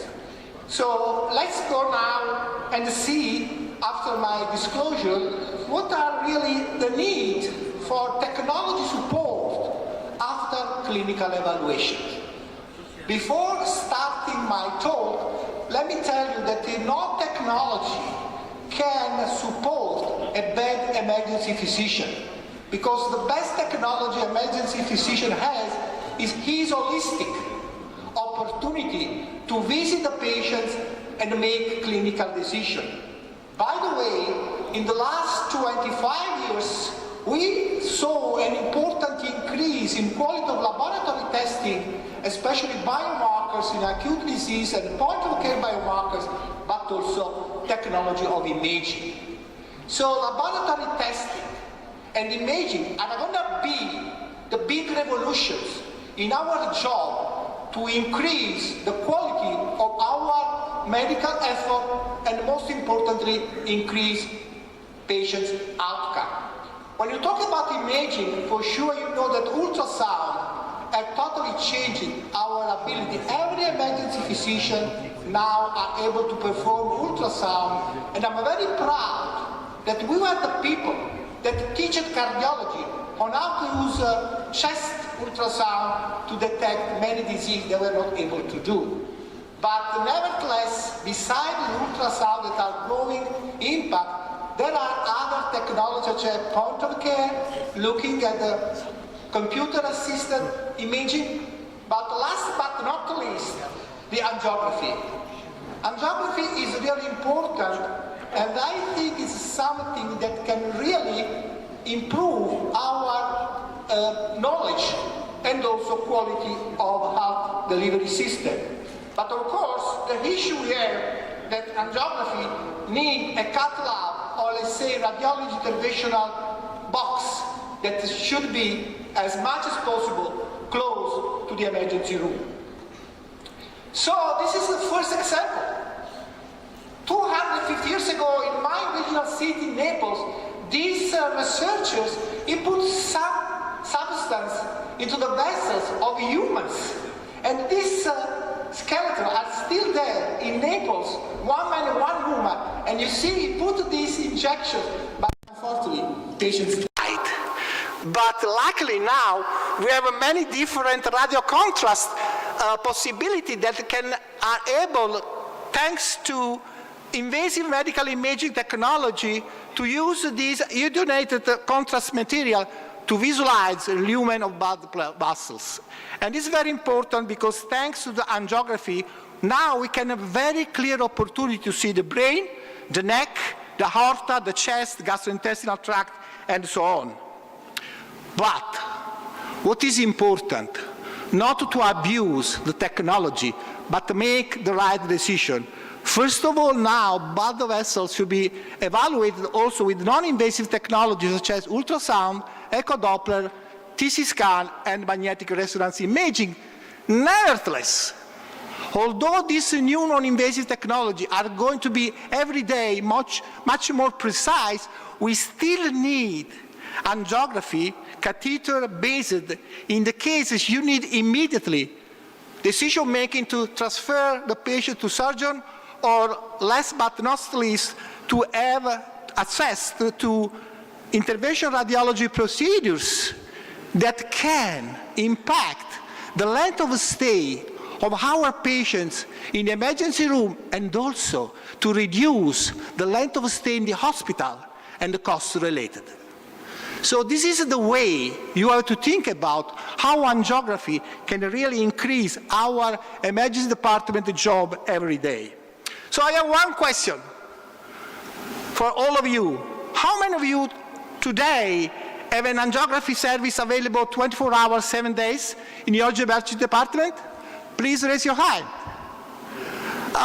Not so bad, 15%. Okay, let's see if the other 85% could be convinced at the end of my talk to try to insist to have an angiography box in their emergency department. So, and I think this is coming to the fact there are so many acute diseases that are elencated here, such as acute myocardial infarction, multiple pulmonary embolism, trauma, that can benefit having an angiography area into the emergency department. First of all, let me address my special topic, acute coronary syndrome.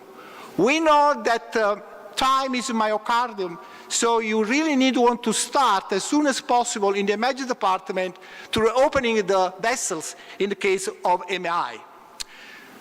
These recently published 2019 guidelines on how and when to perform angiography in acute coronary syndrome is very clear that in the case of elevated ST myocardial infarction, that is within 12 hours, you should do evidence 1A, in all these cases, a PTCA.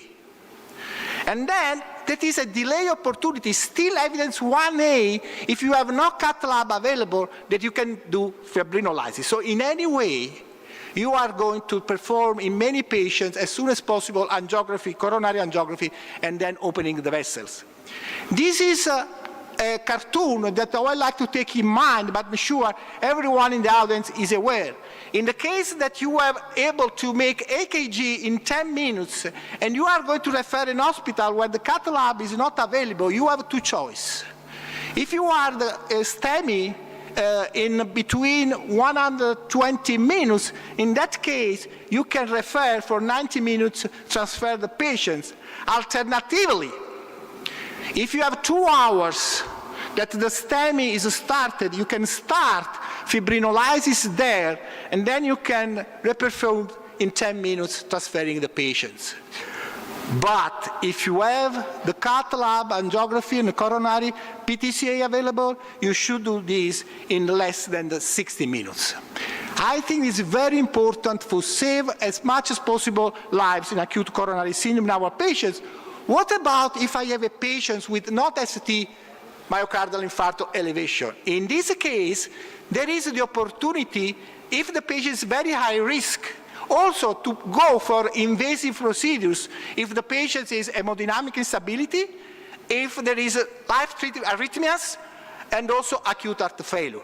So still in these patients, you can do PTCA within 2 hours. So something that you could do there, because you are going to save and increase the number of lives in the emergency department. So let's move now. Another important frequent reason of patients coming, pulmonary embolism. In this consensus statement for multidisciplinary physicians, it's very clear that in the case there is a big embolus that is very close, massive embolus, very close to the original pulmonary artery, you should do catheter thrombolysis and removal of the thrombus. So it is very important also to consider in patients presented with the syncope, massive TC scan, pulmonary embolism, to do angiography and remove the clot. Now, what about the need also to look at the aorta during patients coming in? I'm sure experience with patients coming with chest pain, you are looking for acute myocardial infarction, the patients can have aortic dissection. So aortic dissection is really a situation where the emergency physician can have the need to make aortoangiography. What the guidelines say that the most risk is the ascendant aneurysm and the dissection, where the patient should be immediately treated with the beta blockers. All these patients should have beta blockers and then transfer immediately to cardiosurgeon in order to make a decision. So aortic dissection is another really important situation when you need angiography to perform as soon as possible. Now, I'm sure also in your daily practice experience, you are managing with the patients come in with acutely cool, painful leg, and in this case, you really are going to clinical put a suspicion of acute limb ischemia. In this case, you can perform a Doppler that is mandatory, and in the case of Doppler, you can have 3 possibilities. Assuming that you have no artery in the, let's say, pink area, sound, no vein sound, don't waste time. Ask the surgeon to make amputation on the leg. On the other side, in the green area of this cartoon, if you have a presence of audible artery and veins, you are going to do angiography because you want opening the vessels that bring blood to the limb. So I think it's very important also in the acute limb ischemia after the clinical judgment and also non-invasive assessment to go for an angiography. Now, another important issue where the angiography is going to be increased, the role is a stroke, both ischemic and hemorrhagic stroke. In ischemic stroke, in the case of these 6 possibilities, pre-stroke MRS score between 0 to 1, causative occlusion of the internal carotid artery of MCA segment 1, age greater than 18 years, NAIHSS score greater than 6, aspect greater than 6, treatment of removal.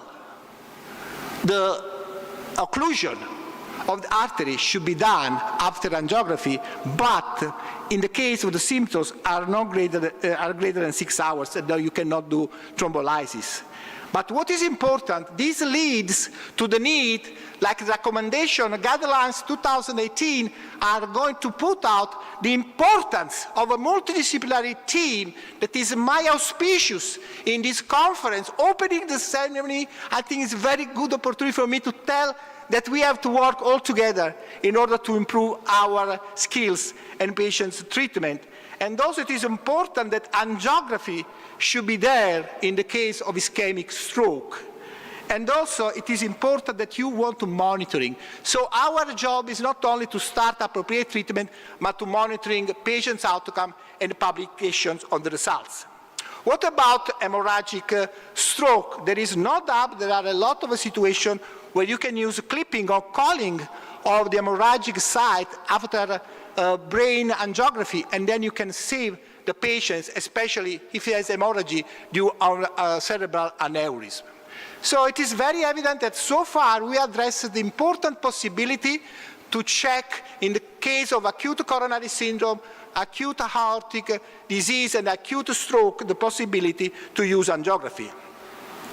Now, what about trauma? There is no doubt that looking at a lot of bleeding that are going to be not able to stop because of what you're doing with the medical treatment, you should need an angiography. In this case, what is important as an example of the very severe trauma is liver trauma.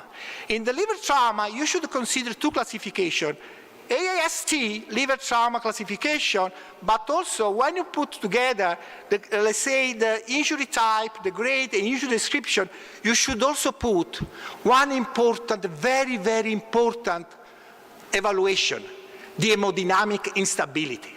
So I would like to emphasize this important clinical judgment of hemodynamic instability, because if hemodynamic instability is present in the case of liver trauma, you can go a very severe lesion to WHS, ESIV, and go to operating room immediately after an angiography. So there is no doubt that also in the case of liver trauma, you can have a lot of possibility. And I think that this is going to be of great importance also in other trauma. Now, you know, our neurosurgeons are very good and with the intervention radiology to make spinal arteriography. And in the case of spinal trauma, they are able also to make embolization of very small vessels of our spinal doors and resolve the issue. So now let's move to the last but very important topic, that is acute gastrointestinal bleeding. I'm sure you are fighting every day with a lot of geriatric people coming in, taking anticoagulants, even decumarol, or new anticoagulants that have a lot of bleeding, especially if they take decumarol because they are able to control INR. So there is a very important, again, the need for the emergency physician to assess the hemodynamic instability and then immediately to perform an upper endoscopy. If the under endoscopy is negative, you can go to check the colonoscopy, but if it is not possible to be prepared because you need colonoscopy, you need preparation, then you can go immediately for angiography. That is really something that emphasizes the need to have angiography area where you can do a lot of important setting decision making. Now, what about embolization? I am sure this has been, during the last 10 years, the revolution in stopping bleeding. And you can see from these data coming from registry, you can see that in trauma, the overall success of embolization is around 100%. Amazing. Amazing. You can solve the issue in many trauma, and also in the case of gastrointestinal bleeding, both from upper or lower sides of the enterical system, you can have embolization that are going to save lives. So it's not only a problem of hemorrhagic situation, but also of ischemic. Acute mesenteric ischemia is another important situation where, again, starting with the clinical suspicion, you are going to look about the possibility to have acute mesenteric ischemia and then to do CT scan and angiography. And also, in this case, you can have arterial thrombus that you can find, and then you can open the vessel. So I think it's very, very important to make important decision where to move or not from non-invasive clinical assessment to angiography. It seems to me there is a lot of room to improve and to need of angiography in acute setting. Let's talk about the contraindications. Last 2 minutes of my talk, I will address this important situation. Let me tell you that there are not really many contraindications in the case of need to perform angiography. You just need to make sure the blood pressure is quite controlled. You don't want to make sure that there is a renal insufficiency, so that the iodate contrast material is not going to deteriorate the damage, the function of the kidney. But thanks to the new quality of a new product, this issue is going to be very low. So in the future, my friends, we are going to have a lot of people, especially because life expectancy is worldwide increasing. And for a reason of that, we should, and also geriatric people, they have a lot of bleeding. We should really think about to increase our angiography performance into the emergency room. And these are my conclusions. After an initial clinical non-invasive technology evaluation, I put this in red because it's the starting point. Please don't go immediately to angiography unless you have not made clinical judgment. In any case, it represents angiography a cornerstone in various clinical situations in the emergency department. It is also important because you are going to reduce the time of saving life and in hospital length of stay, so you can also save a cost. And in the future, I think it's very important that we are going to increase working together in the skills of angiography. But what do we need? We need research, data publishing, because like this consensus statement on academic emergency medicine pointed out a couple of years ago, in order to optimizing emergency department, the diagnostic imaging has the potential to improve the quality, safety, and outcome in the emergency department. Because also don't forget the radiation are potentially dangerous for your patients. You really want to vote for the right patients, and we need the data. So my final auspicio will be to produce more data in this setting. And thank you again for giving my talk. So just in the last 20 seconds, how many of you now are happy to have an angiography service next day in your emergency department? Yeah, I think it's increasing. I was expecting more, but that's okay. It's coming from 15% to 30%. Not bad, actually. We doubled our auspicious.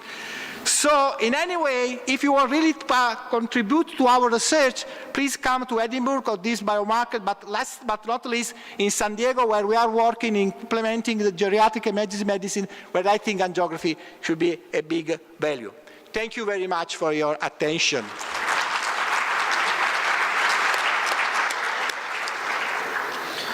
Thank you, Dr. De Soma. That was fantastic. At this time, are there any questions? I have a question for you. Good. That was a fantastic review of all the ways that we can use angiography in the emergency department in acute setting. It's not only diagnostic, but it's therapeutic as well. Do you see angiography at some point replacing the need for surgeons or surgery? That is really the most important question. And I think, yes, this is the way we have to go together. To produce evidence, if you saw last slides, I was making the evidence that we have to compare the value in any kind of innovations in emergency department that are two objective, patient's outcome and cost related. So if we are going, as you said, to demonstrate that we can reduce surgeon length of stay and mortality due to therapeutic angiography, we are going to get the goal. And this is possible only with emergency physician skills in this topic. Now, how many people want angiography in their emergency department? I want. Thank you.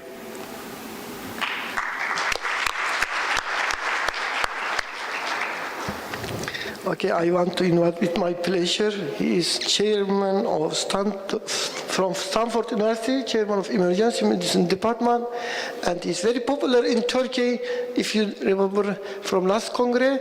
And I think he has very excellent textbook of emergency medicine in United States. He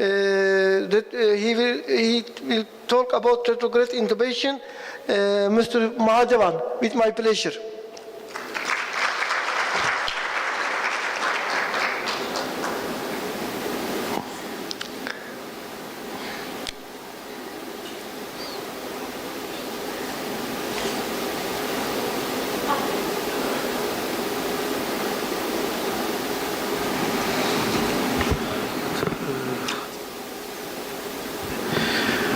Good afternoon to everyone. How are you?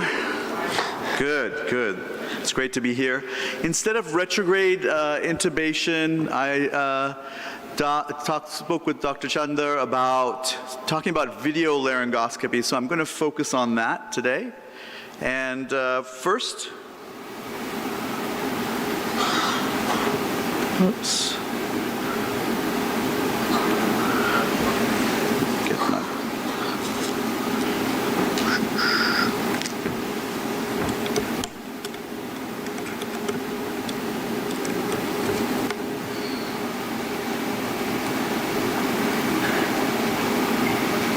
Let's just do one thing.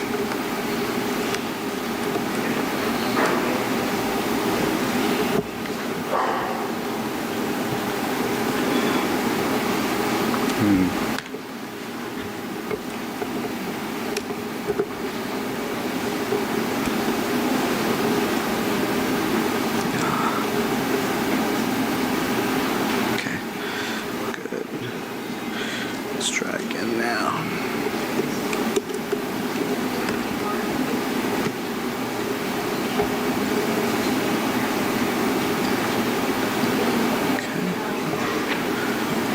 There we go. Sorry.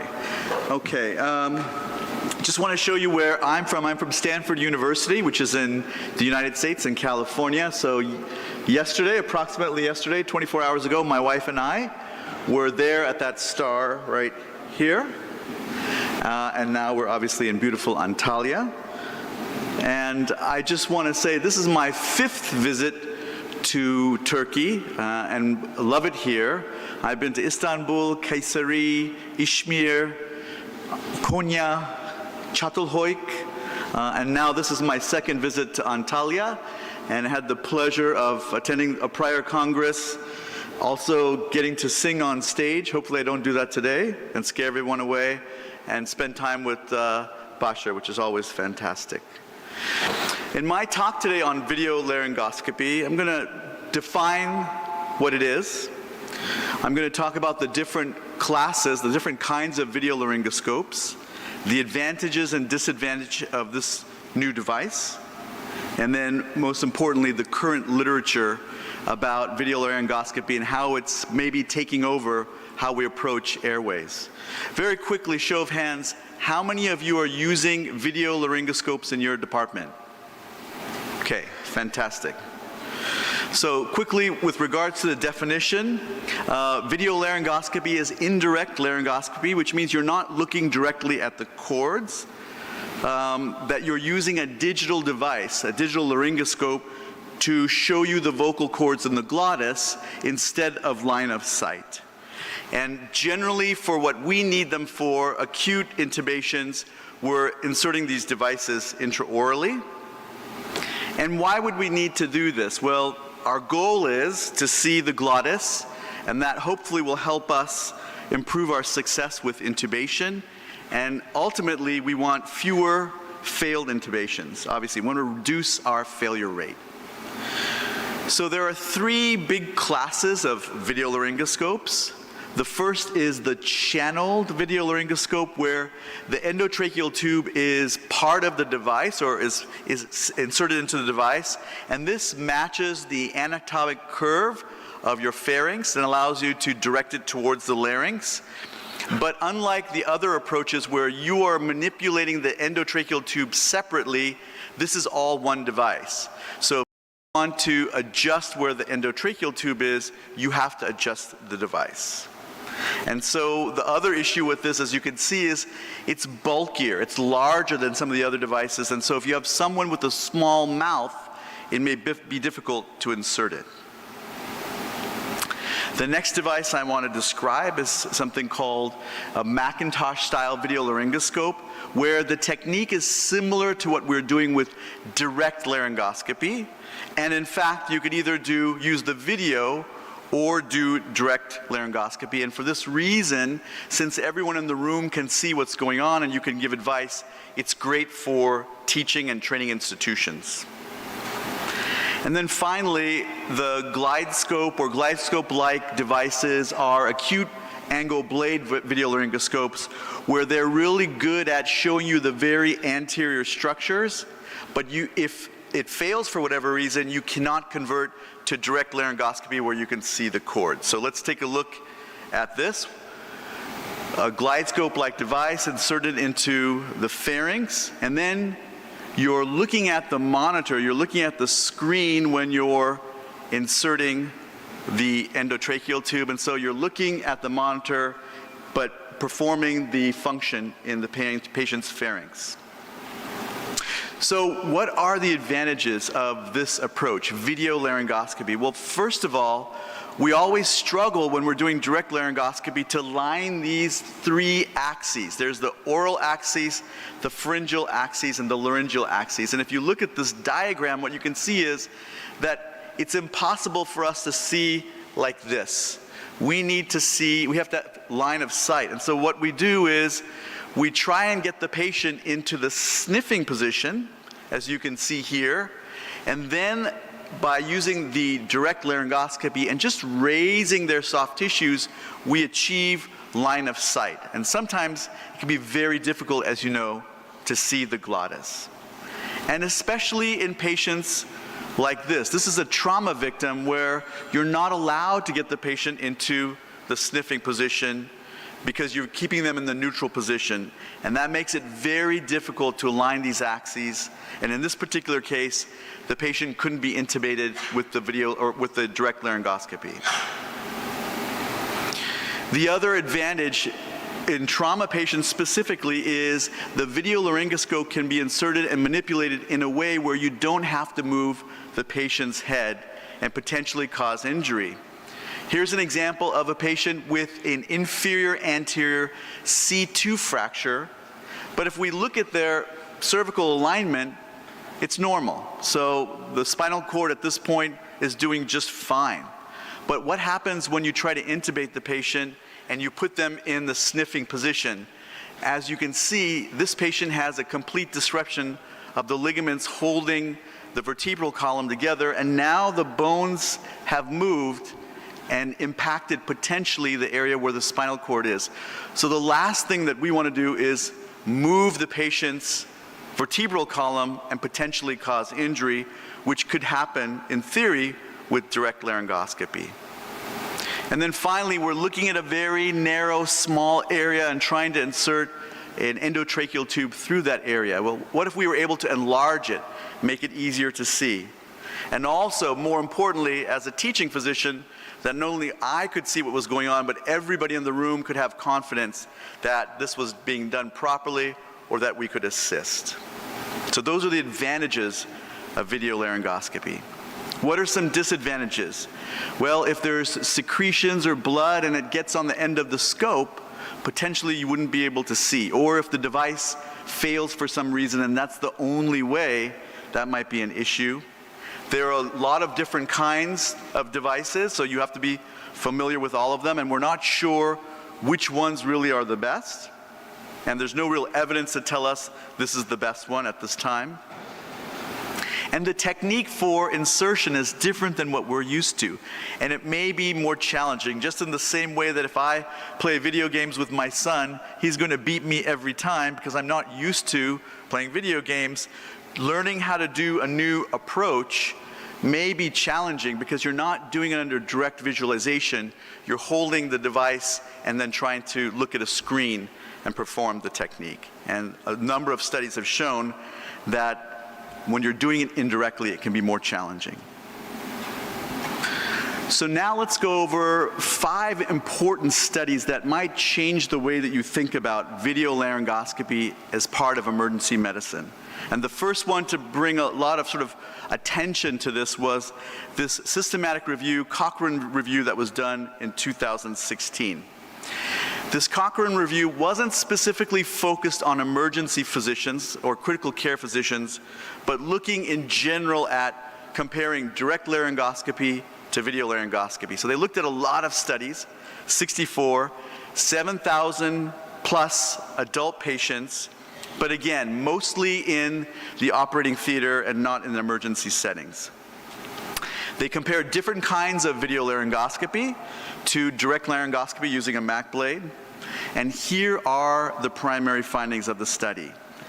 There were fewer failed intubations with video laryngoscopy, and this was statistically significant. When dealing with difficult airways, there were fewer failed intubations with video laryngoscopy. And then when they compared the incidence of hypoxemia, it was similar between the two. So, Major headlines, bottom line from this large Cochrane review: fewer failed intubations overall, fewer failed intubations when dealing with difficult airways. Next, we decided, since that was a focus on all comers and primarily the operating rooms or operating theaters, what about for those of us that practice outside of the operating room?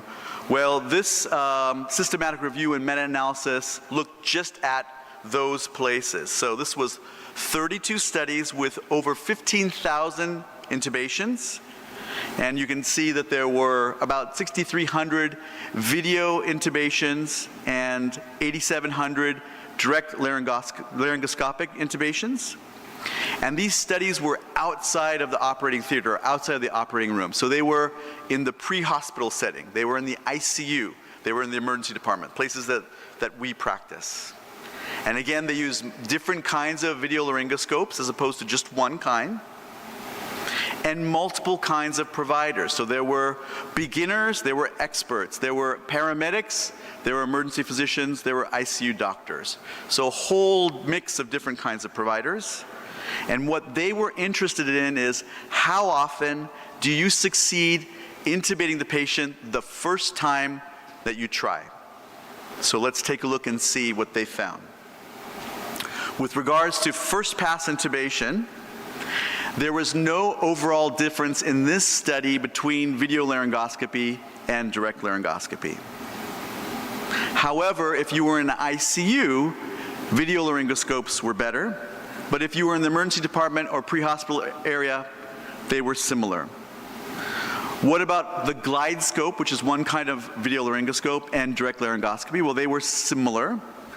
But when the CMAC, a specific kind of video laryngoscope that allows both direct and indirect laryngoscopy, was compared to direct laryngoscopy, it was better in terms of getting that first pass intubation. If you were a novice or a trainee, video laryngoscopes were better. But if you were experienced or a paramedic, it was the same. And then with video laryngoscopy, there were fewer esophageal intubations and more arterial hypotension. So what are the big takeaways from this study of non-operating theater, of emergency situations, ICUs, emergency departments, pre-hospital? Well, if you're in an ICU, video laryngoscopy was better. CMAC was better than direct laryngoscopy overall. And that if you were a novice or a trainee, that video laryngoscopy was better, and that there were fewer esophageal intubations. One of the themes that you're seeing here is that in many cases, in different facets, it's better, but it's never worse. And that's a very important thing as we move forward. Finally, I want to look at a study that it was a systematic review and another meta-analysis, but this time they looked at difficult airways and experienced providers. So most of you are experienced providers, and all of us that practice emergency medicine have had a difficult airway.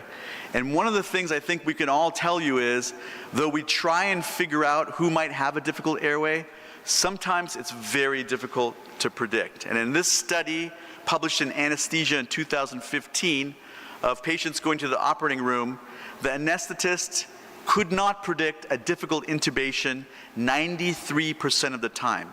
They could not predict a difficult patient to mass ventilate 94% of the time, which tells us all of those tools and rules that we have don't work very well, and that any intubation could be a difficult intubation or a difficult airway. So in this study, which looked at experts and difficult airways, how did video laryngoscopy do?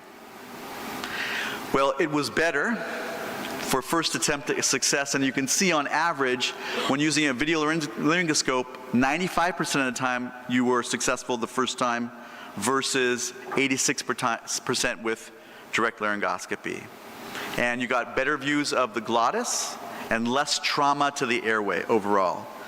So again, the take-homes, we're talking about experienced providers, difficult airways, and video laryngoscopy perform better. So it begs the question, this was an editorial that was in the British Journal of Anesthesia, about whether we should be using video laryngoscopy as the first approach all the time.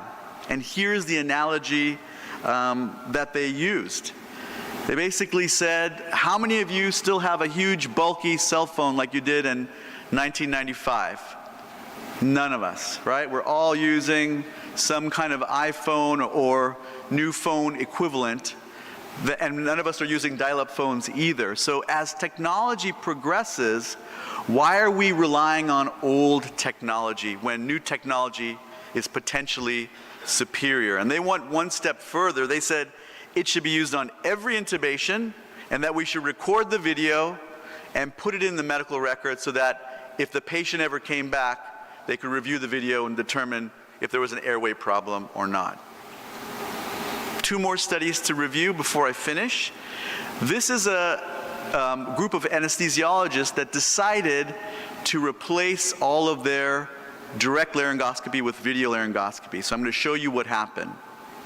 First, they assessed all of their team about their attitudes towards video laryngoscopy.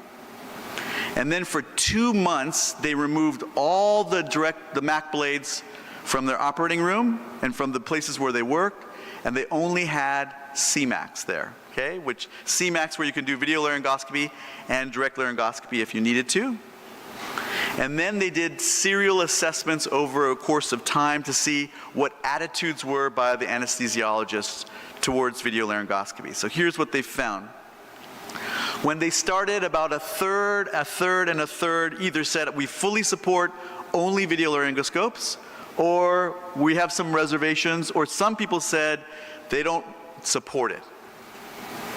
At the end of the trial, the 2 months of just using video laryngoscopes, there were fewer people that didn't support, but it certainly didn't have unanimous support. 6 months later, you can see a lot more of the anesthesiologists supported it. And then 18 months later, uniformly, everybody in their department supported having only video laryngoscopy. And the reason that they said was they felt it was better for patient safety, team dynamics, human factors, quality of care, and quality of training. So they changed after being forced to use them for a period of time. Their attitudes totally changed. And for many of us, it's the same. We're so used to direct laryngoscopy, we don't want to change, even though it might be good for us. And the last study I want to show you is one that's done in the pre-hospital setting, where they looked at a protocol where they used the CMAC, again, this video laryngoscope, and a bougie in all rapid sequence intubations.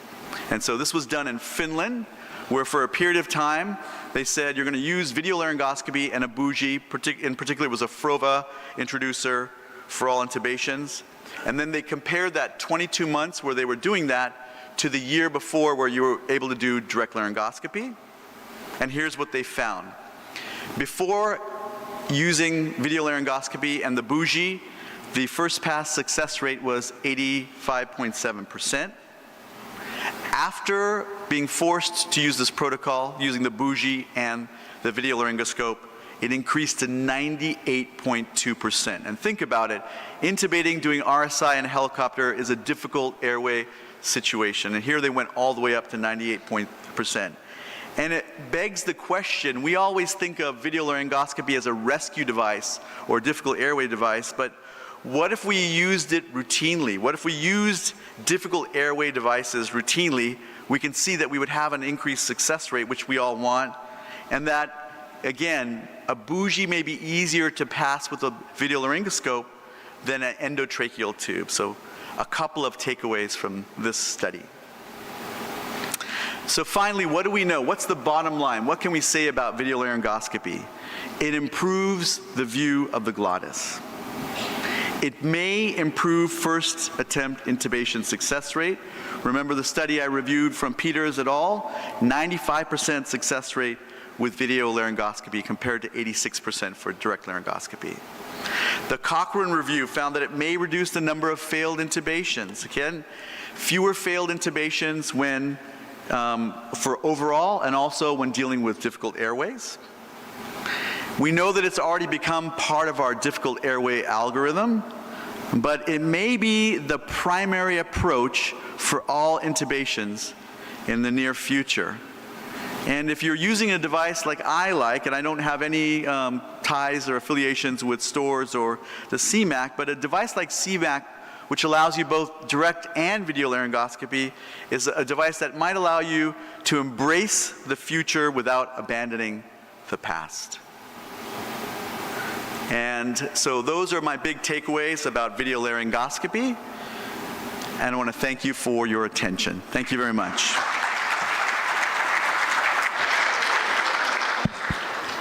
Thank you very much, Dr. Madem, for fantastic presentation. Any comment or question? Yes, please. First of all, welcome to Turkey and thank you for your presentation. I want to ask that I work in a hospital where approximately 1,000 patients apply per day. And I think that means that we manage disaster every day. And in my country, there are so many centers. While we are examining the cold or myalgia, on the other side, we may need to intubate the patients. And I think it's more difficult about us. What do you think about the practicality of this process in crowded emergency departments? Thank you. Thank you for your question. I believe the question is that in settings where maybe you have less experienced providers, yet are crowded, what about having a device like this in those settings? And I think, you know, it's, as the studies pointed out, those who are less experienced with intubating actually showed the greatest benefit in first pass success. And so it probably behooves us, if you're intubating all the time, you might have some expertise, but if it's an infrequent procedure, having a video laryngoscope might be of benefit, especially if you're doing it infrequently. But the other study I showed also revealed that even in experienced hands, it's hard to know when we're going to encounter a difficult airway. So rather than take a chance, my feeling is that we are progressing towards where we'll be using this exclusively, and that direct laryngoscopy will be something of the past. Okay, thank you very much. Any another question? Yeah, here, yeah. Okay. No, Basar, I have a question. Okay. Thank you very much for this nice presentation. And it's clear we have the evidence for using this kind of tools. My question is, do you have information about the cost? You know, if you compare CMAC to the direct, laryngoscopy, this is very important, for different countries in the world. So the question was a very good one, which is it fiscally responsible to replace a device that may be working with something that may be more expensive? There's two ways of looking at it. If you already are adding a device like a CMAC as a rescue device, then you're already purchasing it anyway in addition to the direct laryngoscopes. And the other one is more philosophical, which is that if your complication rate goes down and you have one less patient who has anoxia as a result of a difficult airway encounter, and the hospital isn't sued or doesn't lose money as a result, or the family doesn't lose money as a result, then that could justify, that cost savings from fewer complications could easily justify the cost difference between a laryngoscope and a video laryngoscope. Okay, thank you very much. Last question, please. Last question. Yes. And thank you very much for your presentation. I will ask, you said that some kind of video laryngoscopy is better than direct laryngoscopy in difficult intubation. But was it expected difficult intubation or unexpected, or was it well designed criteria? In the study that I presented, it was anesthesiologists who predicted a difficult airway based on patient characteristics or prior knowledge. And in that case, video laryngoscopy was more effective, even though they were experienced. But there was one study that I presented also that just shows we are not good at figuring out who is going to be a difficult intubation or difficult mass ventilation. And that's the problem. If we could just look at them and say, oh, you've got a beard or you've got a short neck, you're going to be a problem. But we've all encountered somebody that we're really worried about, and then we go in and it's an easy intubation. And we've also had patients where we say, oh, they've got a long neck, it's going to be fine, and then you go to try and intubate, and it's much more challenging. And so it's just, we don't have good tools. And we should just, basically, my feeling is approach every patient like they're going to be a difficult intubation. Thank you again for your question, and thank you for your attention. Thank you.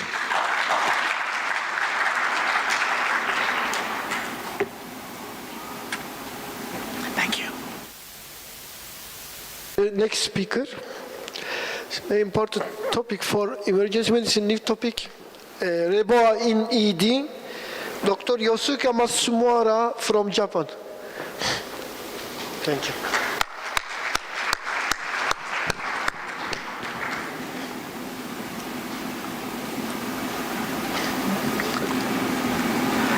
하이케세 이군라 베님 아딤 요스케 마츠무라 자포냐당 게팀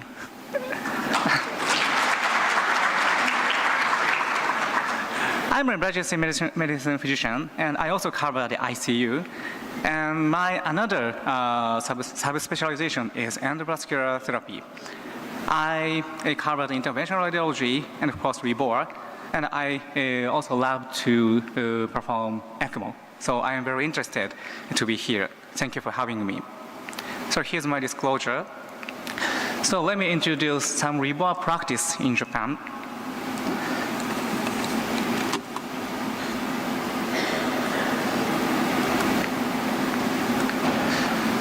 So this is the procedure video. The first thing you need to do is get the access. The access at the common femoral artery. You need to puncture between inguinal ligament and bifurcation. Of course, you should use ultrasound routinely. You can see the bifurcation directly. And you advance the guide wire to the aorta. Then remove the needle and insert the arterial sheath over the guide wire. Then you can put the REBOR over the guide wire. In this setting, the balloon is going up to zone 1. And next step, you need to exchange the guide wire for a stiff wire. This stiff wire will strengthen the shaft of the catheter. Then you can inflate the balloon. So by the way, the term REBOR was published in Journal of Trauma in 2011. But in Japan, we start to use REBOR catheter in 1998. So we have a very long history. Oh, sorry.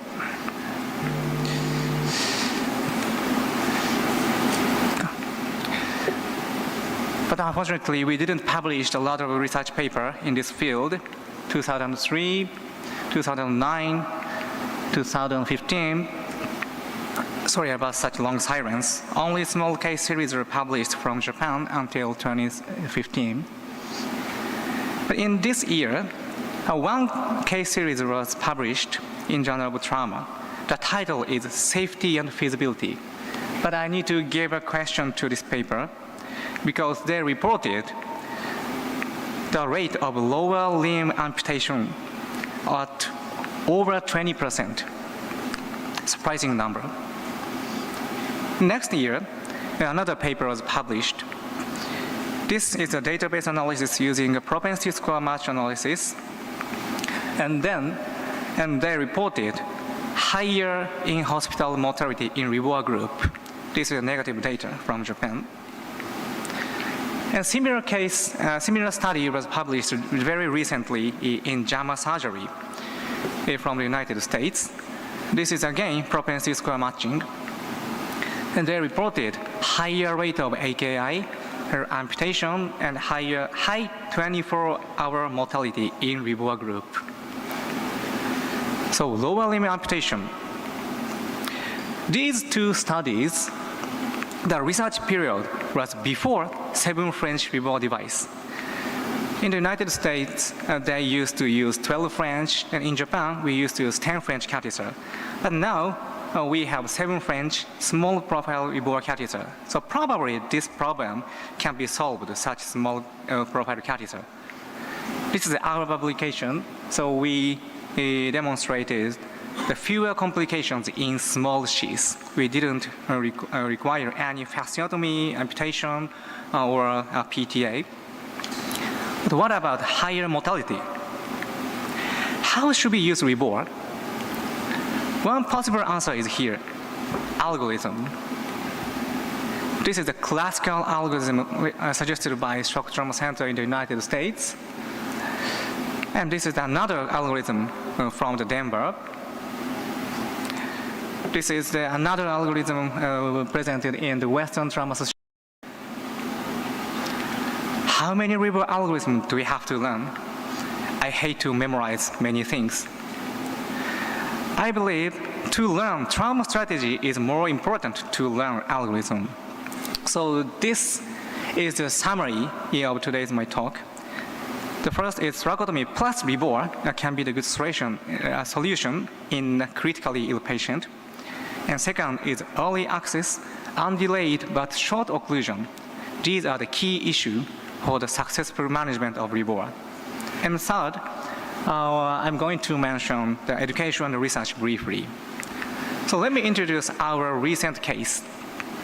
17-year-old boy, he fell from 11th story of the building. Actually, he jumped from the building. He collapsed 5 minutes before arrival, and CPR was initiated by the EMT. So first, we performed resuscitative thoracotomy and LD cross clamp. And he was resuscitated after 8 minutes of the CPR, and chest X-ray didn't show any significant injury.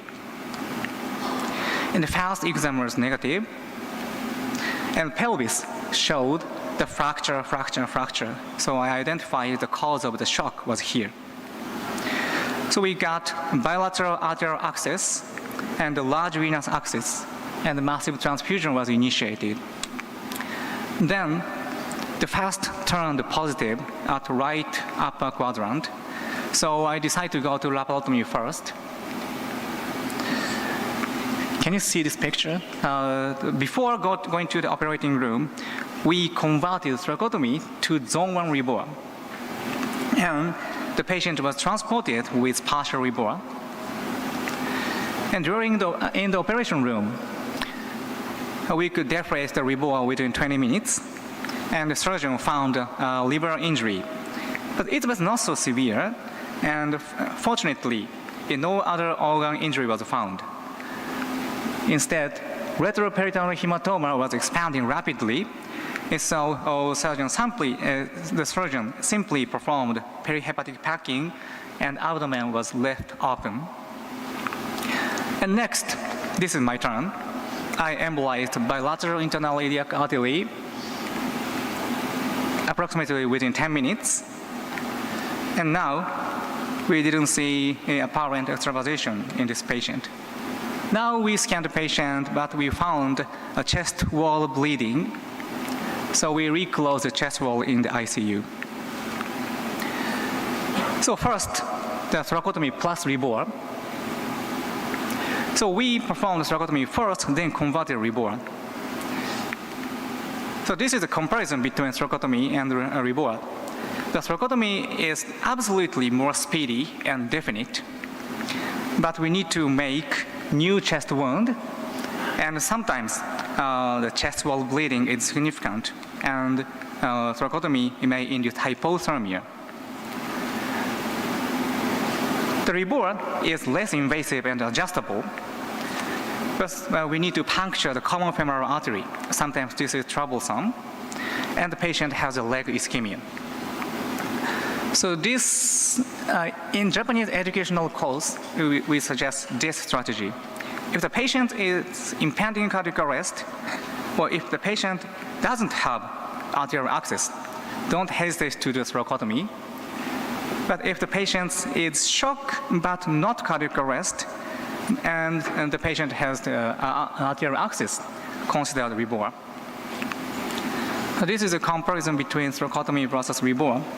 So one study showed the benefit in rebore, and the other did not. This is a study from the United States. They concluded rebore has a benefit in selected patient. What is a select patient? It means no CPR, but hypotension at arrival. But do we have to compare thoracotomy versus rebore? My answer is no. We can perform these two aortic occlusion methods in one patient. I know thoracotomy is not strongly recommended in pulseless blunt trauma patient.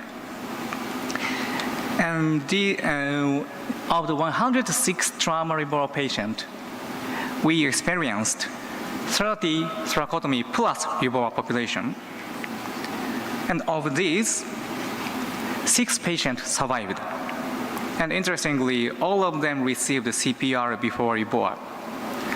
It means thoracotomy plus rebore may give a chance even in a pulseless blunt trauma patient. Theoretically speaking, conversion prevents hypothermia, and closing the chest may prevent the chest wall bleeding. The second, the early access. So we obtained arterial access simultaneously with a thoracotomy. So we got bilateral arterial access. In the top stent textbook, this was published by the EVTM Society, the guys with the Swedish or European guys, and we suggested AABCDE concept. What is AA? Airway and access come first. Of course, there are some disadvantages in arterial access, such as vascular injury or hematoma, but delayed access can lead to more significant catastrophe, like less palpable cardiac arrest, more hematoma. So I investigated the benefit in arterial access in rebore patient. So I analyzed 109 rebore patients, and naturally, in non-survivors, presented a higher ISS and lower SBP, pre-occlusion, lower SBP, and longer total duration of occlusion. And non-survivor showed longer arrival to access. The survivor got access earlier. So I performed a binary logistic regression analysis, and the result showed arrival access time was significantly associated with the survival outcome. The odds ratio of 0.989 seems small number, but this is every minute. So if the access delayed to 10 minutes, the patient's survival rate decreased 10%. This is a big number. And then I defined the cutoff value about 20 minutes. In early access group, they showed significantly better survival curve. So I believe there is a benefit of early access in rebore patient. And next, the undelayed but short occlusion. We could deflate the balloon within 20 minutes. So how long can we occlude? This question is very good but difficult to answer. So I couldn't answer this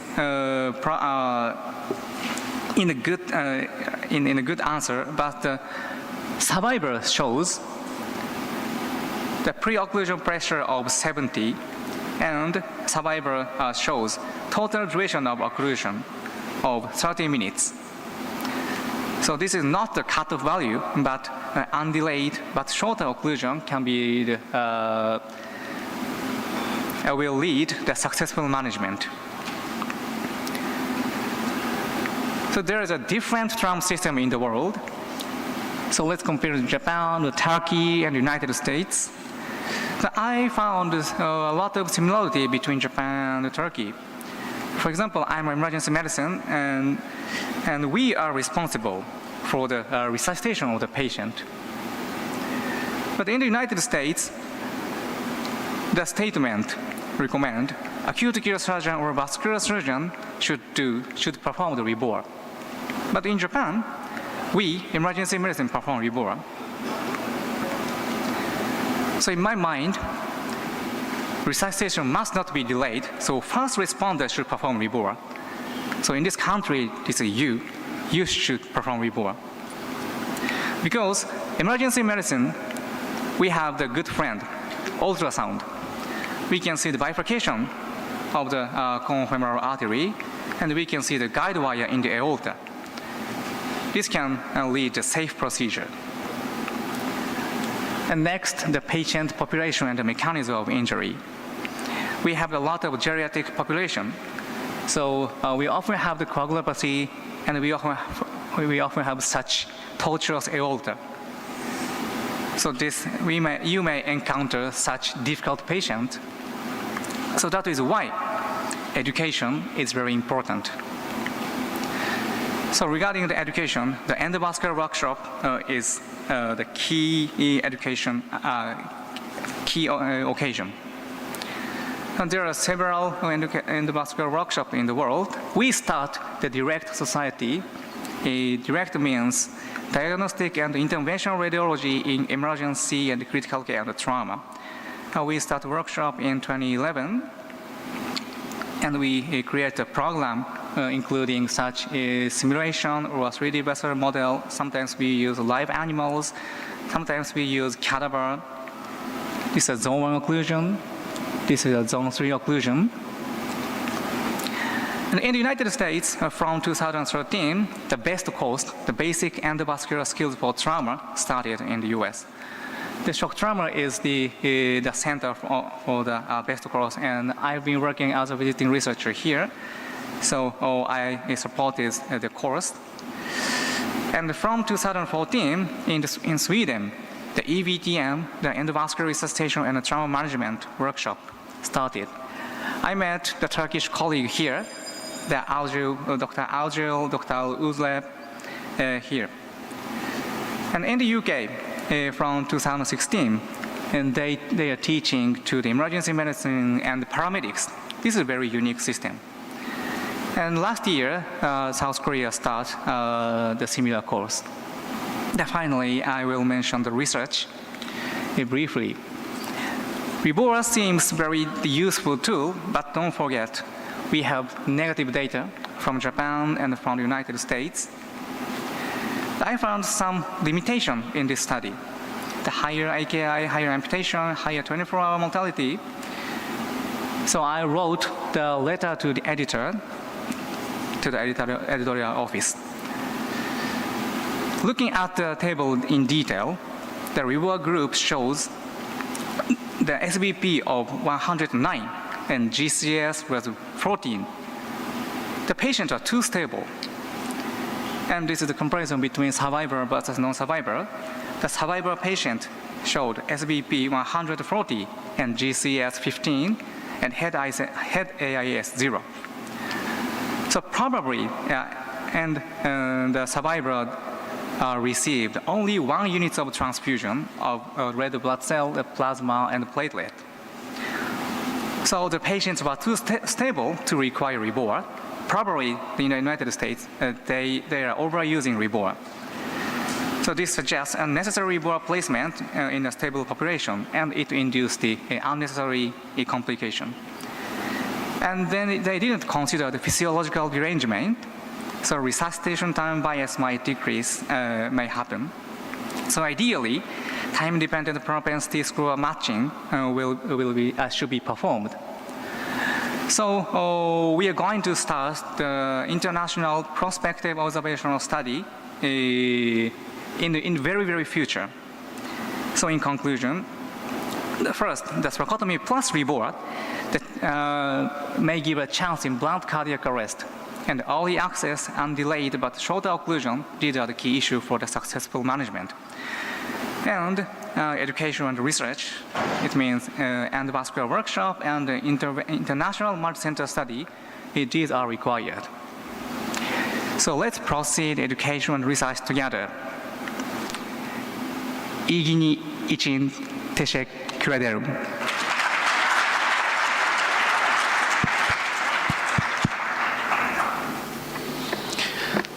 Any questions from the audience?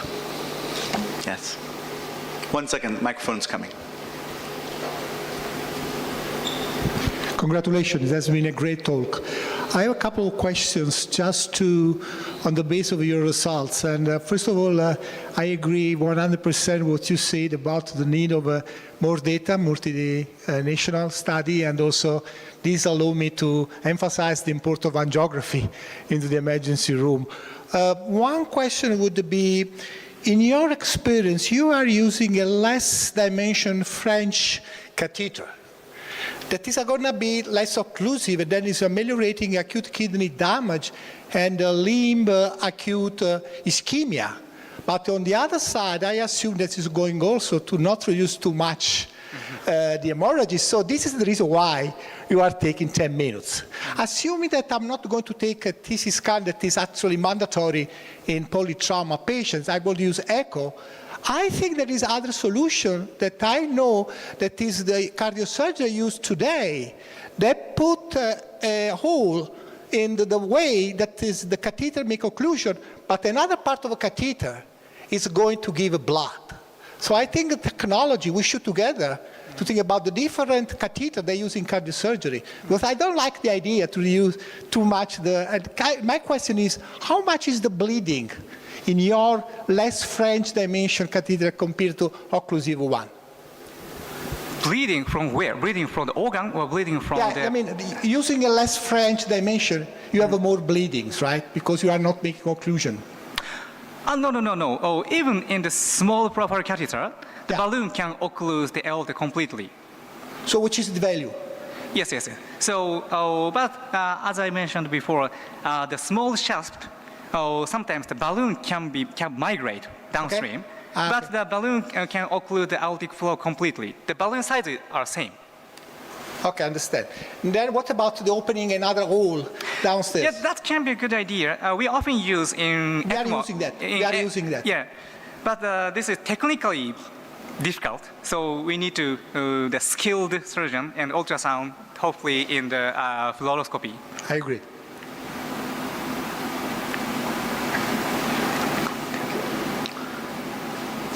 Thank you very much. Any another question or comment? Okay, I want to announce after last topic we have very fantastic opening ceremony. I was to join all to this fantastic. I think never seen like this opening ceremony till this time. So and after the opening ceremony we give book for everybody. Okay. Thank you very much. You can continue.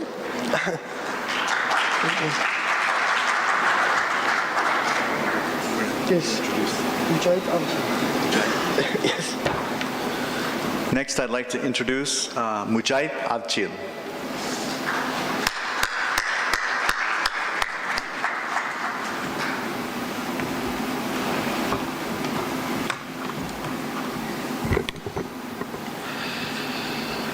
Bu alttaki yazıları görebilir miyim?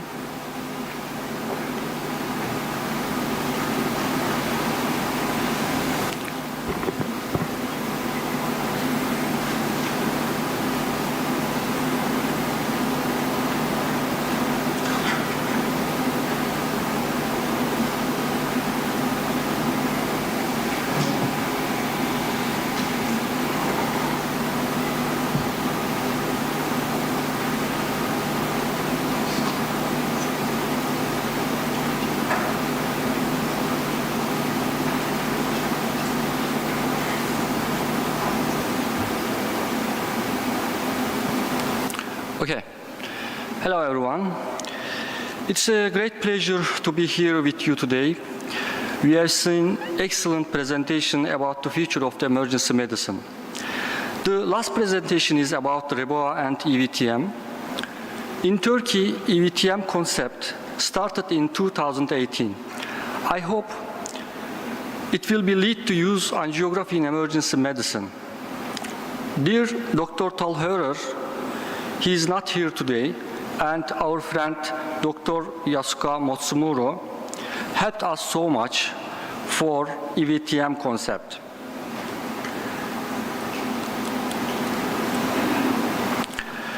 Also, I would like to thank to Dr. Jander for supporting us in the learning of this concept.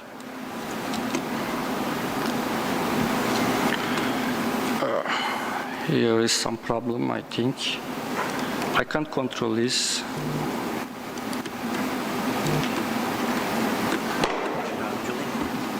Evet.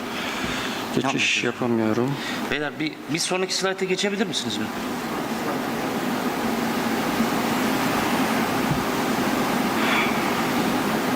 Tamam, bir deneyin hocam. Sona attı.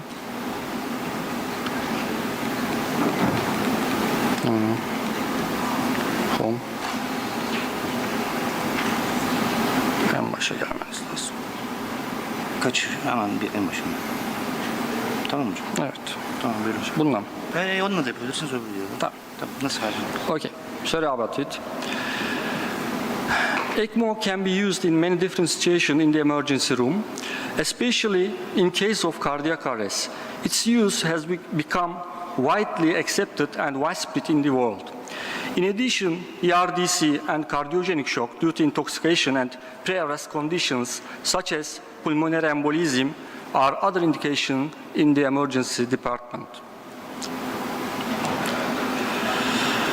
Resuscitation is one of the priorities of emergency medicine.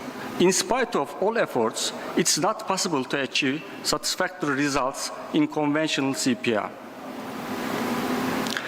Survival of both in-hospital cardiac arrest and out-of-hospital cardiac arrest treated with conventional cardiopulmonary resuscitation is very low, estimated at 20 and 10% respectively.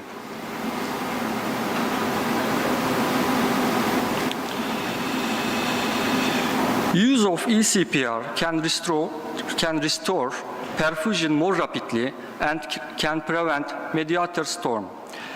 Recent meta-analysis of 6 trials containing 2,200 patients concluded that eCPR improved both survival and long-term neurologic outcome. Here are the results. Here are some observational studies about eCPR. First one is from ELSO registry. 270 patients were included in the study. Percutaneous cannulation rate was 70%. One-third of the patients underwent coronary intervention. Median duration of ECMO was 47 hours. Overall survival rate was 27%. The second study is from Canadian ECLS organization registry, and nearly 3,000 adult patients cardiac arrest over than 15 minutes duration and not responding to conventional treatment was included in the study.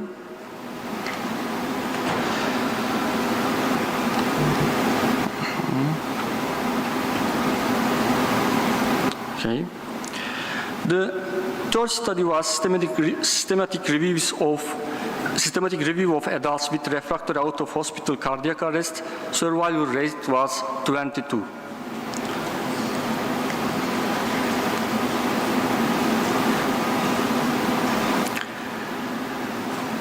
Refractory circulatory shock and severe ERDC, which occur in poisoned patients, is still a challenge to treat. Hypoxemia from ERDC results in multiple organ failure, which is incompatible with life. ERDC is still a severe lung disease with a high associated mortality rate. In the most severe forms of the disease, mortality rate may exceed 60%. First successful clinical application of ECMO for ERDC was described in 1972.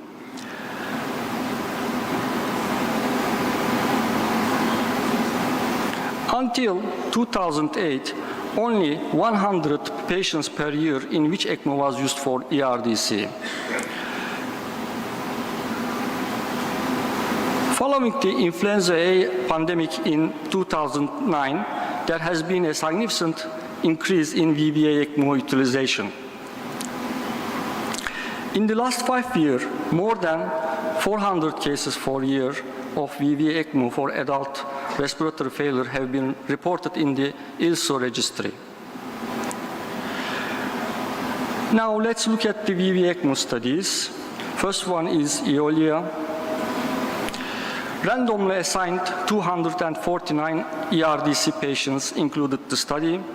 They compared conventional therapy to VVA ECMO therapy. There was 11% lower mortality rate in ECMO group, but not statistically significant. The study was terminated because the analysis could not reach the expected mortality decrease rate of 20%.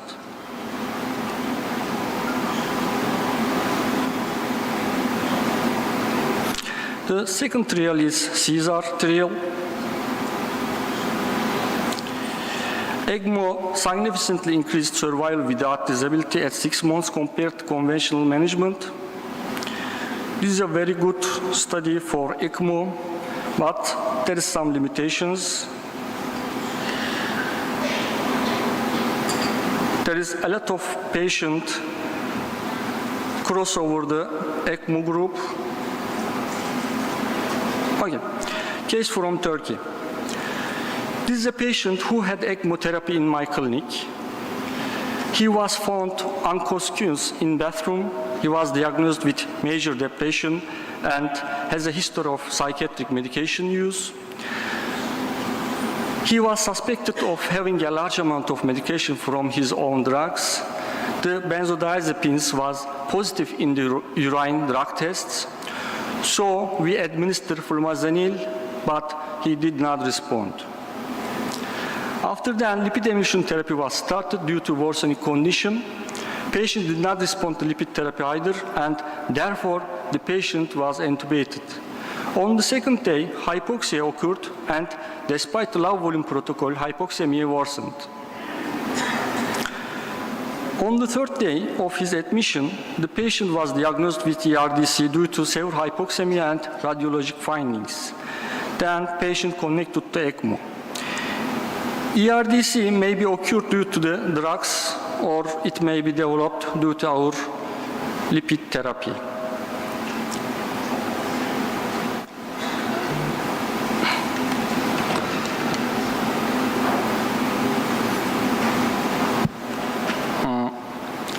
I need help again.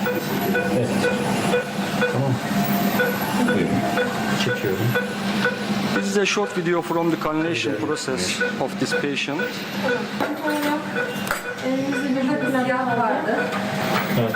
In case of intoxication, VA ECMO is usually required due to cardiogenic shock.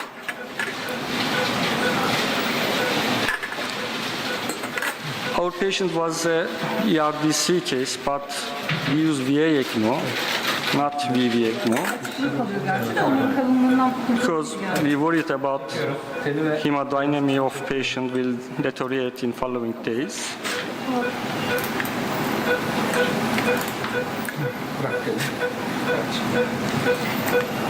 Bu kremler verir mi?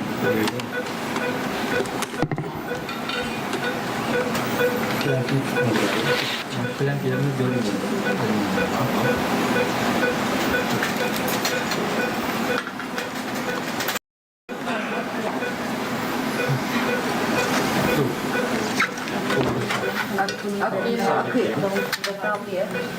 Anlayamıyor şu an. Nasıl sağlık yok?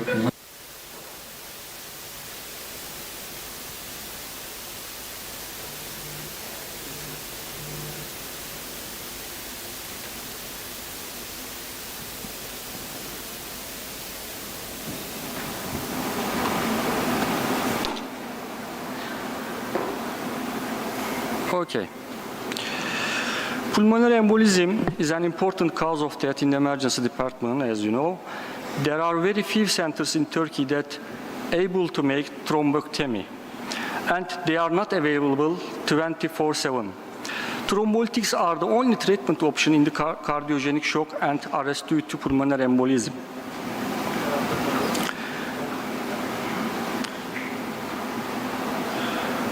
ECMO can provide support to patient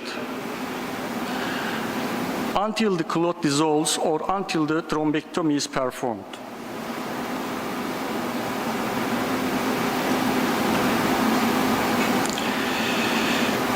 Yusuf and colleagues published a review of the reported case of the pulmonary emboli managed with VA ECMO.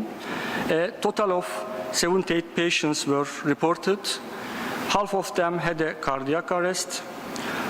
Overall survival rate was 70%.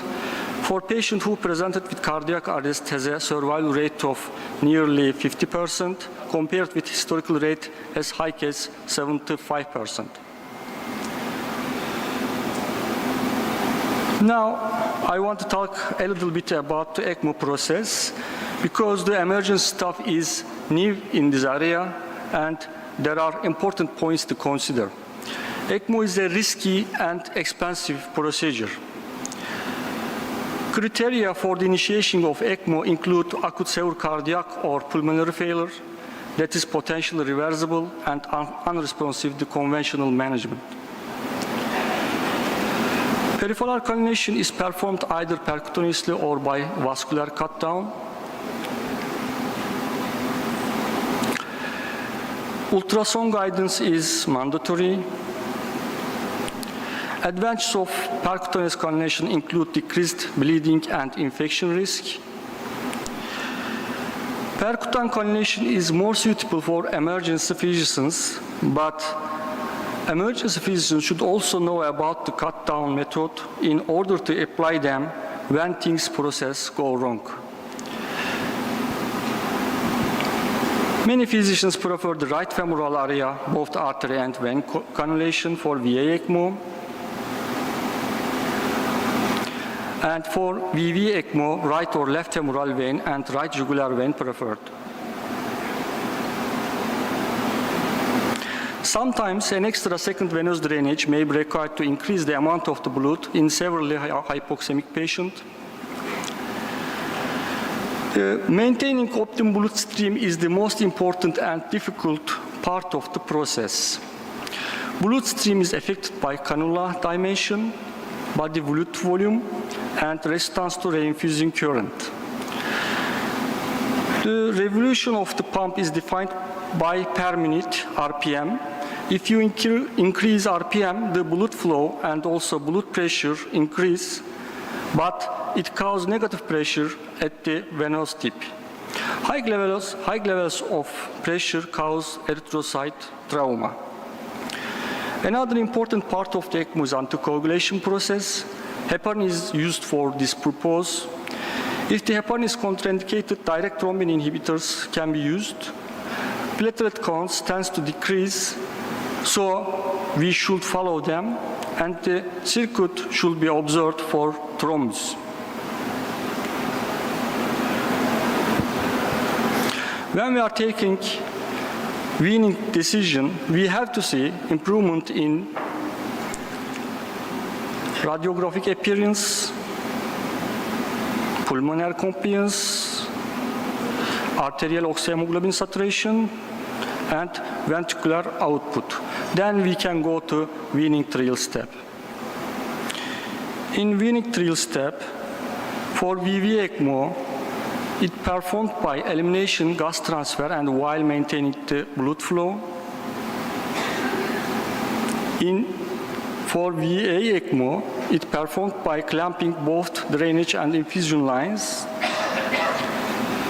The patient must follow at least 6 hours, then we can consider to decannulate. Severe bleeding from arterial site is the main problem in the decannulation step. For VA ECMO, at least 30 minutes of compression is required. Also, vascular closure device can be used.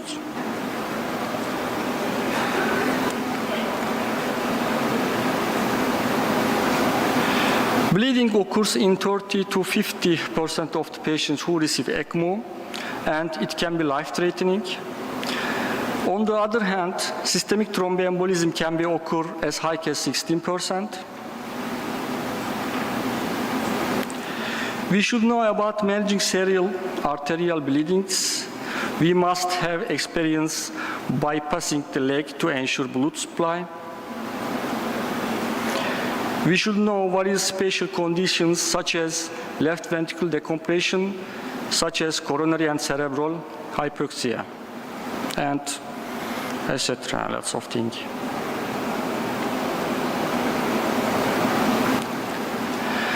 The priority of ECMO is eCPR in emergency practice. ECMO can also be used in the ERDC and cardiogenic shock, particularly which caused intoxication, post-restorative syndrome, and acute coronary syndrome and pulmonary embolism.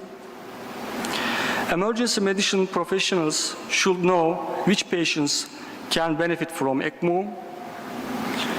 ECMO management requires a trained and experienced team. Okay, at the end of my presentation, there's a question here. This one or this one, which would you like to have? Yes, I know your answer. Last words, in many diseases, the patient should be kept in life until the treatment heals the patient or until the body overcomes it. Many patients die because they cannot exceed this critical threshold. We must help the patients to overcome this threshold, and ECMO can do it for us. Of course, it is not an elixir of immortality. We just had a new bunker to survive until attack ended. The first thing we need today is to reduce the costs of ECMO, because ECMO costs are not only our problem, but also the problem of developed countries. In the future, we need a device that's smaller, more practical, and easier to manage. Okay, thank you.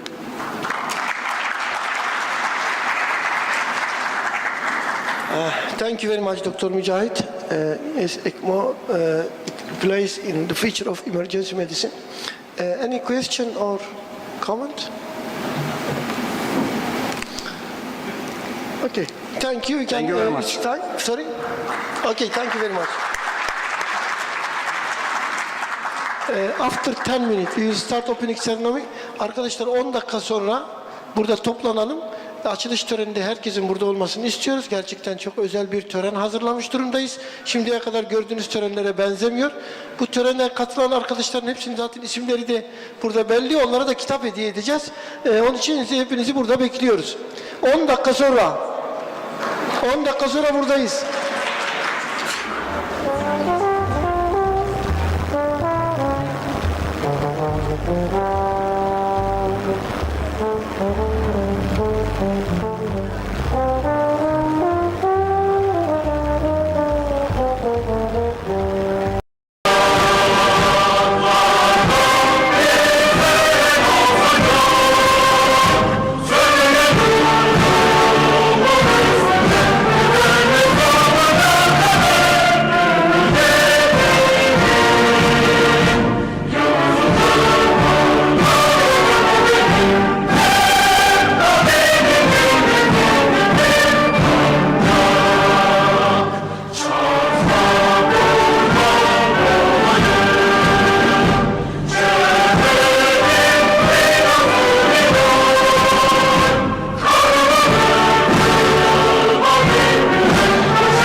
This year's Congress is another scientific feast with more than 75 foreigner participants from more than 43 countries. On this meaningful day, now I would like to invite Professor Luis Garcia Castrillo Riesco, President of the European Society for Emergency Medicine, USEM.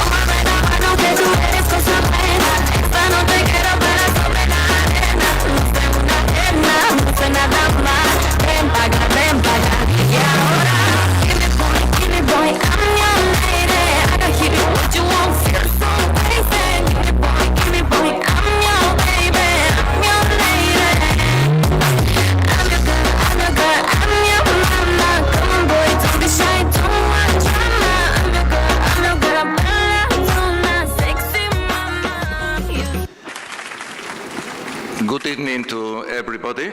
Yes, I come from this small country that looks like a square, and it's at the end of Europe, as far as Turkey is. So we are in the opposite sides.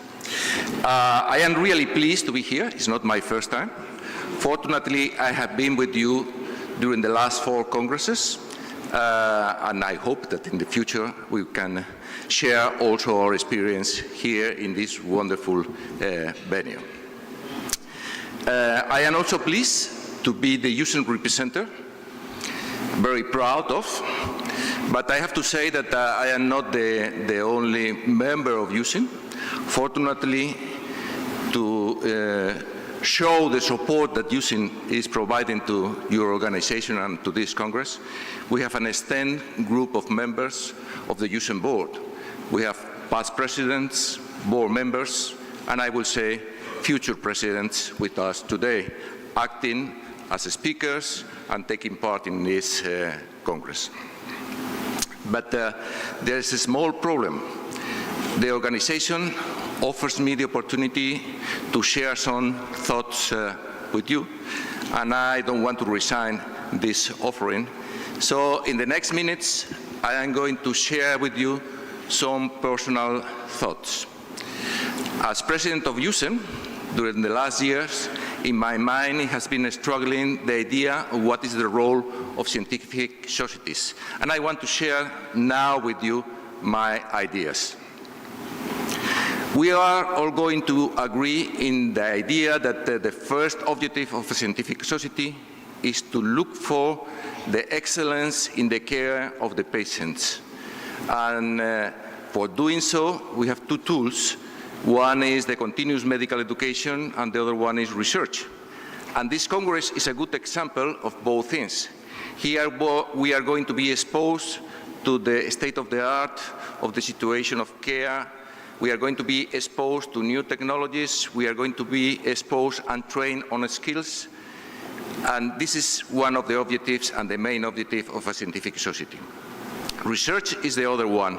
And here we are going to see the last results of research.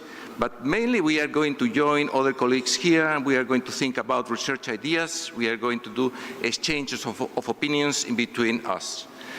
Our learning is not going to come from the speakers only, it's going to come from the speakers and from the colleagues. Probably discussing a poster, we are going to learn as much as hearing a speaker here in this room. I want to say that after the Congress, the scientific society work is not finished. It has to continue provide updated information, and this is done through journals, letters, workshops, online systems, and all this is part of the activity of the scientific societies as EPAD and as EUSEM. But this is not the only role. I would like to stress the idea that scientific societies has to be opinion leaders. We have to create guidelines, we have to promote the established guidelines, and we have the ones to have the knowledge to define the type of care that we have to provide to our patients. We have to define the systems of care, and with system, I include the pre-hospital part of our activity and the in-hospital part of our activity. It's impossible to think on emergency medicine without these two elements. And the scientific societies have to lead and have to be the opinion leaders on this. But we don't have to forget that we are working for a specific society, and our society is continuously changing. When I started doing my work, the society was completely different as it is now. Changes occur continuously. New diseases are appearing. New problems are appearing. New procedures are offered to us, as we have seen with the previous speakers, and we have to adapt to these circumstances. We are commonly exposed to the idea that the society is aging, and with the aging of the society, more fragile patients are arriving to our departments. But that is not the only problem. Isolation is a huge problem. You know that in Europe, 30% of the houses are occupied by only one member, meaning that the society is losing the network of the social group. And this is going to offer a new situation to our departments, to our services, and we have to consider and take in consideration this aspect. To deal with all these problems, we cannot do it alone. The scientific societies cannot do these things alone. So we have to look to generate links and synergies with other organizations, with other scientific societies, with other groups, with other federations, not only dealing with emergency medicine, but also dealing with other aspects, social aspects, technological aspects, and we need their collaboration. But mainly we need the collaborations of individuals. And from here I encourage everybody who is not member of a society to become member of a society and be part of this big project that I have been showing you. For those who are members of societies, I encourage them to be more active. Probably my words are going to be taken also by IPAD. We have our hands open and looking for more members to collaborate with us. Now I would like to finish these brief commentaries expressing my gratitude to the organizers that allowed us to try to reach our goals, to improve the education, to improve the research, to improve the network in between the groups. This Congress is the right place for do all these things. So thank you for the organizers.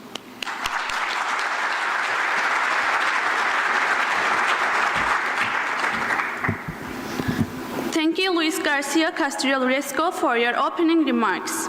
Now, I would like to invite Professor Jill McEwen, past president of the Canadian Association of Emergency Physicians.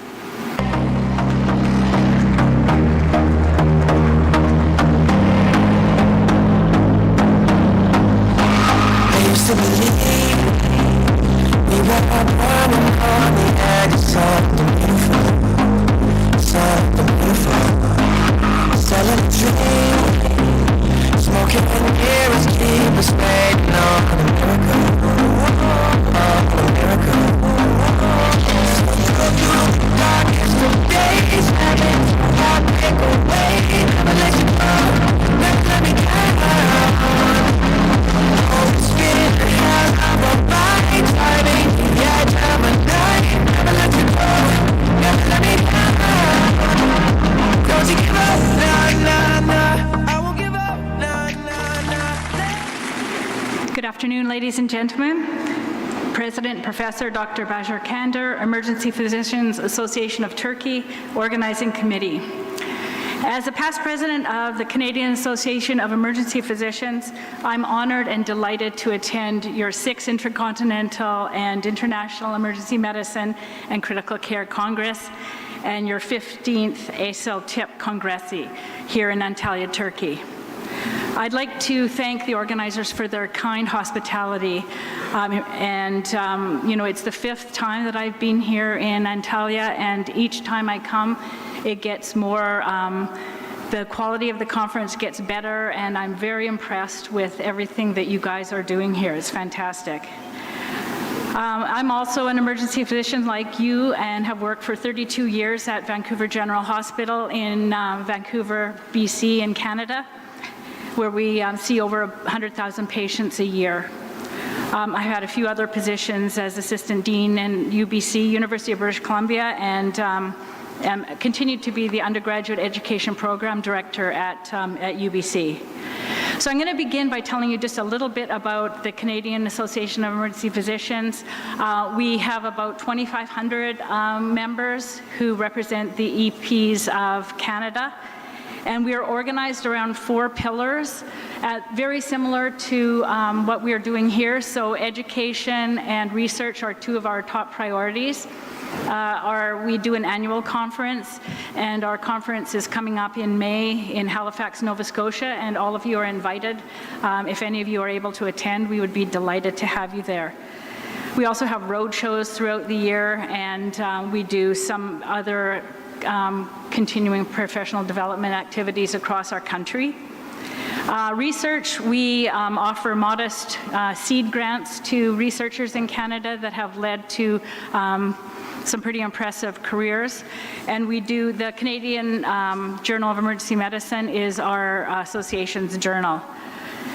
The other 2 pillars are advocacy, and we advocate for the specialty of emergency medicine, mostly for our patients and also for emergency physicians in Canada.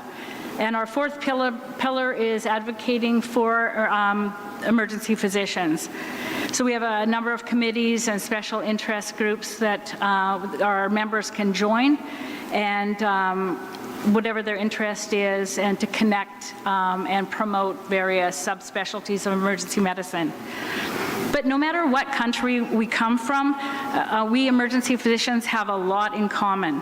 So the pride and enthusiasm that I see amongst my colleagues at home, I also see in all of you and in this room and in all the countries that have emergency medicine conferences. So no matter where we come from in the world, I think that we share the common attributes for the fast-paced emergency treatment of our patients, the unique opportunity to be a part of our patients' lives 24 hours a day, 7 days a week, from all socioeconomic statuses, and the ability to quickly diagnose and treat conditions from all walks of medicine. So I don't think global boundaries separate us, and we are truly blessed to have such an amazing career and be part of our patients' lives in the world today with all of the division and the tumult that is happening all around us. There's no better time for us to get together at international conferences like this to share our knowledge and to become friends with each other. So I'm really happy to be here. On behalf of CAPE, I wish you all an excellent conference, and I hope you all learn a lot from both the academic sessions and the research that has been done and from connecting with each other. And thank you for your attention, and once again, thanks for your hospitality.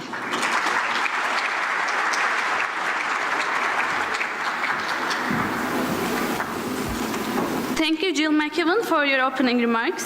Now I would like to invite Professor Carlos Garcia Rosas, first president and founder of the Mexican Society of Emergency Medicine and Mexican Academy of Emergency Medicine.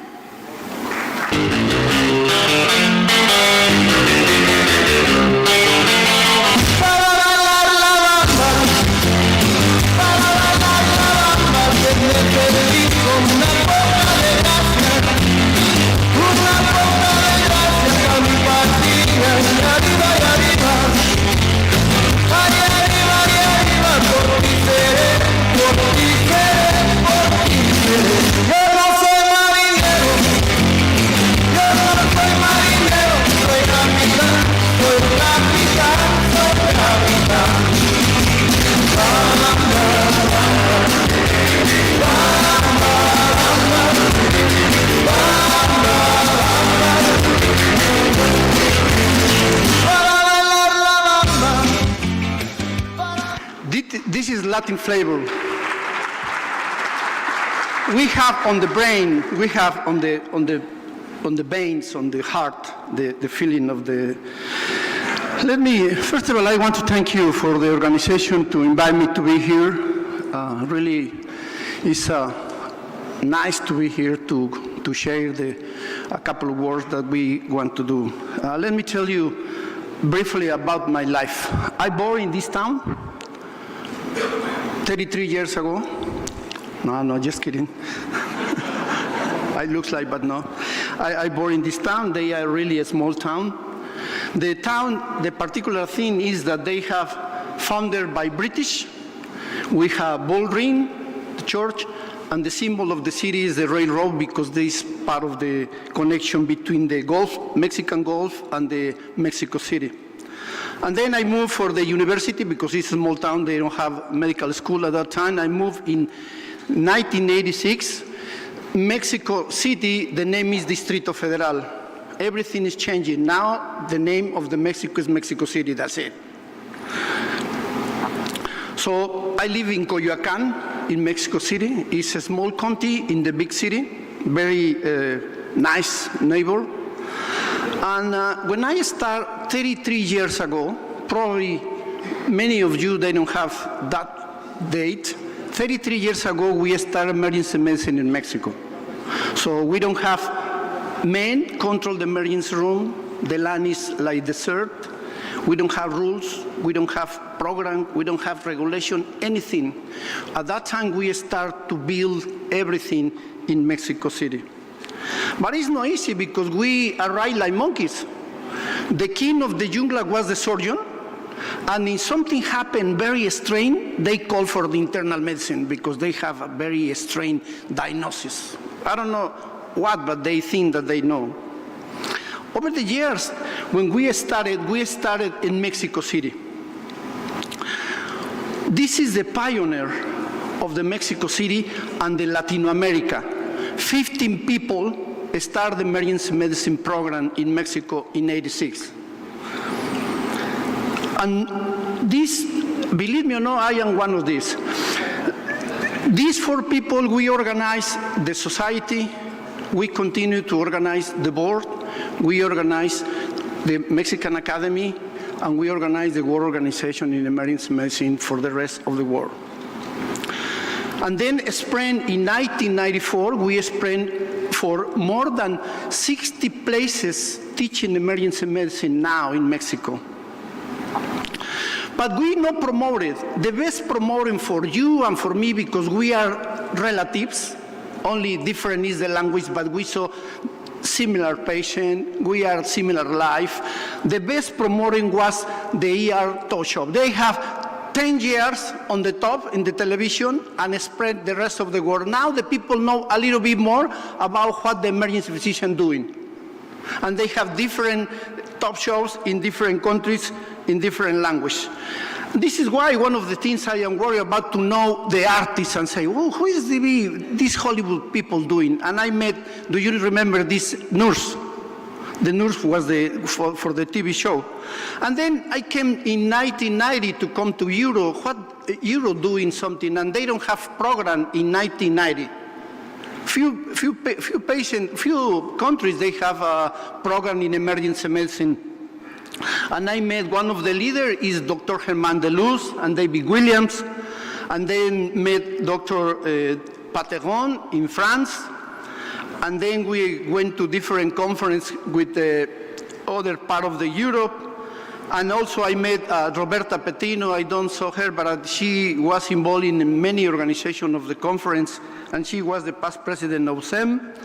And also, what is the reference if you want to study emergency medicine, because you don't have books. You have internal medicine or surgery. So we're looking for the guys, they have the New Testament and the Old Testament. Peter Rosen, the 3 tomes for the books in emergency medicine, and Judith Tintinelli for the books to read. And also I write my own book. Now we have 3 of the people that write books for emergency medicine in the rest of the world. So in 1990, I invited the first time Judy come to Mexico because we need to get reference how emergency medicine doing outside of Mexico. And this is why I invite her to come and participate. But this is the evolution in the rest of the country, in the rest of the world. We are the same. You speak Turkish, I speak Spanish, this guy speaks English, but the evolution was the same. We start like monkeys, and now you look tired, you look handsome man and pretty woman. But at that time, nobody believed in us, and this is the normal evolution and then we have. Until here, I saw many leaders that I know for the last 30 years doing these things and very interesting points. But remember, those who cannot remember last, they are condemned to repeat the same mistakes. So be careful. The younger guys, if you want to do something, pay attention in the people was before of you, because you don't need to make the mistake, and you advance quicker than us.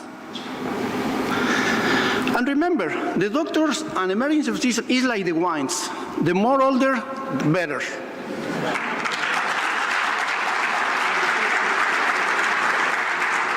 Emergency medicine is this style of life.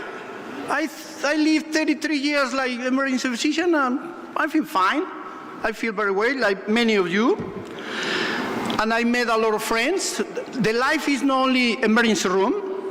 We need to socialize. This is why many people organize now conference. We need to outside to the emergency room, share, dancing, praying. And I met many people over the years. And remember, welcome, everybody is welcome for the National Congress in Emergency Medicine in Mérida this next November. Thank you.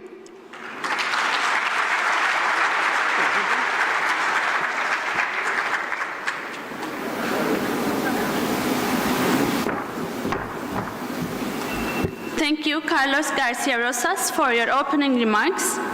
Now I would like to invite Professor Roger Dickerson, President of the Emergency Medicine Society of South Africa.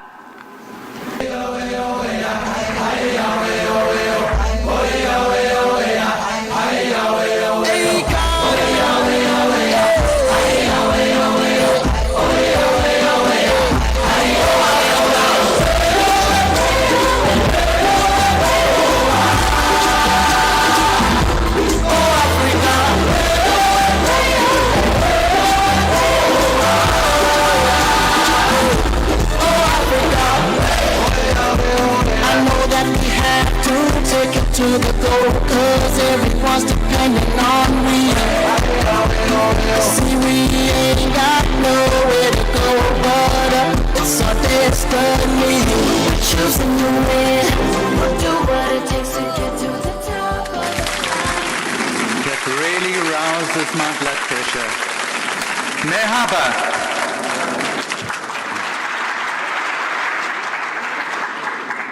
Güney Afrika'dan selamlar.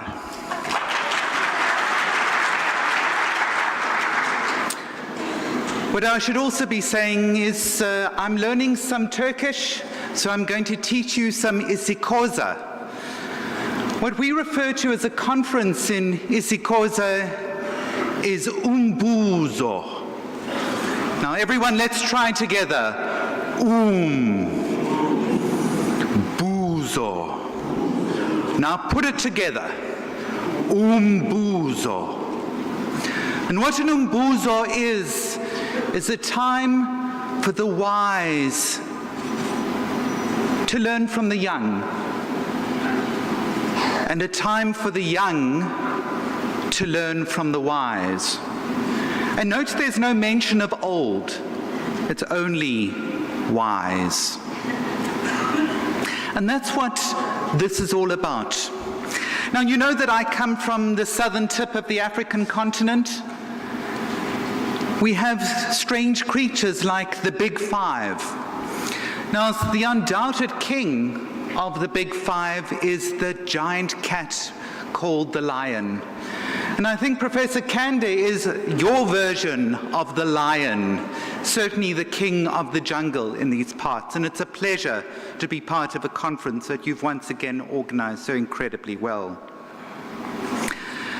But it's something that we can, as emergency physicians, and it's been interesting hearing all of the previous speakers standing up and saying, almost like an Alcoholics Anonymous meeting, going, I'm an emergency physician.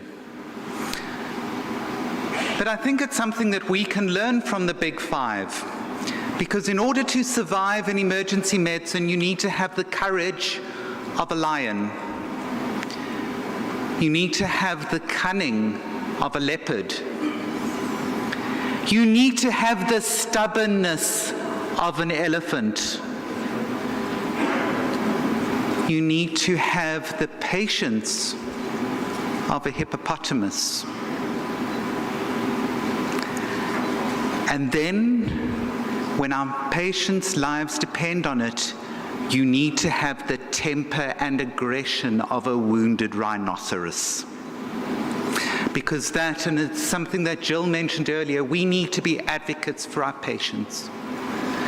And I think that's what we're all here to do. We're here to learn, we're here to develop. We're here to take the specialty that is being carved out so delicately and enhanced.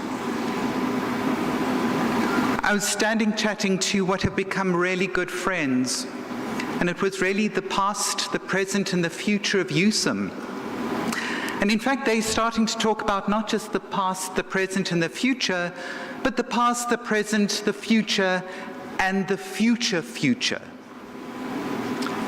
And that's really where we should all be looking towards. And so I would like to express my sincerest appreciation to the organizers, not only for tremendous hospitality, but the amazing opportunity for me to learn from the wise, and the wise to learn from me. So thank you very much to the organizers, and congratulations.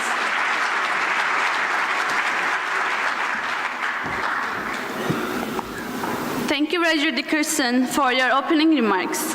Now I would like to invite Dr. Hikmet Anvarov, Deputy Director of Emergency Health Services of Ministry of Health of Uzbekistan.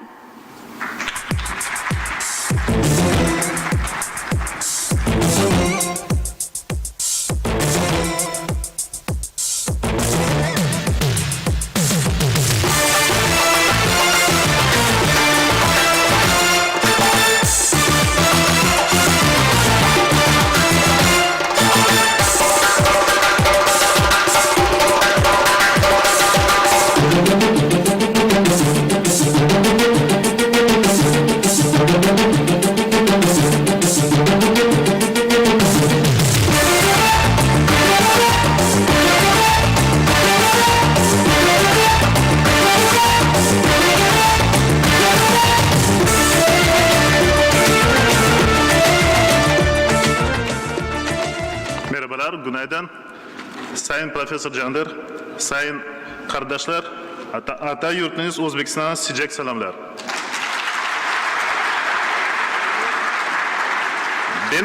Ben için bu kongrede konuşmak büyük onurdur. Dear ladies and gentlemen, it's a great honor for me to stand here on this fabulous place and greet you from my personal and from all entire system of emergency medicine from my country, which I will be happy to introduce you in this part of the world. Tomorrow I'll have an opportunity to talk about more detailed about my country, about the system of emergency medicine in Uzbekistan. But today, as per our tradition, with your kind permission, I would like to present a small gift to our common host, Professor Bashar Jander.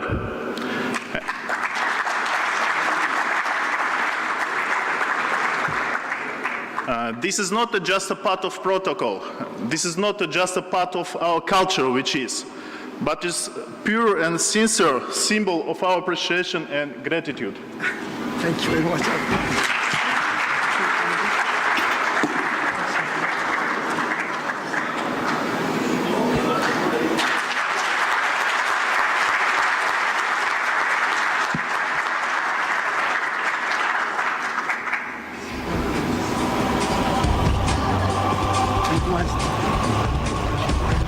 Thank you very much, and I wish all of us successful and fruitful Congress. Thank you.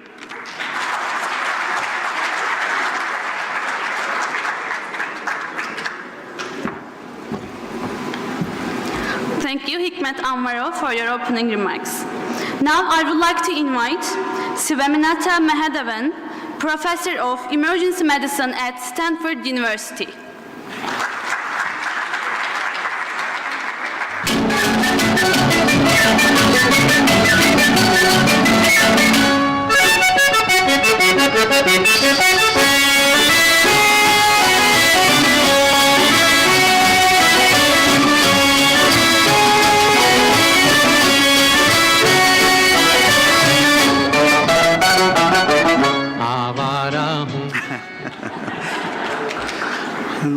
the confusion. Everybody who meets me in my life, they go, he's Indian, but when he opens his mouth, he sounds like an American. And that is because I am both. I am both. First off, I want to extend my sincere gratitude to Dr. Bashar Chander and the organizing committee for inviting us to this fantastic conference. As you can see from all the luminaries who are here speaking at the conference and just the agenda, it's going to be a fantastic Congress. It's my 5th time to Turkey and 2nd time to Antalya, and I'm very excited to spend the next 3 days with you. Just reflecting on what some of the other speakers have said, when we get together as emergency physicians, our histories, our challenges, our successes are mirrored in each of the countries that we work in. And I've had the privilege of not only being an emergency physician and a teacher in the United States, but traveling to other countries like India to help with the development of emergency medicine and emergency medical services. And I would hope that you take the time, since we're all here, have come so far, to spend these next few days with you. Go reach out to these folks. They are very kind and accommodating and want to talk with you. I would encourage all of you, the participants, the delegates, to speak to all the faculty who have come from around the world and share your stories, and so we can do the same. And I want to wish the organizers a fantastic conference. I want to thank you again for being invited to speak. Thank you.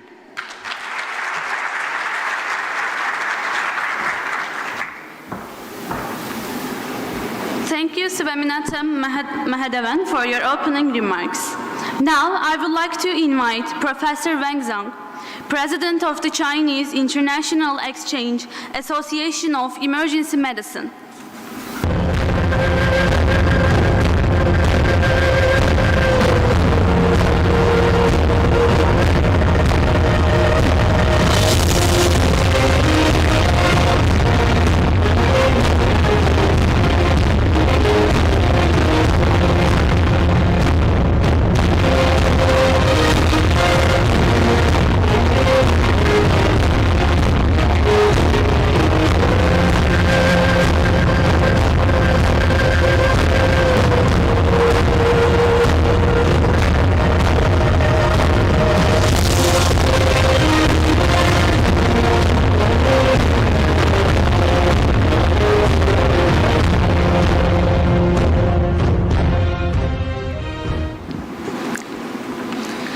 Good afternoon, everyone. Dear Professor Bashar Chander, ladies and gentlemen. I am Dr. Wang from China, and I'm chairman of the emergency branch of the International Exchange and Promotion Association of Medical and Healthcare. First of all, I would like to say that we are very happy to be invited by President Bashar Chander to come to the beautiful Turkey. This is the first time we are here, and last night we got into the hotel at 1 midnight, so we can see nothing. And this morning, when we get up, we saw that everyone are beautiful. So we hope that we can come again. In 1983, China established the emergency medicine. After several decades of development, it has formed a relatively complete emergency medical service system, including the pre-hospital emergency department, and EICU. So we are very happy to share some experiences with our international counterpart and all of you here. And we also hope to learn from you and from everyone the experiences and improve together with the colleagues of emergency physicians. The 2019 annual meeting of our society will be held in Hefei, Anhui Province on October 13th. we seriously invite every one of you to visit China and to join our meeting. And besides, we take a small gift and a formal invitation letter for Basa Canlı and the Association of Emergency Physicians of Turkey.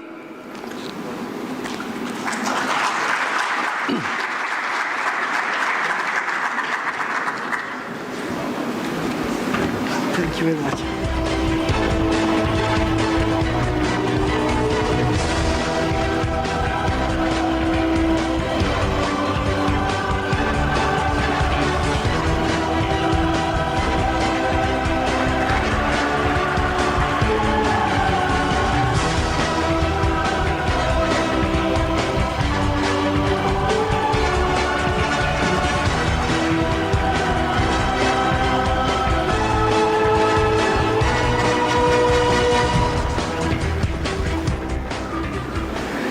And we wish this conference be held completely success. Thank you very much.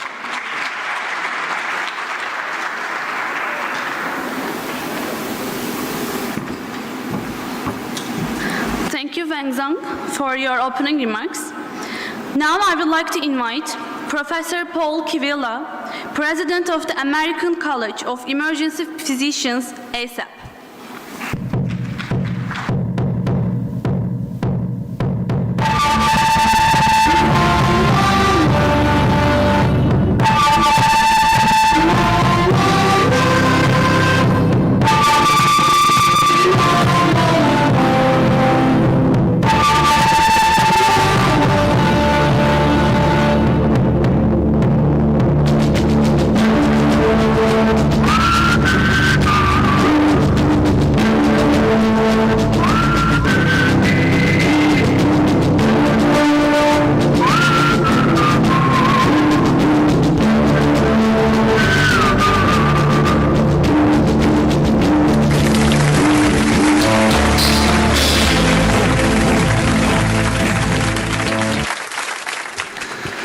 I'm never quite sure what the music's going to be. Earlier I was told it was going to be 50 Cent. So I was going to try and figure out how I was going to rap my way up here to the stage. So thank you again. I'd like to thank the organizers of this conference for the wonderful hospitality. And on behalf of the 38,000 emergency physicians of ASAP, I would like again to say my thanks for being here. This past year, we were founded in 1968, so this was our 50th anniversary. And as we go forward, it was great to hear what a lot of the speakers prior to me had already said. And I want to say much of the same things. I think, this is just a wonderful conference here where there's an opportunity not just to learn, but also to collaborate and work together. It is my opinion and that of our organizations that emergency medicine has no borders, that we are a world community and we should learn and work together to advance our specialty. We are one of the youngest specialties, but we've matured very, very quickly. And in many parts of the world and the United States, we are now seen as one of the leading specialties that advocates not just for ourselves, but most importantly for our patients. I think that there has been a lot of collaboration that we have started on our side here in the past year, and I look forward to working together with many other organizations, including EPAT and USIM and many, many others, of how we can work together and move things forward that we can advance research, that we can advance learning and advance technology. In the United States, our residents are very unsure what the future holds. And I think this is a great opportunity because we are doing research to look at not where we're at right now, where we're going to be in a year, but where we're going to be in 30 years. Because that is about the lifetime of an emergency medicine trained physician, of how long they work. So we have to think forward that we're training them the right way And if you look in the United States right now, and this is going to be a world issue, technology is going to change very quickly. And we believe that emergency medicine is no longer all going to be delivered in the emergency department. That we believe emergency medicine is a specialty and not a place. We're already seeing a lot of our graduates go into technology, deliver things via telemedicine. And we think that the future is only going to be brighter in all those regards. And our specialty is the one that usually adapts most quickly. So I would like to thank everybody for here, and I hope to reach out to you here in the next several days as we talk about how we can work together, because I truly believe that we can learn from each other. And also, I'd like to thank Dr. Bashar Kanner. I'd like him to come up here, as we have a gift for him as well. Is that, here's someone that is bringing the world together. And I think, here, this is their 15th anniversary of their conference. But the scope of the leaders that are here, the scope of the training that's going on here is really exemplary. And Dr. Kanner, will you please come up?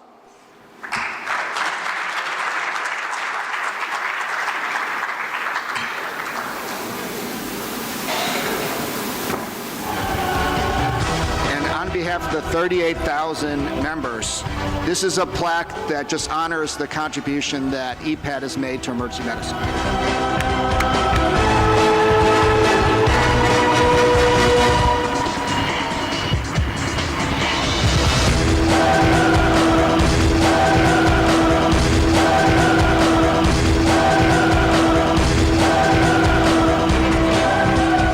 Here's also something you can put on your desk or your nightstand that will also remind you of our very much appreciation to what you've done for our specialty. Thank you.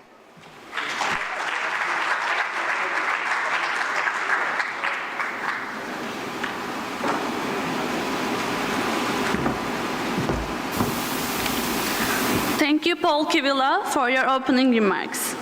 Now, I would like to invite the mentor and the constructor of the emergency medicine training in Turkey and the president of the Emergency Physicians Association of Turkey, İPAT, Professor Başar Candar.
Çok değerli arkadaşlar, sizinle burada bulunmaktan çok büyük bir mutluluk, onur ve gurur duyuyorum. Tabii yabancı konuşmacılar var, unuttuk. Onların da trans şeyleri var değil mi? Tercüme şeylerini verdiniz. Yani şu anda gerçekten bir yıllık büyük bir gayretin sonunda son derece büyük vakitler, efor, emek harcayarak böyle dev bir organizasyonu geliştirdik. Ama şurada gördünüz siz de. Burası artık diğer katılımcılar da kabul eder ki dünyanın acil tıbbının birleştiği yer olmaya aday bir yer görünüyor değil mi? Aday bir ülke olarak duruyoruz. Dünya acil tıbbını birleştiriyoruz. Dünya acil tıbbının birleştiği yer gibi bir görev üstlenmiş durumdayız. Burada zor konuşuyorum, biraz zor başladım. Niye zor başladım? Çünkü çok değerli, çok büyük bir hocamız aramızda. Onun önünde ilk defa konuşuyorum. Hocam bizi mazur görün. Sayın Profesör Doktor Bingür Sönmez hocamız bugün aramızda. Lütfen alkışlarımızı Size çok güzel bir ders anlatacak. Burada yani gerçekten çok güzel vakit geçireceksiniz. Bu yılki kongremizde de bazı yenilikler var. Onlardan size bahsedeceğim. Tabii acil tıpçıları bir araya görünce herkes konuşmak istiyor. Çok konuşmak istiyor. Çok güzel şeyler anlatmak istiyor. Sayın Carlos'un dediği gibi yaşlandıkça daha değerli oluyorsunuz. Daha değerli şeyler anlatmak istiyorsunuz. Ama ben artık acil tıpta hep acilden bahsetmekten yoruldum. Ben de size bugün olimpiyatlardan bahsedeceğim. Olimpiyatlar ilk olarak ne zaman başlamış arkadaşlar? Bilen var mı? İlk olimpiyat 800 yıllı yıllarda. Peki bu olimpiyatta bu 5 halka neyi temsil ediyor biliyor musunuz? Bu 5 halka neyi temsil ediyor? Bilen var mı? Şey sorusu değil mi? 5 kıtayı temsil ediyor. Biz ne yapıyoruz burada? Biz de 5 kıtayı, hatta 6 kıtayı temsil eden bir organizasyondayız. Yani buranın bundan sonraki ismi ne? Acil tıp olimpiyatları değil mi? Acil tıp olimpiyatlarında bundan sonra hep bir arada olacağız. Acil tıp olimpiyatları. Kıtalar bir arada, hepimiz bir aradayız. Peki bu olimpiyatlarda, olimpiyat deyince aklınıza hangi yarışlar geliyor arkadaşlar? Mesela hangi sporcular aklınıza geliyor? Sporla çok ilgileniyoruz değil mi? Mesela ilk akla gelen herhalde kimler var burada? Mesela yüzmede bakın 29 altın değil mi? Kaç? 23 altın. Larissa, Muhammed Ali Kılay, boksta, Hüseyin Bolt. Bu isimleri aklınızda tutun. Bu isimleri aklınızda tutun. Burada ne görüyoruz arkadaşlar?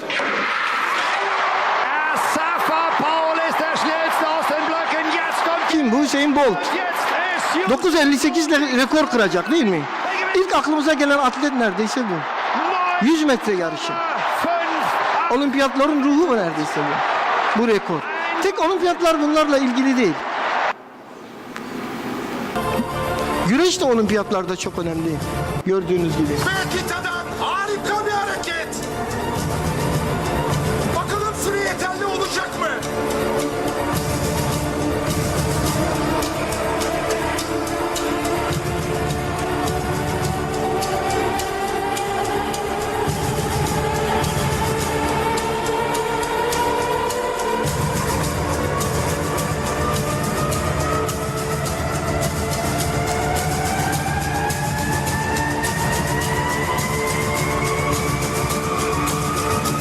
İşte bu an. Değil mi? Galibiyet anı. Ama başka sporlar da var. Mesela bizim de iddialı olduğumuz olabilir. Mesela diyelim ki ne aklınıza geliyor? Gülle atma. Alman. Deutschland. Şşt. Ne yapıyor? Kardeş Türk müsün? Almancı mısın? Was? Ne vası? Den Hasen die Beine. Beyefendi müdahale etmeyin. Hocam tamam bir şey yapalım. Moral motivasyon. 20-15. Son sırada Türkiye var. Aha geldi. Aha bize sıra geldi. Abi hadi sana güveniyorum. Hadi abi yaparsın. Hocam saygılar. Selamünaleyküm.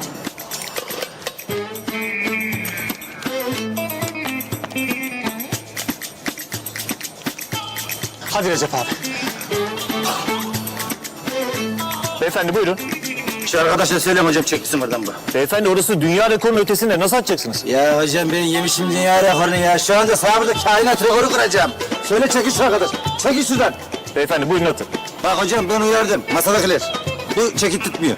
Bizim için sorun yok tabii atabilirsiniz. Ya Allah bismillah. Pek çak.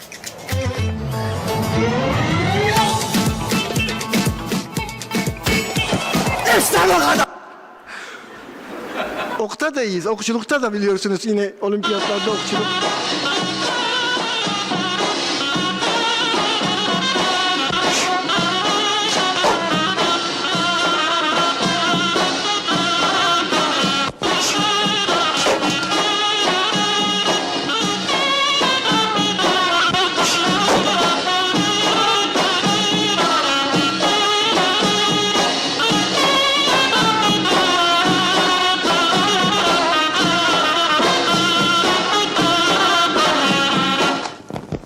Dört halka.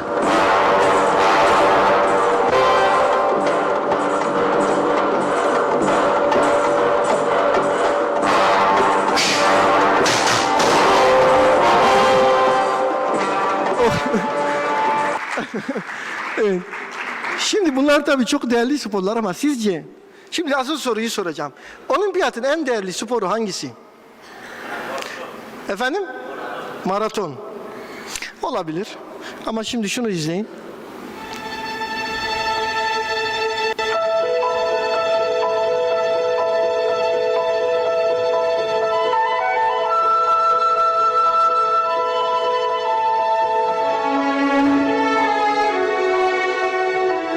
Hiç duydunuz mu?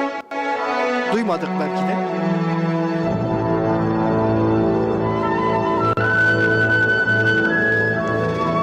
Burada birçok rekor göreceksiniz. Dekatlon, hemen her branşta rekor. 9.000 puana ulaşmış. Dünya rekorları ama duyan var mı? Yok.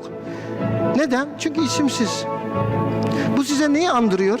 İşte biz acil tıpçılar, olimpiyatların dekatloncularıyız. Aslında her branşta yarışıyoruz. Herkes bir branşta yarışırken biz 10 branşta yarışıyoruz. 10 branşta rekor kırıyoruz. Ama problem ne? Kimse bilmiyor değil mi? İsimsiz kahramanlarız. Bu kadar isimsiz kahramanlara bir alkış alacağım. Böyle yazılarımız var tabii. Acil tıp benzersiz bir branş. Gerçekten çok zor, çok ağır. Ama işte bunu benzersiz kılan şeyler var. Mesela çok zor şartlarda yarışıyoruz. Çok zor şartlarda hasta bakıyoruz. Kalabalıklar var. Ekonomik koşulların iyi olmaması var. Şiddet var. Bunu yıl boyunca görmüşsünüzdür. Tekrar göstermekte fayda var. Acil servislerin halini görmek açısından. Jeg får trilla han inn på kirurgi, da. Det er ikke så ille som det ser ut. Her er halve hodet ut. Ja, det går så fint, så. Hva skjer? Jeg føler meg litt sånn pjusk. Å, herregud, slipp alt dere har i hendene! Vi har en mann som er pjusk her! Få den rullestolen! Få ut. Få den ut. Hvilke rom er det vi har som er ledig? Og så få ut han der jævla vipplasjongen. Sånn, få han her. Så få tak i noen store puter ned fra barneavdelingen! Herregud, han har nesten 38 i feber. Sånn, ja. Sånn, ja. Bunu istiyorlar. Bir de her şeyi muayene etmemizi istiyorlar acilde. Birkaç doktorum birden. Yani medyanın, şiddetin, ondan sonra ekonomik durumların, hasta zor yakınlarıyla uğraşmanın, yani burada bize bir şey değil mi? Bunu kimse yapmaz. Ancak ne yapar? İşte isimsiz kahraman dedik ya da çılgın insanlar, çılgın iyi insanlar bunu yapabilir. Biz hepimiz o çılgınlarız. Bütün çılgınlar bir araya gelmişiz, öyle görünüyor.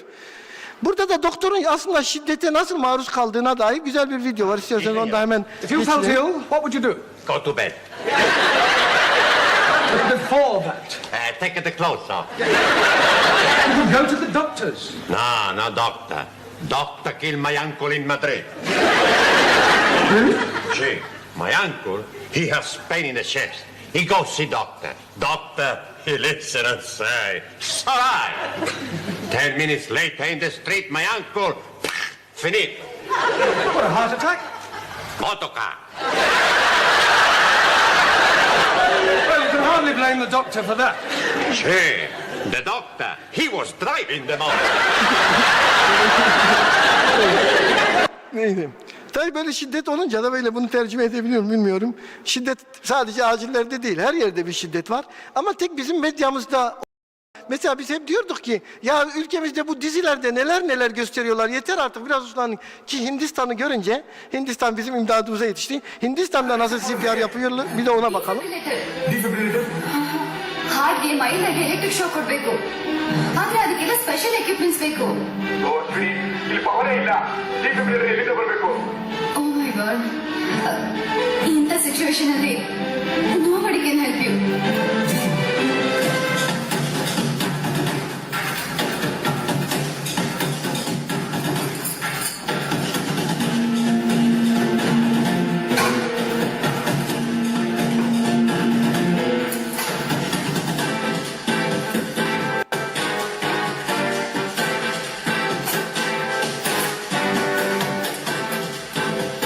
Hasta arresta biliyorsunuz, defibrilasyon yapacaklar.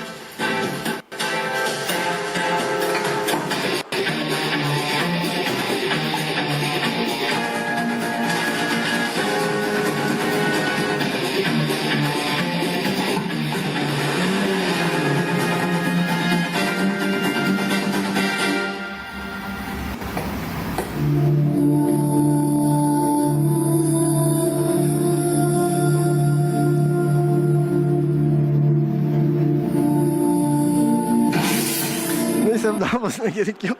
Dünyanın her tarafında medya aynı yani gördüğünüz gibi. Bakın bizde de medyada neler var. Elektrik akımına kapılan genç matematik aşığı olmuş. Nasıl oluyorsa. Burada da Çin'den bir haber var. Çinliler var. Çin'de 200 gündür komada olan hasta kendisine para koklatılması üzerine komadan uyanmış. Bu da çok ilginç geldi yani Çin'de. Velhasıl medya her yerde aynı. Ama bizim gerçekten sorunlarımız hasta yoğunluğu, en önemli sorunlarımızdan biri. Bakın Türkiye'de şikayet ediyoruz ama bu Amerika'dan bir şey. Avustralya'dan pardon, Amerika'dan da vereceğim de. Avustralya'dan. Orada da koridorda hastalar var. Yani bütün dünyada aynı sorunları yaşıyoruz az çok. Bakın burada hemen benzer sorun. Washington Post'ta olan bir haber bu. Bizi çok tanıdık geldi değil mi? Biz bloklama yapıyoruz bunun için. Önce acilden hasta. Acil hastalarını yatırmak, onlara hizmet etmek, hep bu zorlukları aşmakla, onlarla mücadele etmekle uğraşan bir grubuz. Bunlar bütün dünyanın sorunu, sadece bizim değil. O yüzden biz diyoruz ki bu dünya bir araya gelecek, acil tıpçılar bir araya gelecek ve bu sorunlar üzerine gideceğiz. Bakın ne kadar benzer sorunlar. Burada bir doktoru görmesi için 5 saat gerekiyor. Bizim Kanuni'de 3000 hasta geliyor. Ortalama bekleme süresi ne kadar biliyor musunuz? Kanuni'de arkadaşlar vardı burada, asistanlarımız 10 dakika. 10 dakika. 3000 hastanın geldiği yerde beklediği dakika doktoru görmek için beklediği süre 10 dakika. Tabii yani bu hizmeti nasıl üreteceğiz? Tabii bir sürü bu gereksiz hastalar var. Bu kalabalığı oluşturan. Böyle cevap veren bir sisteme ihtiyacımız var yani. Doktorların böyle koruyucu olduğunu, acil tıpçıların böyle olduğunu herkesin anlaması lazım. Rektörlerin biz geçince selam çakması lazım. Bu söz tanıdık geldi mi? Belki bir gün yani acil tıpçı bu kadar şey yapıyor yani bu kadar hizmetle uğraşıyor. Biz bunları yaparken diğer doktorlar ne yapıyor?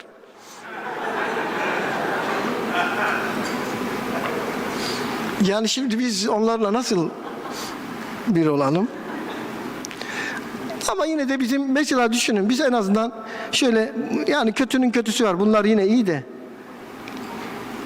bir de filozof olsaydık ne olacak?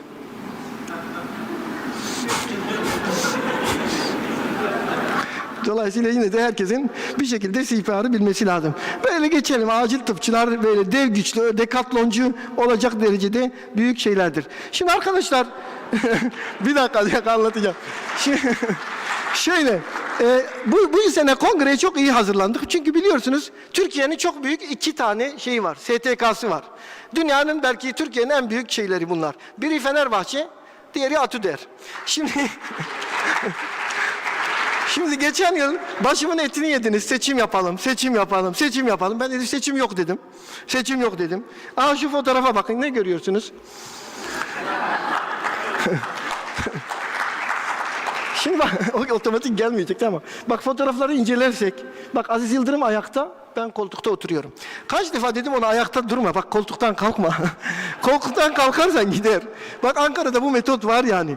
Ankara'da bakanlıkta herkes koltukta oturuyor. Kalktı mı gidecek yani o şekilde. Ben ona diyorum bak koltukta otur, kalkma ayağa. Hem kalktı hem el salladı.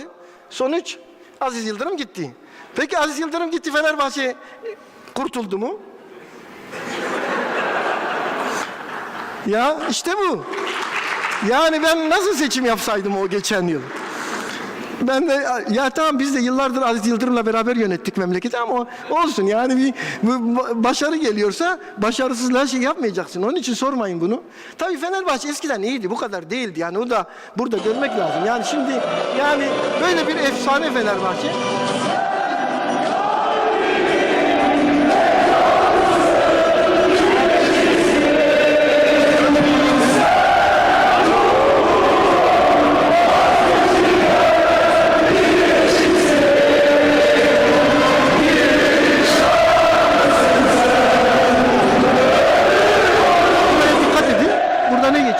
Şarkısın sen. Sonraki söz anahtar kelime. Ömür boyu sürecek. Neyse canım espri yapıyoruz yani çok anlayın. Bazıları öyle söylüyor da ömür boyu sürecek falan. Evet. Yine de o hale geldi işte. 20 yıl önce de böyleydi, sonra da böyle. Ne yapalım? Onun için bakın başkanlar değişmesi gerekmiyorsa değiştirmemek lazım. İşimize bakalım, çalışalım. Beraberce çalışıyoruz, iyi işler üretiyoruz. Bu resimleri niye koydum? Ya başarısızlıklar olabilir ama başarısızlıklardan sonra başarı gelecektir. Onun için ümidi yitirmemek lazım. Bu da Erik'in paylaştığı bir şey. Bakın acil tıbbın geleceği bizden farkı bak. Bu şekilde dahi kongreye gelen insanlardan, böyle çılgın insanlardan olan bir camia bir şekilde başarıya ulaşacaktır. Şimdi arkadaşlar tabii ben süre çok uzadı. Ben 2 saat kadar konuşmak istiyorum. Ama maalesef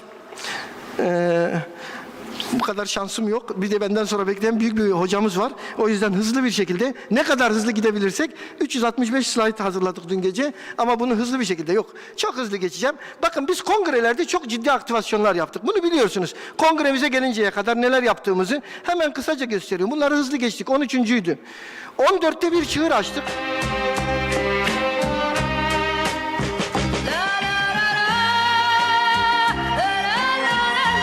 Atatürk'ten de kongrelerden kimler geldi, kimler geçti bir bilseniz.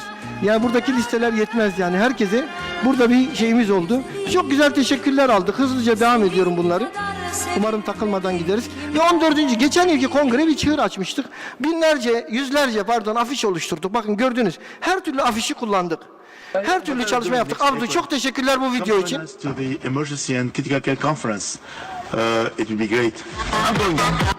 Garcia, Başkan, Sayın Başkan'ın teşekkür. I need to remind you to come to IEMC 2018. Don't forget. Bunlarla getirmedik arkadaşlar. Ayer el ministro de Bayern dijo que era imposible clasificar por el final for Bayern si no marcaban aquí. ¿Estás de acuerdo con él? Antalya Spor tamamen bir söylenti. Ben aslında Atatürk'ün acil kongresine gitmeyi düşünüyorum. Ya ne kadar denesek zevk veren bir şey gördüğünüz gibi. Açılışımız çok fantastikti ama hepsini gösteremem. Ama şöyle bir iki şarkısını gösterelim. Yani bu yıl üstüne koymaya çalıştık. Koyabildiğimiz kadar onu göreceğiz.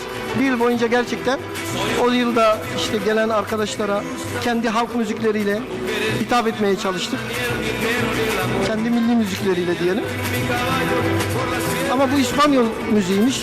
Yanlış çalmışız Meksika'ya. Onu sonra fark ettik. Bazen böyle farklı şeyler oluyor tabii. Bunu ileri alma şansı var mı Acil'in? Biraz ortaya alalım. Zaten çok kısa da. Biraz daha ileri al, şöyle bir müzik dinletelim, evet. Roger Dickerson vardı, geçelim bir daha, bu sene de dinledik. Başka Srinat, evet biraz dinleyelim. Abdu. Biraz dinleyelim, burada duralım bir şarkı dinleyelim ya. Evet. Lasciatemi cantare, sono un italiano. Yani böyle değişik bir müzikle açılışları yapmaya çalıştık. Çok değerli hocalarımız hep buradaydılar. Çok güzel teşekkürler aldık. 14. kongreyi böyle büyük başarılarla bitirdik ve 15'e geldik. 15'te çok ciddi bir ekip. Yani 100'ün üstünde herhalde çalışma ekibi gece gündüz. Bakın buradaki afişleri görüyorsunuz. Her biri bir şey ifade ediyor. Yüzlerce afiş yaptık. Messi yine kullanmışız, görüyorsunuz.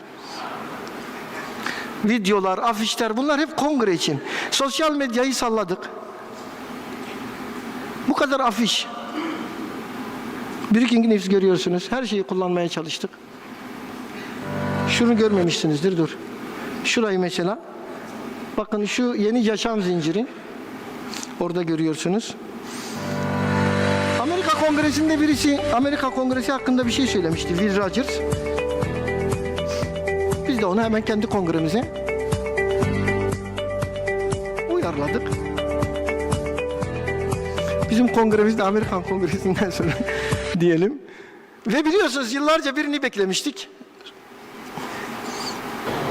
Biliyorum, sanatçıların bu tarz etkinliklere katılması çok sık görülen bir olay değil. Ancak Acil Tıp Uzmanları Derneği'nin bu muhteşem kongresine kayıtsız kalamadım. Harika bir otel, muhteşem bir ekip ve onlarca katılımcıyla kapsamlı bir organizasyon. Atatürk'ün etkinliklerini daha önce duymuştum ama katılma fırsatı bulamamıştım. Bu hepimiz için güzel bir fırsat olacak diye düşünüyorum. Kongreye katılacak olmamın bir diğer sebebi de... Burada da güzel bir şey var. Tercüme edebilirsek de güzel olur. Bakın. Kongrenin önemini gösteren bir şey hazırlamış arkadaşlar. I just said that you might want to think about your children. I wish I could make you go away. Well, good luck with that, Francis. Yeah, good fucking luck with that. Her yönüyle kullanmaya çalıştık. kongre hakkında tezahüratlar aldık. Bu Ankara Gücü Galatasaray maçı. Togay teşekkürler. Togay'a bir alkışlar alalım arkadaşlar bu çalışmaları için.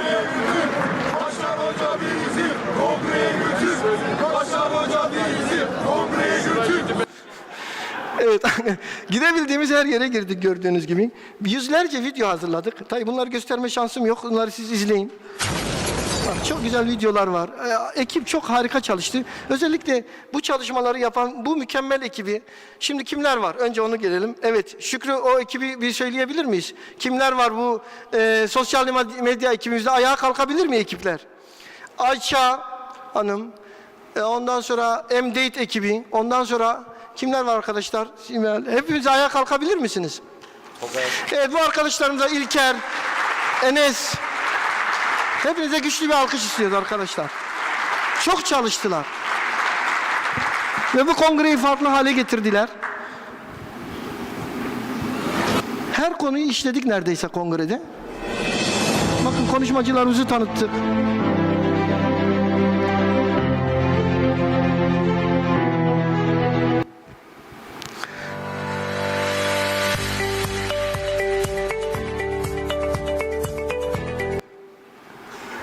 Şu kitapları da alabilir miyim? Evet, yani burada gördüğünüz gibi bunlar aslında izlemek de bir zevk gerçekten bunları. Boş kaldığınız zamanlarda yine izleyebilirsiniz. Burada ne vardı onu da göstereyim.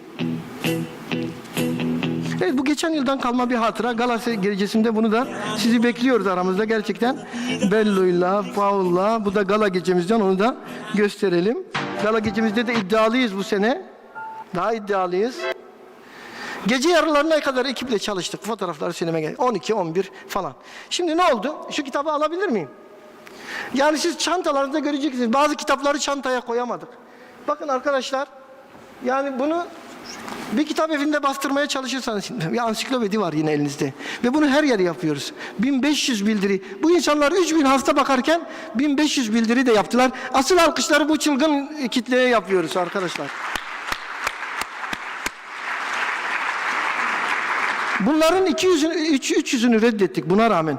O kadar aktivasyonumuz var ya, bunları anlatamam. Ama bazı örnekler vereyim. 3 kıtada, 4 ülkede aynı gün bir orada açılışa gittik. Bir orada düşünün. Yani ne kadar organize. Bakın refresh kursu. Diğer ülkede ultrason kursu. Aynı gün acil tıpta bak geleneksel tedaviler. Bu nasıl, hani ozon tedavisi, hacamat vesaire bildiğiniz, onları da acil tıbba soktuk. Ultrason ve uluslararası aktivasyonlarımız, sonosukul vesaire, bunlar aynı gün yaptığımız şeyler. Tarihler çok önemlidir arkadaşlar. Mesela size bir ay desem, mesela tarih seçseniz, mesela bir tarih seçelim. Kim var önümde? Abdullah, bir tarih, o ayın bir gününü seçsen hangisini seçersin? 2. Yanlış. 6 Kasım, bak önemli tarihler vardır hayatta. 6 Kasım'ı hatırlayan var mı? Şimdi hatırlatalım. Çünkü Fenerbahçe'nin üstüne çok gittik.